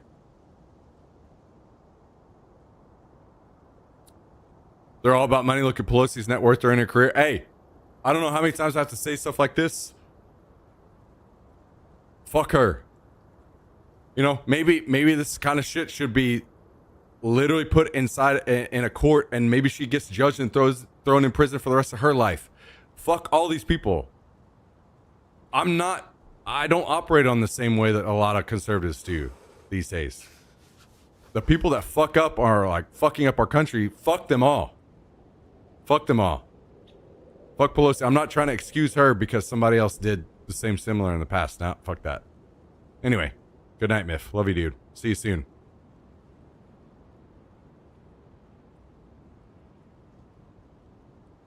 I still respect your decision and opinion. He said to protest calmly and not riot. That was designed by Pelosi because she refused to entertain bringing the guard as Trump suggested. Oh, okay, so can we approach this in a way where you try to stay open-minded, that you might... All right, so here's how this goes. Hopefully you can stay open-minded to the thought that you might be wrong on this, right? Let's set that stage.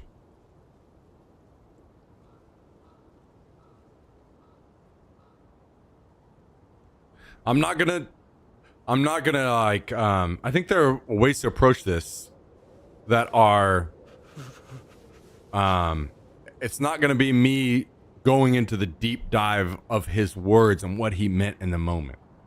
Because I think that that's where politics is very fucked up right now. Because I think Democrats and liberals have ruined themselves doing this shit. All this covfefe garbage. Like, this is what angers me about Democrats and liberals. Whenever they like made fun of Trump for that kind of stuff. The dude made a spelling error in a tweet. Why? Who cares? That's not news. That's not anything. It should have never been anything. That kind of thing is, so for me, it's very frustrating.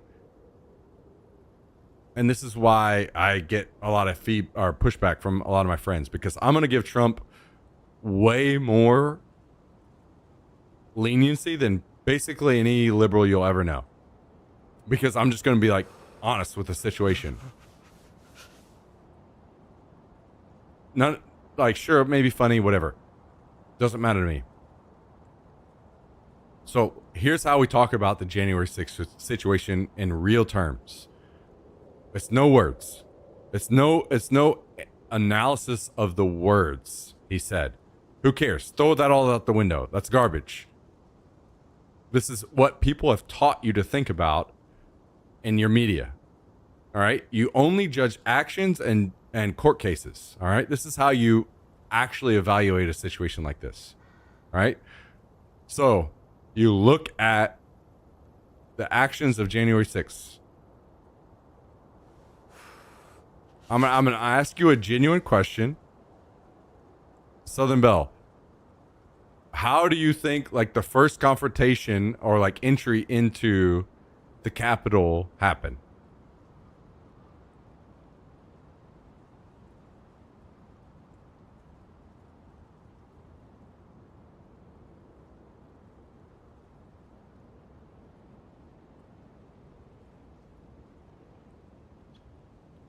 Staged. Okay. So how it happened. How the initial, and this is all caught on tape. You can see the footage. You can go watch it. It's all there online. How the initial breach into the Capitol happened. A lot of people talk about how it was cops opening the doors. That's not the initial breach. The initial breach happened by the protesters using riot shields, breaking windows and then climbing in. That was the initial breach into the Capitol. Okay, we can establish that hopefully. If not, hopefully you can go watch it. So this is like laying out facts. Okay, so this is how we know that this wasn't just like a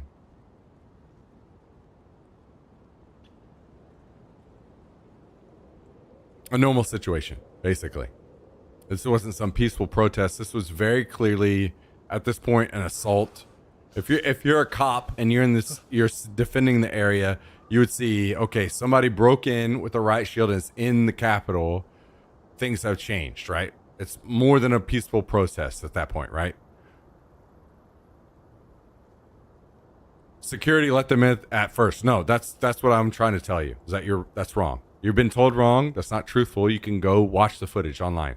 The very first breach into the Capitol was people that broke windows with the riot shields and climbed in. That was the initial breach into the Capitol. Security let them in first is not true. That's not true. That's what people have been told. Love you, Chris. Thanks for the comment, man. Working on it. So, from there, what are the steps? All right. At this point, to me, I don't care. I don't care about any of this. Like, we can argue this person, this guy shot this person, whatever. None of that matters. None of that matters, in my opinion. Like, at this point, because, I mean, it does, but it doesn't. Let's look at the court cases. All right, so at this point, it's more of like, how do we try to prove that Trump was treasonous at this point, right? Then you look at, okay, was he actually behind the scenes trying to set things up? Or was he just going with the flow and didn't know what he's talking about, saying things like you said, peacefully protest? The issue was he and the people that he worked with, including Giuliani and many other people that went to jail or were convicted of crimes afterwards, right? We can all admit that because it happened. Over 60 court cases that they, like, to be fair, right? Isn't that true? We can all agree, right? Like, if you were wrongly felt in your heart that it was stolen, and I will give that, I will cede that ground, of course. If you strongly feel in some way that you were wronged or the presidency was stolen from you, you deserve that. You deserve your time in court. And that happened. Over 60 court cases were seen. All of the proof they presented was seen as false or untrue, and they lost all of those cases. This is in court. Okay?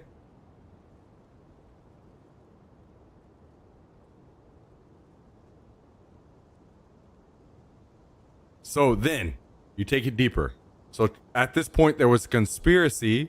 If the courts wouldn't side with them, they had a conspiracy behind the scenes to replace all of the electors, the slate of electors, with a fake slate of electors.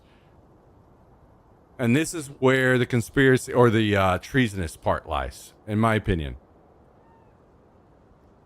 I don't see anything treasonous at all in challenging the courts. I don't see anything treasonous. I'll be honest. I don't even see anything. I think it's dangerous. I think it's extremely dangerous and it's unfit for anybody trying to be a president to stir up their base and not try to unify the country behind somebody that very clearly won. But if you honestly felt like you lost the election, okay, let's just set that standard. Let's just say that he honestly felt like he lost the election. And he challenged it in court, lost all those cases, could not provide real proof in any way of any kind of fake voting or anything. And I hope, God, I hate to say this because I very, very, very, very much hope people will do the research on this one. The truth is, when it comes to fake voting, I hate to say this out loud because no one will believe me. The research and law and prosecution of how fake voting happened, especially during this election, was that not only was there minimal or almost no fake voting, dead people voting, or whatever in any of these elections, it was almost always more on the conservative side. They were the ones abusing the laws, and they were the ones that were punished in the end because it was more on the conservative side. Probably spurred on by thinking that other people on the other side were doing this. Again, whatever. People see their day in court, fine, whatever. Let's put all that aside. What makes all this conspiratorial is what treasonous is whenever you're setting up. So he saw his day in court over 60 times. Him and all of his people and his group, his lawyers, they could not present any in over 60 cases. Like surely you'd be doing pretty good, right? Like if you had some very serious cases, like you'd have a good win record, but none. At that point, you got to kind of admit, okay, you've got nothing, right? And then at that point, he leaned into the trying to install fake slate of electors with Mike Pence, not certifying the vote, right? At this point, can we not agree that this is? Surely, at this point, we can agree that this is very treasonous. Now, at this point, you're trying to deny the will of the people.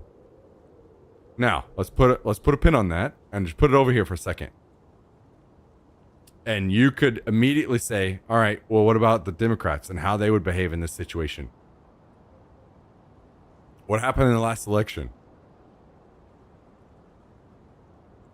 There was no fighting. Kamala literally called and conceded the election to Trump. Trump to this day has still not conceded to Biden in that election, right? This is why, to me, I'll be honest, in my opinion, like, sure, if I felt like they're genuinely, in my heart of hearts, I felt like there's some kind of something going on, and I took it to all these courts and all these things, I can be a big enough man on the other side of that to not only call and tell the person that won, but I would hold a public conference and I would say, hey, I had my day in court. I couldn't prove it. I concede that the president of the United States is legitimate and we should all unite behind him. Right?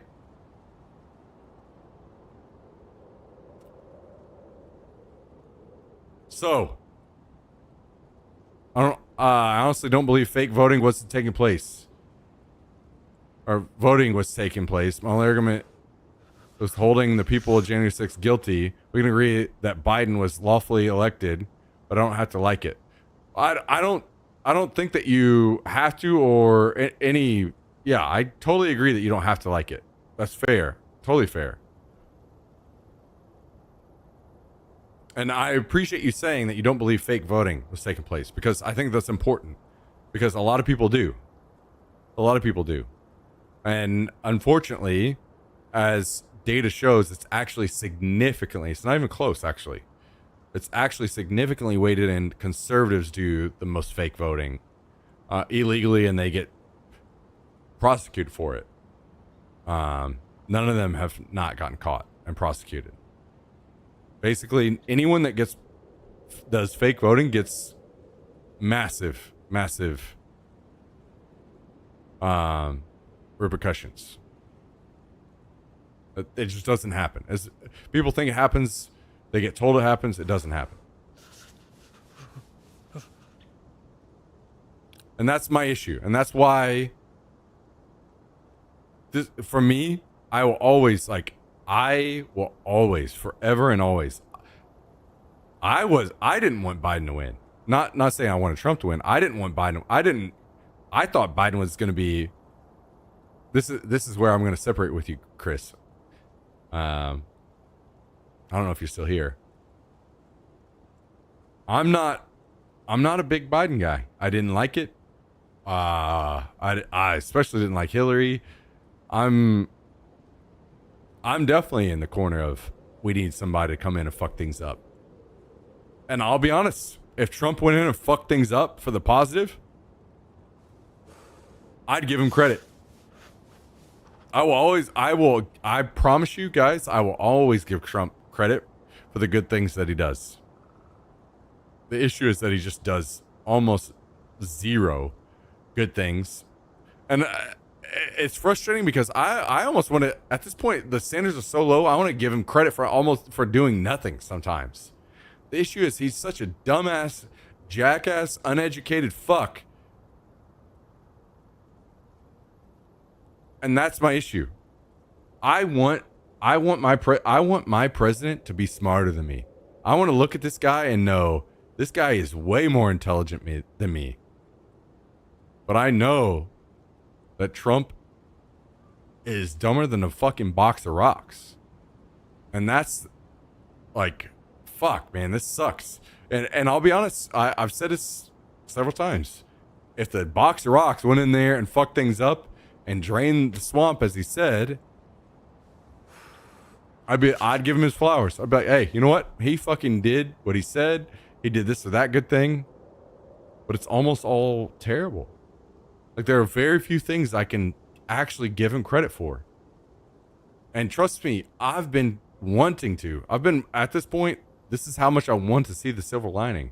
I'm hoping and looking for positivity. I want to, when the whole, like, rescheduling marijuana thing that Biden started. Hey, if it gets through, it gets through. Where's it at? The Epstein thing. If it gets through, it gets through. Hell yeah. If it's under Trump, well, at this point, can we, like, who are we? What are we? What are we doing? Like, if you can't look at Trump and see how much they're holding up the Epstein stuff because his name is in it, it's so weird to me that they're trying to say fake Democrat outrage because they weren't outraged before. You were the ones that were outraged, and now they aren't doing anything. Like, what? It's just insane. Actually, you know what? Let's dial this back. And genuine honesty, what good things do you think Trump has done? And I will try to meet you there and, like, discuss them. I have to go to bed, but my ex partner is from El Salvador, first person born here in his family. His parents, he got his parents, brothers, sisters, their green card. His mother was the accountant for Demi Moore, Ashton Kutcher. His sister is a manager for RCA Records. My ex is a multimillionaire touring guitarist. And my son is now an artist attending, I hate to say, I don't want to say the word wrong because it looks like a word that I'm probably going to say wrong, in Los Angeles. I've never witnessed anyone work as hard as his family has. Collective narrative is so stigmatized, and that's what bothers me. Everyone deserves a chance at freedom and to be a good person. Thank you, E4. I agree. This is why I also love immigrants, is because they are incredibly, you know what, whenever I've only had vehicle issues one time in Texas. Guess who was the first person to pull over and help me? An immigrant guy. I was moving. The last time I moved, who was the first person to come over? Actually, the only person to come over and offer their help. An immigrant guy. They're incredible people, and I appreciate them very, very much. And I will meet the other side and say they should be here. They should follow the process, and the process, we should have a law in place already. Either way, thank you for the kind words, E4. Wishing you the best always. When I was in school, we were taught even if we didn't like who was elected, our allegiance was to whoever was elected, whether we like them or not. I don't think Trump is dumb like you, but I think he's doing the right things for our country. Okay? Border closed for one, supporting criminals, but I have no problems with immigrants. I prefer they be legal. Okay. So let me meet you somewhere or like discuss it. When was the last time that you saw a Democrat, as you're saying, your allegiance as to who the president is, deny and try to say whoever the president was that we shouldn't like either unify behind them or concede? Or like, you haven't, right? They've always conceded. They've always maintained like peaceful transfer of power, all these things. Even though it hurts because you lose, you don't want to lose. No one wants to lose.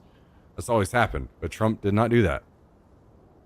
So I'm going to continue to say, you say that Trump is doing the right things for the country. So please tell me what good things you think he's doing.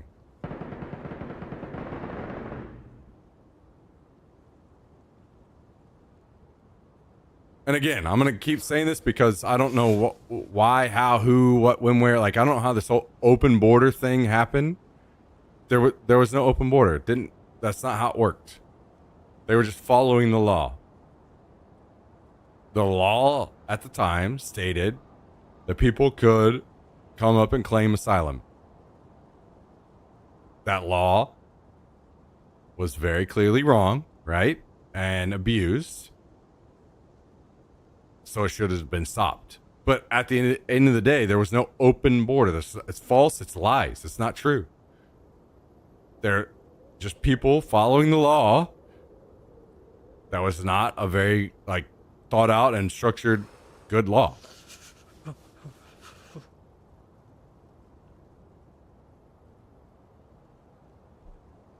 This whole open border thing is just fabricated. It's not true.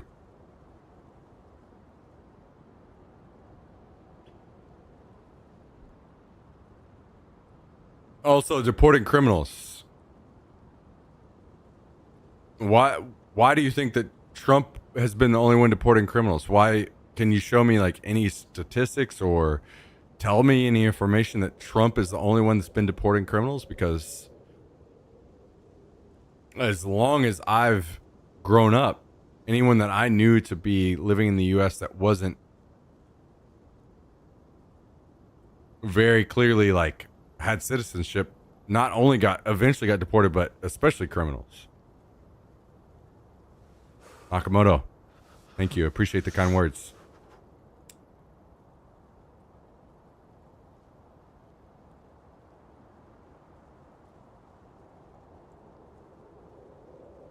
I only say this because I appreciate you a lot, Southern Belle. And I know that even though you know that I think very differently than you, you're here very often. And there are some people, hopefully, that are tuning in, watching us talk, that will learn or change their mind one way or another. Who cares? Like, the issue is no one can talk anymore.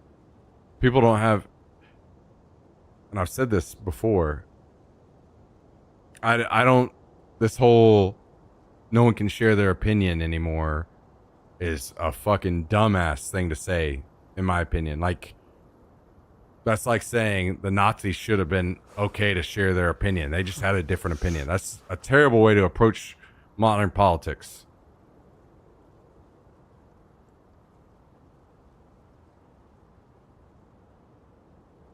So, prove that you have a rational, okay, like a normal view of the world, as I can meet you in the middle and say there are people on the far left that also don't have a rational, okay viewpoint that should be ever entertained. Like, right? So there are plenty of people on both sides that should be just thrown out, like their opinion, like that we can't, maybe we can hear it, but some of these are just so far outside of like what we understand is what works for humanity. It just doesn't even need to be entertained. I'm not going to sit around and entertain somebody that is pushing Nazi propaganda, right? Like, we can all agree with that. That's not just hearing somebody out for their opinion.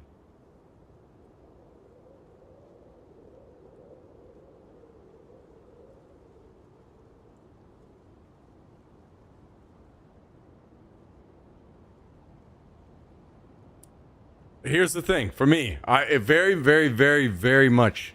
I just want to hear what you think, because I want to ask always people that are conservative. What do you think that Trump is? He's you think he's doing the right things for the country? I want to know what you think those right things are, because I'll be honest with you. I don't normally call people dumb. I have very differing opinions with some people that are friends of mine that I definitely think are. Trust me, I only see myself as like average intelligence at most. And I know that I have conversations and friends with people that are less than that. And that's not some kind of judgment or something. But if somebody wants to say something like that, I'm like, okay, well, can you tell me why or how? And that's what all I'm asking. Like, I don't want to just, there's a feeling. I need to know why you think that, or how, what are the real points that you think, because that's where we can have a real discussion, right? If you think he's doing these positive things, let's talk about those things.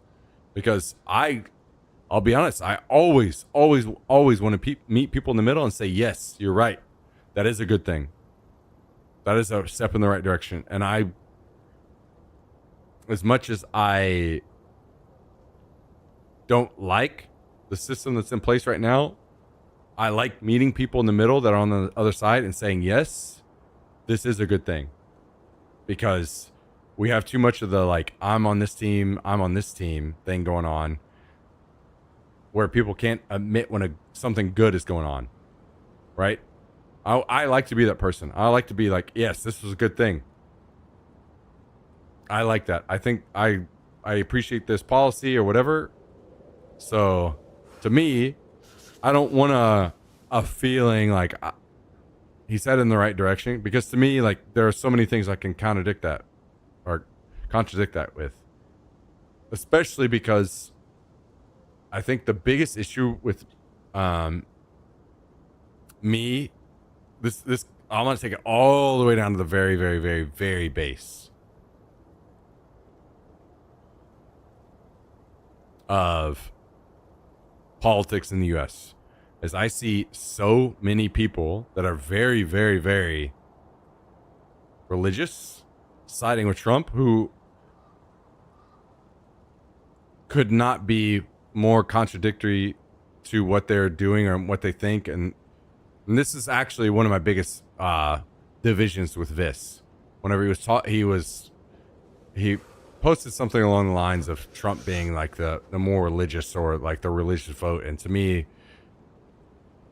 not only is that like for the furthest from the truth, but it's so, I don't even know how to. Actually, let me just show you. Let me just show you guys.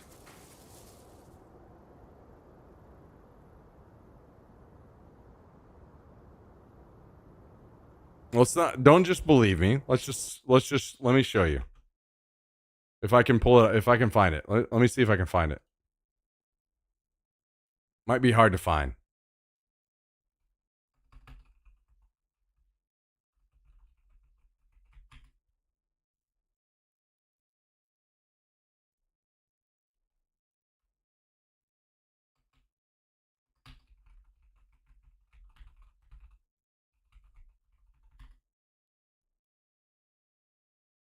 I'm confused. The Biden administration said the border was closed, but they were all let in.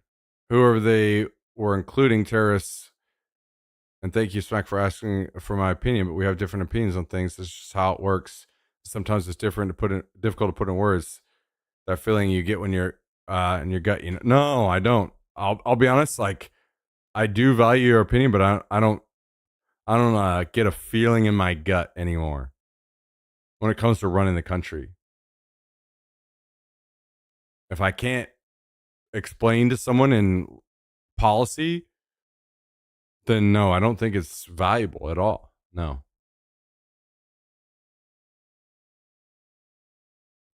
And I don't think anyone should value my opinion if I can't put it into policy.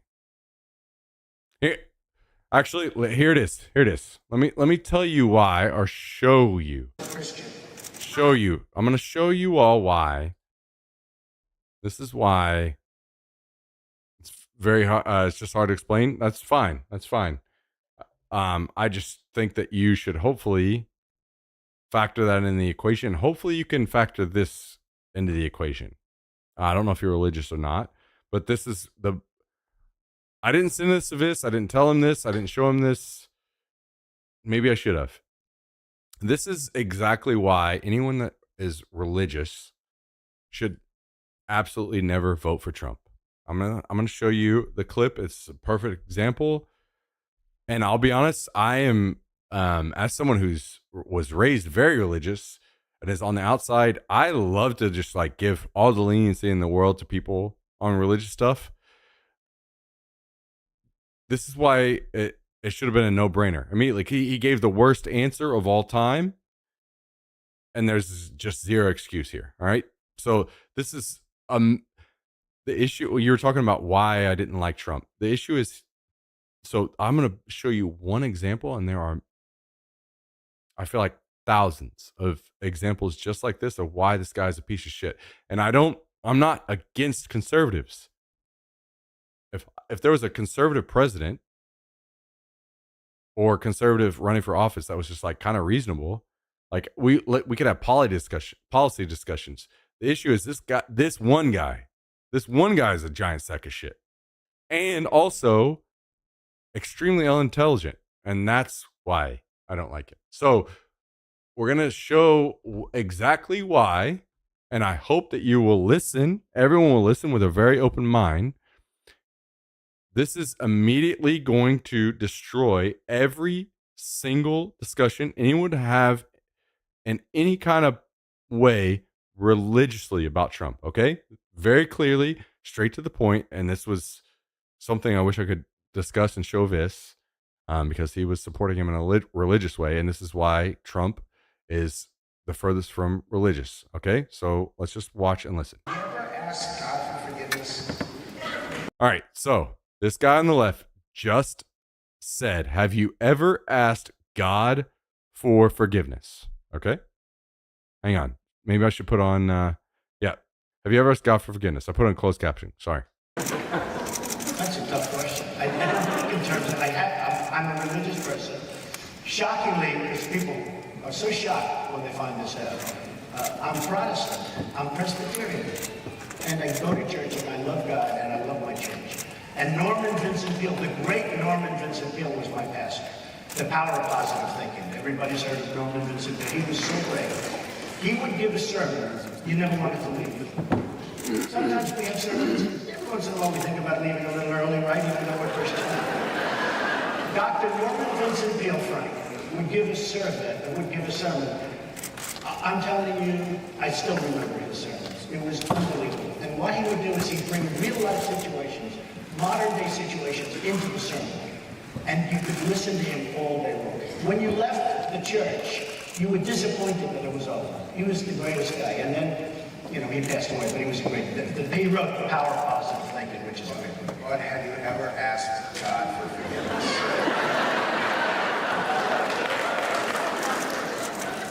I'm not sure I have. I just go on and try and do a better job from there. I don't think so. I think if I do something wrong, I think I just try and make it right. I don't bring God into that picture. I don't. Now, when I take, when we go to church and when I drink other wine, which is about the only wine I drink, and have my little cracker, I guess that's a form of asking for forgiveness. And I do that as often as possible because I feel cleansed. Okay? But, to me, that's important. I do that. But in in terms of officially, I could say absolutely, and everybody.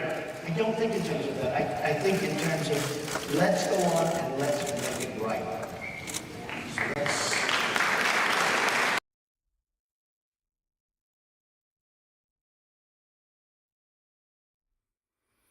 All right. So anybody raised, basically, let's put it this way. I'll be honest. If somebody sat up there, if I sat up there and somebody asked me that question, it would be different because I would never go up there claiming to be some Christian person, right?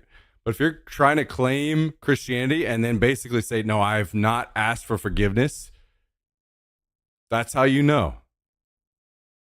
Because that is the crux of Christianity. You literally are born into sin. You don't, that literally, you're born a sinner. That's the crux of Christianity, and you need to ask for forgiveness. And this guy can't say that he has ever asked for forgiveness. Basically saying that he doesn't need to ask for forgiveness. Okay, so that lets you know immediately. Like, you need to understand, anyone look or sees Trump as some kind of Christian, the guy is clearly just using as a political tool. Because you could easily lie and say, yep. And maybe you enjoy it more that he didn't lie. But the thing is, then why use Christianity or any kind of religious anything in your tool belt, right? Because if he said, I'm atheist, I don't feel the need to ask God for forgiveness because I live my life in a different way. I choose to try to be a good person every day, and I don't need God to show me or tell me how to be a good person. I mess up, and I will do my best going forward, and I seek it in the people, whatever elaborate answer from there. Fair. But anyone that is religious, truly religious, will not try to make up excuses for that one. You are born into sin. You are a sinner from day one, from minute one, and you have to ask for forgiveness. That is how religion works. And to dance around, to act like you're religious and then not say that you have or should or whatever, I don't bring God into that equation. I don't bring God into the. You can't. In this current scope of religion, you can't believe in God and any kind of religious structure and not ask for forgiveness.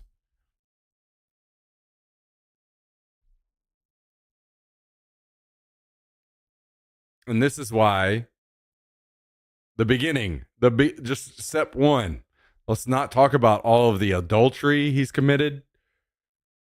All of these things. If you want to like take all of that and say that Trump is not religious, and I'll meet you there. I'll meet anyone there, because I don't think any president has some obligation to be religious in any way. But just don't fucking use that as a tool, to get votes. So for me, it's disgusting. It's disgusting to see somebody do that. So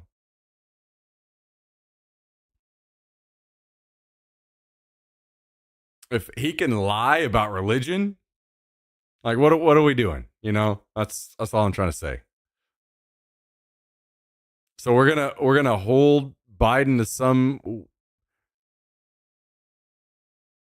standard, but we can't even hold, like, Trump doesn't even meet a quarter of those same standards, and I'm no Biden supporter. Trust me, I'm no Biden supporter.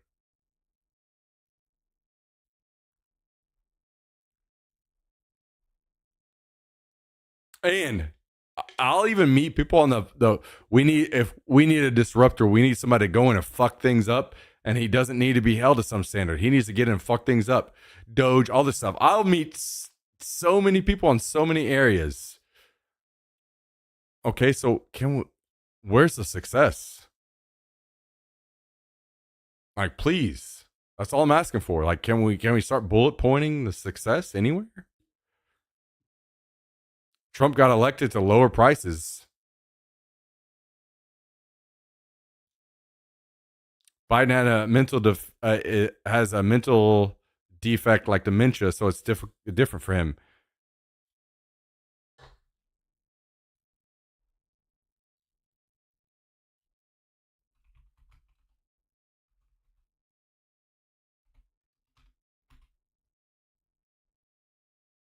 Okay, so let's watch a video. Trump 2016. Real estate developer Donald Trump is making a bid on a mansion at 1600 and make it great again. The owner of everything from buildings to beauty pageants, Trump touted a new tally of his net worth. $8,737,540,000. I'm really rich. I'll show you that in a second. I'm not doing that to brag, because you know what? I don't have to brag. I don't have to, believe it or not. What did you contribute to this task? Thanks to his long run. Can we not agree that Trump in 2016, I'll admit, as anyone should, he seemed very, very, very there cognitively. Like, the dude was smart. He was on edge as far as like, I don't think he was, I would not call him intelligent. I would just call him smart. He was on, like, he talked like a normal person. Can we not agree, all of us, that Trump does not talk like this anymore? Like, he has the decline of somebody. So, I've watched the politicians. He doesn't.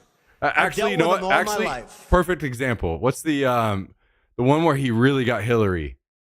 Trump, Hillary loopholes. I don't remember exactly what he said.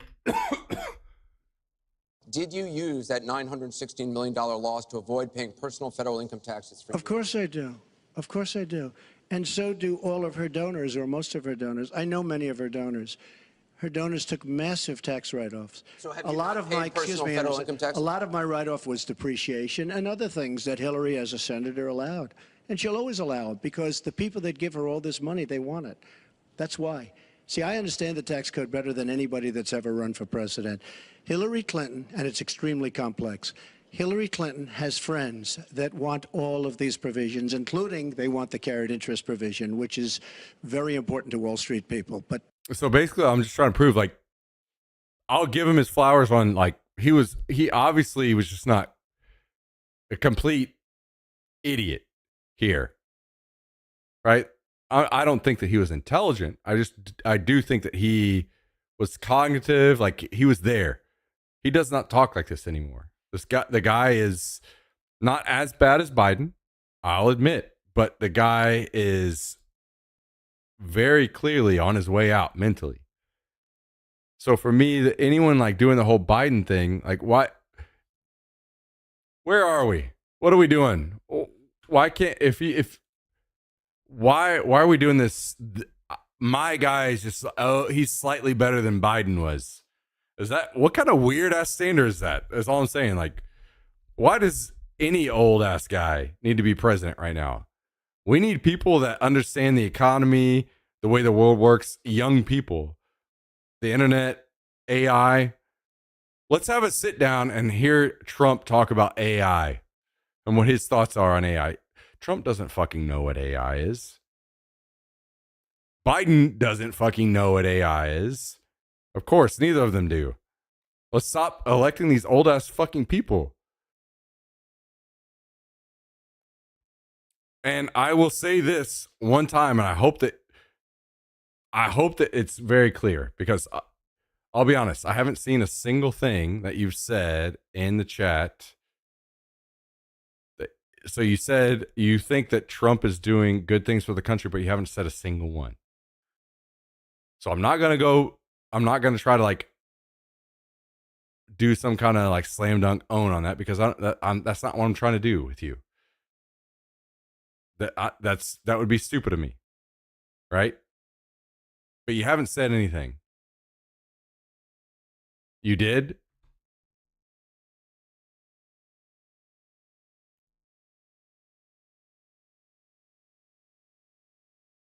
Oh, border closed for one, which I mean we talked about that. He hasn't, border wasn't open, so that doesn't really matter. Deporting criminals.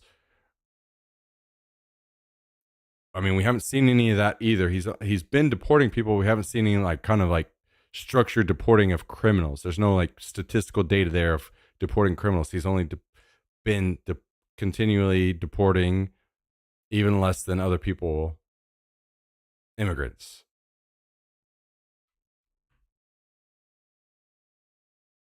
It was open, just not officially. No, it was not open.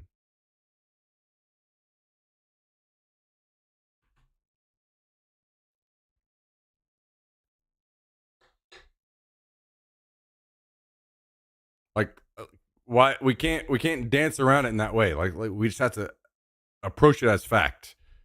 If there's a loophole through the law, then that's the loophole through the law. Okay, fine. But we can't just say the border was open. How did so many people get in? I've told you several times. There was asylum process. People walked up, said they were seeking asylum, which was within the law. So they were let in and they had their court case scheduled, right? But because our country is inept, they could not get a court date anytime soon. And this is why it's frustrating for me. Why are we not, if you want to like battle against the border being open or closed, what would you not want those people to get court dates immediately or turn away immediately? Right?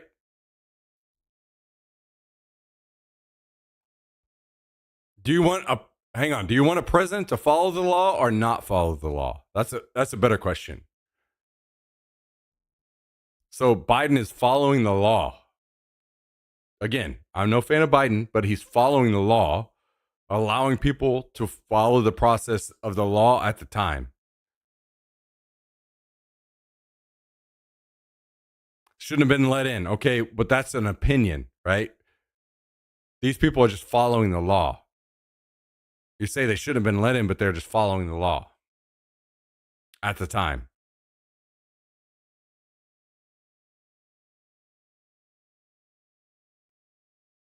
I disagree. I don't understand how you could disagree. They're just following the law. That was the law.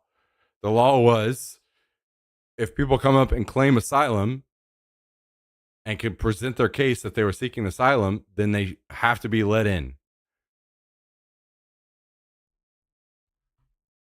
That's just the law of the time. Like, if you can prove otherwise or tell me why you disagree, sure. But also, you didn't really like give me concrete, like anything concrete on like what Trump's doing better.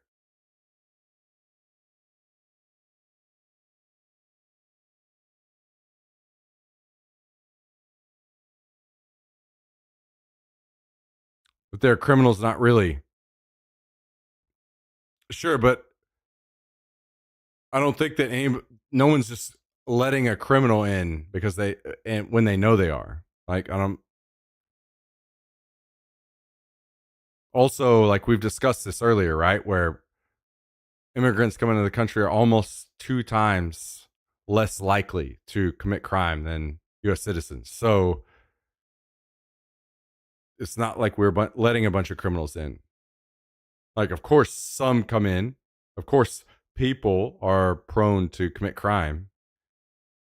And of course, that happen. Always. That's always going to happen. But if we're that against criminals, why are we not worried about the guy that has committed many crimes? That's the president. Why do we give him a pass? But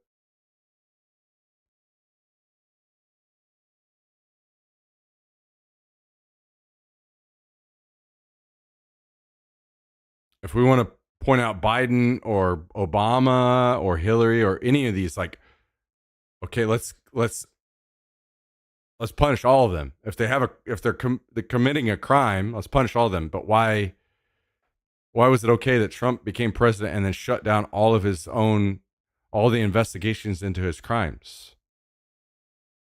But we want to say that people coming into our country are committing crimes, but our president can just disregard his crimes. Why do we let our president pardon one of the biggest one of the biggest guys trafficking drugs into our country, and then try to take out the leader of another country that was also, as he said, trafficking drugs? But the people who are being arrested have been found guilty, and the ones who are being deported, I mean, some, sure, yeah, but again, that number has continued to hold. 2 times, just a normal U.S. citizen is 2 times almost more likely to commit crime than the average immigrant.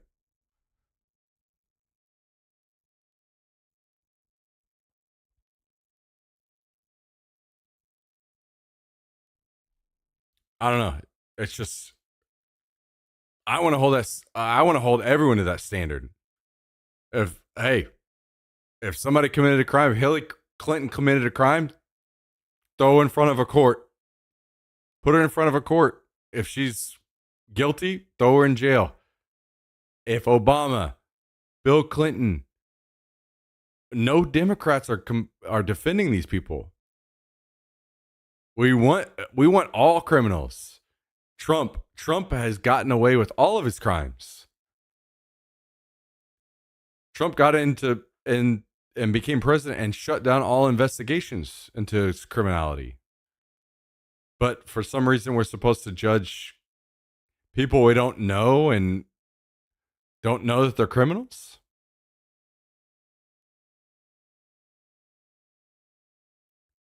Those stats are skewed. States like Seattle or Cali are less willing to prosecute or report illegal committing crimes.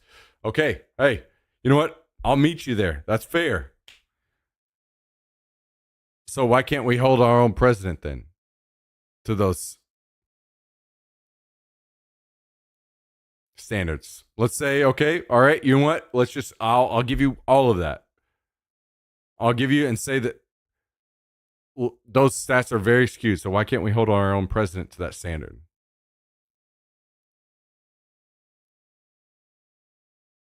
Let's toss out the stat that I said earlier about people in country are almost 2 times. Oh, let's just toss that stat out completely.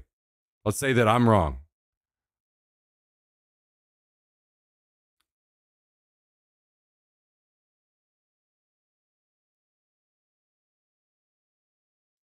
All right. Good night, Southern Belle. Good talking to you. I hope you know that I'm not mad or upset at you. I hope that maybe we can continue the discussion another day. And as you know, I've not pushed this on you many other times. I've only tried to see where you stand tonight.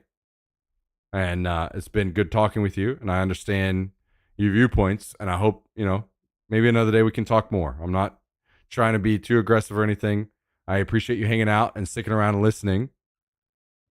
And I hope you have a good night. Thanks for hanging out.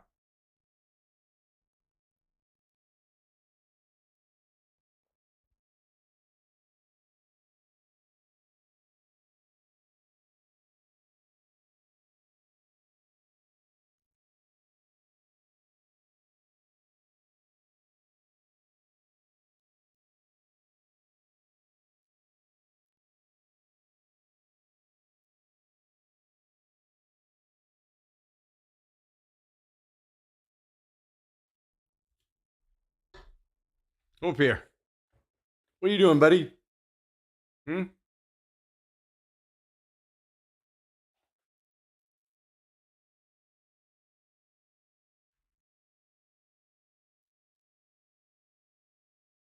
are you thinking about?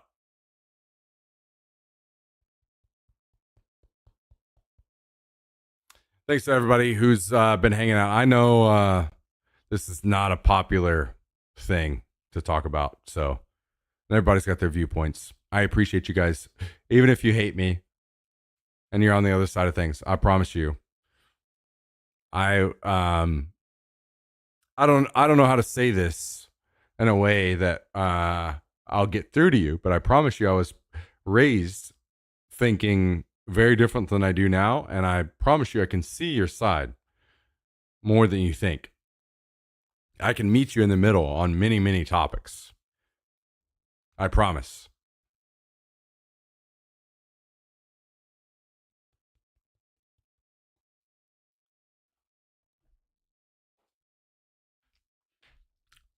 For me, I like to discuss things like this. So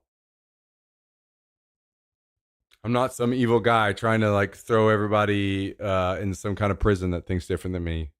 I like to talk things out.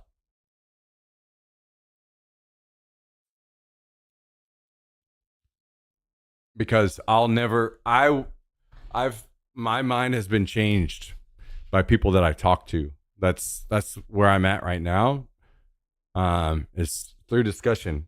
My opinions, my values, everything changes. And I will never learn or grow or change from where I am now if I don't continue to talk to people and learn. So just as Bad Genetics was saying earlier, okay, and this is how I refine my discussion, right?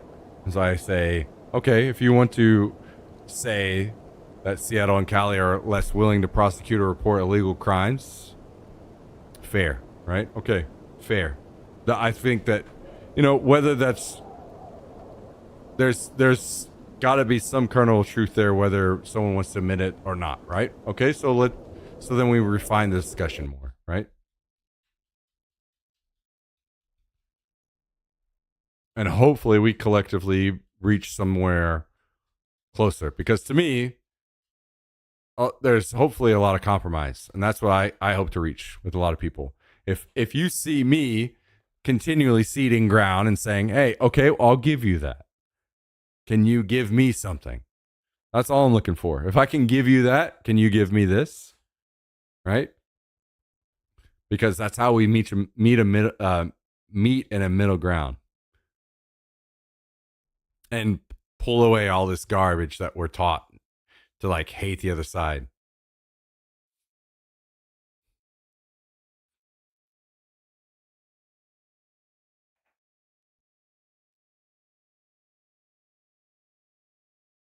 Trust me, I am left leaning, but I despise how things work on the left. I fucking despise it.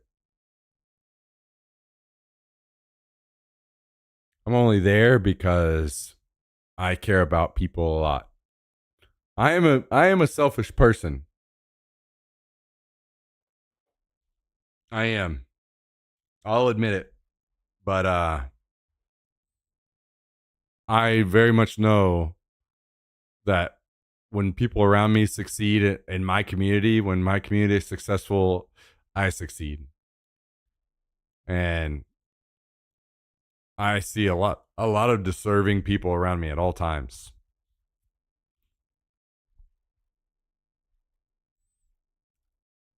So, anyway, I'm going to go to the bathroom really quick and maybe grab one more drink, and then maybe we shut this on down, huh? Be right back.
Yo, Nakamoto. Whoa.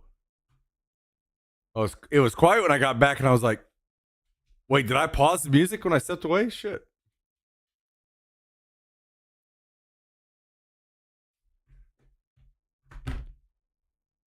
I appreciate that, Nakamoto. Thank you for the long time support, hanging out. I know we've chased off a lot of people tonight. Honestly, maybe this will end up being the end of my channel as I've started discussing politics more openly.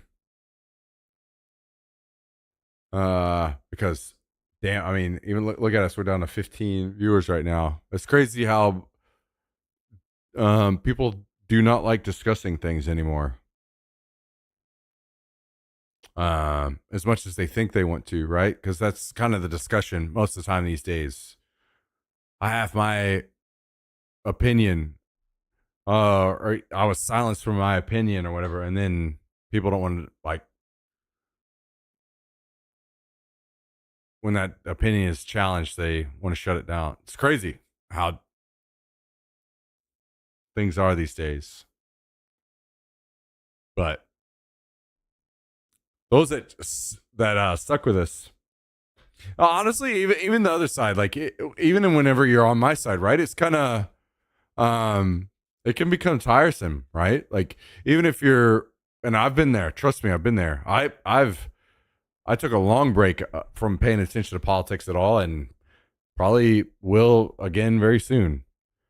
Even whenever you're on my side on most discussions, if you agree with me in most ways, you can be like, it's just so tiresome. Because why? You seek happiness in your life, and even listening to somebody like me that you maybe agree with every single thing I said is still tiresome. Thinking about it, knowing that that's the way the world works, and like, damn, I totally fucking get that too. Holy shit. And you're like, damn, this guy, he's just doing another, like the whole thing that's going on right now as well. And I don't want any part of it. Even the person on my side. Damn, I totally fucking get that. Because I've spent a lot of my life lately trying to, well, I say lately, last many years, trying to just focus on being happy. And sometimes I dabble in discussions like this that I shouldn't, because, I mean, that doesn't increase happiness, right? But also the other side of that is, should I use my platform to talk about things even though it completely diminishes it to nothing? Who knows, man.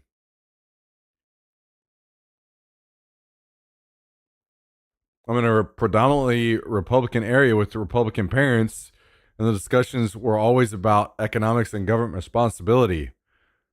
Now it's people's literal right to live. Yeah. Funnily enough, the discussion kept me here longer than I probably would have stayed otherwise. I appreciate how you went about it. Yeah. So the thing about me and politics is that I say this very often.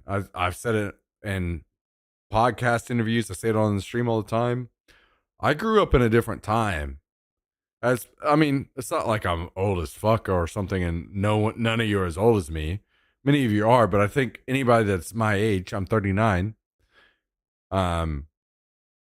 understand that when I say that. I grew up raised very Republican, very religious. My viewpoints were changed by people that were very patient with me. Nobody was screaming in my face then from the other side. All of my viewpoints were changed by friends, family, or no family, sorry, I need to exclude that one. Friends and people I didn't know, college, whatever, by slowly presenting facts and like presenting the other side. It took a long time for me to change my viewpoints to where I am now. And I would say that I am very factually based now. But I'm not and never will be 100% correct in anything. And I am no one to look for the correct opinion on things. I am always learning, and I think for me, one thing I try to pride myself in as much as I possibly can is just being open-minded. I want to hear what someone else has to say because my mind has been changed so much by someone that will just talk their viewpoint out and tell me why I'm wrong. Like without emotion, just lay it out. The issue is that just doesn't happen very much anymore, right? So I appreciate all of you guys, but also at the same time, I think it's as hard as it is. And I'm no saint. And trust me, it's been a while where I even excluded a lot of my friends from my life. I've excluded almost all my family from my life already. And most of that probably won't change much because we just aren't. I'm just kind of in that corner. Like it's okay to exclude people that are going to just make your life more negative. That's okay, in my opinion, even family. Everyone views things different. That's kind of my viewpoint. We're only here for like a blink of an eye. You should be as happy as you can be while you're here. Most of my family isn't going to make me happy discussing things with them. We're just different people, and that's okay.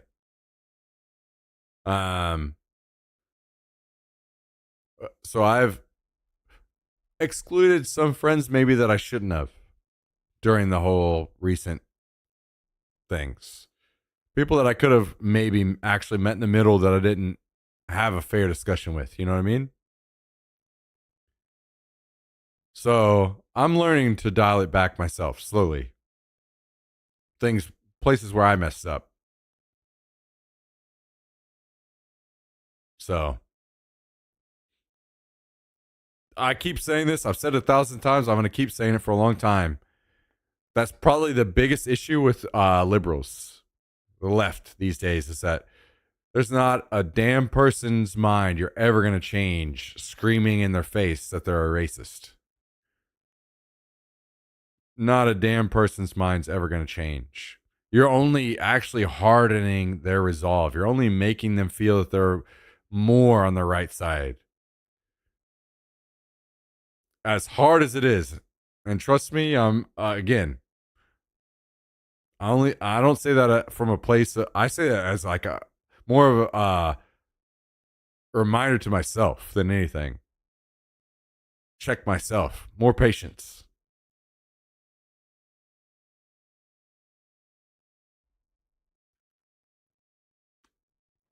Totally agree, Nakamoto, on that. You'd hope rationale would prevail. And I know that it doesn't. And that's what makes it hard, right? Because it's so hard. Actually, it's interesting to me because for me, whenever I know that a lot of people don't do this. A lot of people get their news on politics and like information these days through the news. Fox News, CNN, whatever. That's not how I personally go about things. I like to watch debates on YouTube. That's kind of how I don't want to say like news, but that's how I try to structure my thoughts now, because I feel like a lot of people, right or left, will just rush to some news topic comes up and they rush to their favorite content creator or whoever, their favorite news station so they can be told how they need to feel, which is fucking insane, right? Insane. And I'm not saying that I feel like I've slightly fallen into that trap before, but I've caught myself. So now I like to value or like understand where I'm at based on debate. So I watch a lot of YouTube debates on a topic, so I can learn both sides. I can hear both sides, like the strong arguments from both sides on why this or that side should feel the way that they should. That's kind of where I'm at. And I like that currently. I think that maybe that's the best approach going forward. Maybe I'm wrong, but it feels better that way because you get to hear the strong arguments from both sides and make up your own mind there, right? So that's nice. I like that a lot. Either way, no one's ever going to change their mind being screamed at and yelled at and like talk too condescending, right? And I thankfully grew up in a time that didn't happen. People were very patient with me and basically taught me slowly things might be different than what I thought. So I'm very thankful for that.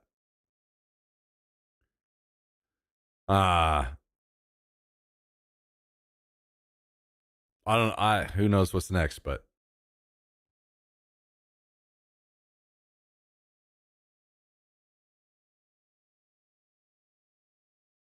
not good when you can predict what other people's opinions will be about anything when you know which team they support. You're spot on. Most people's opinions are assigned to them. Yeah. Yeah. Yeah, it very much is, which is crazy, but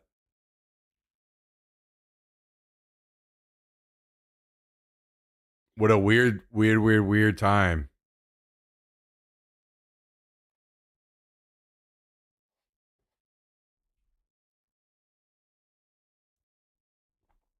I mean, I'm not gonna lie. I am not an intelligent person on that level. I will absolutely submit to so many people. There are so many more intelligent people than me in the world and have been. Like, I admire so many people for their intelligence, even amongst my own friends that are much more intelligent than me, I think. I love discussion on that level because it makes me feel like I'm learning.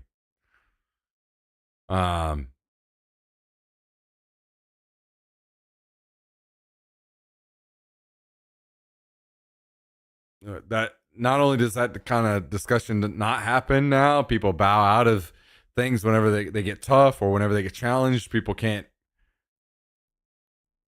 It's frustrating to me whenever people want to stand up and vocally support a side and then not be able to like actually factually back it up. That is frustrating to me because I feel like one of the biggest issues, I actually do think social media is great.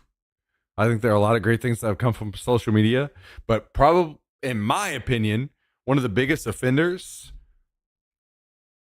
from social media, one of the worst things that, hang on, let me change really quick what category we're under.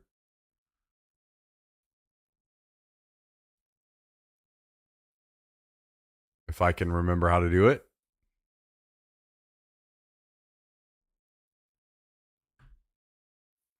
Try to just chatting.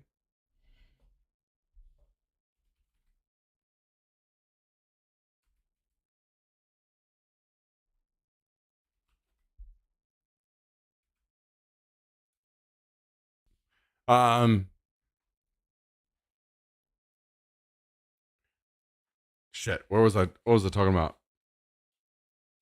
Well, I forgot. Welcome to drinking, I guess.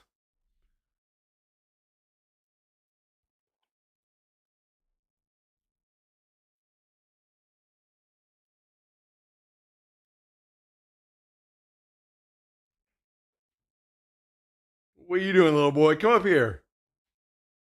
You little wiggly boy.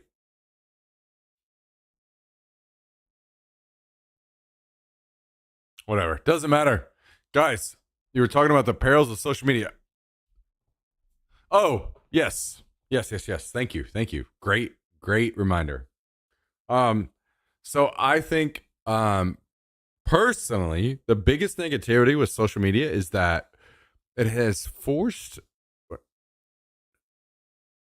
maybe not forced, it has taught people to feel like they need to have an opinion on everything. And very quickly. Like, you see something and now you need to have an opinion and you need to be able to state it publicly. And that's weird to me. I feel like it's very okay to we've lost the ability to say, I'm not educated on the topic, so I can't form an I can't have an informed opinion on it. Why? When was the last time you heard someone say that? Crazy, right? Like, no one says that anymore. And I very often say that about like Israel Palestine when that comes up in discussion. I'm like, listen, that's a complicated topic that I'm trying to learn more about, but I feel like there's so much more there. I just do not feel educated on the topic, and I don't feel like I can I have an informed opinion. My only opinion there is that innocent people don't deserve to die. The end. People don't deserve to die. We should always seek less death. That's the only opinion I have right now, and I hope to learn more and become more educated. That's all I can say. And it's crazy. It's ironic too, because people have the whole fucking internet at their fingertips to actually research an opinion, but instead they immediately spout off with no digging at all. True. Yeah. Actually, I'm gonna plug something here. You guys can do whatever you want. I'm not plugging it as anyone's getting any money or anything. I'm just plugging it because I personally thought it was good.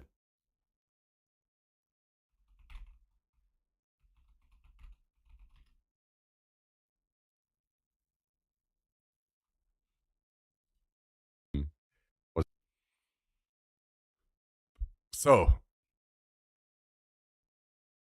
anyone who might have watched the stream for a long time, you might have seen someone in the chat called Pain Dog. He's a great guy. He started a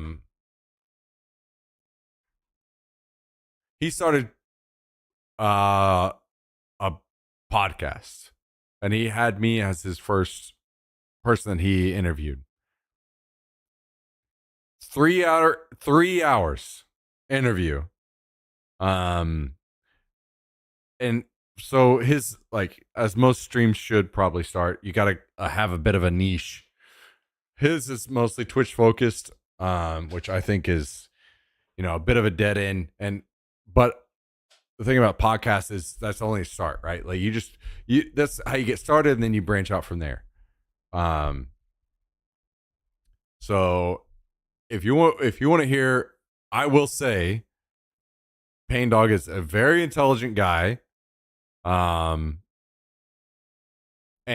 we only do the Twitch discussion for the first half, and the second half is all like religion, politics, physics, all this kind of stuff.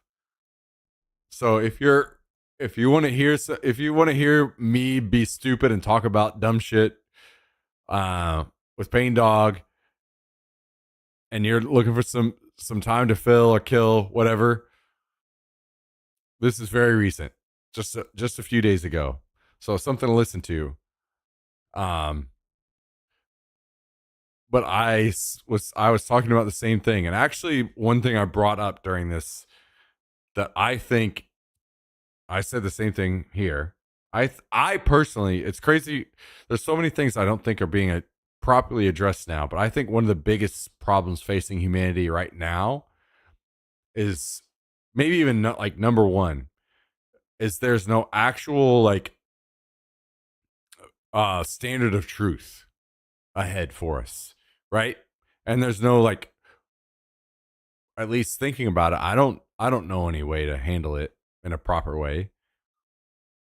Maybe someone figures out, but let's just say, for instance, that the government sets up a website that is supposed to be the source of truth going forward. Well, right, left, somebody gets in there, whatever, no one's going to believe that, right? Where do we go to find truth now? And it's considering how much disinformation there is out there. I mean, you guys heard me literally just butting my head against a wall against disinformation earlier. Where do we go as yeah, I'll grab the link. where do we go from? I think that's got to be one of the biggest sources of, or probably like in my opinion, the biggest. He was issue facing humanity, in my opinion, because how weird is that? Like, we've gotten even down to that level that we don't even know what is the truth anymore. And people are, sorry, there's the link, guys, if you want to check it out. Keep in mind, I'm talking kind of out of my ass as well, and some physics and stuff. It's only because, I'll put it this way, I love science, I love physics, I love all those things. I'm super fascinated by it, and I'm a fan on the sidelines cheering it on. I don't know shit about any of this. And most of you are way smarter about any of this than me. I'm only just like learning slowly through YouTube, mostly. So that's kind of what I listen to and what I love. And I hope you guys just shoot everything I say full of bullet holes in the comments. But it's fun to talk about. Physics is one of the most fun things to learn and talk about, in my opinion. Like, so fun. Because there's no like, there's none of the politics garbage, right? You don't have any fucking Trumps in physics, really. Like, it's just, is it real? Or it's two people arguing like, is this real? Or, this is what I think a lot of math and I don't know. It's just beautiful, man. It's fucking beautiful. Maybe you have some dumbasses here and there, but that's one thing about physics is you know the other person, the people involved on that level are actually intelligent, right? And I love that. I love that about physics. If somebody's arguing against you in physics, you're like, hey, at least this guy's a smart motherfucker, right? This guy kind of knows what he's talking about. I mean, I'm nowhere there, but I like discussing the things that I've learned because it's fascinating, super fascinating. Just, and I'm only talking like basic level physics, not any kind of deep level stuff. Only just like, I see spot run physics book level shit. So, I don't know. I love that shit. I think it's incredible. Super fun. But, yeah,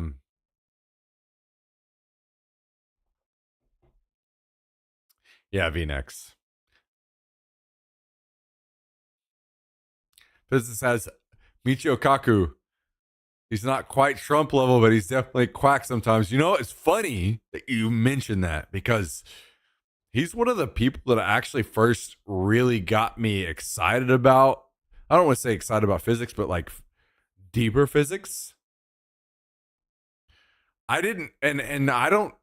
It's funny you say these things because I didn't read on him. So I didn't form my opinion on him through some kind of general consensus. All I knew is like, as the more the guy was talking about, basically I heard this guy talking about like the possibilities in physics. And that's what's fun, right?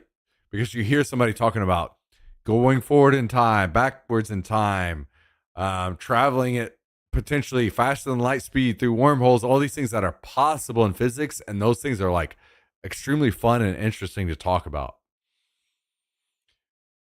And then you have and that's how he started. But as he got older, you can tell that he starts, whenever he talks to people in any different way outside of, he's talking to people like you're in his classroom. And that's the worst part about it. Is everything is, even the sentences that he says, the way it's structured, the way he enunciates words, it's all very condescending. Like you're in a classroom to him. He doesn't talk to anybody on that he like you're on my level. You're an associate or an equal in my field. He talks very much like he's talking down to everybody, which made me start to lose my appreciation in him a lot. And that's only just based on YouTube. Not a dialogue, it's a lecture. That's a fucking great way to put it. Yeah, thank you. Thank you, Invisible Mag. That's a great way to put it.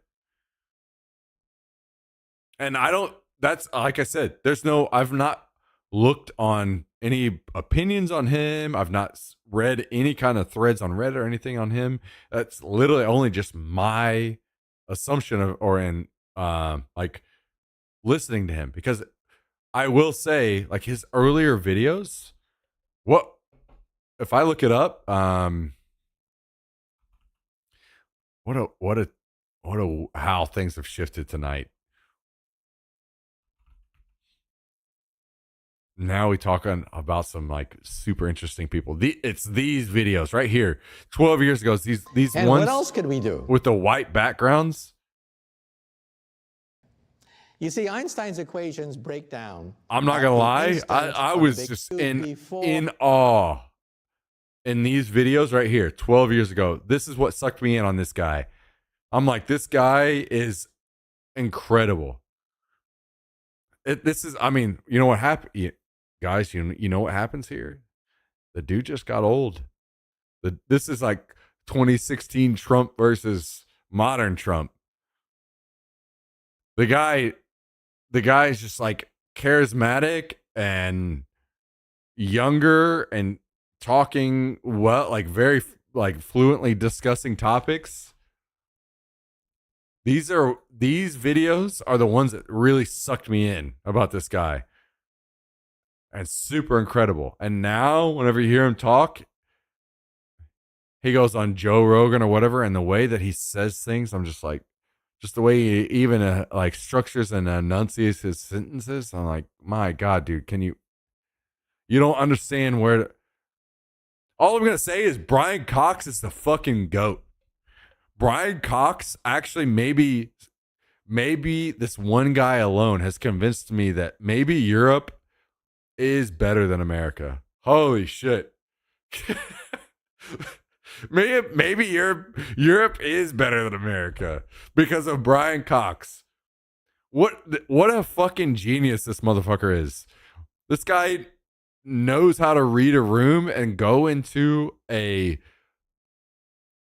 discussion that he could easily just sit and talk down on people, but instead he reads a room so appropriately and just can have I'll be honest, guys, I don't even know that there's another guy on the level of Brian Cox when it comes to like physics influencer level.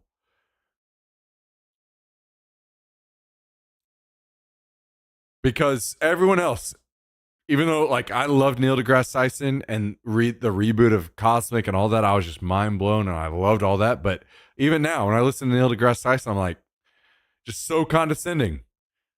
Brian Cox is not that guy. What a fucking boss this guy is. Where he can sit down with Joe Rogan episode after episode after episode and not sound like he's condescending. Just having a conversation with a friend.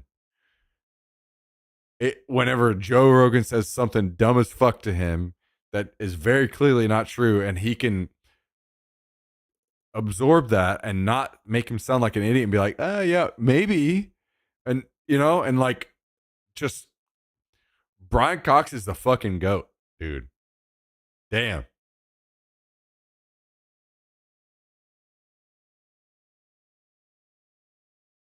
Yo, Nakamoto, thanks for hanging out. Appreciate you very, very, very much.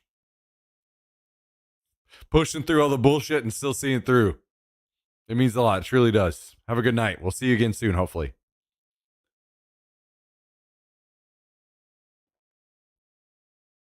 He also never really differentiates between speculative and actual science. So 1 minute he's discussing actual science, then suddenly he's spouting off about UFOs. True, V-neck. So true. That's one part of the separation for me and like his like listening to him, as I understood once he starts talking about string theory, because he's obviously very biased on string theory, right? Once he starts very deeply talking about string theory, I'm like, okay, buddy. Like, don't get me wrong. I want to believe, but the thing is, like, exactly what you said. What we know and what's theory, like we just have to draw those lines. And I tried to do that a couple times in my discussion with Pain Dog, where it's like, okay, you can what if things to death, like what if we aren't real? What if we're just what if? But okay, we just have to deal with things as they are. We have to try to set ourselves in a world in some way, and there are some things that are outside of that. So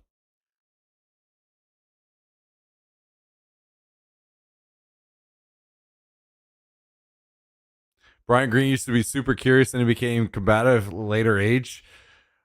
I will say I still will side with Brian Green on a lot of things more so because as much as I agree with you, he has changed, but it does kind of seem that he's held in check more than others.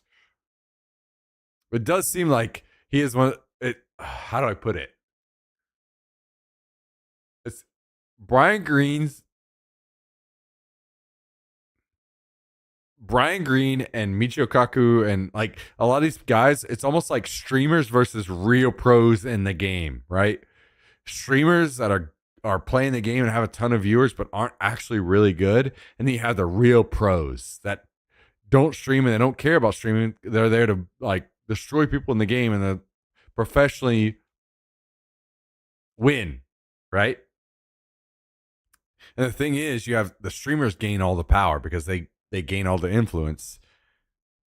And it does seem that like Brian Green, he's got like literally like in this, I mean, you guys see what I watch, this kind of shit where it's like Brian Green and talking to Roger Penrose, that kind of level of shit, right? Where it's like, obviously Roger Penrose is going to be talking to Brian Green like, yeah, dude, you're an idiot. You don't, you're a streamer, I'm a pro kind of level of shit, right?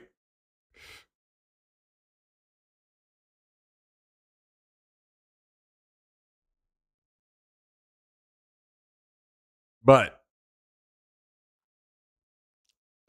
I would never be able to what makes it the way that this ends up is that the guys that are the streamers of physics are just so good at breaking it down for us people that are idiots like me. I've taken very little physics classes. I don't know shit. You guys are way ahead of me and any of this stuff and understanding. So for me, it's all just fascination and like curiosity that fuels me. And like, so whenever I have somebody like Brian Green or whoever, I will admit I really do appreciate how well somebody like Brian Green breaks it down. I think that Brian Green does that actually really well, more than a lot of people. Like it feels like Brian Green isn't super condescending in his discussions with like normal people like me, but it's almost like that inflates his ego a little bit so he can, whenever he goes into discussion with like very knowledgeable, very, very, very good physicist, then he feels like he's on their level kind of thing, when in reality he's not, and he should back down a little bit. That's kind of how it feels. Sean Carroll is dope. I actually really, really, really love Sean Carroll. Man, so much. Actually, I could go on and on about Sean Carroll and how much I appreciate him. There's one. This is a weird thing about me. Sean Carroll, sometimes it feels like he falls into this. Sometimes his discussions feel like he's got the YouTuber speak. The way he like words the way he's speaking feels almost like he there's some YouTubers whenever they talk, they just like they have a certain rhythm, like they start low and they hit really high, and they start low and hit high, start low, hit high, over and over and over. That's how they talk. I don't say that. I'm not trying to say that's his exact structure, but he has like a YouTube speak sometimes, and it drives me fucking nuts. The issue is, aside from that, it's really good. Whenever you catch Sean Carroll talking just as a normal person, and I've tried to learn a lot from people that speak and YouTubers like cadence and tone and all this. Just talk as a normal person. And whenever you catch him just talking normally, god damn, I agree. So good. I love Sean Carroll.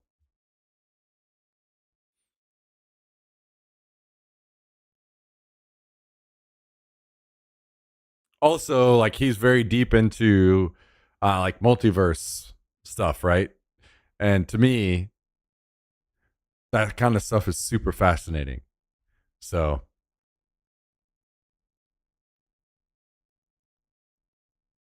watching Richard Feynman's vids is always most heartening in terms of looking at reality. He never lost it. Are there a lot of like actual lessons from him on YouTube? Because I've been like a lot of stuff from him popping up on my feed was like very AI, which to me was fine, kind of, because as long as there's not misinformation or disinformation in there, and it's AI, his voice going over his lectures, it was fine. And I was like, I'm not gonna lie,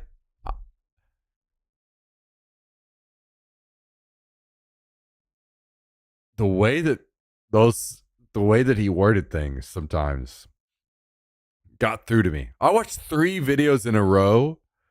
Guys, when was the last time you sat around and you were high, drunk, whatever, in the mood to just learn something like that? And you get like halfway through a video and you just, your mind, it's almost like you're mind breaking. Like, holy shit, I didn't even think about the world, the universe working in that way. That happened to me 3 videos in a row from Richard Feynman. 3 in a row.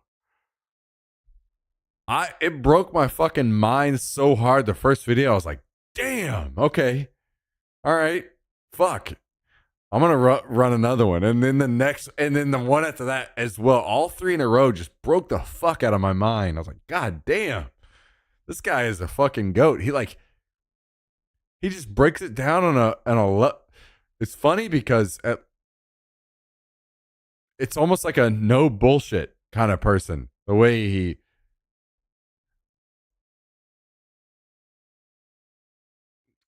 it's almost like one of those guys that like you trip and fall and you knocks the breath out of you and you're bleeding a little bit out of the corner of your mouth. He's like, all right, get up, hey, that's just how it's gonna fucking go. All right, we've all fucking done that. No sympathy, like just straight to the truth and the heart of things. You're not fucking special. Zero, like just no nonsense. It's almost how it felt. No. The world's been teaching you this way. No, this is how it is.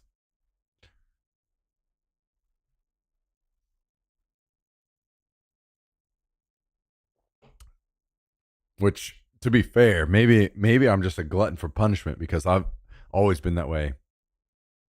Even whenever I went into therapy, I ended up not being as successful as I hoped because I just kept telling my therapist, like, I need you to be harder on me. I'm not here for you to be sympathetic towards me. I need you to tell me how I can be better next time.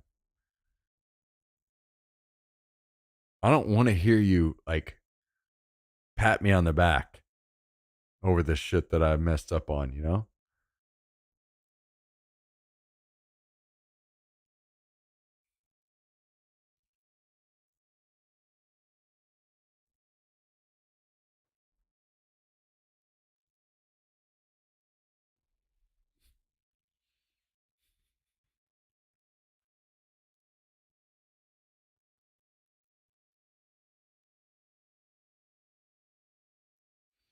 Still can't wait for Project Hail Mary in March. Wait, I don't know if I know anything about that. Project Hail Mary. I'm not gonna lie. Even though he's significantly younger than me, when I'm in the gym and stuff, I watch some Sam Sulek and I saw this. I saw double fisting some vodka and I immediately opened that into another tab. I was like, I gotta watch that shit later. Oh yeah.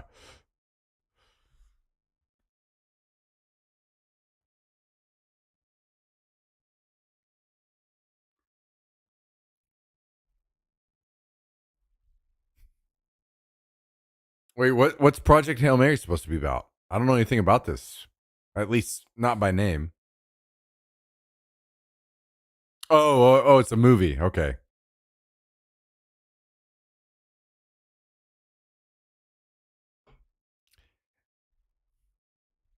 You were about to get me something excited about something actually going on in science, and now I'm back down to, oh yeah, I forgot we're dealing with orange baboon guy that shut all science down. No, listen to me. I am the truth.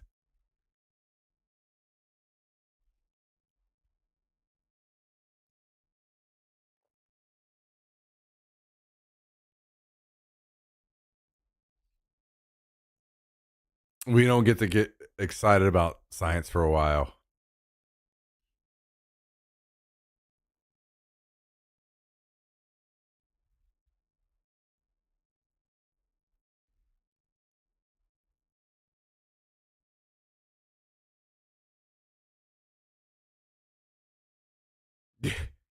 You are so needy right now.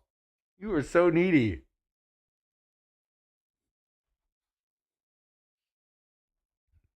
All right, maybe I should get out of here so I can take this pup outside. I feel like he's been trying to give me hints for a while now.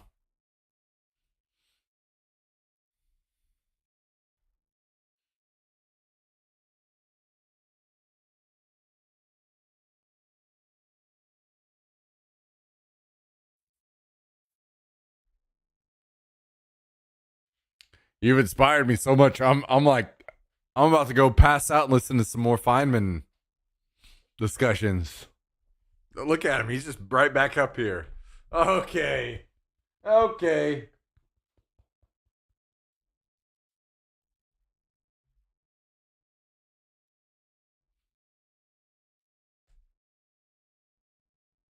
Okay. Up, down. Well, guys and gals. Let's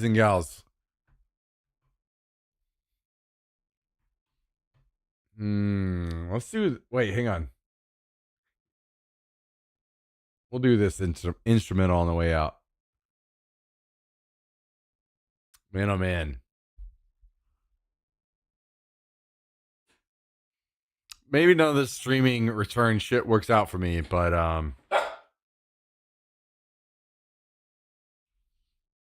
no.